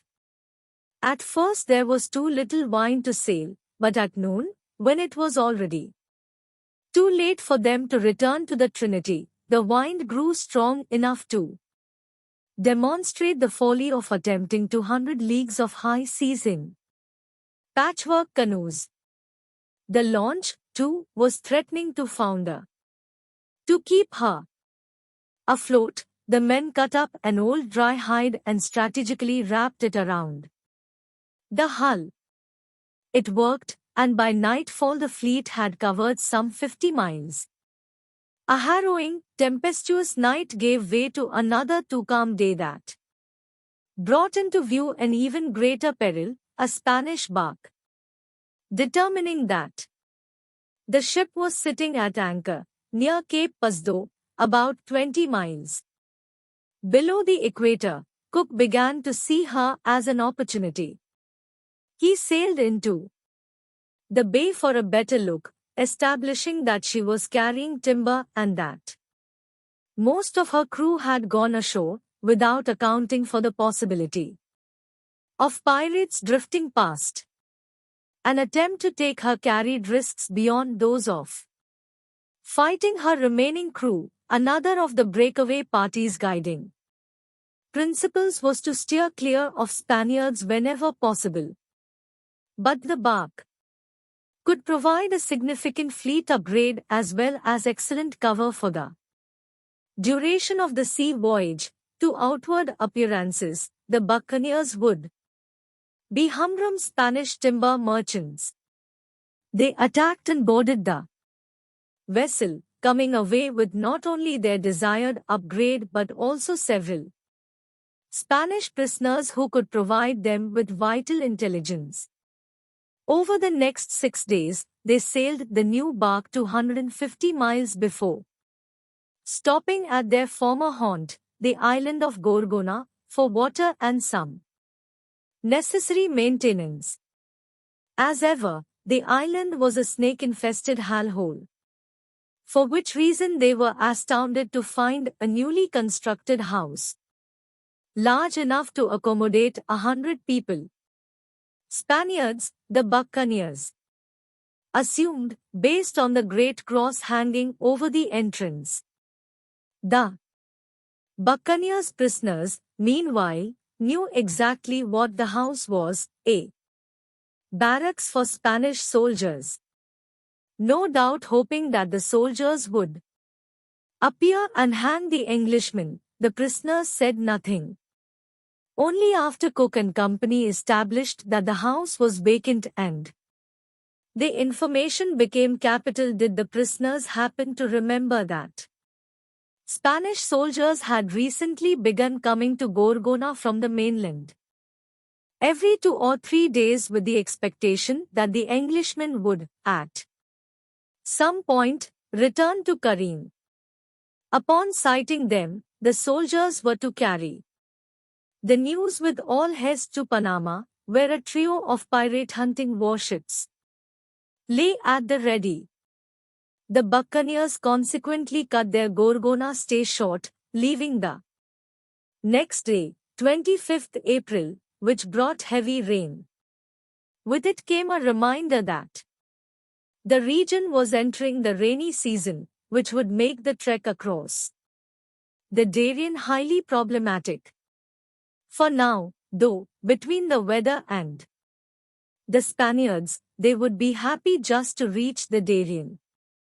Over the following few days, excessive showers of rain soaked them. On April 28, the rain gave way to a hatch through which they sighted a pair of vessels 5 miles west. According to the prisoners, these were Spanish warships on patrol between Gorgona and the Gulf of Panama, with 350 men and 30 guns between them. Should the warships give chase, the buccaneers resolved to run their bark ashore and take to the mountains. They would be plunging into an unfamiliar and particularly inhospitable stretch of jungle, but at least they would have a chance of survival. Luckily, they didn't have to follow through on their escape plan. The Spanish warships continued ahead. Either the hatch had whaled their bark or their Spanish merchantman cover had worked. Whatever the reason, they were profoundly relieved. On 30th April, 13 days after departing the Trinity, they came within sight of the Gulf of San Miguel, where they had emerged from the Santa Maria River after their successful raid of the town of Santa Maria a year earlier. Now the river was their escape route. Unfortunately, as their scouting party discovered, the mouth of the river was guarded by a Spanish ship brimming with soldiers. When the scouts returned to the bark and delivered the news, the rest of the men were, predictably, disheartened. They clung to the hope, however, that the Spanish ship would move on. This time with Dampier along, the scouting party canoed back to the river mouth. Not only were the Spaniards still there, they also spotted the buccaneers, as became clear to Dampier and the other scouts when 3 men leaped into a canoe and raced toward them. The scouts fled at once, rounding a small island to escape their trackers' view, then banking the canoe and finding places to hide on shore. To their pursuers, the buccaneers hoped it would appear that they had continued into the Gulf. Their pursuers headed straight for the island, however, and hurried ashore. Dampier and the others waited breathlessly in the hiding spots as the 3 Spaniards crunched their way through the underbrush, as if they knew exactly where to find their quarry. In moments they were within 75 yards. Pistol range for the buccaneers, who ambushed them, taking all 3 men without having to fire a shot. Hoping to learn the Spaniards' plans, the scouts set to examining their new captives. The Spanish ship and her 150 men had been stationed at the mouth of the river for 6 months, the captives said, for the express purpose of intercepting English pirates returning to the North Sea. And another 300 men would be joining them within a day. Was, from the standpoint of a party in desperate need of guides to help them cross the isthmus, the natives in the area were now cooperating with the Spaniards. In sum, the breakaway party would not be taking the Santa Maria River. When the scouts returned to the bark with this news, the company quarreled over where to go instead. Dampier proposed the Rio Congo, just 10 miles west, at the cusp of the Gulf. None of his shipmates had heard of it. Its mouth was near Point San Lorenzo, he reminded them, where barge Ringrose canoe had been captured and then released by Spanish soldiers. By taking the Rio Congo, Dampier went on, they could canoe across much of the isthmus rather than fight the jungle. To his extreme frustration, he not only failed to persuade the others to take the route, he couldn't convince them that such a river existed. The group compromised, deciding to cross the isthmus by land farther up the coast. After sailing overnight, passing the mile-wide mouth of the Rio Congo, to Dampier's consternation, they landed 4 miles past Point San Lorenzo, where the jungle was so formidable that, a year earlier, the buccaneers had judged leaving the Spaniards there tantamount to marooning them. Now, having packed up their clothes and provisions, Cook and company began a jungle trek that was 50 miles longer than the route Dampier had proposed. And it would make their last 2 weeks at sea seem like a pleasure cruise. Aware that they stood no chance of reaching the North Sea without a guide, the Cook party's immediate aim was to spot a hut, even though they could not be certain they wouldn't be greeted with poisoned blow darts or arrows. But they encountered nothing other than trees and torrential rain, falling as though the storm clouds had split in half. Tree limbs shaken loose by the high winds dropped all around them. At the same time, the slower men fretted over the company's agreement to execute anyone unable to keep pace. As it transpired, after a year aboard a ship, on a starvation diet much of the time, all the men lacked the physical conditioning for any kind of extended foray, much less a trek through some of the most difficult jungle terrain on the planet. They were better off, Cook decided, building huts and waiting out the storm. They did so, and the next morning the skies cleared enough for them to resume their search for a guide. Happening on a path, they followed it and were brought to a small native village. As usual, the chroniclers gave no more specificity than Indian, but likely it was Kuna. The villagers seemed hospitable, the women welcoming the buccaneers with calabashes brimming with the beer lake chicha copper, and the men forthcoming with details of a capable guide. One of the men offered, in exchange for a hatchet, to show the buccaneers the way to the guide's house. They accepted, and the following morning, the party set out on a hilly 8-mile march. Again, some of the men lagged, and the slowest decided he would be better off left to his own devices in the jungle. There, at least, he had a chance of survival. As Dampier related, he gave us the slip. The party could only hope that a jaguar found him before the Spaniards did. It took the remaining men the better part of the day to reach the guide's house, which sat on a bank of the Rio Congo.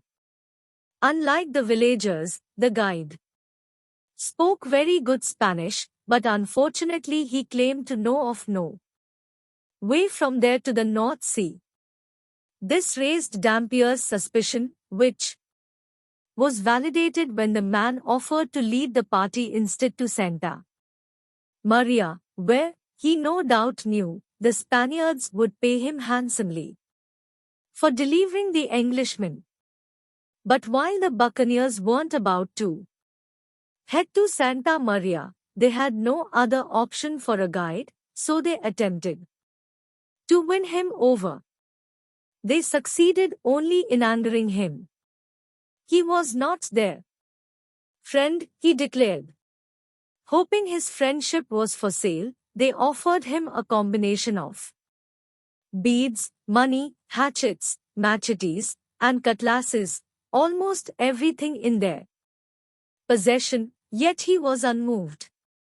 His wife, however, had taken a fancy to a sky-colored petticoat in one of the buccaneers' bags. Following a heated discussion with her husband, the woman obtained a new petticoat and the cook party a guide, who suddenly remembered a way north across the isthmus. He also remembered, however, that he had a foot injury precluding so long a trek. But if he could keep the petticoat, he said, he would give the Indian who would brought them instructions for a 2-day march to the home of yet another guide. This man, he assured them, would be able to take them to the North Sea. It was hard to imagine a more dubious proposition, but as the buccaneers saw it, their only other option was to turn back to the South Sea, which could mean running smack into the enemy, now almost certainly on their trail. Although they had sunk their bark at Point San Lorenzo, given the rampant opportunism they had so far witnessed in this part of the Darien, it was hard to imagine their story had not been sold to the Spaniards. They paid their original guide in the form of another hatchet and, eager to distance themselves from the Spaniards, once again followed him into the jungle. The next morning, which was clear, became a rainy afternoon, but the men barely noticed, because every 15 minutes they needed to cross a river in order to advance. The next day, the breakaway parties fought in the Darien. The rain was more noticeable, lashing the men all afternoon and most of the night. Meanwhile, the mud either slowed or, far worse, during steep descents, accelerated their pace. The small crude huts they built to sleep in failed to keep out the water, turning the act of kindling even a small fire into an ordeal and making it impossible to dry their clothes or warm themselves. This might have been tolerable if not for the painful emptiness of their bellies. The downpour did have one upside, as Dampier related. The Spaniards were seldom in our thoughts. The conditions also made it difficult to keep gunpowder dry, ordinarily a minor problem, but in this instance one that drastically altered the course of Lionel Wafer's life. He happened to be sitting on the ground near a buccaneer who was drying out gunpowder on a silver plate.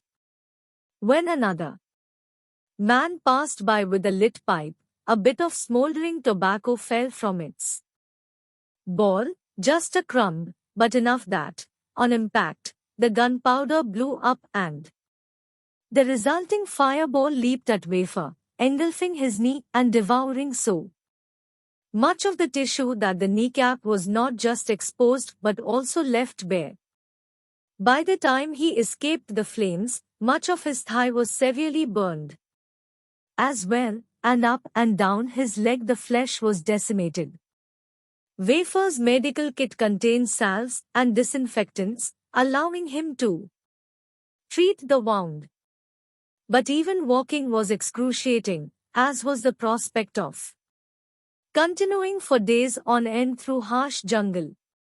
Reflecting on the rule of the expedition, he was forced to confront the very real possibility that one of his companions might prescribe a bullet for him. With that in mind, he wrote, "I made hard shift to jargon." But, ironically, it was the accident that made him indispensable to the company, because it reminded the men that they needed a doctor.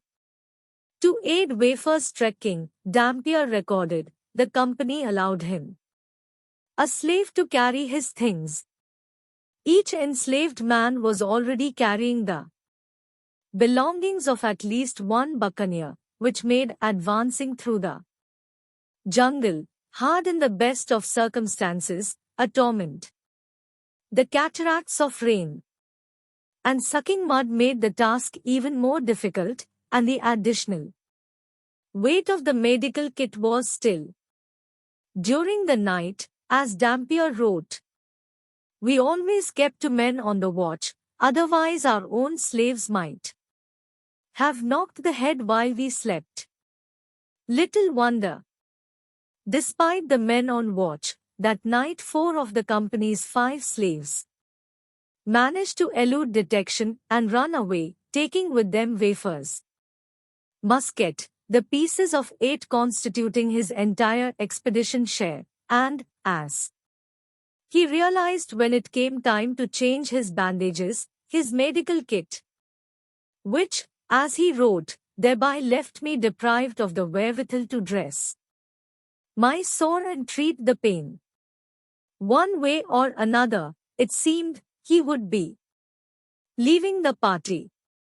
For the time being, he forced himself onward, keeping pace with the 2 other stragglers, Robert Spratlin, a mariner, and William Bowman, a one-time tailor considered a weakly man. While an improvised cane could help Wafer keep his weight off the injured leg, it could also be an impediment, for example, during the repeated crossings of the potent Rio Congo, when he needed to plant the implement in unsteady silt while withstanding the onslaught of the current. During one such river crossing, on the party's 8th day in the jungle, the current bowled over buccaneer George Gainey, and the brown water swallowed him entirely. His companions couldn't find him, and, with no other choice, they trudged on, speculating that he had been held underwater by his heavy backpack, the contents of which included 300 pieces of eight, a weight of nearly 20 pounds. The theft of Wafer's own share of the plunder had at least relieved him of the concern that he would meet the same fate. Finally, the buccaneers met and hired their new guide, remarkably without a hitch, an old man who seemed capable yet knew no way of circumventing the river. So the buccaneers gritted their teeth and slogged on, with no real idea of where they were or how far they had to go, spending much of that day and the next in rivers, all the time in rain. Extraordinary hard rain, as Dampier put it, with much lightning and terrible claps of thunder. There was no point keeping watch. No one could sleep. On the 10th day of the isthmus crossing, on the bank of an especially violent stretch of river, Wafer and his fellow stragglers, Spratlin and Bowman, watched the guide and the rest of the party cross without incident. Wafer attempted to go next. No sooner did he wade in, however, than the current hit him like a stampede, plunging him into blackness and firing him downriver, seemingly toward oblivion. Meanwhile, his gaping wound and exposed kneecap was stabbed by fallen tree branches and the jagged rocky river bottom. An eddy at a bend in the river enabled him to regain enough control to winch himself ashore. He didn't complain afterward, however, writing only, "I got over." Just witnessing the incident, however, was horrific enough for Spratlin and Bowman to decide to stay put and abandon the party, an option afforded them only by the raging river between them and the men who would otherwise have shot them as deserters. Wafer, now utterly incapable of proceeding, was not so fortunate. The 60 buccaneers still at sea in May of 1681 were faring somewhat better than those in the Darien.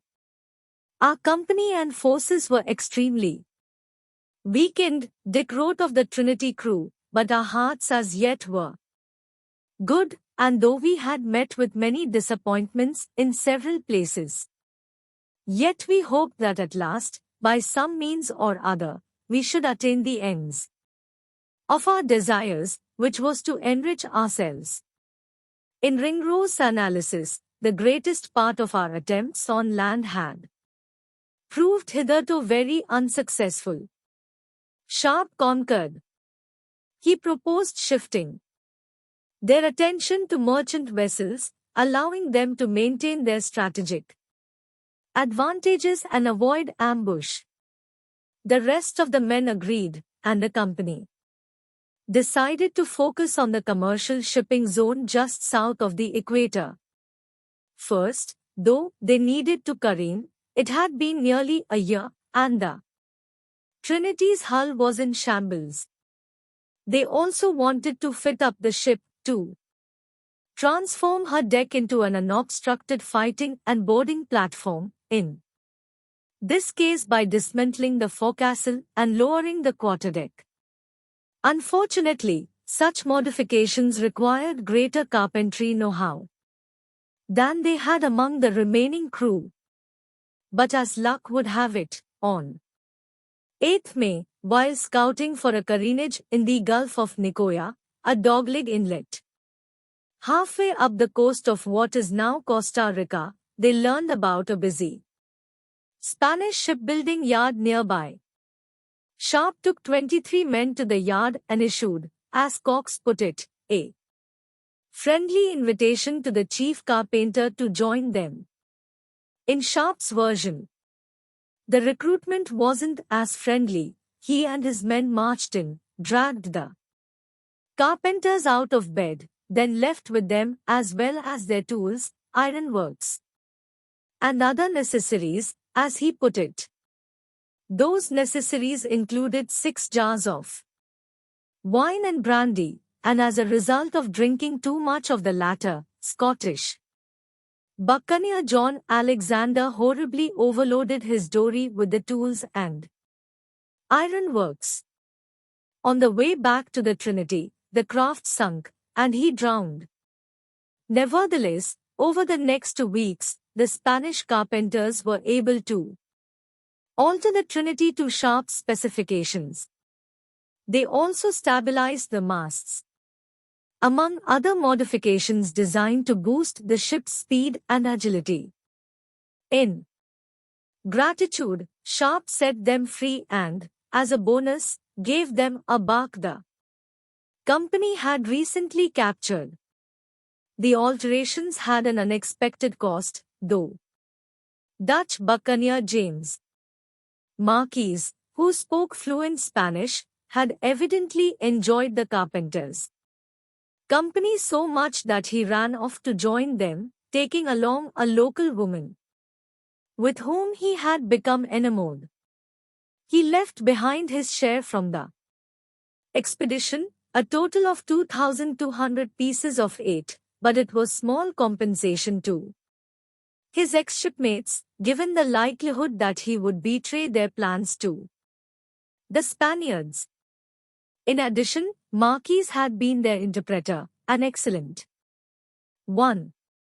Fortunately, wrote Cox, we had one Mr. Ringrose with us, who was both an ingenious man, and spake very well several languages. Although fitted up now, the Trinity still needed careening, which would have been a relatively straightforward process if not for the need to clear out of the Gulf of Nicoya post-haste to avoid any Spanish soldiers tipped off by Marquis. The buccaneers careened instead 140 miles down the coast, in the Golfo Dulles. After surviving a scare when a tornado snapped the Trinity's anchor cable and flung the ship onto the shore, which, luckily for them, was flooded, they finally put to sea on 28 June. And the hunt was on. Nearly 2 weeks later, at noon on 10th July, around 100 miles north of the equator, one of the men spied a sail clearing the decks that they had just spent a month retrofitting for such a moment. The buccaneers gave chase. Over the course of the afternoon, they closed the gap enough to recognize their quarry as the San Pedro, the bark Sharp had seized in Panama Bay 14 months earlier and plundered for wine, gunpowder, and 50,000 pieces of eight. This time, the San Pedro was so deeply laden, as Ringrose noted, that she seemed clearly to be buried in the water. The problem was, she now had ample personnel to take on the depleted buccaneer crew, including as many as 40 fighting men. But those men had no reason to think the buccaneers were in any way diminished, what with the shrill blast of the boatswain's whistle signaling all hands to quarters, pirates pounding a hasty path on the Trinity's deck to reach their appointed stations, and the rigging suddenly alive with top fighters. And, as the Trinity drew within firing range, likely the 40 Spaniards on the San Pedro didn't stand and watch. The sight of one of the pirates' dead-eye marksmen atop a mast would be enough to send them all lunging for the nearest cover. Of the ensuing engagement, Ringrose wrote, our great ship got up with her, and at about 8 o'clock at night made her a prize.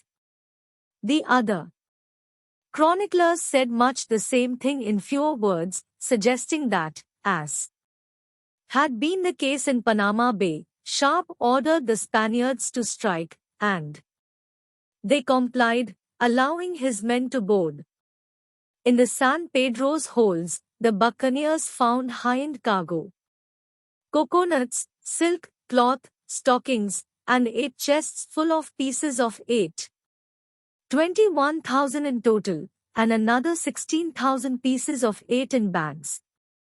The money alone would net each man 500 pieces of 8, or as much as he might have earned in 5 years on the straight and narrow. In light of this prize, the buccaneers' many disappointments could now be viewed as hard work and persistence rewarded, and it steeled their resolve to stay the course. Back in the Darien, recalling the rule that anyone who lagged would be killed, Wafer reflected on his decision to join the breakaway party, if not to abandon his medical practice in Port Royal and turn pirate in the first place. What had he been thinking? For one thing, he'd been a habitual risk-taker, a trait that had been ingrained in him during a childhood that was nothing if not peripatetic. Born in Scotland to itinerant parents in 1660, he had spent his youth bouncing between the Scottish Highlands, Wales, and Ireland.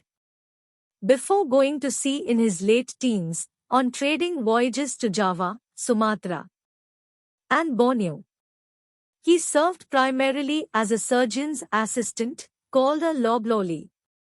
Boy, the name derived from one of the job's central duties, serving patients.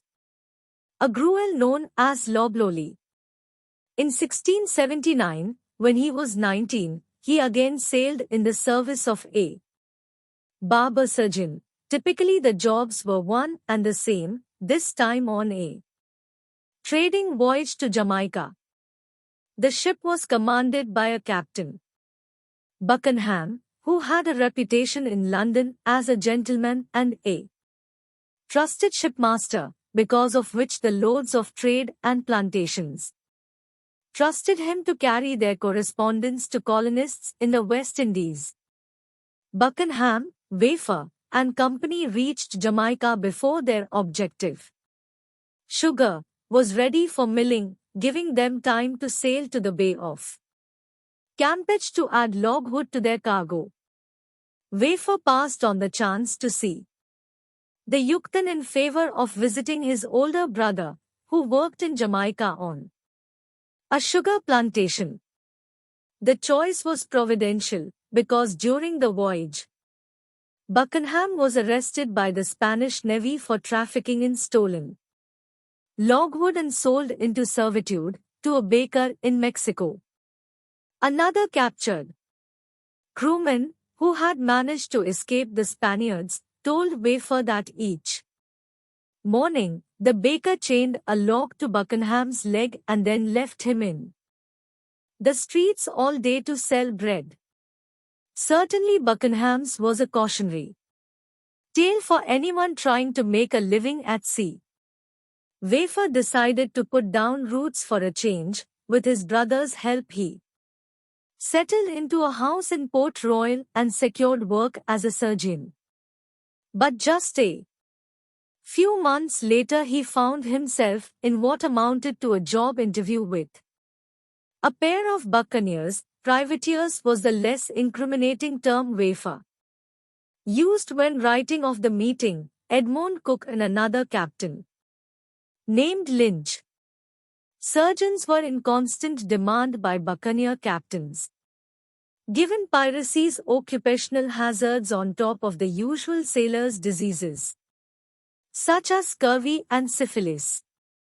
Not surprisingly, a pirate captain had greater difficulty signing on surgeons than he did the usual indebted ne'er-do-wells, vagrants, and scoundrels, who had a lot less to lose.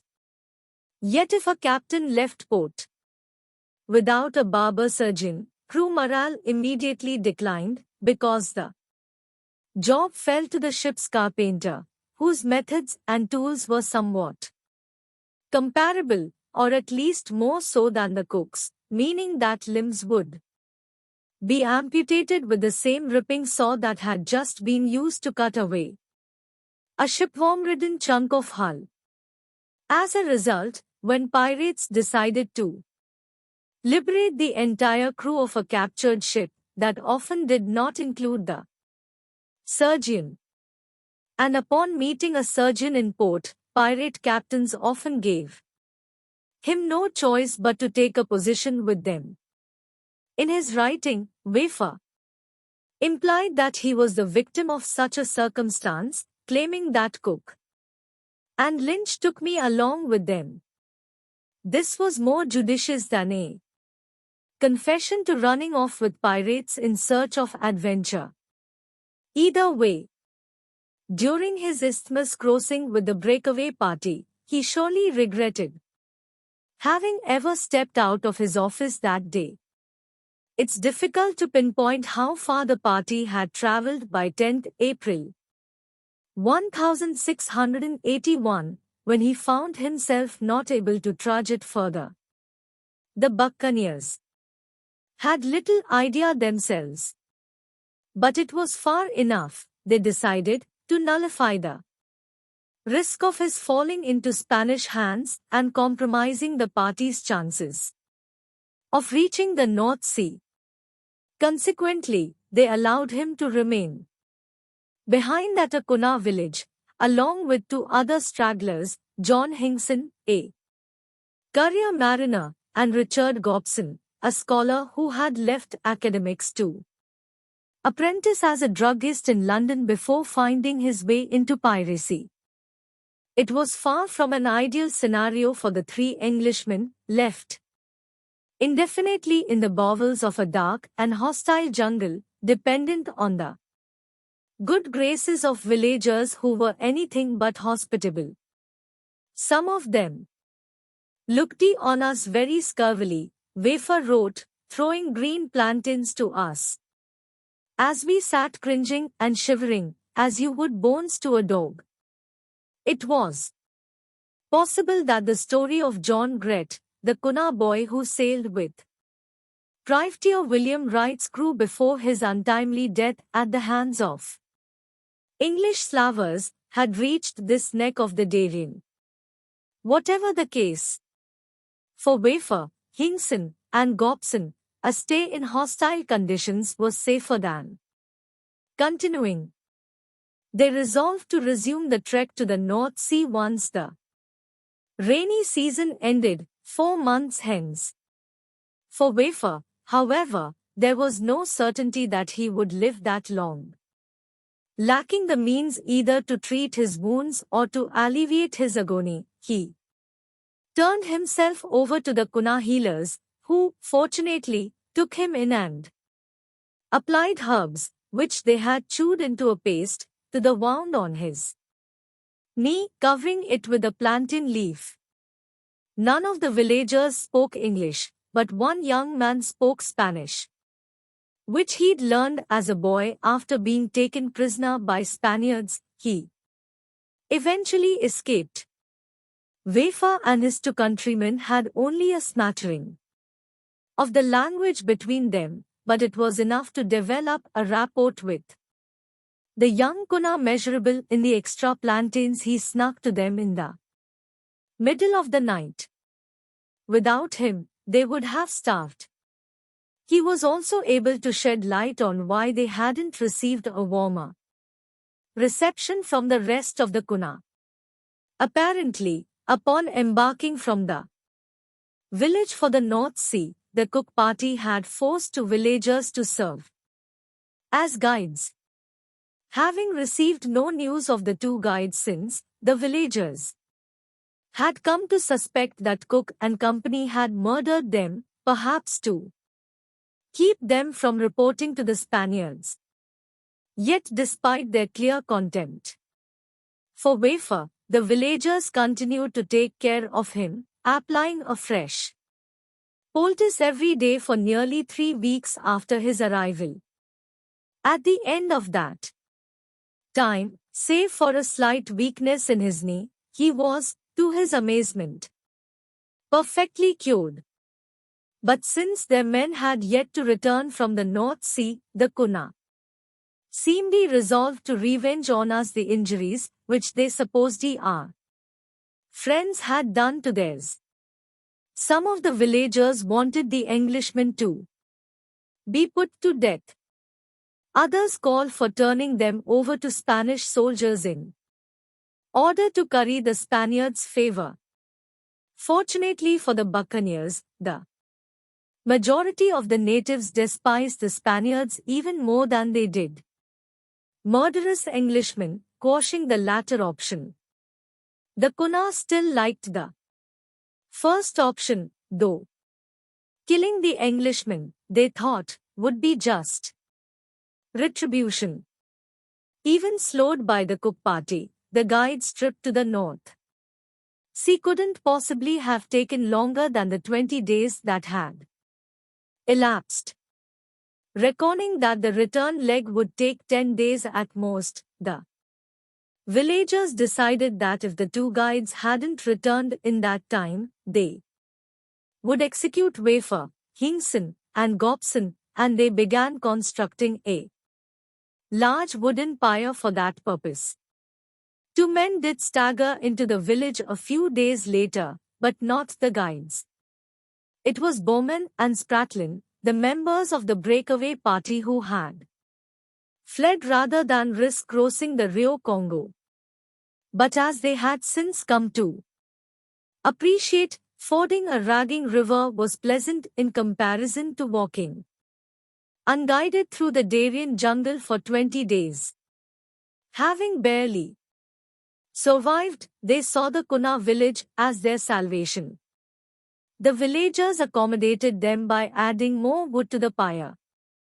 No record exists of Bowman's or Spratlin's reactions, but it's safe to say that, like their three countrymen, they spent the next days in the grip of icy, abject terror, ruining the life choices that had brought them to this point. When the 10th day arrived with no news of the two guides, the villagers announced that, at sundown, they would set the woodpile ablaze with the 5 Englishmen atop it. The best-known episode of the Buccaneers' South Sea expedition, at least among numismatists, was entirely lost to history until 2003, when Florida-based treasure hunters pieced together the story of the company's encounter with the Santa Maria de la Consolación, a Spanish treasure galleon bloated with silver, gold, and gems mined from the mountains of Peru. That story, as reported by the Orlando Sentinel, began sometime in 1681. When the Consolation was poised to sail from Lima to Panama and offload her precious cargo to the Spanish treasure fleet, which would convey it to Spain. But because of reports of English pirates in the vicinity, the galleon's captain, Juan de Lerma, was reluctant to weigh anchor, pointing out that the Consolation had 26 iron and brass cannons, whereas the pirate ship, the Trinity, had none. Viceroy Linnen dismissed Lerma's concern and ordered him to sea. Against his better judgment, Lerma complied, and, sure enough, the Consolation ran into the devil pirates, as he called them. His effort to elude them ended off the coast of Guayaquil when the Consolation struck either rocks or a reef and began to sink, irreparably.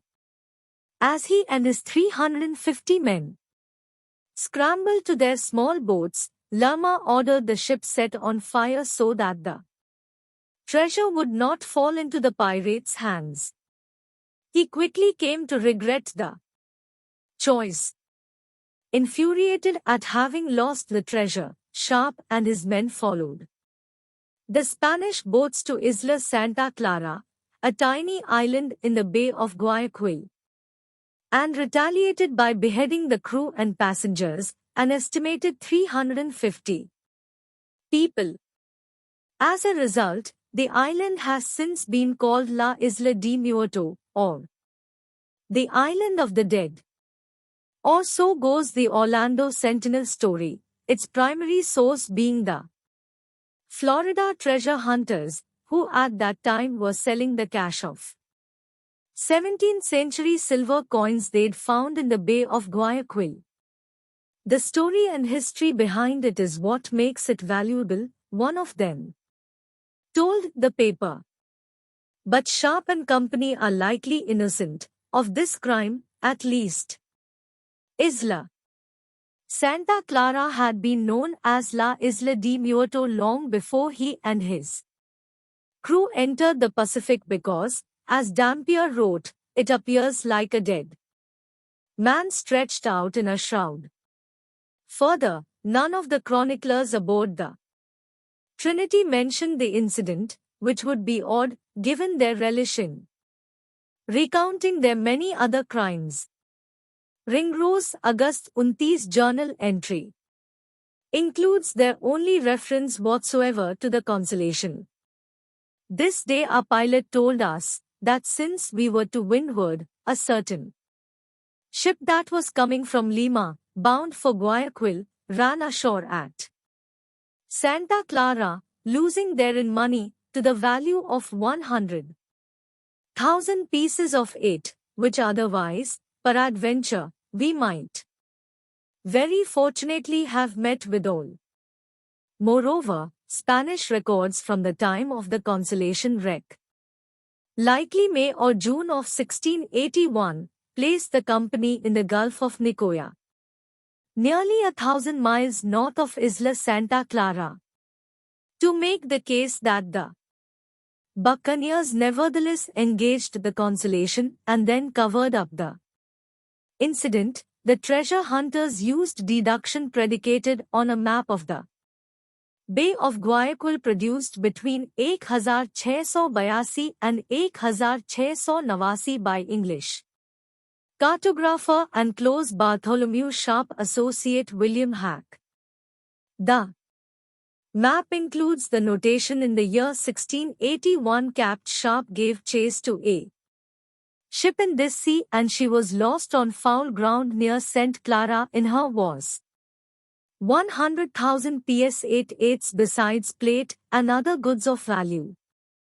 Given the dearth of evidence, however, it seems that Hack simply received misinformation, perhaps from Sharp himself.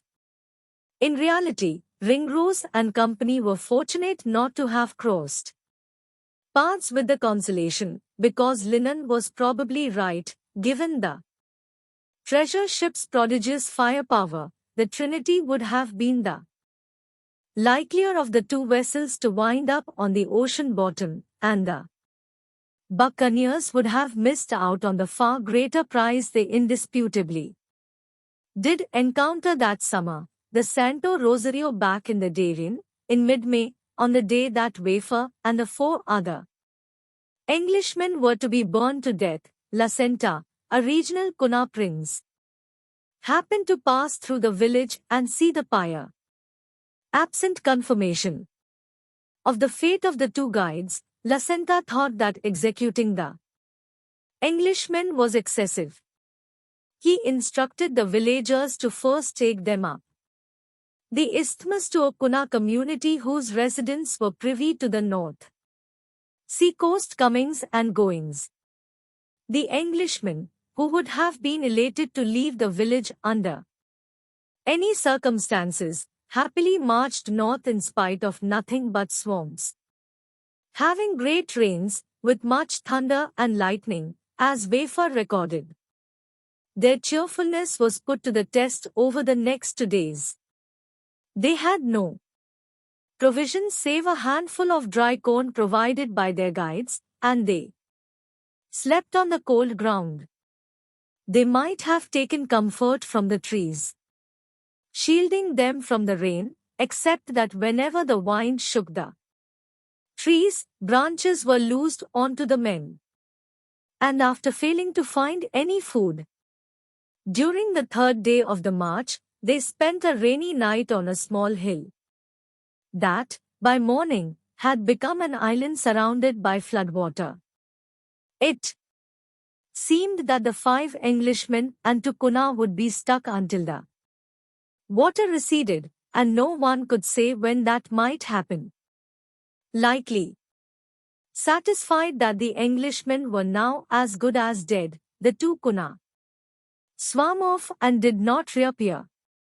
Wafer and company chose to wait out the flooding rather than enter the coffee-brown water themselves. The Darien was challenging enough when they could actually see the snakes, caimans, and so forth.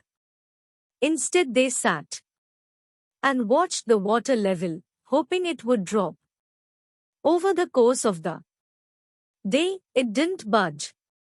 For diversion, they had the Greek edition of the Bible, which Gobson was fond of reading and translating extemporaneously to such of the company as were disposed to hear him, as Wafer put it.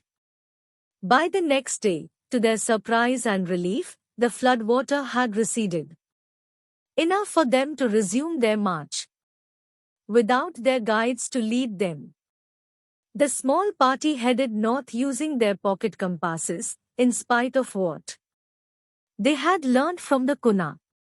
On previous occasion when buccaneers had taken compass readings and showed them to a Kuna, invariably he would shake his head and point in a different direction. The compasses were pretty things, the Kuna maintained, but useless. Only now, while trying to follow a compass line through broken country, did Wafer fully understand why. He did have some knowledge of Kuna navigational techniques. They guided themselves by the sun when it was visible, and otherwise by reading the wind's effect on the trees. But neither he nor his companions knew how to use the Kuna methods themselves.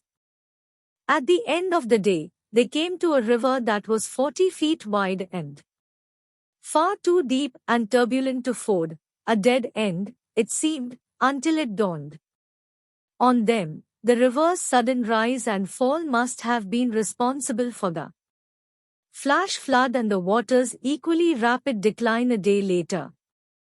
Since no amount of rain could have accounted for that over so brief a span, the tide had to be the culprit. Therefore, they determined the North Sea had to be close by. Another positive sign was the tree trunk lying across the river. It had been strategically placed there, they believed, by the rest of the Cook party. On their way north weeks earlier, Wafer and his companions determined to cross it themselves in the hope of picking up the other Englishman's trail on the far side. Unfortunately, the rain had made the bark so slick that walking across it appeared impossible. Wafer resorted to sitting astride the trunk to pull himself across. Hinkson, Spratlin, and Gobson followed suit, all succeeding. But Bowman, the former tailor, slipped and fell into the water. The current shot him downriver and dragged him under the surface of the water, after which there was no trace of him. Drowned, his sickened companions soon concluded. They realized, they had forced him into the crossing for nothing. The far bank was muddy to the point of impassable, and the terrain was so treacherous otherwise that if Cook and company had indeed crossed the tree trunk, they would have been forced, only moments later, to return the way they'd come. Wafer and his 3 remaining companions recrossed the trunk themselves, utterly despondent, until midway they spotted Bowman. A quarter of a mile downriver, a bow hanging over an eddy had enabled him to hoist himself ashore. If the others hadn't turned back, they would never have found him.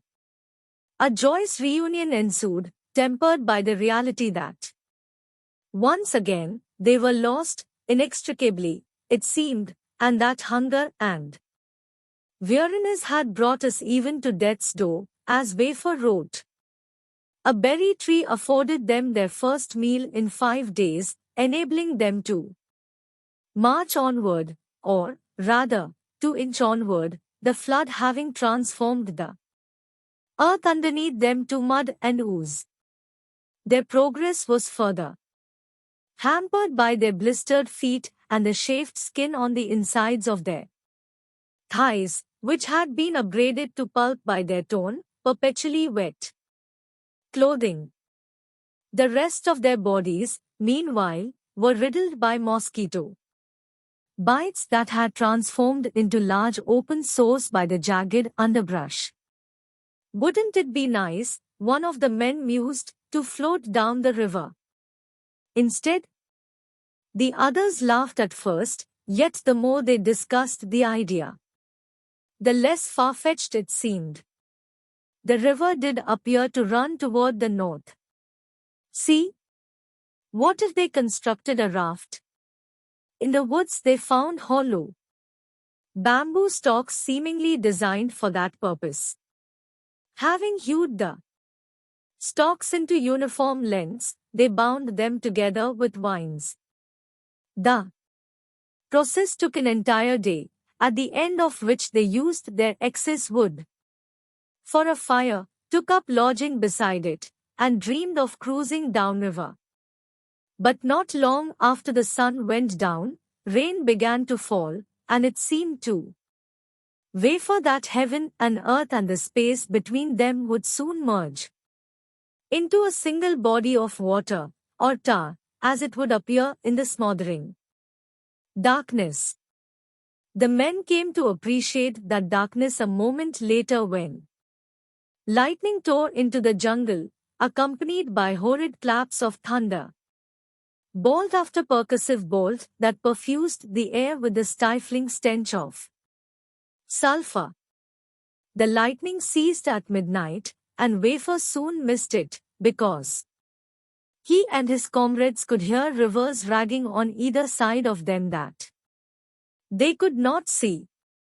They managed to light a small fire, but a surge of floodwater carried it away. Fearing that a greater surge might at any moment snatch them up, they climbed the nearest hill. A flash of lightning illuminated flooding that was even worse than they'd feared. The rivers to either side of them were now conjoined, swelling by the minute and sweeping up everything not rooted to the jungle floor. Even atop the hill, they, too, would be carried off. There was now no other option than every man for himself. Wafer found refuge 4 feet off the ground in a cavity within the rotted trunk of a cotton tree. Floodwater surged all around him, creating a ferocious river that toppled one nearby tree after the next. He spent the night freezing, trying and failing to put his hunger out of mind and appealing to God to spare his life. Improbable as it may have seemed during the night, morning eventually came, and with it the trill of the jungle, in which Wafer could distinguish the voices of frogs, toads, mosquitoes, and the hissing or shrieking of snakes and other insects, loud and unpleasant, some like the quacking of ducks. The rising sun seemingly dispersed the flood water, enough for him to venture out of his tree trunk. His limbs were so stiff and the ground so slippery that he could barely stand. Nevertheless, in the hope of finding his companions, he returned to the spot where they had made their fire. It was deserted. He called out to them and was uplifted upon receiving an identical greeting in response, only to realize in the same instant that it was his echo. He took this as confirmation of his solitude, and all at once terror inundated him, and in that state, his hunger and grief weighed on him to the point that standing no longer seemed worth the effort. He collapsed and lay on the ground as though dead, which, it seemed, he soon would be. As he waited, he heard a voice. It belonged to Hinkson, who had saved himself by climbing a tree, as had the rest of the men, who soon found Wafer and Hinkson. All eyes were moist as they greeted one another and thanked God for their deliverance. Next they raced to check on their newly built rafts, which they had secured to a tree the night before. The tree still stood, and the rafts remained in place, but despite being constructed of bamboo, they were underwater and would no longer float. Frustrated, weary, and cowed by hunger, the berries were all they had eaten in the 7 days since leaving the Kuna village. The men weighed returning to the village. They would again need to contend with the villagers' antipathy and the possibility of being burned alive, but at least there would be a chance of survival, provided, of course, that they could find their way back. Seeing no other option, they tried following the river in the opposite direction in the hope that it would lead them to the village. It did, in just a single day, giving them a newfound appreciation for the severity of the previous week's impediments. As the 5 men came within sight of the Kuna huts, however, fear made them think better of proceeding. But if they did not seek the assistance of the villagers immediately, Wafer knew they would die of starvation. While the others waited behind, he went in by himself. He found a number of the villagers in a house, presumably the common war house, or fort. They were not at all put off by his sudden appearance, as he had anticipated, but rather amazed by it, and they peppered him with questions. He wanted to answer, but a combination of the delicious warmth inside the house and the rich aroma of the meat boiling over the fire consumed his thoughts and, eventually, his consciousness, he was only vaguely aware of falling into a swoon. The next thing he knew, he was being revived, then introduced to a pair of villagers, the same men who, weeks earlier, had been forced into service as the cook party's guides. They had recently returned home. On 24th May, following an especially arduous 12-day jungle trek, the cook party had reached the North Sea, leading them to a decision that would shape the fates of Wafer and the 4 other Englishmen back in the village. At our first landing in this country, we were told that the Indians were our enemies, Dampier wrote before acknowledging, I must confess. The Indians did assist us very much. He went on to question whether they would have survived without the Kuna. The answer was obvious.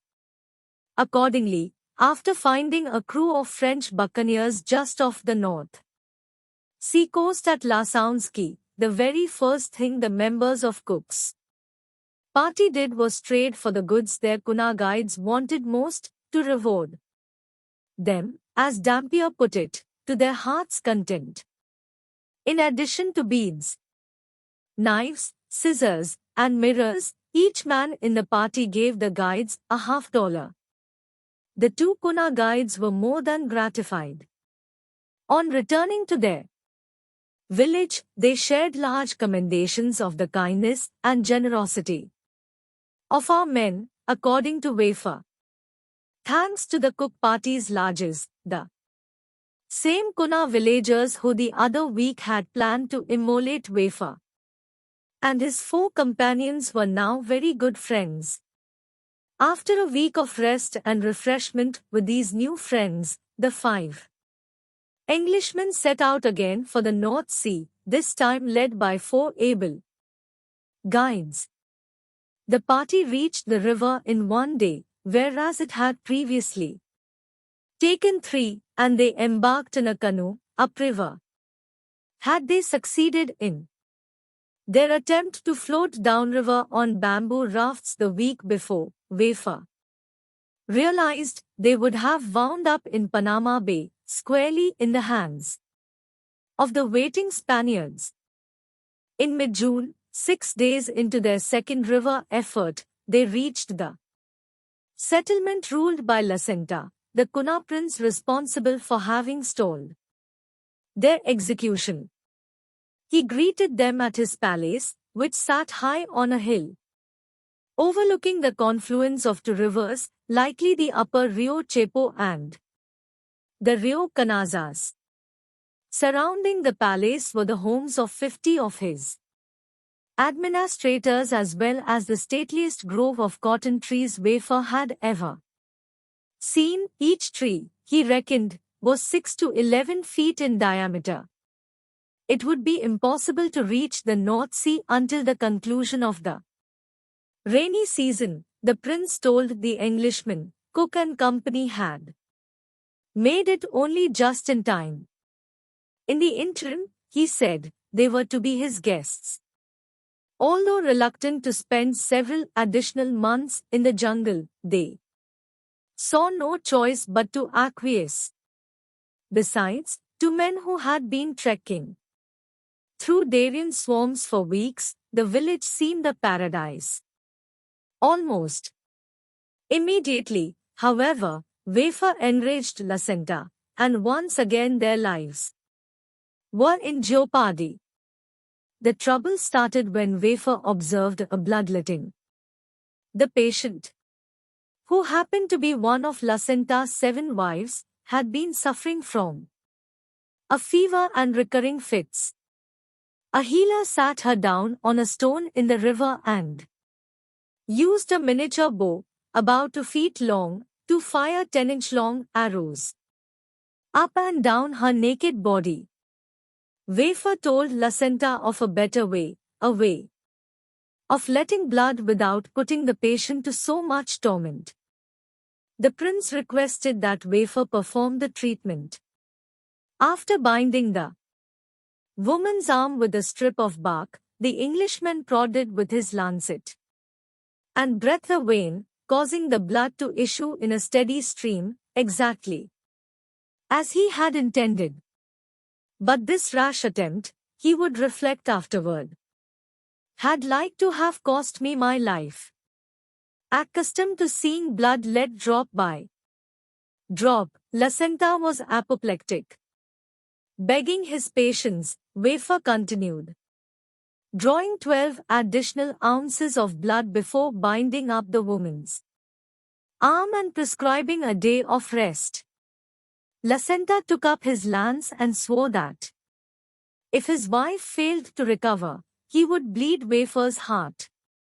Wafer spent the ensuing 24 hours awaiting the outcome and the verdict, which was delivered by Lucenta, who, in the presence of his attendants, bowed to the English surgeon and kissed his hand. His wife's fever had broken, he said, and her fits were no more. As he went on to extol Wafer's medical know-how, his attendants swarmed the Englishman, planting kisses wherever they could find a spot, his hands, his knees, his feet, before taking him up in a hammock and parading him on their shoulders. Thus I was carried from plantation to plantation, Wafer would recount, and lived in great splendor and repute, administering both physic and phlebotomy to those that wanted. He also began accompanying Lucenta on hunting trips, and a friendship blossomed. Soon the prince refused to go anywhere without him. At the same time, the Englishman immersed himself in Kuna culture, learning their language and adopting their simple attire. He allowed them not only to paint his skin but also to install a golden half-moon plate that dangled from his septum. He also began to develop a fondness for the Darien, the characteristics of which were nicely embodied by a prickly, forbidding fruit he encountered there that was as big as a man's head and, to his surprise, had the taste of all the most delicious fruits one can imagine mixed together. Because of its resemblance to a pine cone, it would become known as pineapple. In summation of his new life, Wafer wrote, I lived thus some months among the Indians, who in a manner adored me. They adored him too much, though, given his hope of returning to England. After Lucenta offered one of his daughters to Wafer in marriage, the Englishman wrote, I plainly perceived he intended to keep me in this country all the days of my life. He and the other buccaneers began plotting their escape. William Dick, not one for hyperbole, summed up the events of Friday, 29th July, 1681, as one of the greatest adventures of this whole voyage, if not the greatest of all.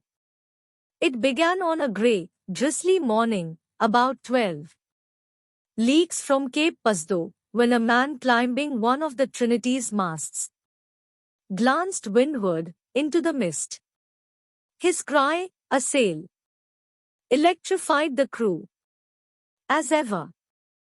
But that sentiment was fleeting, because, as the buccaneers discerned in the first steps of their rush to glimpse the prospective prize themselves, she was enormous, and she was heading directly toward them. One of the Spaniards' chief men of war, Ringrose thought, sent to destroy them. With an eye toward capitalizing on the weather gauge position, Sharp gave orders to fight. While he and his shipmates scrambled to clear the deck, Ringrose couldn't help wondering if they were capable of capturing a vessel so large. If Sharp's gambit failed, the Trinity would be taken, at best. As the other ship drew closer, however, the buccaneers perceived that she was not a man of war but rather a merchantman and, better still, riding quite low in the water beneath the weight of her cargo, sailing beautifully. From a pirate standpoint. In a short time the two crafts met, and the Spaniard began to fire some small arms at us, Cox wrote, words that would become pivotal in the piracy trial that would result from the encounter. The buccaneers replied with a torrent of small shot, as Cox put it, we warmed their decks.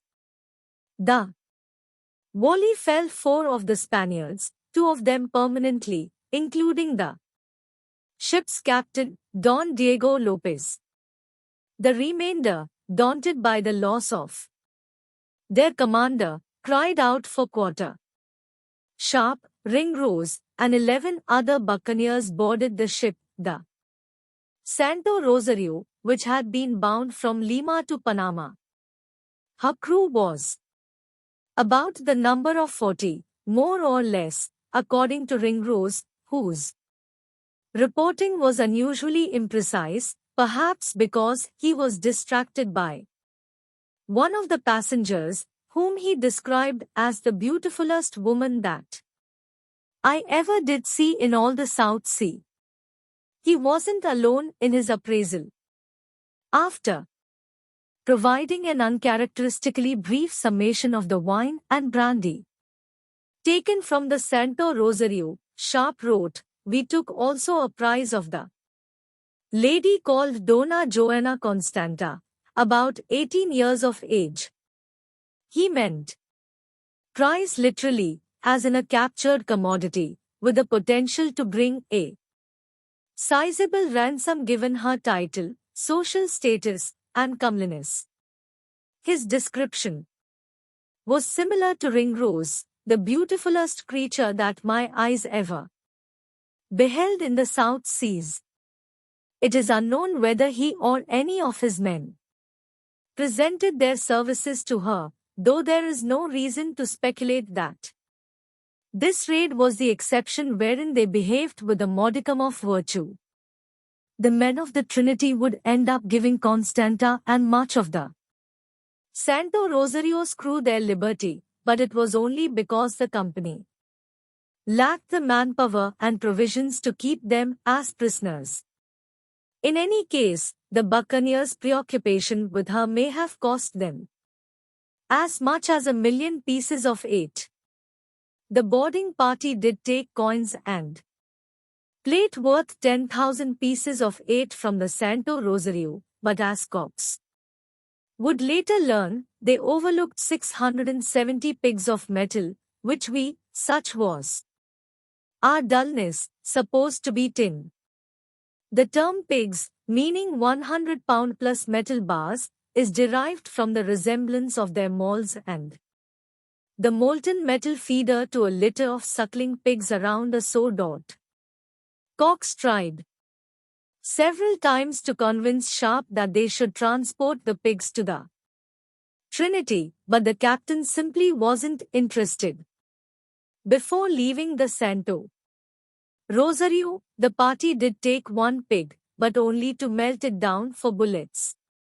Later in the expedition, when a crewman tried to sell off the 75 pounds that remained of it, he discovered that it was in fact silver, worth 1,200 pieces of 8. Thus we parted with the richest booty we had gotten in the whole voyage, through our own ignorance and laziness, Dick grumbled. They did take something that would prove to be of even greater value. However, a book that they would probably have overlooked as well if the Spaniards hadn't tried to cast it overboard. But by good luck I saved it, wrote Sharp. The Spaniards cried out when I got the book. It contained 315 pages of South Sea charts, maps, sailing directions, and extensive descriptions of all the Spanish ports. Such a book, known in Spanish as a derrotero, was priceless as military intelligence, for which reason Spain severely prohibited the production of a printed or mass-produced edition, and took great pains to secure the few handwritten versions. In England, where the South Sea was essentially uncharted, a Spanish derrotero would be worth a king's ransom, at least. Consequently, the buccaneers decided to return home. Given the difficulty of transporting their loot overland, the most expedient route was via the Strait of Magellan. They left the Santo Rosario behind with only her foremast standing and her passengers and all but 2 of her crew aboard. They did take a Biscay who had proclaimed himself the best pilot in those seas, as well as 18 slaves and a 15-year-old boy named Simon Calderon, who became Sharp's servant. Nothing is known about Calderon's performance in the role, but the buccaneers would come to regret their decision to take him when he became a key witness for the prosecution in the ensuing piracy trial. After buying their Tucuna guides beads, knives, scissors, and mirrors from the French buccaneers at La Soundsky, Dampier, and the 39 other members of the Cook party abandoned their plans to return home. Instead, they cast their lot with the Frenchmen in a fleet consisting of 8 buccaneer crews, including one with 100 men led by their former Admiral John Coxon, who had left the original company 13 months earlier, following the Battle of Panama Bay, losing several of his 70-man party during the Isthmus crossing. On their return to Golden Island, he and the survivors had resumed pirating in the North Sea. Setting aside any lingering animus, his one-time subordinates now joined him in plying the Caribbean for the rest of summer, with some success. In August, they returned to the Cuna community near La Soundsky in the hope of obtaining word of the 5 Englishmen they had left behind in the Darien. The Cuna not only had word of them, they also had the Englishmen themselves. Spratlin, Bowman, Gobson, and Hinkson were brought aboard one of the buccaneer sloops. The raucous reunion that ensued was blunted for Dampier, however, by the absence of his friend Wafer until, an hour later, one of his shipmates exclaimed, "Here is our doctor." He pointed at the group of Cuna sitting on the fringe of the celebration, haunches resting on the backs of their heels in the typical Indian fashion. Typical of the Cuna as well, all were naked, except for their waistbands, and striped with body paint. The one with the nosepiece dangling over his mouth looked familiar to Dampier. It was Wafer.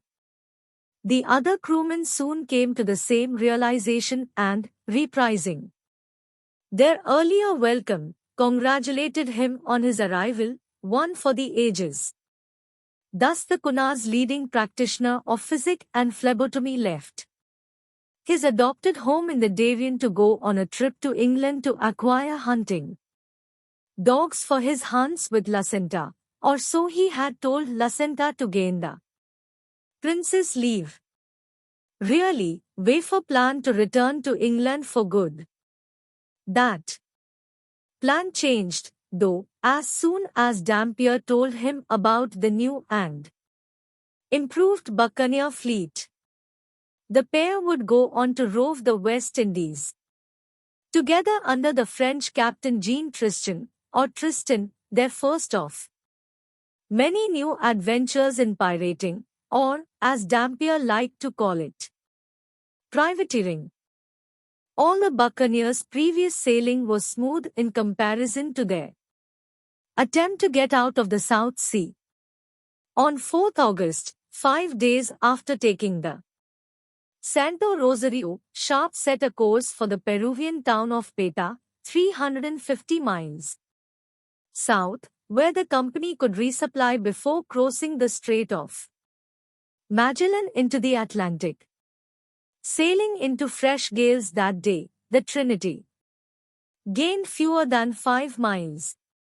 The next 2 days were also abysmal, until viewed in hindsight over the following 2 days. On August 7th, Cox wrote, "Of the company's progress, we have got nothing." And on August 8th, we could get nothing. In fact, by Ringrose tally, the Trinity's distance traveled was worse than nothing. He recorded the ship as having lost 3 leagues. And that was far from the most disturbing news.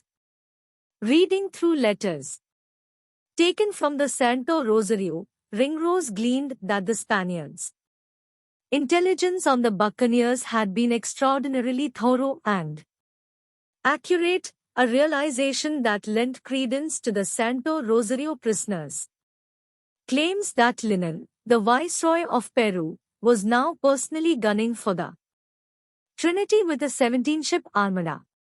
Linan had also ratcheted up the pressure on his soldiers to find and engage the pirates.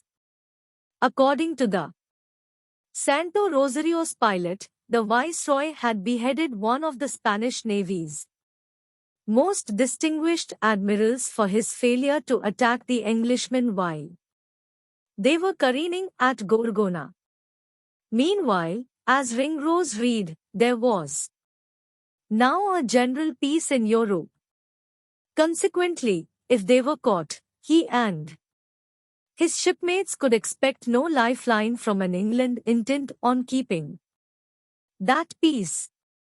On one side was an armada determined to obliterate them. On the other were gallows. In short, it was possibly the worst time in history to be an English buccaneer in the South Sea. In the days that followed, Ringrose reported, "What we got in the day by the help of the wind, we lost in the night by the current." It was frustrating. And as usual, the buccaneers took out their frustrations on one another. Tempers flared at the slightest perceived offenses, and petty affronts resulted in duels. Even the mild-mannered Ringrose found himself embroiled in a duel, a measure of the shipboard tension or, perhaps, the continuing change within the Englishmen. No record exists of the circumstances other than that the duel was set to be fought at the next landfall. Because duels divided the crew, they were not permitted at sea. When the Trinity reached Isla de la Plata, on August 12, having covered a mere 23 leagues in 8 days, the duel was fought, likely at sword and pistol, with the duelists standing back to back, until instructed to turn and fire their weapons. In such a contest, if both parties were still standing afterward, they continued the fight with cutlasses and the first man to draw blood was declared the winner. Ringrose Journal. Entry for that day constitutes the sole coverage of the duel, about which all he said was, "Our quartermaster, James Chappell, and myself fought a duel together on shore." Otherwise, all that's known is that both Ringrose and Chappell survived. Any further attention that might have been given to the duel was preempted by the threat of a slave revolt aboard the Trinity. As one of the enslaved men had confided to Sharp, the others were waiting for a night when their captors were all in drink. As soon as the buccaneers fell asleep, they would be cut in pieces, no one receiving quarter. Charging onto the deck, the commander confronted the ringleader, a man named Santiago, whom the company had taken from Iquique. In response, Santiago leaped overboard to escape. Sharp took aim and shot him to death, terrifying the rest of the conspirators into submission, at least for the time being. Next, to keep the viceroy of Peru's forces from succeeding where the conspirators had failed, the crew decided to give the Trinity a pair of boots and tops, as Ringrose reported. Boot topping, cleaning the part of a ship's bottom that lies immediately under the surface of the water, is a version of careening undertaken when haste renders it inconvenient to treat the whole ship. Although quicker than careening, boot topping could still require several strenuous days, and, in this case, heighten the anxiety of a crew expecting to find 17 sets of sails on the horizon at any moment. Yet, even though the Trinity's boot-topping took 4 days, and they desperately needed to distance themselves from the Spaniards, the buccaneers were very merry all the while, according to Ringrose. He credited the wine and brandy taken from the Santo Rosario when the company weighed anchor. On 16 August, it seemed as though Mother Nature had joined the party, bringing wind and current that, over the next 12 days, propelled the Trinity all the way to Peta. Like much of coastal Peru, Peta was mountainous and barren. The town itself was unimposing, just 75 or 80 poorly built low-slung brick houses and a pair of churches set on a small bay, hardly the sort of place the buccaneers expected the Spaniards to waste many musket balls protecting. On the cool, clear night of 28 August, Sharp and 32 of the men piled into 2 canoes with high hopes of taking Peta undetected. Instead they found Spanish musketeers waiting behind breastworks on a hilltop overlooking the bay.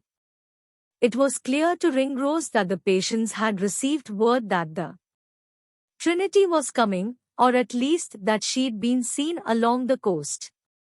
Peta had also received supplemental forces, including 3 companies of cavalry and infantry, everyone with guns, for a total of 750 defenders, 150 of whom took aim and fired at the buccaneer canoes.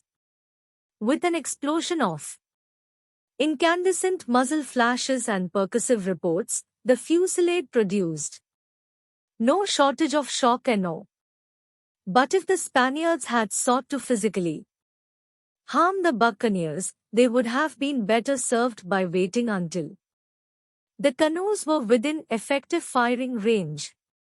This preposterous firing was the preservation of our people, wrote Ringrose. Had the Spaniards instead held their fire until the buccaneers reached shore, they would have undoubtedly killed every one of them. Sharp ordered the Trinity to retreat, his easiest decision of the entire expedition, and the company sailed south once more. As Ringrose related, all our hopes of doing any farther good upon the coasts of the South Sea being now frustrated, seeing we were descried before our arrival wherever we came, we resolved unanimously to quit all other attempts, and bear away for the Strait of Magellan. The entrance to the Strait of Magellan was due south of Peta, 3,000 miles as the crow flies. Such a course would mean sailing against the southeast trade wind and the Peru current yet again. While Sharp and the crew could reach their destination sooner by circumventing their old nemesis, sailing southwest as far as the 30th parallel would save more than a month. The problem was provisions, the shortage of which had prompted the raid on Peta in the first place. Because of the dearth of landmasses on the way to the 30th parallel, the buccaneers would have no opportunity for procuring any more food or water. In charting such a course, Sharp would be betting that they could survive on what little they had. A fool's bet, he knew, but one with better odds than they would have against the 70-ship Armada. 45 arduous days later, on 12th October 1681, the lookout atop the Trinity's mainmast spied land. The ship was now on the eastern leg of a voyage that had been unremarkable save for perilous winter weather and near starvation, both of which had been expected. The cloud-like mass of land sharpened, as the Trinity drew nearer, into one of several towering, snow-blanketed islands that, as far as Sharp knew, he had just discovered. While he searched the bay for the best place to anchor, a buccaneer named Henry Shergill, who was climbing to the spritsail top, slipped, crashed into the icy water, and drowned before his shipmates could reach him. Several of the buccaneers regarded the incident as an omen warning them away from the island, spurring a debate over whether to land. Hunger won, and the men went ashore. Although seemingly barren, the island sated them with mussels, limpets, and various kinds of fowl, including geese, an eagle, and a penguin. The men also turned up a 6-foot-long cord made of braided grass, knotted at the end, which was enough for them to conclude that they were not the island's first visitors. Nevertheless, Sharp claimed the discovery, naming it and the surrounding isles His Royal Highness the Duke of York's Islands, in honor of King Charles II's brother James, who would become king himself. When Charles died without a legitimate heir, in 1685, known to this day as Isla Duque de York, the 200-square-mile island sat 100 miles northwest of the Strait of Magellan, Ringrose determined by taking observations. It was as much as he could do at the time, because, along with a number of his shipmates, he was confined to the Trinity by the gripes, bouts of sharp abdominal pains that persisted for days. The outbreak was the first of several events that the superstitious could point to as validation of their interpretation of Shergill's drowning. The next came that night, when rocks cut through the anchor cable, costing the Trinity her heaviest anchor and forcing the men to create an impromptu mooring out of the remainder of the severed cable, a grappling hook, and a tree on the shore. That tree turned into yet another problem too. Nights later, around midnight, when the wind barreled in from the south with such fury that it uprooted the tree, while the crew fought through a barrage of rain and large hailstones in an effort to fasten the ship to a new 3. She started to drift ashore. Her stern ground sickeningly through rocks. And before the men could secure her, she sustained significant damage too. Her pintles, the stout pins fastened to the back part of the rudder. Meanwhile, the gooseneck, the iron fitting that enabled the rudder to pivot, broke altogether. The sum of the damaged parts was that sharp end. Company could no longer control the ship's direction until they could find or capture another shipwright. They were permanent residents of His Royal Highness the Duke of York's Islands. Great was now our extremity. Ringrose wrote, and greater it will be, if God send not better weather. He did not.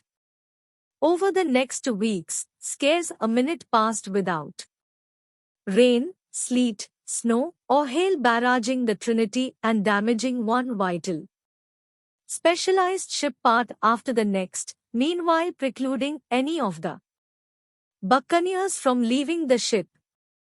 But on 26 October, as though a switch had been thrown, winter became spring, allowing them to venture out and explore the island. On 4th November, having repaired the Trinity's pintles, contrived a workaround for the gooseneck, and rehung the rudder, they sailed for the Strait of Magellan, covering the 125 miles to these straits' western entrance in a day. Or so they thought. On a map, the entrance is hard to miss, a huge blue swath stretching between Chile's Pacheco Island, at latitude 50 to 25 s, and Cabo Pillar, 25 miles southeast. But Pacheco itself is like a grain of rice within a ball of rice. It is one of 504 islands clustered in proximity to one another, most of them hugging the continent, and some of them nestled within the strait. Even on a clear, sunny day, distinguishing the strait from the continent can be a challenge. On 6 November 1681, when Ringrose determined that the Trinity had reached latitude 50 to 00 s, where the buccaneers expected to find Pacheco Island and the entrance to the strait, it was so hazy that they lost sight of land completely. Rain and fog supplanted the hatch over the next 2 days, with so much of the latter that the buccaneers mistook a low-lying cloud for land.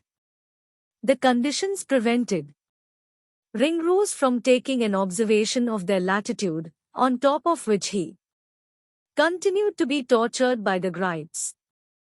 On 12th November, when the weather finally cleared, along with the gripes, Ringrose determined that the Trinity was at latitude 55.25, or 180 miles below Cabo Pillar, the southernmost point of the entrance to the Strait of Magellan.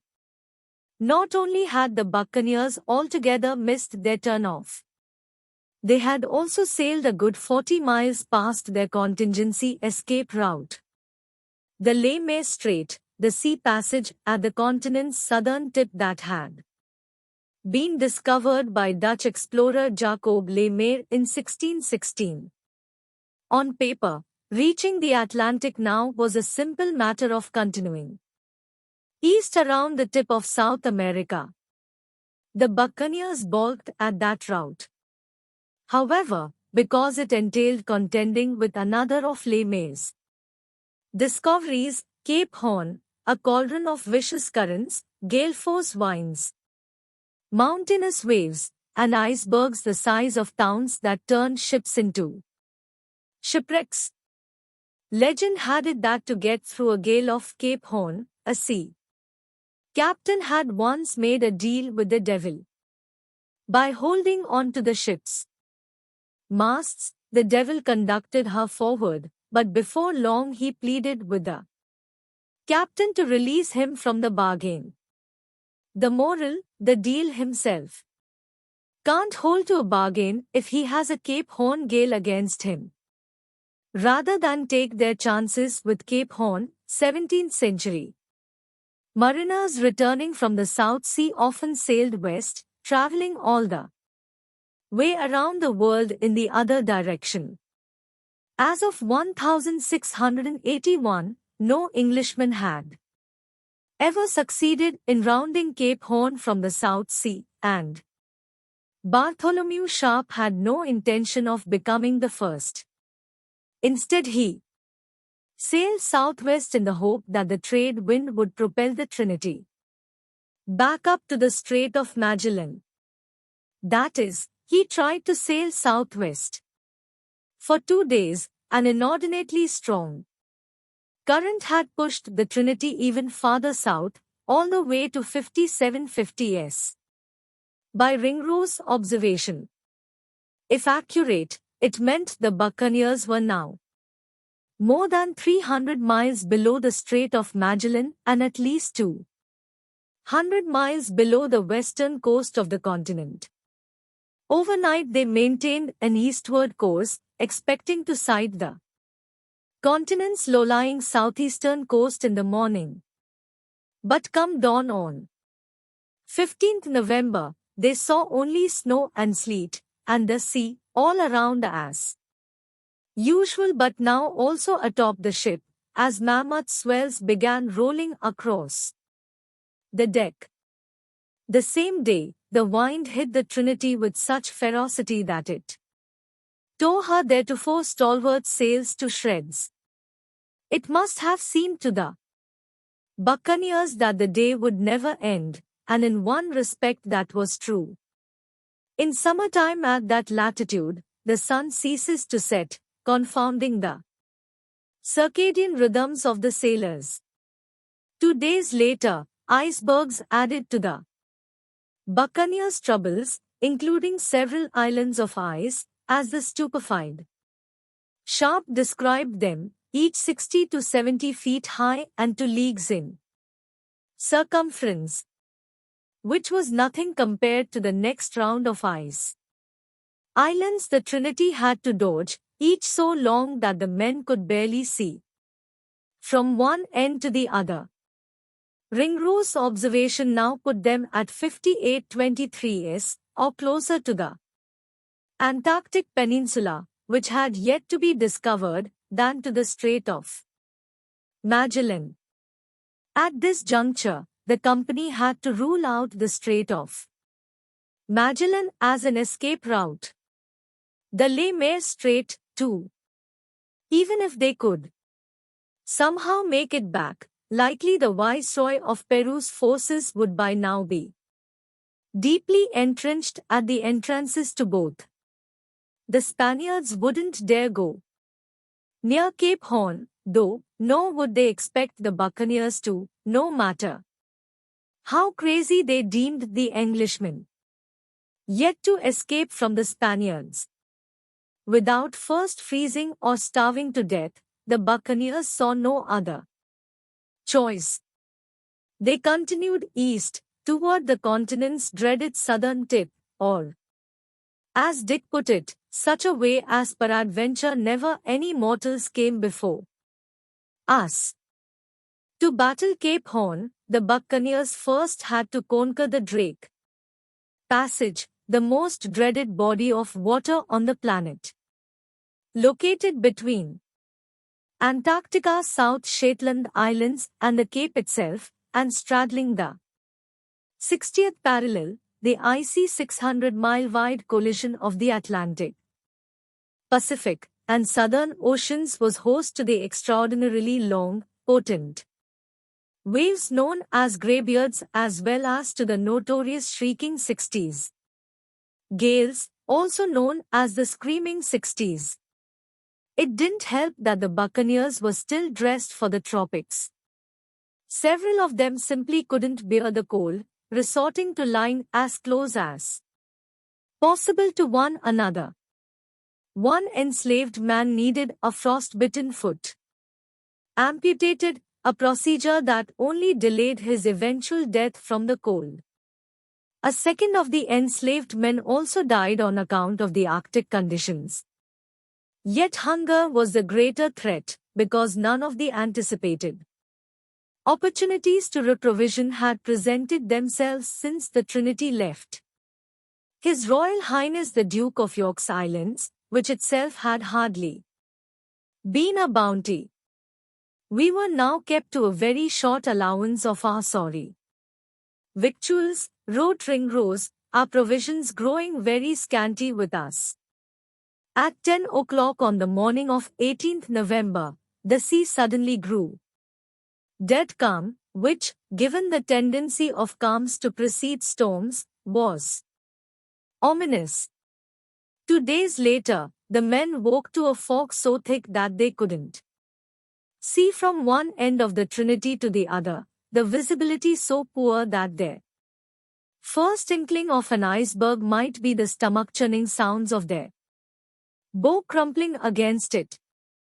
The fog cleared at noon that day, though long enough for Ringrose to determine that the Trinity was now more than 200 leagues east of His Royal Highness the Duke of York's Islands, meaning that the buccaneers had not only rounded Cape Horn, they were also as many as 100 leagues past it. On trial a year later in London, with his life on the line, Dick would argue that he and his shipmates had performed a public service with their historic rounding of the Horn, demonstrating that there was a much easier passage from the North Sea unto the South Sea than through the Straits. For the time being, though, the buccaneers were far more excited by their capture of a small and white land fowl, one of 3 or 4 they saw, giving them hope that they were close to land. Yet none we could see, wrote Ringrose, in all this long and tedious voyage. The tedium was alleviated by a plot to murder Sharp. The trouble started on the afternoon of 5th December, when Sharp, in an attempt to cheer up a crew depressed by 14 consecutive days without so much as a glimpse of land, dug into the chests of money from the Santo Rosario. Each man's share came to 322 pieces of 8, another 3 years' worth of conventional wages, which was celebrated wholeheartedly. But failing to factor in the volatility of money, alcohol, and betting when mixed, Sharp went on to tap the barrels of wine taken from the Santo Rosario and to exempt dice from the company's gambling at sea prohibition. Ever the shrewd gambler, he won a staggering amount of the crew's money, causing them to quarrel with him, leading to blows. Sharp ran to his cabin and returned to the deck with his pistol, pointing the weapon at the head of crewman Richard Hendricks. He snapped the trigger, perhaps indicative of the extent to which alcohol influenced the proceedings. The expert marksman's ball flew low, striking Hendricks' neck before lodging directly in the rigging behind him. Hendricks dropped to the deck, where he was taken for dead by his friends, who ran to get their own firearms and exact retribution. They would have killed Sharp, according to Povey, if not for the interference of shipmates with more discretion in them on account of being soberer. Finding that Hendricks had regained consciousness and was relatively unharmed, the combatants cooled down. Things came to an understanding, added Povey. All was hushed up. Really, though, all was hushed up only insofar as Hendricks and his allies kept their planned response on the down low, on Christmas Day, to comply with Sharp's decree that the holiday be merry, they would kill him. On 7th December, he got wind of their plan, and, as a preemptive countermeasure, he upped the wine ration to 3 jars per mess. In the short term, he figured he would win over the crew, and by Christmas the stocks of wine would be depleted, meaning that the conspirators would be sober and therefore less inclined to carry out their plot. While plundering the Santo Rosario, however, Sharp, in his preoccupation with the beguiling Donna Joanna Constanta, had undercounted the amount of wine taken. As a result, on Christmas Day, several full barrels remained. Christmas of 1681 was extremely hot, according to Ringrose, or normal. For December on the 22nd parallel, that of Rio de Janeiro, where his calculations placed the Trinity after a month in which the ship had covered 2,500 increasingly warm miles. To celebrate the holiday, the crew killed the sow that had been a diminutive 3-week-old suckling pig when they brought her aboard 7 months earlier, in the Gulf of Nicoya. Now she weighed 90 pounds. The dinner marked the first time in 4 months that the men had eaten meat, and it whetted their appetite for more. Several eyes fell on the pet spaniel belonging to the quartermaster, James Chappell. Chappell had no intention of eating his dog, but faced with the same pirate crew who had given up the chance to capture a ship carrying 100,000 pieces of 18.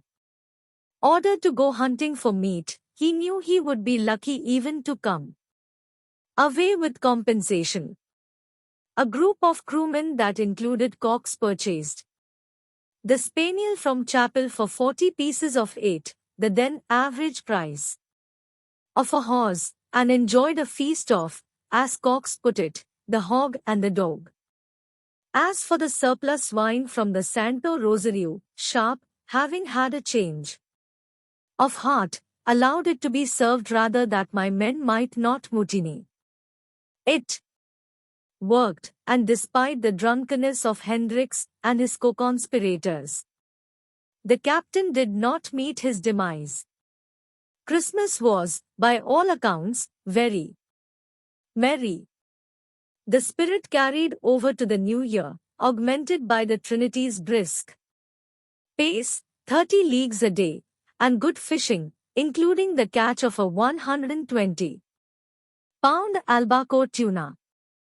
It rained, but even that worked to the buccaneers' advantage, allowing them to collect what Ringrose described as a bumpkin of water. His observation on 2 January 1682 placed them at 0606 or 420 mil below the equator. 5 days later, they crossed the equator, and less than 2 weeks after that, on 18th January, Ringrose's measurement of their latitude was 1312 in, the same as the Caribbean island of Barbados. The thriving English colony not only had everything they needed, it was also the world's leading producer of rum. Sharp steered west, aiming to run down the latitude in order to make landfall there. 2 days later, the sight of a passing seabird electrified the men. As Ringrose explained, it provided good hopes we should ere long see land. After agreeing that the first man to sight land would be given a piece of 8 by each of his shipmates, the buccaneers began counting down the hours to the feast they would have and the drinking bout sure to follow. On 25th January, they began to look out in earnest for land, not just off the bow but also in every direction, their eyes darting back and forth, expecting each glance to fall upon a protuberance, if not a coast. They sighted only tornadoes, which they managed to avoid. The next 2 days brought more of the same. By now it had been nearly 3 months since they had set foot on solid ground, 10 weeks since they had even laid eyes on terra firma, and 2 years since they had begun the expedition. In addition to their general need for food, they desperately required fresh fruit and vegetables. And many had an even more acute need, as they saw it, for meat. When no land was sighted that day, the crew's last remaining pet seemed destined for the same fate as Chapel's spaniel, the little shaggy dog from the Santo Rosario was auctioned off at the mast by his owner, with a bid of 40 pieces of 8, sharp one, intending to take the dog down to the cookroom if the crew didn't see land soon. An hour before sunrise the next day, 28th January, an irregularity appeared on the horizon, Barbados, 4 leagues off, and the shaggy dog was given a reprieve. Shortly thereafter, although it must have seemed like centuries, the Trinity sat bobbing a mile from shore, alongside a British pinnace. Ringrose wrote, "I cannot easily express the infinite joy we were possessed withal, this day to see our own countrymen again." But to his dismay, his countrymen declined the invitation to come aboard the Trinity. By way of explanation, they shared 2 news items. First, there was now peace at home between England and Spain. Second, their vessel served as a barge for His Majesty's frigate Richmond, which was anchored at Bridgetown, Barbados's principal city. In other words, on account of the improved Anglo-Spanish relations, if the Trinity were to go any farther, the Richmond's crew would be obligated to clap the buccaneers in irons. There could be neither a landing at Barbados nor even time to procure so much as a chicken. To a man, the buccaneers feared that once the Richmond received word of them, she would chase after them, inevitably, meaning that her crew would seize them for pirating and strip them of every last piece of aid they had amassed on the expedition. At once they heaved up their topgallant sails, studding sails, and everything else that might hasten their departure. At 8 o'clock on the morning of 30th January 1682, having sailed 300 miles from Barbados in 2 days, the buccaneers spied an object on the horizon that resembled a giant sea serpent, a tall protuberance, followed by 3 smaller rounded rises. It turned out to be Antigua, as they had hoped. Although the 108 square mile island had been occupied as early as 2400 BC by the Cybene, or stone people, Christopher Columbus is credited, at least in the annals of European history, with discovering it. In 1493, he also named it, after the Santa Maria de la Antigua, Saint Mary of the Old, an icon in the Seville Cathedral. By 1682, Antigua had become one of the most prosperous British colonies on the strength of its sugar industry, which is to say on the strength of the 37,500 enslaved Africans who accounted for 94% of the island's population. That industry had largely been established by one man, Colonel Christopher Codrington II, a prominent planter in Barbados who expanded his operation to Antigua in 1668 before relocating there in 1677. Codrington was now the governor of Antigua, and, from the buccaneers' point of view, their lives hinged on landing at his island. They were on the brink of starvation, the Trinity's sails and rigging were in tatters, and her hull was seemingly held together only by the mollusks The Antiguans who came aboard to greet them, gentry and common people alike, welcomed them heartily and were eager to receive them on the island. But their position wasn't necessarily the same as Codrington's. Before the buccaneers could be received, they needed to request permission of the governor to come into the port. Sharp sent a letter to Governor Codrington that included a gift of jewels for Mrs. Codrington. The company waited on tenterhooks for word back, receiving none that day. The following day brought nothing, either, save seawater leaking into the hull. Codrington's reply finally came the day after, 1st February. He refused to permit the company to come ashore, not even for refreshment. He also returned the jewels. In council, the buccaneers discussed how they might still avail themselves of the townspeople, who remained willing and eager to trade with them. The result was a decision to disband the company, henceforth. Each of the 90 or so men would fend for himself. All but 7 went ashore at Antigua, refreshing themselves and then trying to find passage home. Ringrose concluded his journal with, "Thus I myself and 13 more of our company went on board Captain Robert Porteen's ship, called the Lisbon Merchant, and set sail from Antigua on 11th February, and landed at Dartmouth in England, March 26, Anno 1682.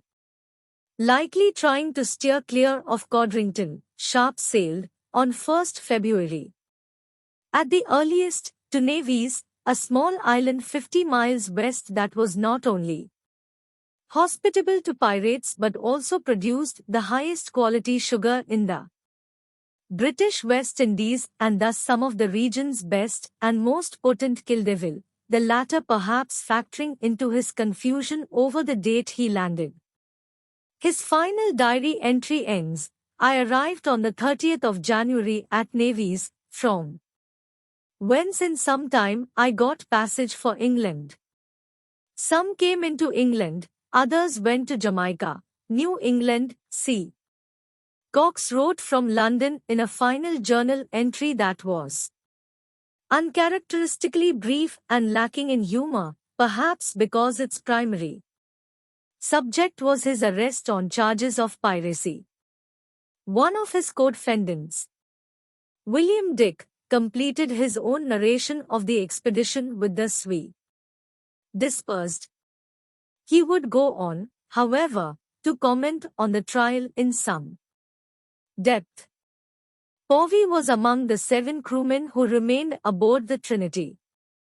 By necessity, they had all gambled away their entire expedition shares.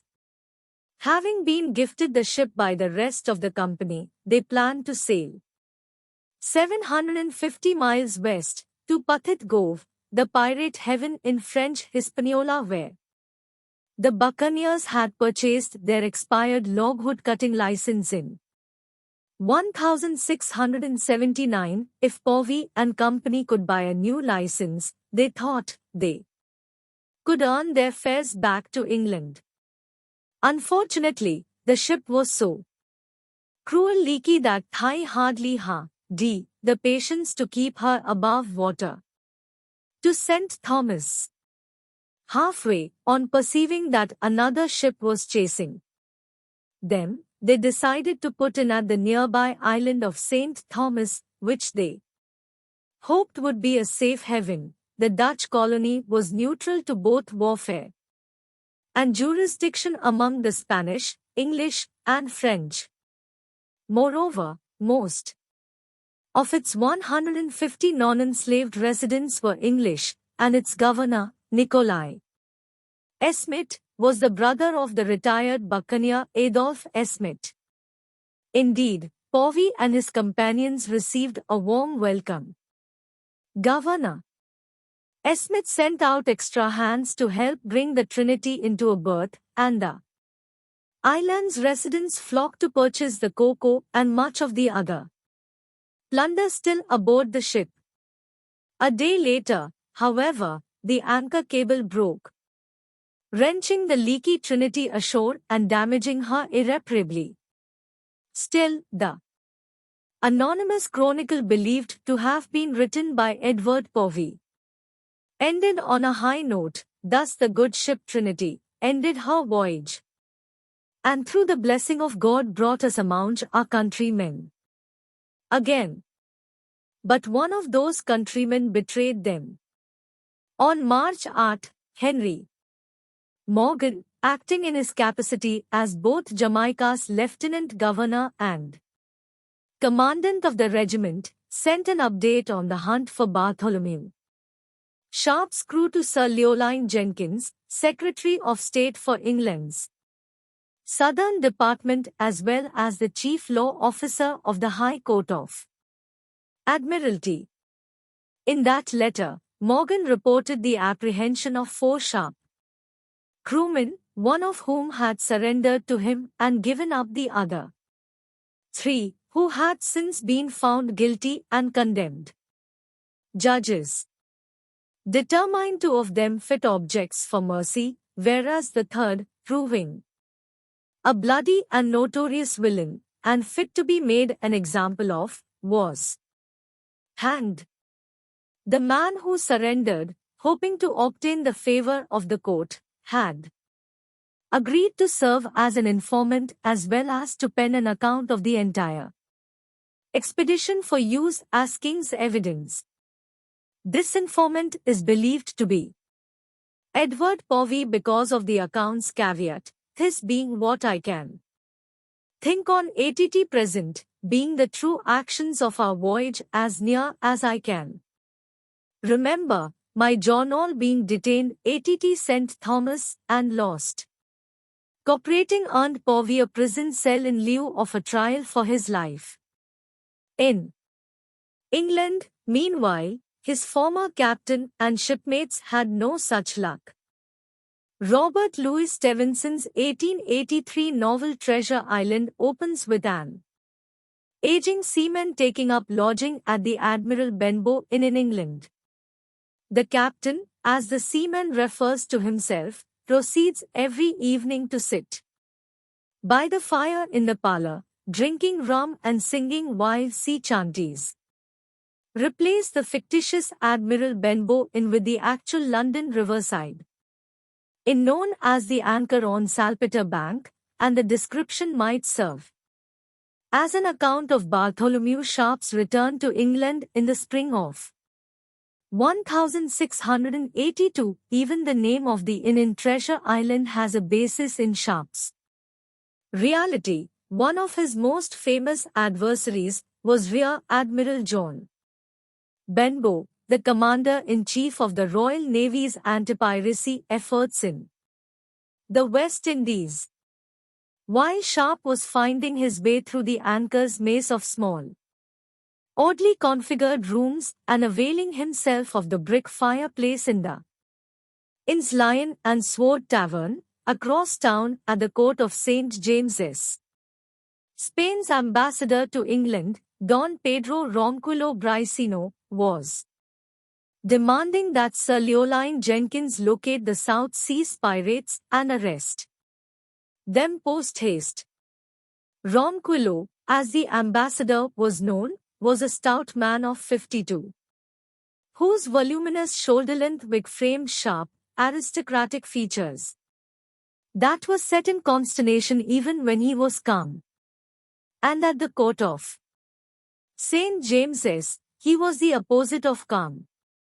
The pirates had gotten away with taking Spanish ships and ports for more than 4 million pieces of 8, he declared. Along the way they had destroyed 25 ships and murdered more than 200 Spaniards, including Don Diego Lopez, the captain of the Santo Rosario. And now they were in England, having sailed from navies aboard the White Fox and landed in Plymouth on March 25. How could England permit such miscreants to re-enter society? Had the English forgotten the Treaty of Madrid? Had they not agreed to respect Spanish trading overseas? One could not say that King Charles II was upholding his commitment to ending piracy. Ronquillo's rant succeeded in spurring Jenkins to have investigators search the London taverns and inns known to be pirate-friendly. At the Lion and Sword, investigator Thomas Camp learned that an anchor on Salpeter bank lodger, evidently while in his cups, had confided to other patrons that he had been an outlaw for 16 years, robbing all nations, Spain in particular. The lodger's name was Bartholomew Sharp, the anchor's landlord told Camp, adding that Sharp had said that he had lived a wicked course of life abroad and thought that he should never die a natural death. But he had returned to England from the West Indies on the off chance of receiving a pardon.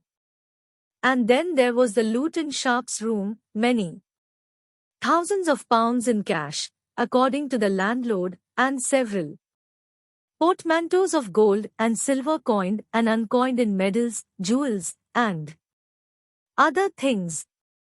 It was not a crime to possess trunks full of gold, silver, and jewels.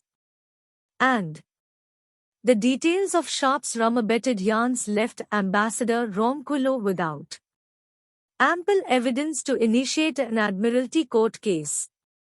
That changed, however, when he turned up Simon Calderon, the 15-year-old Chilean from the Santo Rosario who had been pressed into duty as Sharp's servant on the Trinity, having continued in the captain's service during the Atlantic crossing. The boy was still in London, allowing for a 18th May deposition in which he told of the Trinity's attack of the Santo Rosario, along with the descriptions he provided of Sharp, another pirate he thought was named Gilbert Dyke, and a third man he called Scott. The High Court of Admiralty had enough to issue warrants for the arrests of Sharp, William Dick, and John Cox. Jenkins' investigators found Dick, going by William Williams, in Shadwell, in the county of Middlesex. Cox they picked up in Lower Shadwell. Both buccaneers were promptly relocated, along with Sharp, to the Marshalsea prison in Southwark. For fear of joining them, Basil Ringrose and the other 22 Trinity crewmen still at large in London either fled or went into hiding. The Marshalsea would later be immortalized in the novels of Charles Dickens, whose father was imprisoned there for debt in 1824. In 1682, it consisted of a group of three-story 15th and 16th century houses with gabled roofs and a Jacobean-era courthouse. The compound might have passed for one of London's grander blocks if not for the chevaux de frise, logs atop the walls sprouting iron spikes, serving the same function as barbed wire, and the monolithic iron bar securing the gate. The three buccaneers found themselves among 300 wretched inmates, a mix of seamen and debtors crammed into a warren of small, windowless rooms in which they slept on mounds of filthy hay or, at best, beds not much larger or softer than a plank. At all times they were forced to endure a concentration of stenches seemingly dense enough to create their own atmosphere. As non-debtors, Sharp, Cox, and Dick were given the option of paying rent for superior accommodations, superior being a relative term, slightly less terrible would have been more accurate. The best rooms were a pair of minuscule single occupancies that offered a view of the open space within the prison walls, a largely grassless lawn. The inmates called the park, from which the occupants could hear a torrent of raucous chatter, the batting of shuttlecocks, and a general ruckus that reverberated against the clapboard walls until 9 or 10 every night. There is no record of whether the Buccaneers upgraded.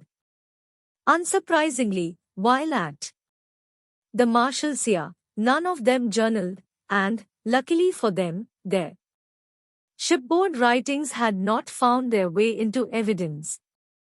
Almost every incriminating detail from the expedition awaited them in court, however, courtesy of their shipmate turned informant, Edward Povey. In the more pleasant confines of the Palace of Whitehall, meanwhile, King Charles II was following their case closely.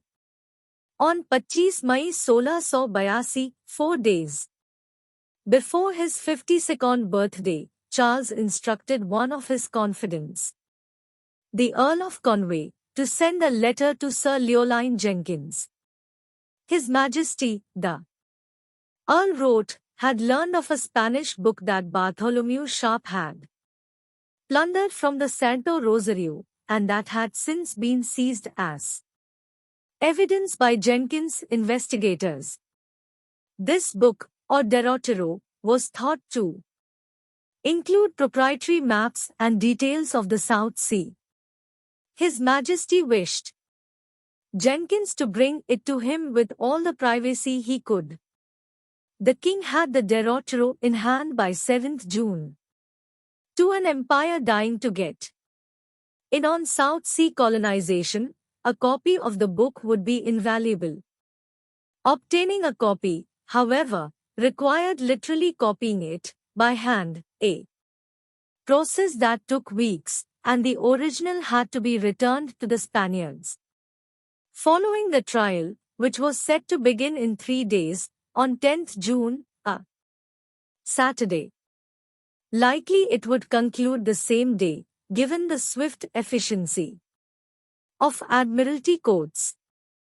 Also, production of the copy would benefit tremendously from Sharp's supervision and annotation, neither of which would be possible, of course, if he were hanged. Next, the king had the Earl of Conway write Jenkins and request that the trial be put off until the following Wednesday or Thursday, and, equally important, that it should be postponed in such a way that would not perturb Ronquillo, at the same time keeping His Majesty's name out of it. When you come here, Conway added to that message before signing off, His Majesty will acquaint you with the reason of it. But despite Jenkins' efforts, Ambassador Ronquillo, the plaintiff, effectively refused to delay the trial. King Charles hurried the Derrotero into the hands of the country's top translator and cartographer and tasked them with completing a copy. Within 72 hours, the trial began, as scheduled, on 10th June 1682.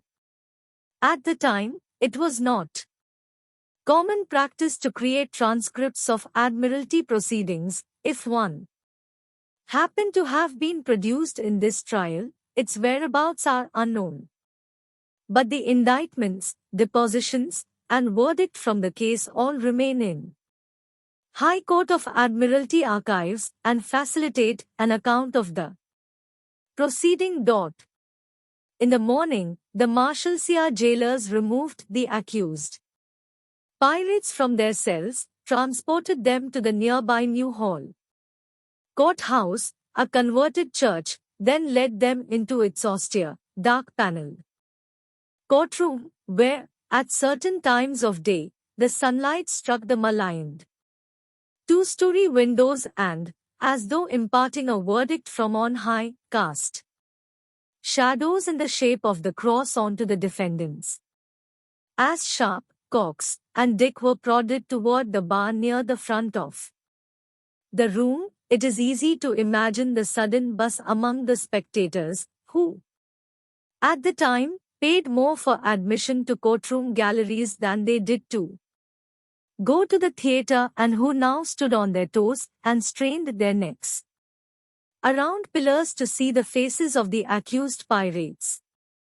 They also held their noses to further mitigate the gaol air, as well as the potential spread of gaol fever. Courtrooms were strewn with pungent herbs and vinegar, especially in the boxy defendant's docks and, in this case, at the bar. For the same reason, the judges, who would soon enter the courtroom themselves and sit to face the defendants, brought small bouquets of flowers to their benches. At the thick wooden slab of a bar, Sharp, Cox, and Dick must have been aware that they were mentally being fitted for nooses by everyone present, including the 12-man Pathid jury seated in the stalls to either side. If the buccaneers glanced at the stalls to get a read of the jurors' dispositions, they may have had to squint against the glare. In some courtrooms, a mirrored reflector was hung overhead to direct light from the windows onto defendants' faces, affording the jurors a better view of facial expressions that might signal dissembling or guilt. For the same reason, a sounding board placed over their heads amplified defendants' words. Notably absent from the bar was any sort of defense attorney. Prior to 1696, not only were defendants prohibited from employing legal counsel, they were also left unaware of the evidence against them until the trial. Spontaneous responses left less opportunity for mendacity. The thinking went, and no manner of skill was required to make a plain and honest defense. If the defendants needed help, the judges would look out for them. Defendants were permitted, however, to consult an attorney on matters of law, and Ronquillo's correspondence mentions a Mr. Moole advising Sharp, Cox, and Dick the buccaneers were banking on the same anti-Spanish sentiment that had abetted Henry Morgan following his 1671 raid of Panama. But that sentiment had softened in the wake of the Anglo-Spanish peace and Morgan's own about-face. Just a year after Morgan's raid, following the seizure of a Spanish frigate in the Caribbean by buccaneer Captain Peter Johnson, Jamaica's governor, Sir Thomas Lynch, sent English ships to burn the frigate and make examples of all these obstinate thieves. Johnson was apprehended, tried in England, and then made to do the marshal's dance. Pirates flailed wildly on the gallows as a result of nooses tied especially for them so that the drop would strangle them instead of breaking their necks. When the 10 High Court of Admiralty judges entered the courtroom, the entire audience shot to its feet. The judges each wore a rich scarlet robe, with a starched ruff at the neck and a black cincture around the waist. They may or may not have worn shoulder-length powdered wigs, increasingly popular in judicial circles in the early 1680s but not ubiquitous until 1685. The especially formidable group included 5 admirals, 3 senior lawyers, 1 captain, and Sir Thomas Exton, the renowned Advocate General, in place of Leoline Jenkins, who had either recused himself or otherwise could not attend. Adding Manus was the ornate silver orb, prominently displayed before them, the venerable make of the Admiralty Court. Make in this context means a ceremonial staff of office, but the hefty or appeared suitable as another kind of make, the club used in the Middle Ages for smashing apart a foe's armor. It was most famously held aloft for all to see, a symbol of the authority of the High Court of Admiralty. During the post-trial processions of condemned pirates from the Marshalsea to the Thames River bank gallows known as Execution Dock, when the procession of the judges into the courtroom concluded and everyone retook his seat, the court clerk, possibly the scarlet-cloaked registrar, finally addressed the three buccaneers, "You stand here accused of piracy and robbery. You shall speak the truth, the whole truth, and nothing but the truth, so help you God." Next came the indictment. Among its hanging offences were piratically and feloniously stealing the Trinity, breaking and entering aboard the San Pedro, and the murder of Captain Lopez of the Santo Rosario. Looking up from the indictment, the clerk asked the prisoners, "How say you, are you guilty of the piracy and robbery of which you stand accused, or not guilty?" When they replied, "Not guilty," Ronquillo, aided by a proctor, the Admiralty Court's version of an attorney, launched into a case that was far more detailed than even the buccaneers' journals were. He brought forth, for example, an incredibly thorough itemization of the booty they'd plundered from the Santo Rosario, including 40 pounds weight of sea bread worth 50 shillings, a hamper of potatoes worth 5 shillings, and 2 sails for a ship worth 6 pounds. His description of Captain Lopez's death had even greater specificity, including the murder weapon's valuation, 10 shillings, and the assertion that with it, Sharp had dealt the Spaniard a mortal wound 1 inch wide and 4 inches deep, in and on the left side of his body, near the said left nipple. Dick and Cox, meanwhile, were accused of aiding and abetting their captain feloniously, willfully, and with malice. Ronquillo piled on additional piratical and felonious accusations before corroborating the prosecution's story with 5 witnesses, the anchor on Salpeter Bank's landlord, the 15-year-old former Sharp servant Simon Calderon, a West Indian boy who went by the name Francisco Bernardo, and a pair of sailors of African descent, Domingo Fernandez and Jacinto de Urbina, who claimed to have been plucked from the San Pedro by the pirates and enslaved aboard the Trinity. What exactly the 5 witnesses said in court is unknown, but presumably it echoed their deposition testimonies, which were damning. Especially Calderon's relation of the Santo Rosario crewmen's initial encounter with the Trinity, which they thought was a Spanish vessel until the men aboard revealed themselves to be pirates and began firing muskets, killing Captain Lopez. The pirates proceeded to capture and loot the Santo Rosario, Calderon went on, and afterward they tortured the crew to find out whether there were any valuables they had missed. The boy also said the pirates had murdered a Spanish prisoner they suspected of plotting an uprising. Urbina, who had been aboard the Trinity during the Rosario encounter, corroborated Calderon's account.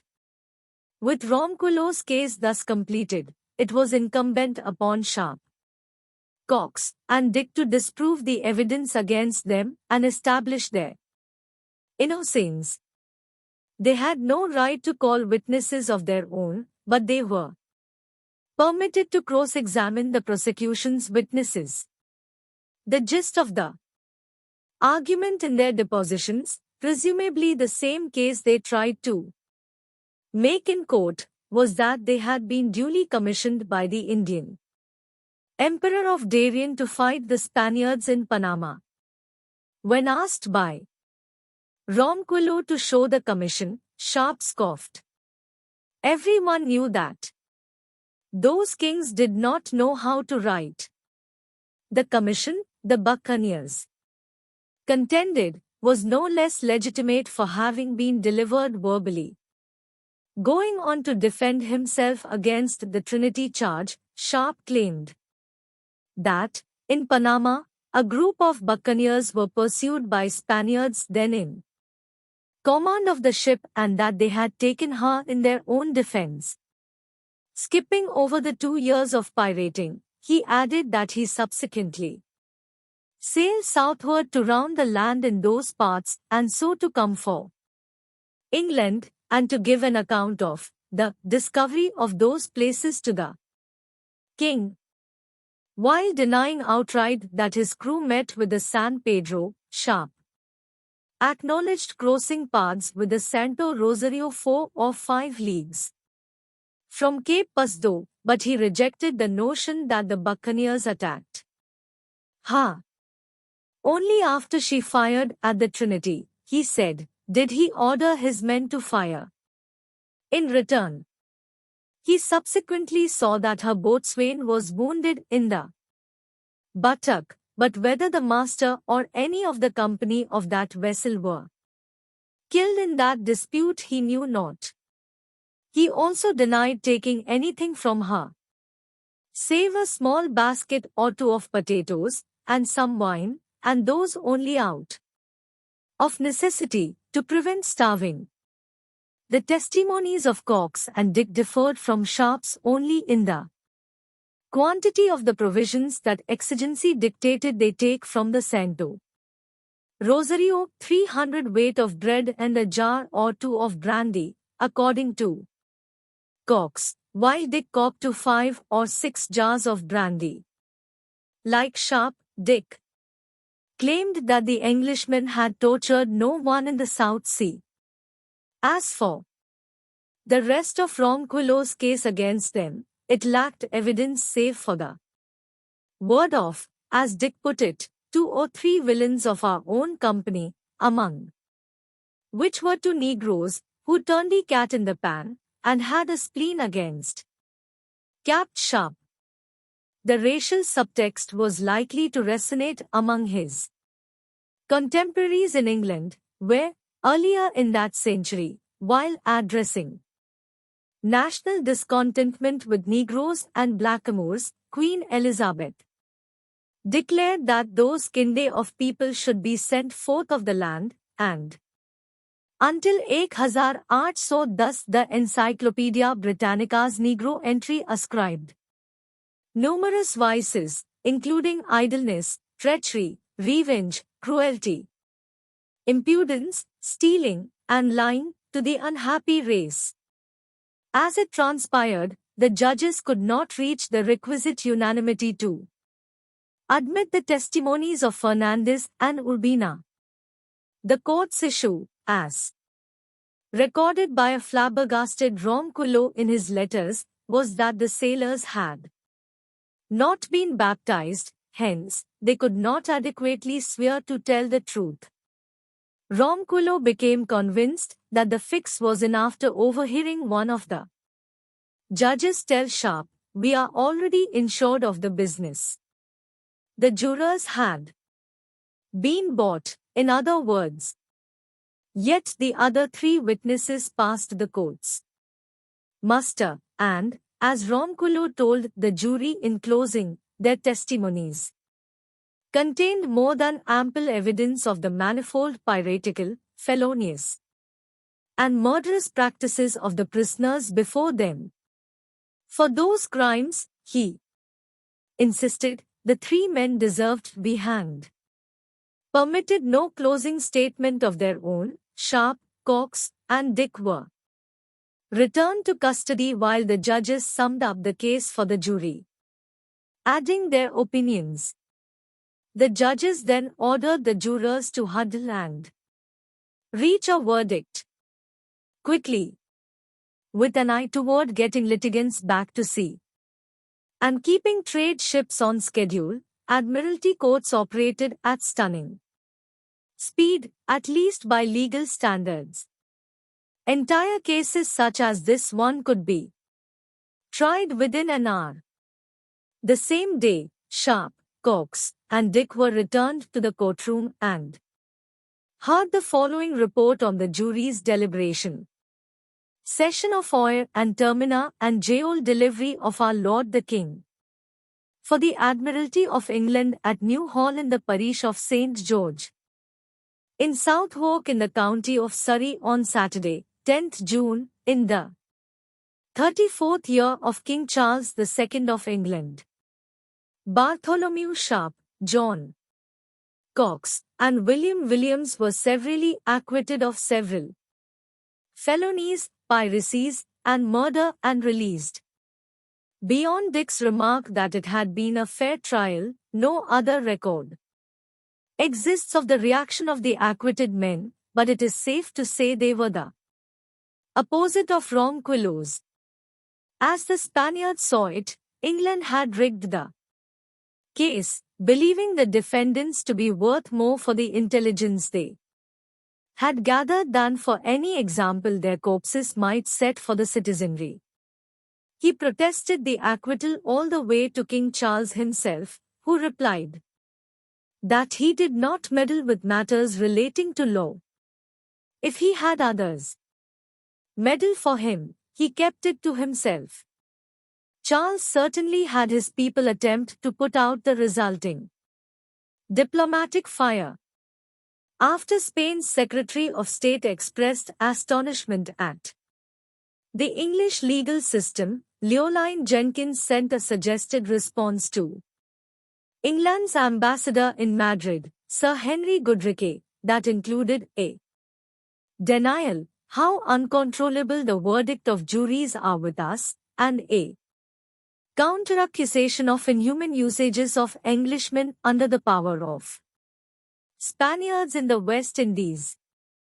Goodricke's rendition of that message led Spain's own King Charles II to complain that it wasn't enough to blame the jury, that the damage is so great as to deserve an interposition of the King of Great Britain's power and authority, especially in light of the treaties between their nations. If the situation were reversed, the Spanish monarch went on, with Spaniards acquitted of pirating English vessels, he would personally overrule the court. In the interest of the relationship between the two crowns, he added his hope that his English counterpart would do likewise. But his English counterpart did nothing, as far as is recorded. In response, the Spaniards seized Goodricke, nominally for displaying England's royal coat of arms on the gate outside his house, and imprisoned the 40-year-old in a Hieronymite convent outside Madrid. Goodricke escaped a few months later and made it safely back to England in February of 1683, by which point the Spanish reprisal effort had run out of steam. 2 months later, England's King Charles commissioned Bartholomew Sharp as a captain in the Royal Navy. Following his acquittal, Sharp got into the publishing business, overseeing the secret production of a wagoner, a maritime term for a book of charts and maps, derived from the name of a Dutch cartographer, Lucas Wagener, who published the first such collection in 1584. In addition to hand-painted maps derived from the Santo Rosario's Derrotero and Ringrose extensive drawings, Sharp's wagoner included both his own journal and that of Ringrose, who had escaped prosecution. Ringrose's sole punishment was the editing of his account by either Sharp himself or someone else with an almost identical style of aggrandizement. Words like courageous and sea artist were interpolated alongside Ringrose's mentions of Captain Sharp. The most drastic such edit appeared in Ringrose May 22, 1680, journal entry, covering the death of Richard Sawkins.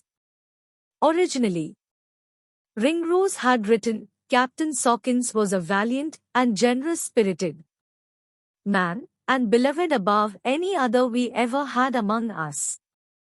After the editor's pass, Sawkins was remembered as a man who was as valiant and courageous as any could be, and likewise next to Captain Sharp, the best beloved of all our company.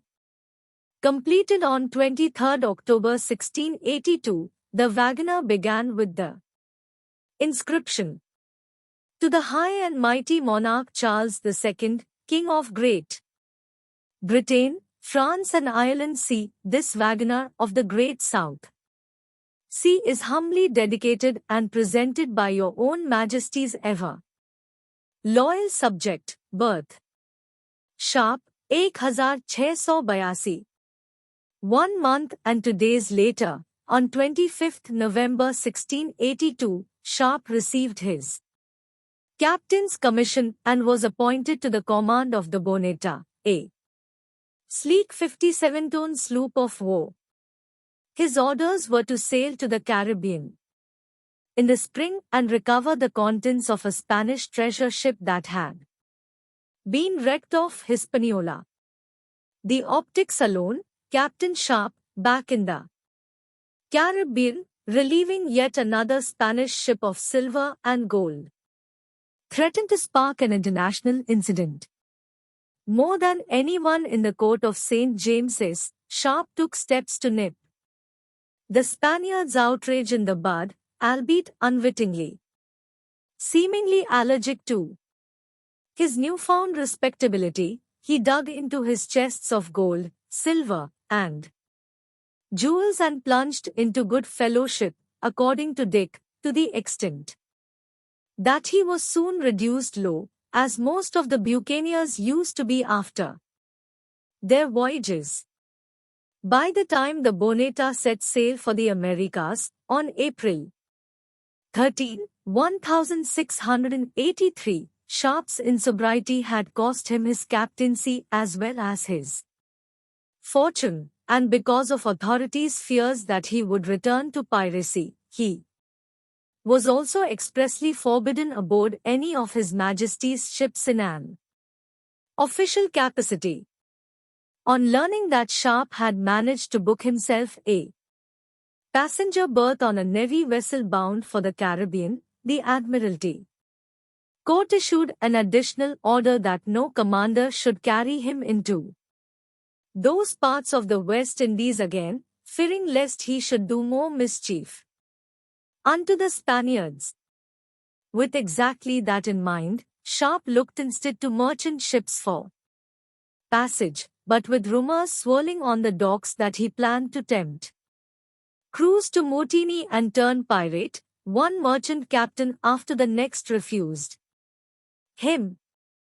Realizing that no one would even transport him out of England, he scraped together £20 and bought an old boat that had been lying around a Thames River dock near London Bridge. After provisioning her with bread, butter, cheese, and beef, he rounded up a crew of 16 men and sailed downriver.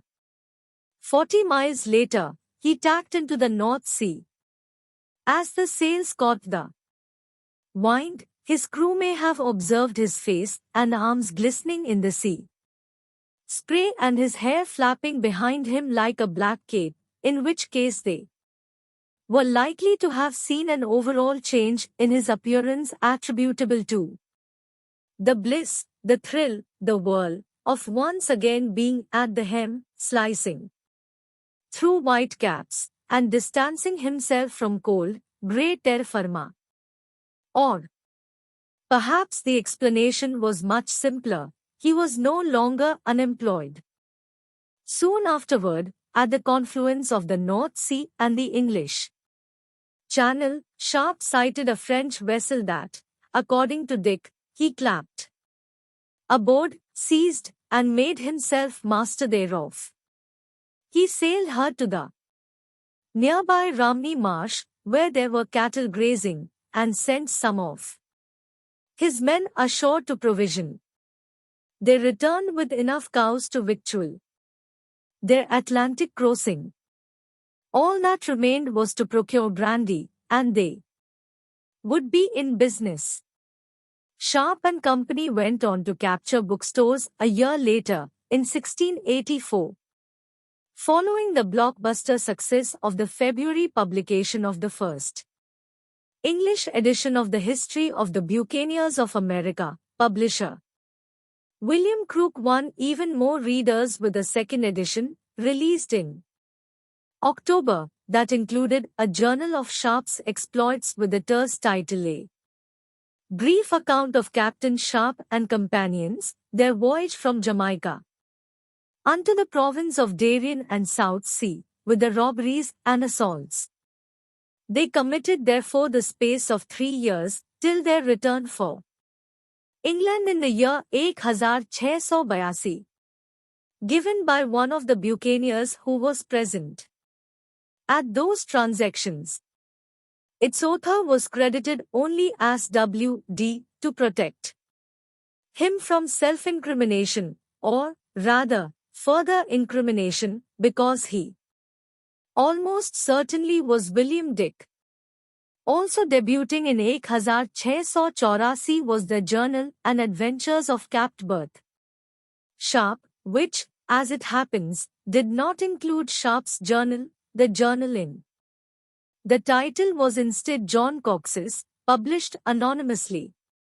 Cox's name would become known to the throng of pirate non-fiction readers in February of 1685, however, with the publication of a second volume of the History of the Buccaneers of America that included Basil Ringrose' journal.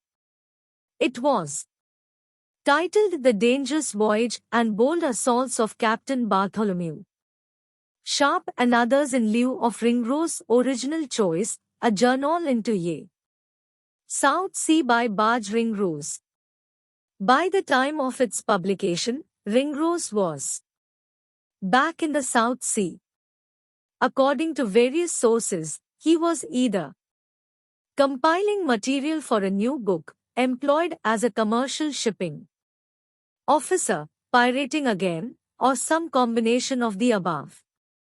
In his own memoir, A New Voyage Round the World, not published until 1697, Dampier wrote that Ringrose was serving as the supercargo on the Signet, a 180-ton merchant ship that had set sail for the South Sea from England with a crew of 36 on 1 October 1683.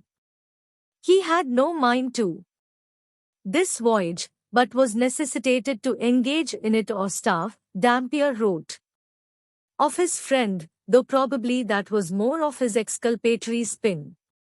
After all, Ringrose had returned to England with enough booty to do whatever he wanted. And that was before transacting the publication rights to his journal and being cast as a pirate extraordinaire by Cox, W.D. and Crook, whose preface to the second volume of the History of the Buccaneers of America declared that Ringrose not only fought with his sword in the most desperate engagements and battles of the buccaneers against the Spaniards, but with his pen gave us a true account of those transactions. Ringrose went on to compile material for a sequel, whereas Bartholomew Sharp serves as a reminder of pirates' knack for blowing fortunes and wearing out welcomes ashore, forcing a return to the sea. Ringrose's second act, notwithstanding Dampier's claim, appears to have been entirely by choice, a far cry from his desire in 1680 to quit those hazardous adventures and return homewards. When reflecting on the expedition in the wagoner he produced after returning to England in 1682. He wrote with relish of the buccaneers' exploits in the South Seas, or the Spanish Seas as the Spaniards proudly call them, but if the sword gave them their title, it likewise gave us ours, for we were masters of these seas. 22 months and might have been there to this day if we would have stayed there. The Signet venture was entirely Barge Ringrose' idea, according to Dampier. Barge had gone to eminent merchants in London in 1683 and proposed fitting out a ship with £5,000 worth of goods to sell in the South Sea. But though Barge may have been ingenious, he was off the mark in his market analysis. Once the Signet reached the South Sea, he was not able to unload the goods. On 2 October 1684, the Signet crossed paths at Isla de la Plata with buccaneers who had formed a new South Sea fleet. With 10 ships and 900 men, the new fleet would not suffer from the manpower shortage that had repeatedly hobbled the old one. With their commercial enterprise flagging, many of the Signet crewmen had wanted to turn pirate even before they were enticed by the prospect of joining the new buccaneer fleet. Among the buccaneers on Isla de la Plata were Dampier and Wafer. Neither wrote of the reunion with Ringrose, and it is unknown whether they encouraged him to join the new fleet, but their sentiments may be gleaned from their actions before and after, since leaving the Trinity, in April of 1681, neither man had returned home, or, rather, they hadn't returned home in the traditional sense, to their families in England. Home for them now was among buccaneers, wherever adventure was in the offing. Wafer continued buccaneering until 1688, when some troubles, as he put it, necessitated his return to England. Those troubles were an arrest on piracy charges in Point Comfort, Virginia, landing him in a Jamestown jail. Before he and his co-defendants, his fellow Darien straggler John Hinkson and Captain Edward Davis, were transferred to Newgate Prison, in London. There the trio sought to avoid yet another relocation to the gallows by capitalizing on King James II's offer of amnesty to certain buccaneers. Unfortunately for their case, James had recently gone into exile in France and been replaced by the joint reign of William III and Mary II. In 1691, however, William and Mary granted Wafer, Hinkson, and Davis amnesty. They were free men. The decision also presented them with the path toward recovering the booty that had been confiscated from them in Virginia. In Wafer's case, 1,158 pieces of 8 pounds of plate, and 1.5 ounces of gold, they had to relinquish 1/4 of the total, as well as send an additional £300 back to Virginia to help the colony starter college.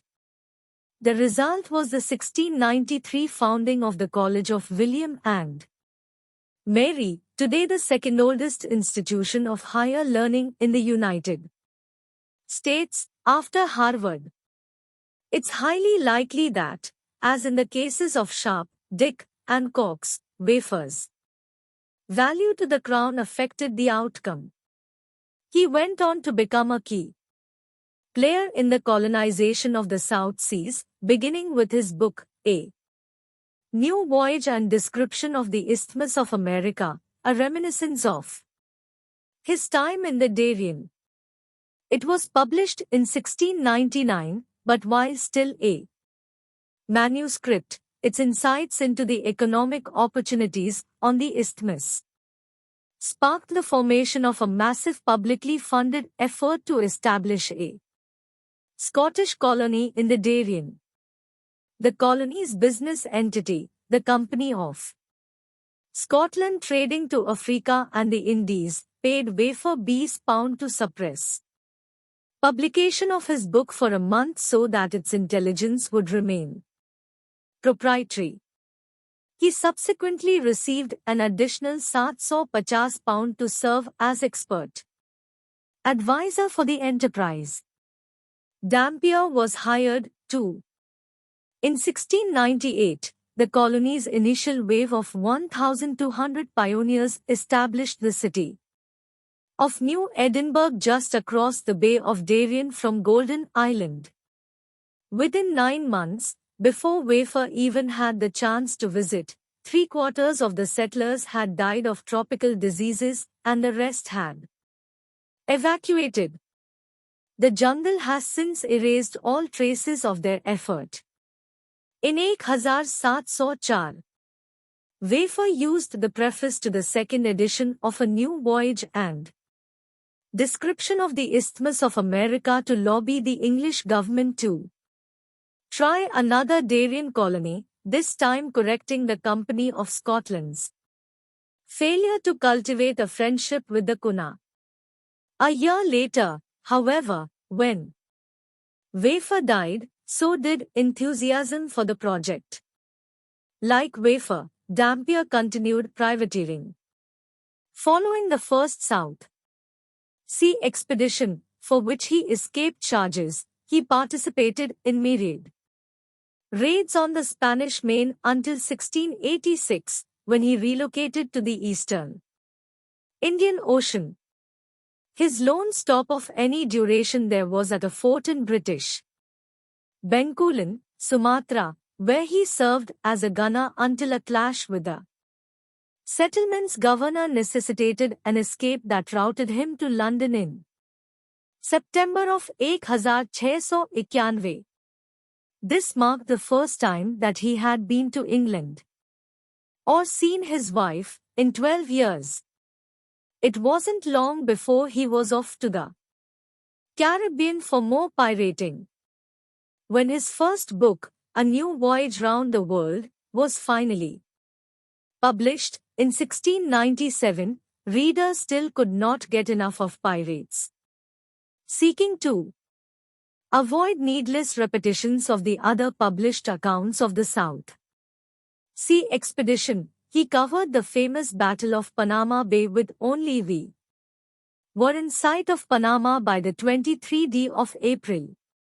Instead he spent several pages describing the betel nut, a move that was not only a judicious sidestepping of self-incrimination but also a prudent literary choice, too.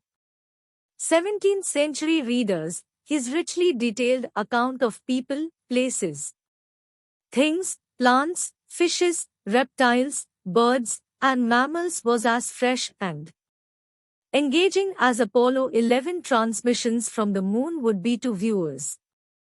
Almost 3 centuries later, A New Voyage Round the World was an immediate bestseller, into its third printing within just 9 months and available in several foreign language editions soon thereafter. Thus, Dampier became his generation's Charles Darwin as well as a great influence on Darwin himself. The father of evolutionary theory kept a copy of A New Voyage Round the World with him on the HMS Beagle. Yet the acclaim paled in comparison with the joy of sailing a leaky vessel into the stormy unknown. In 1699, Dampier accepted command of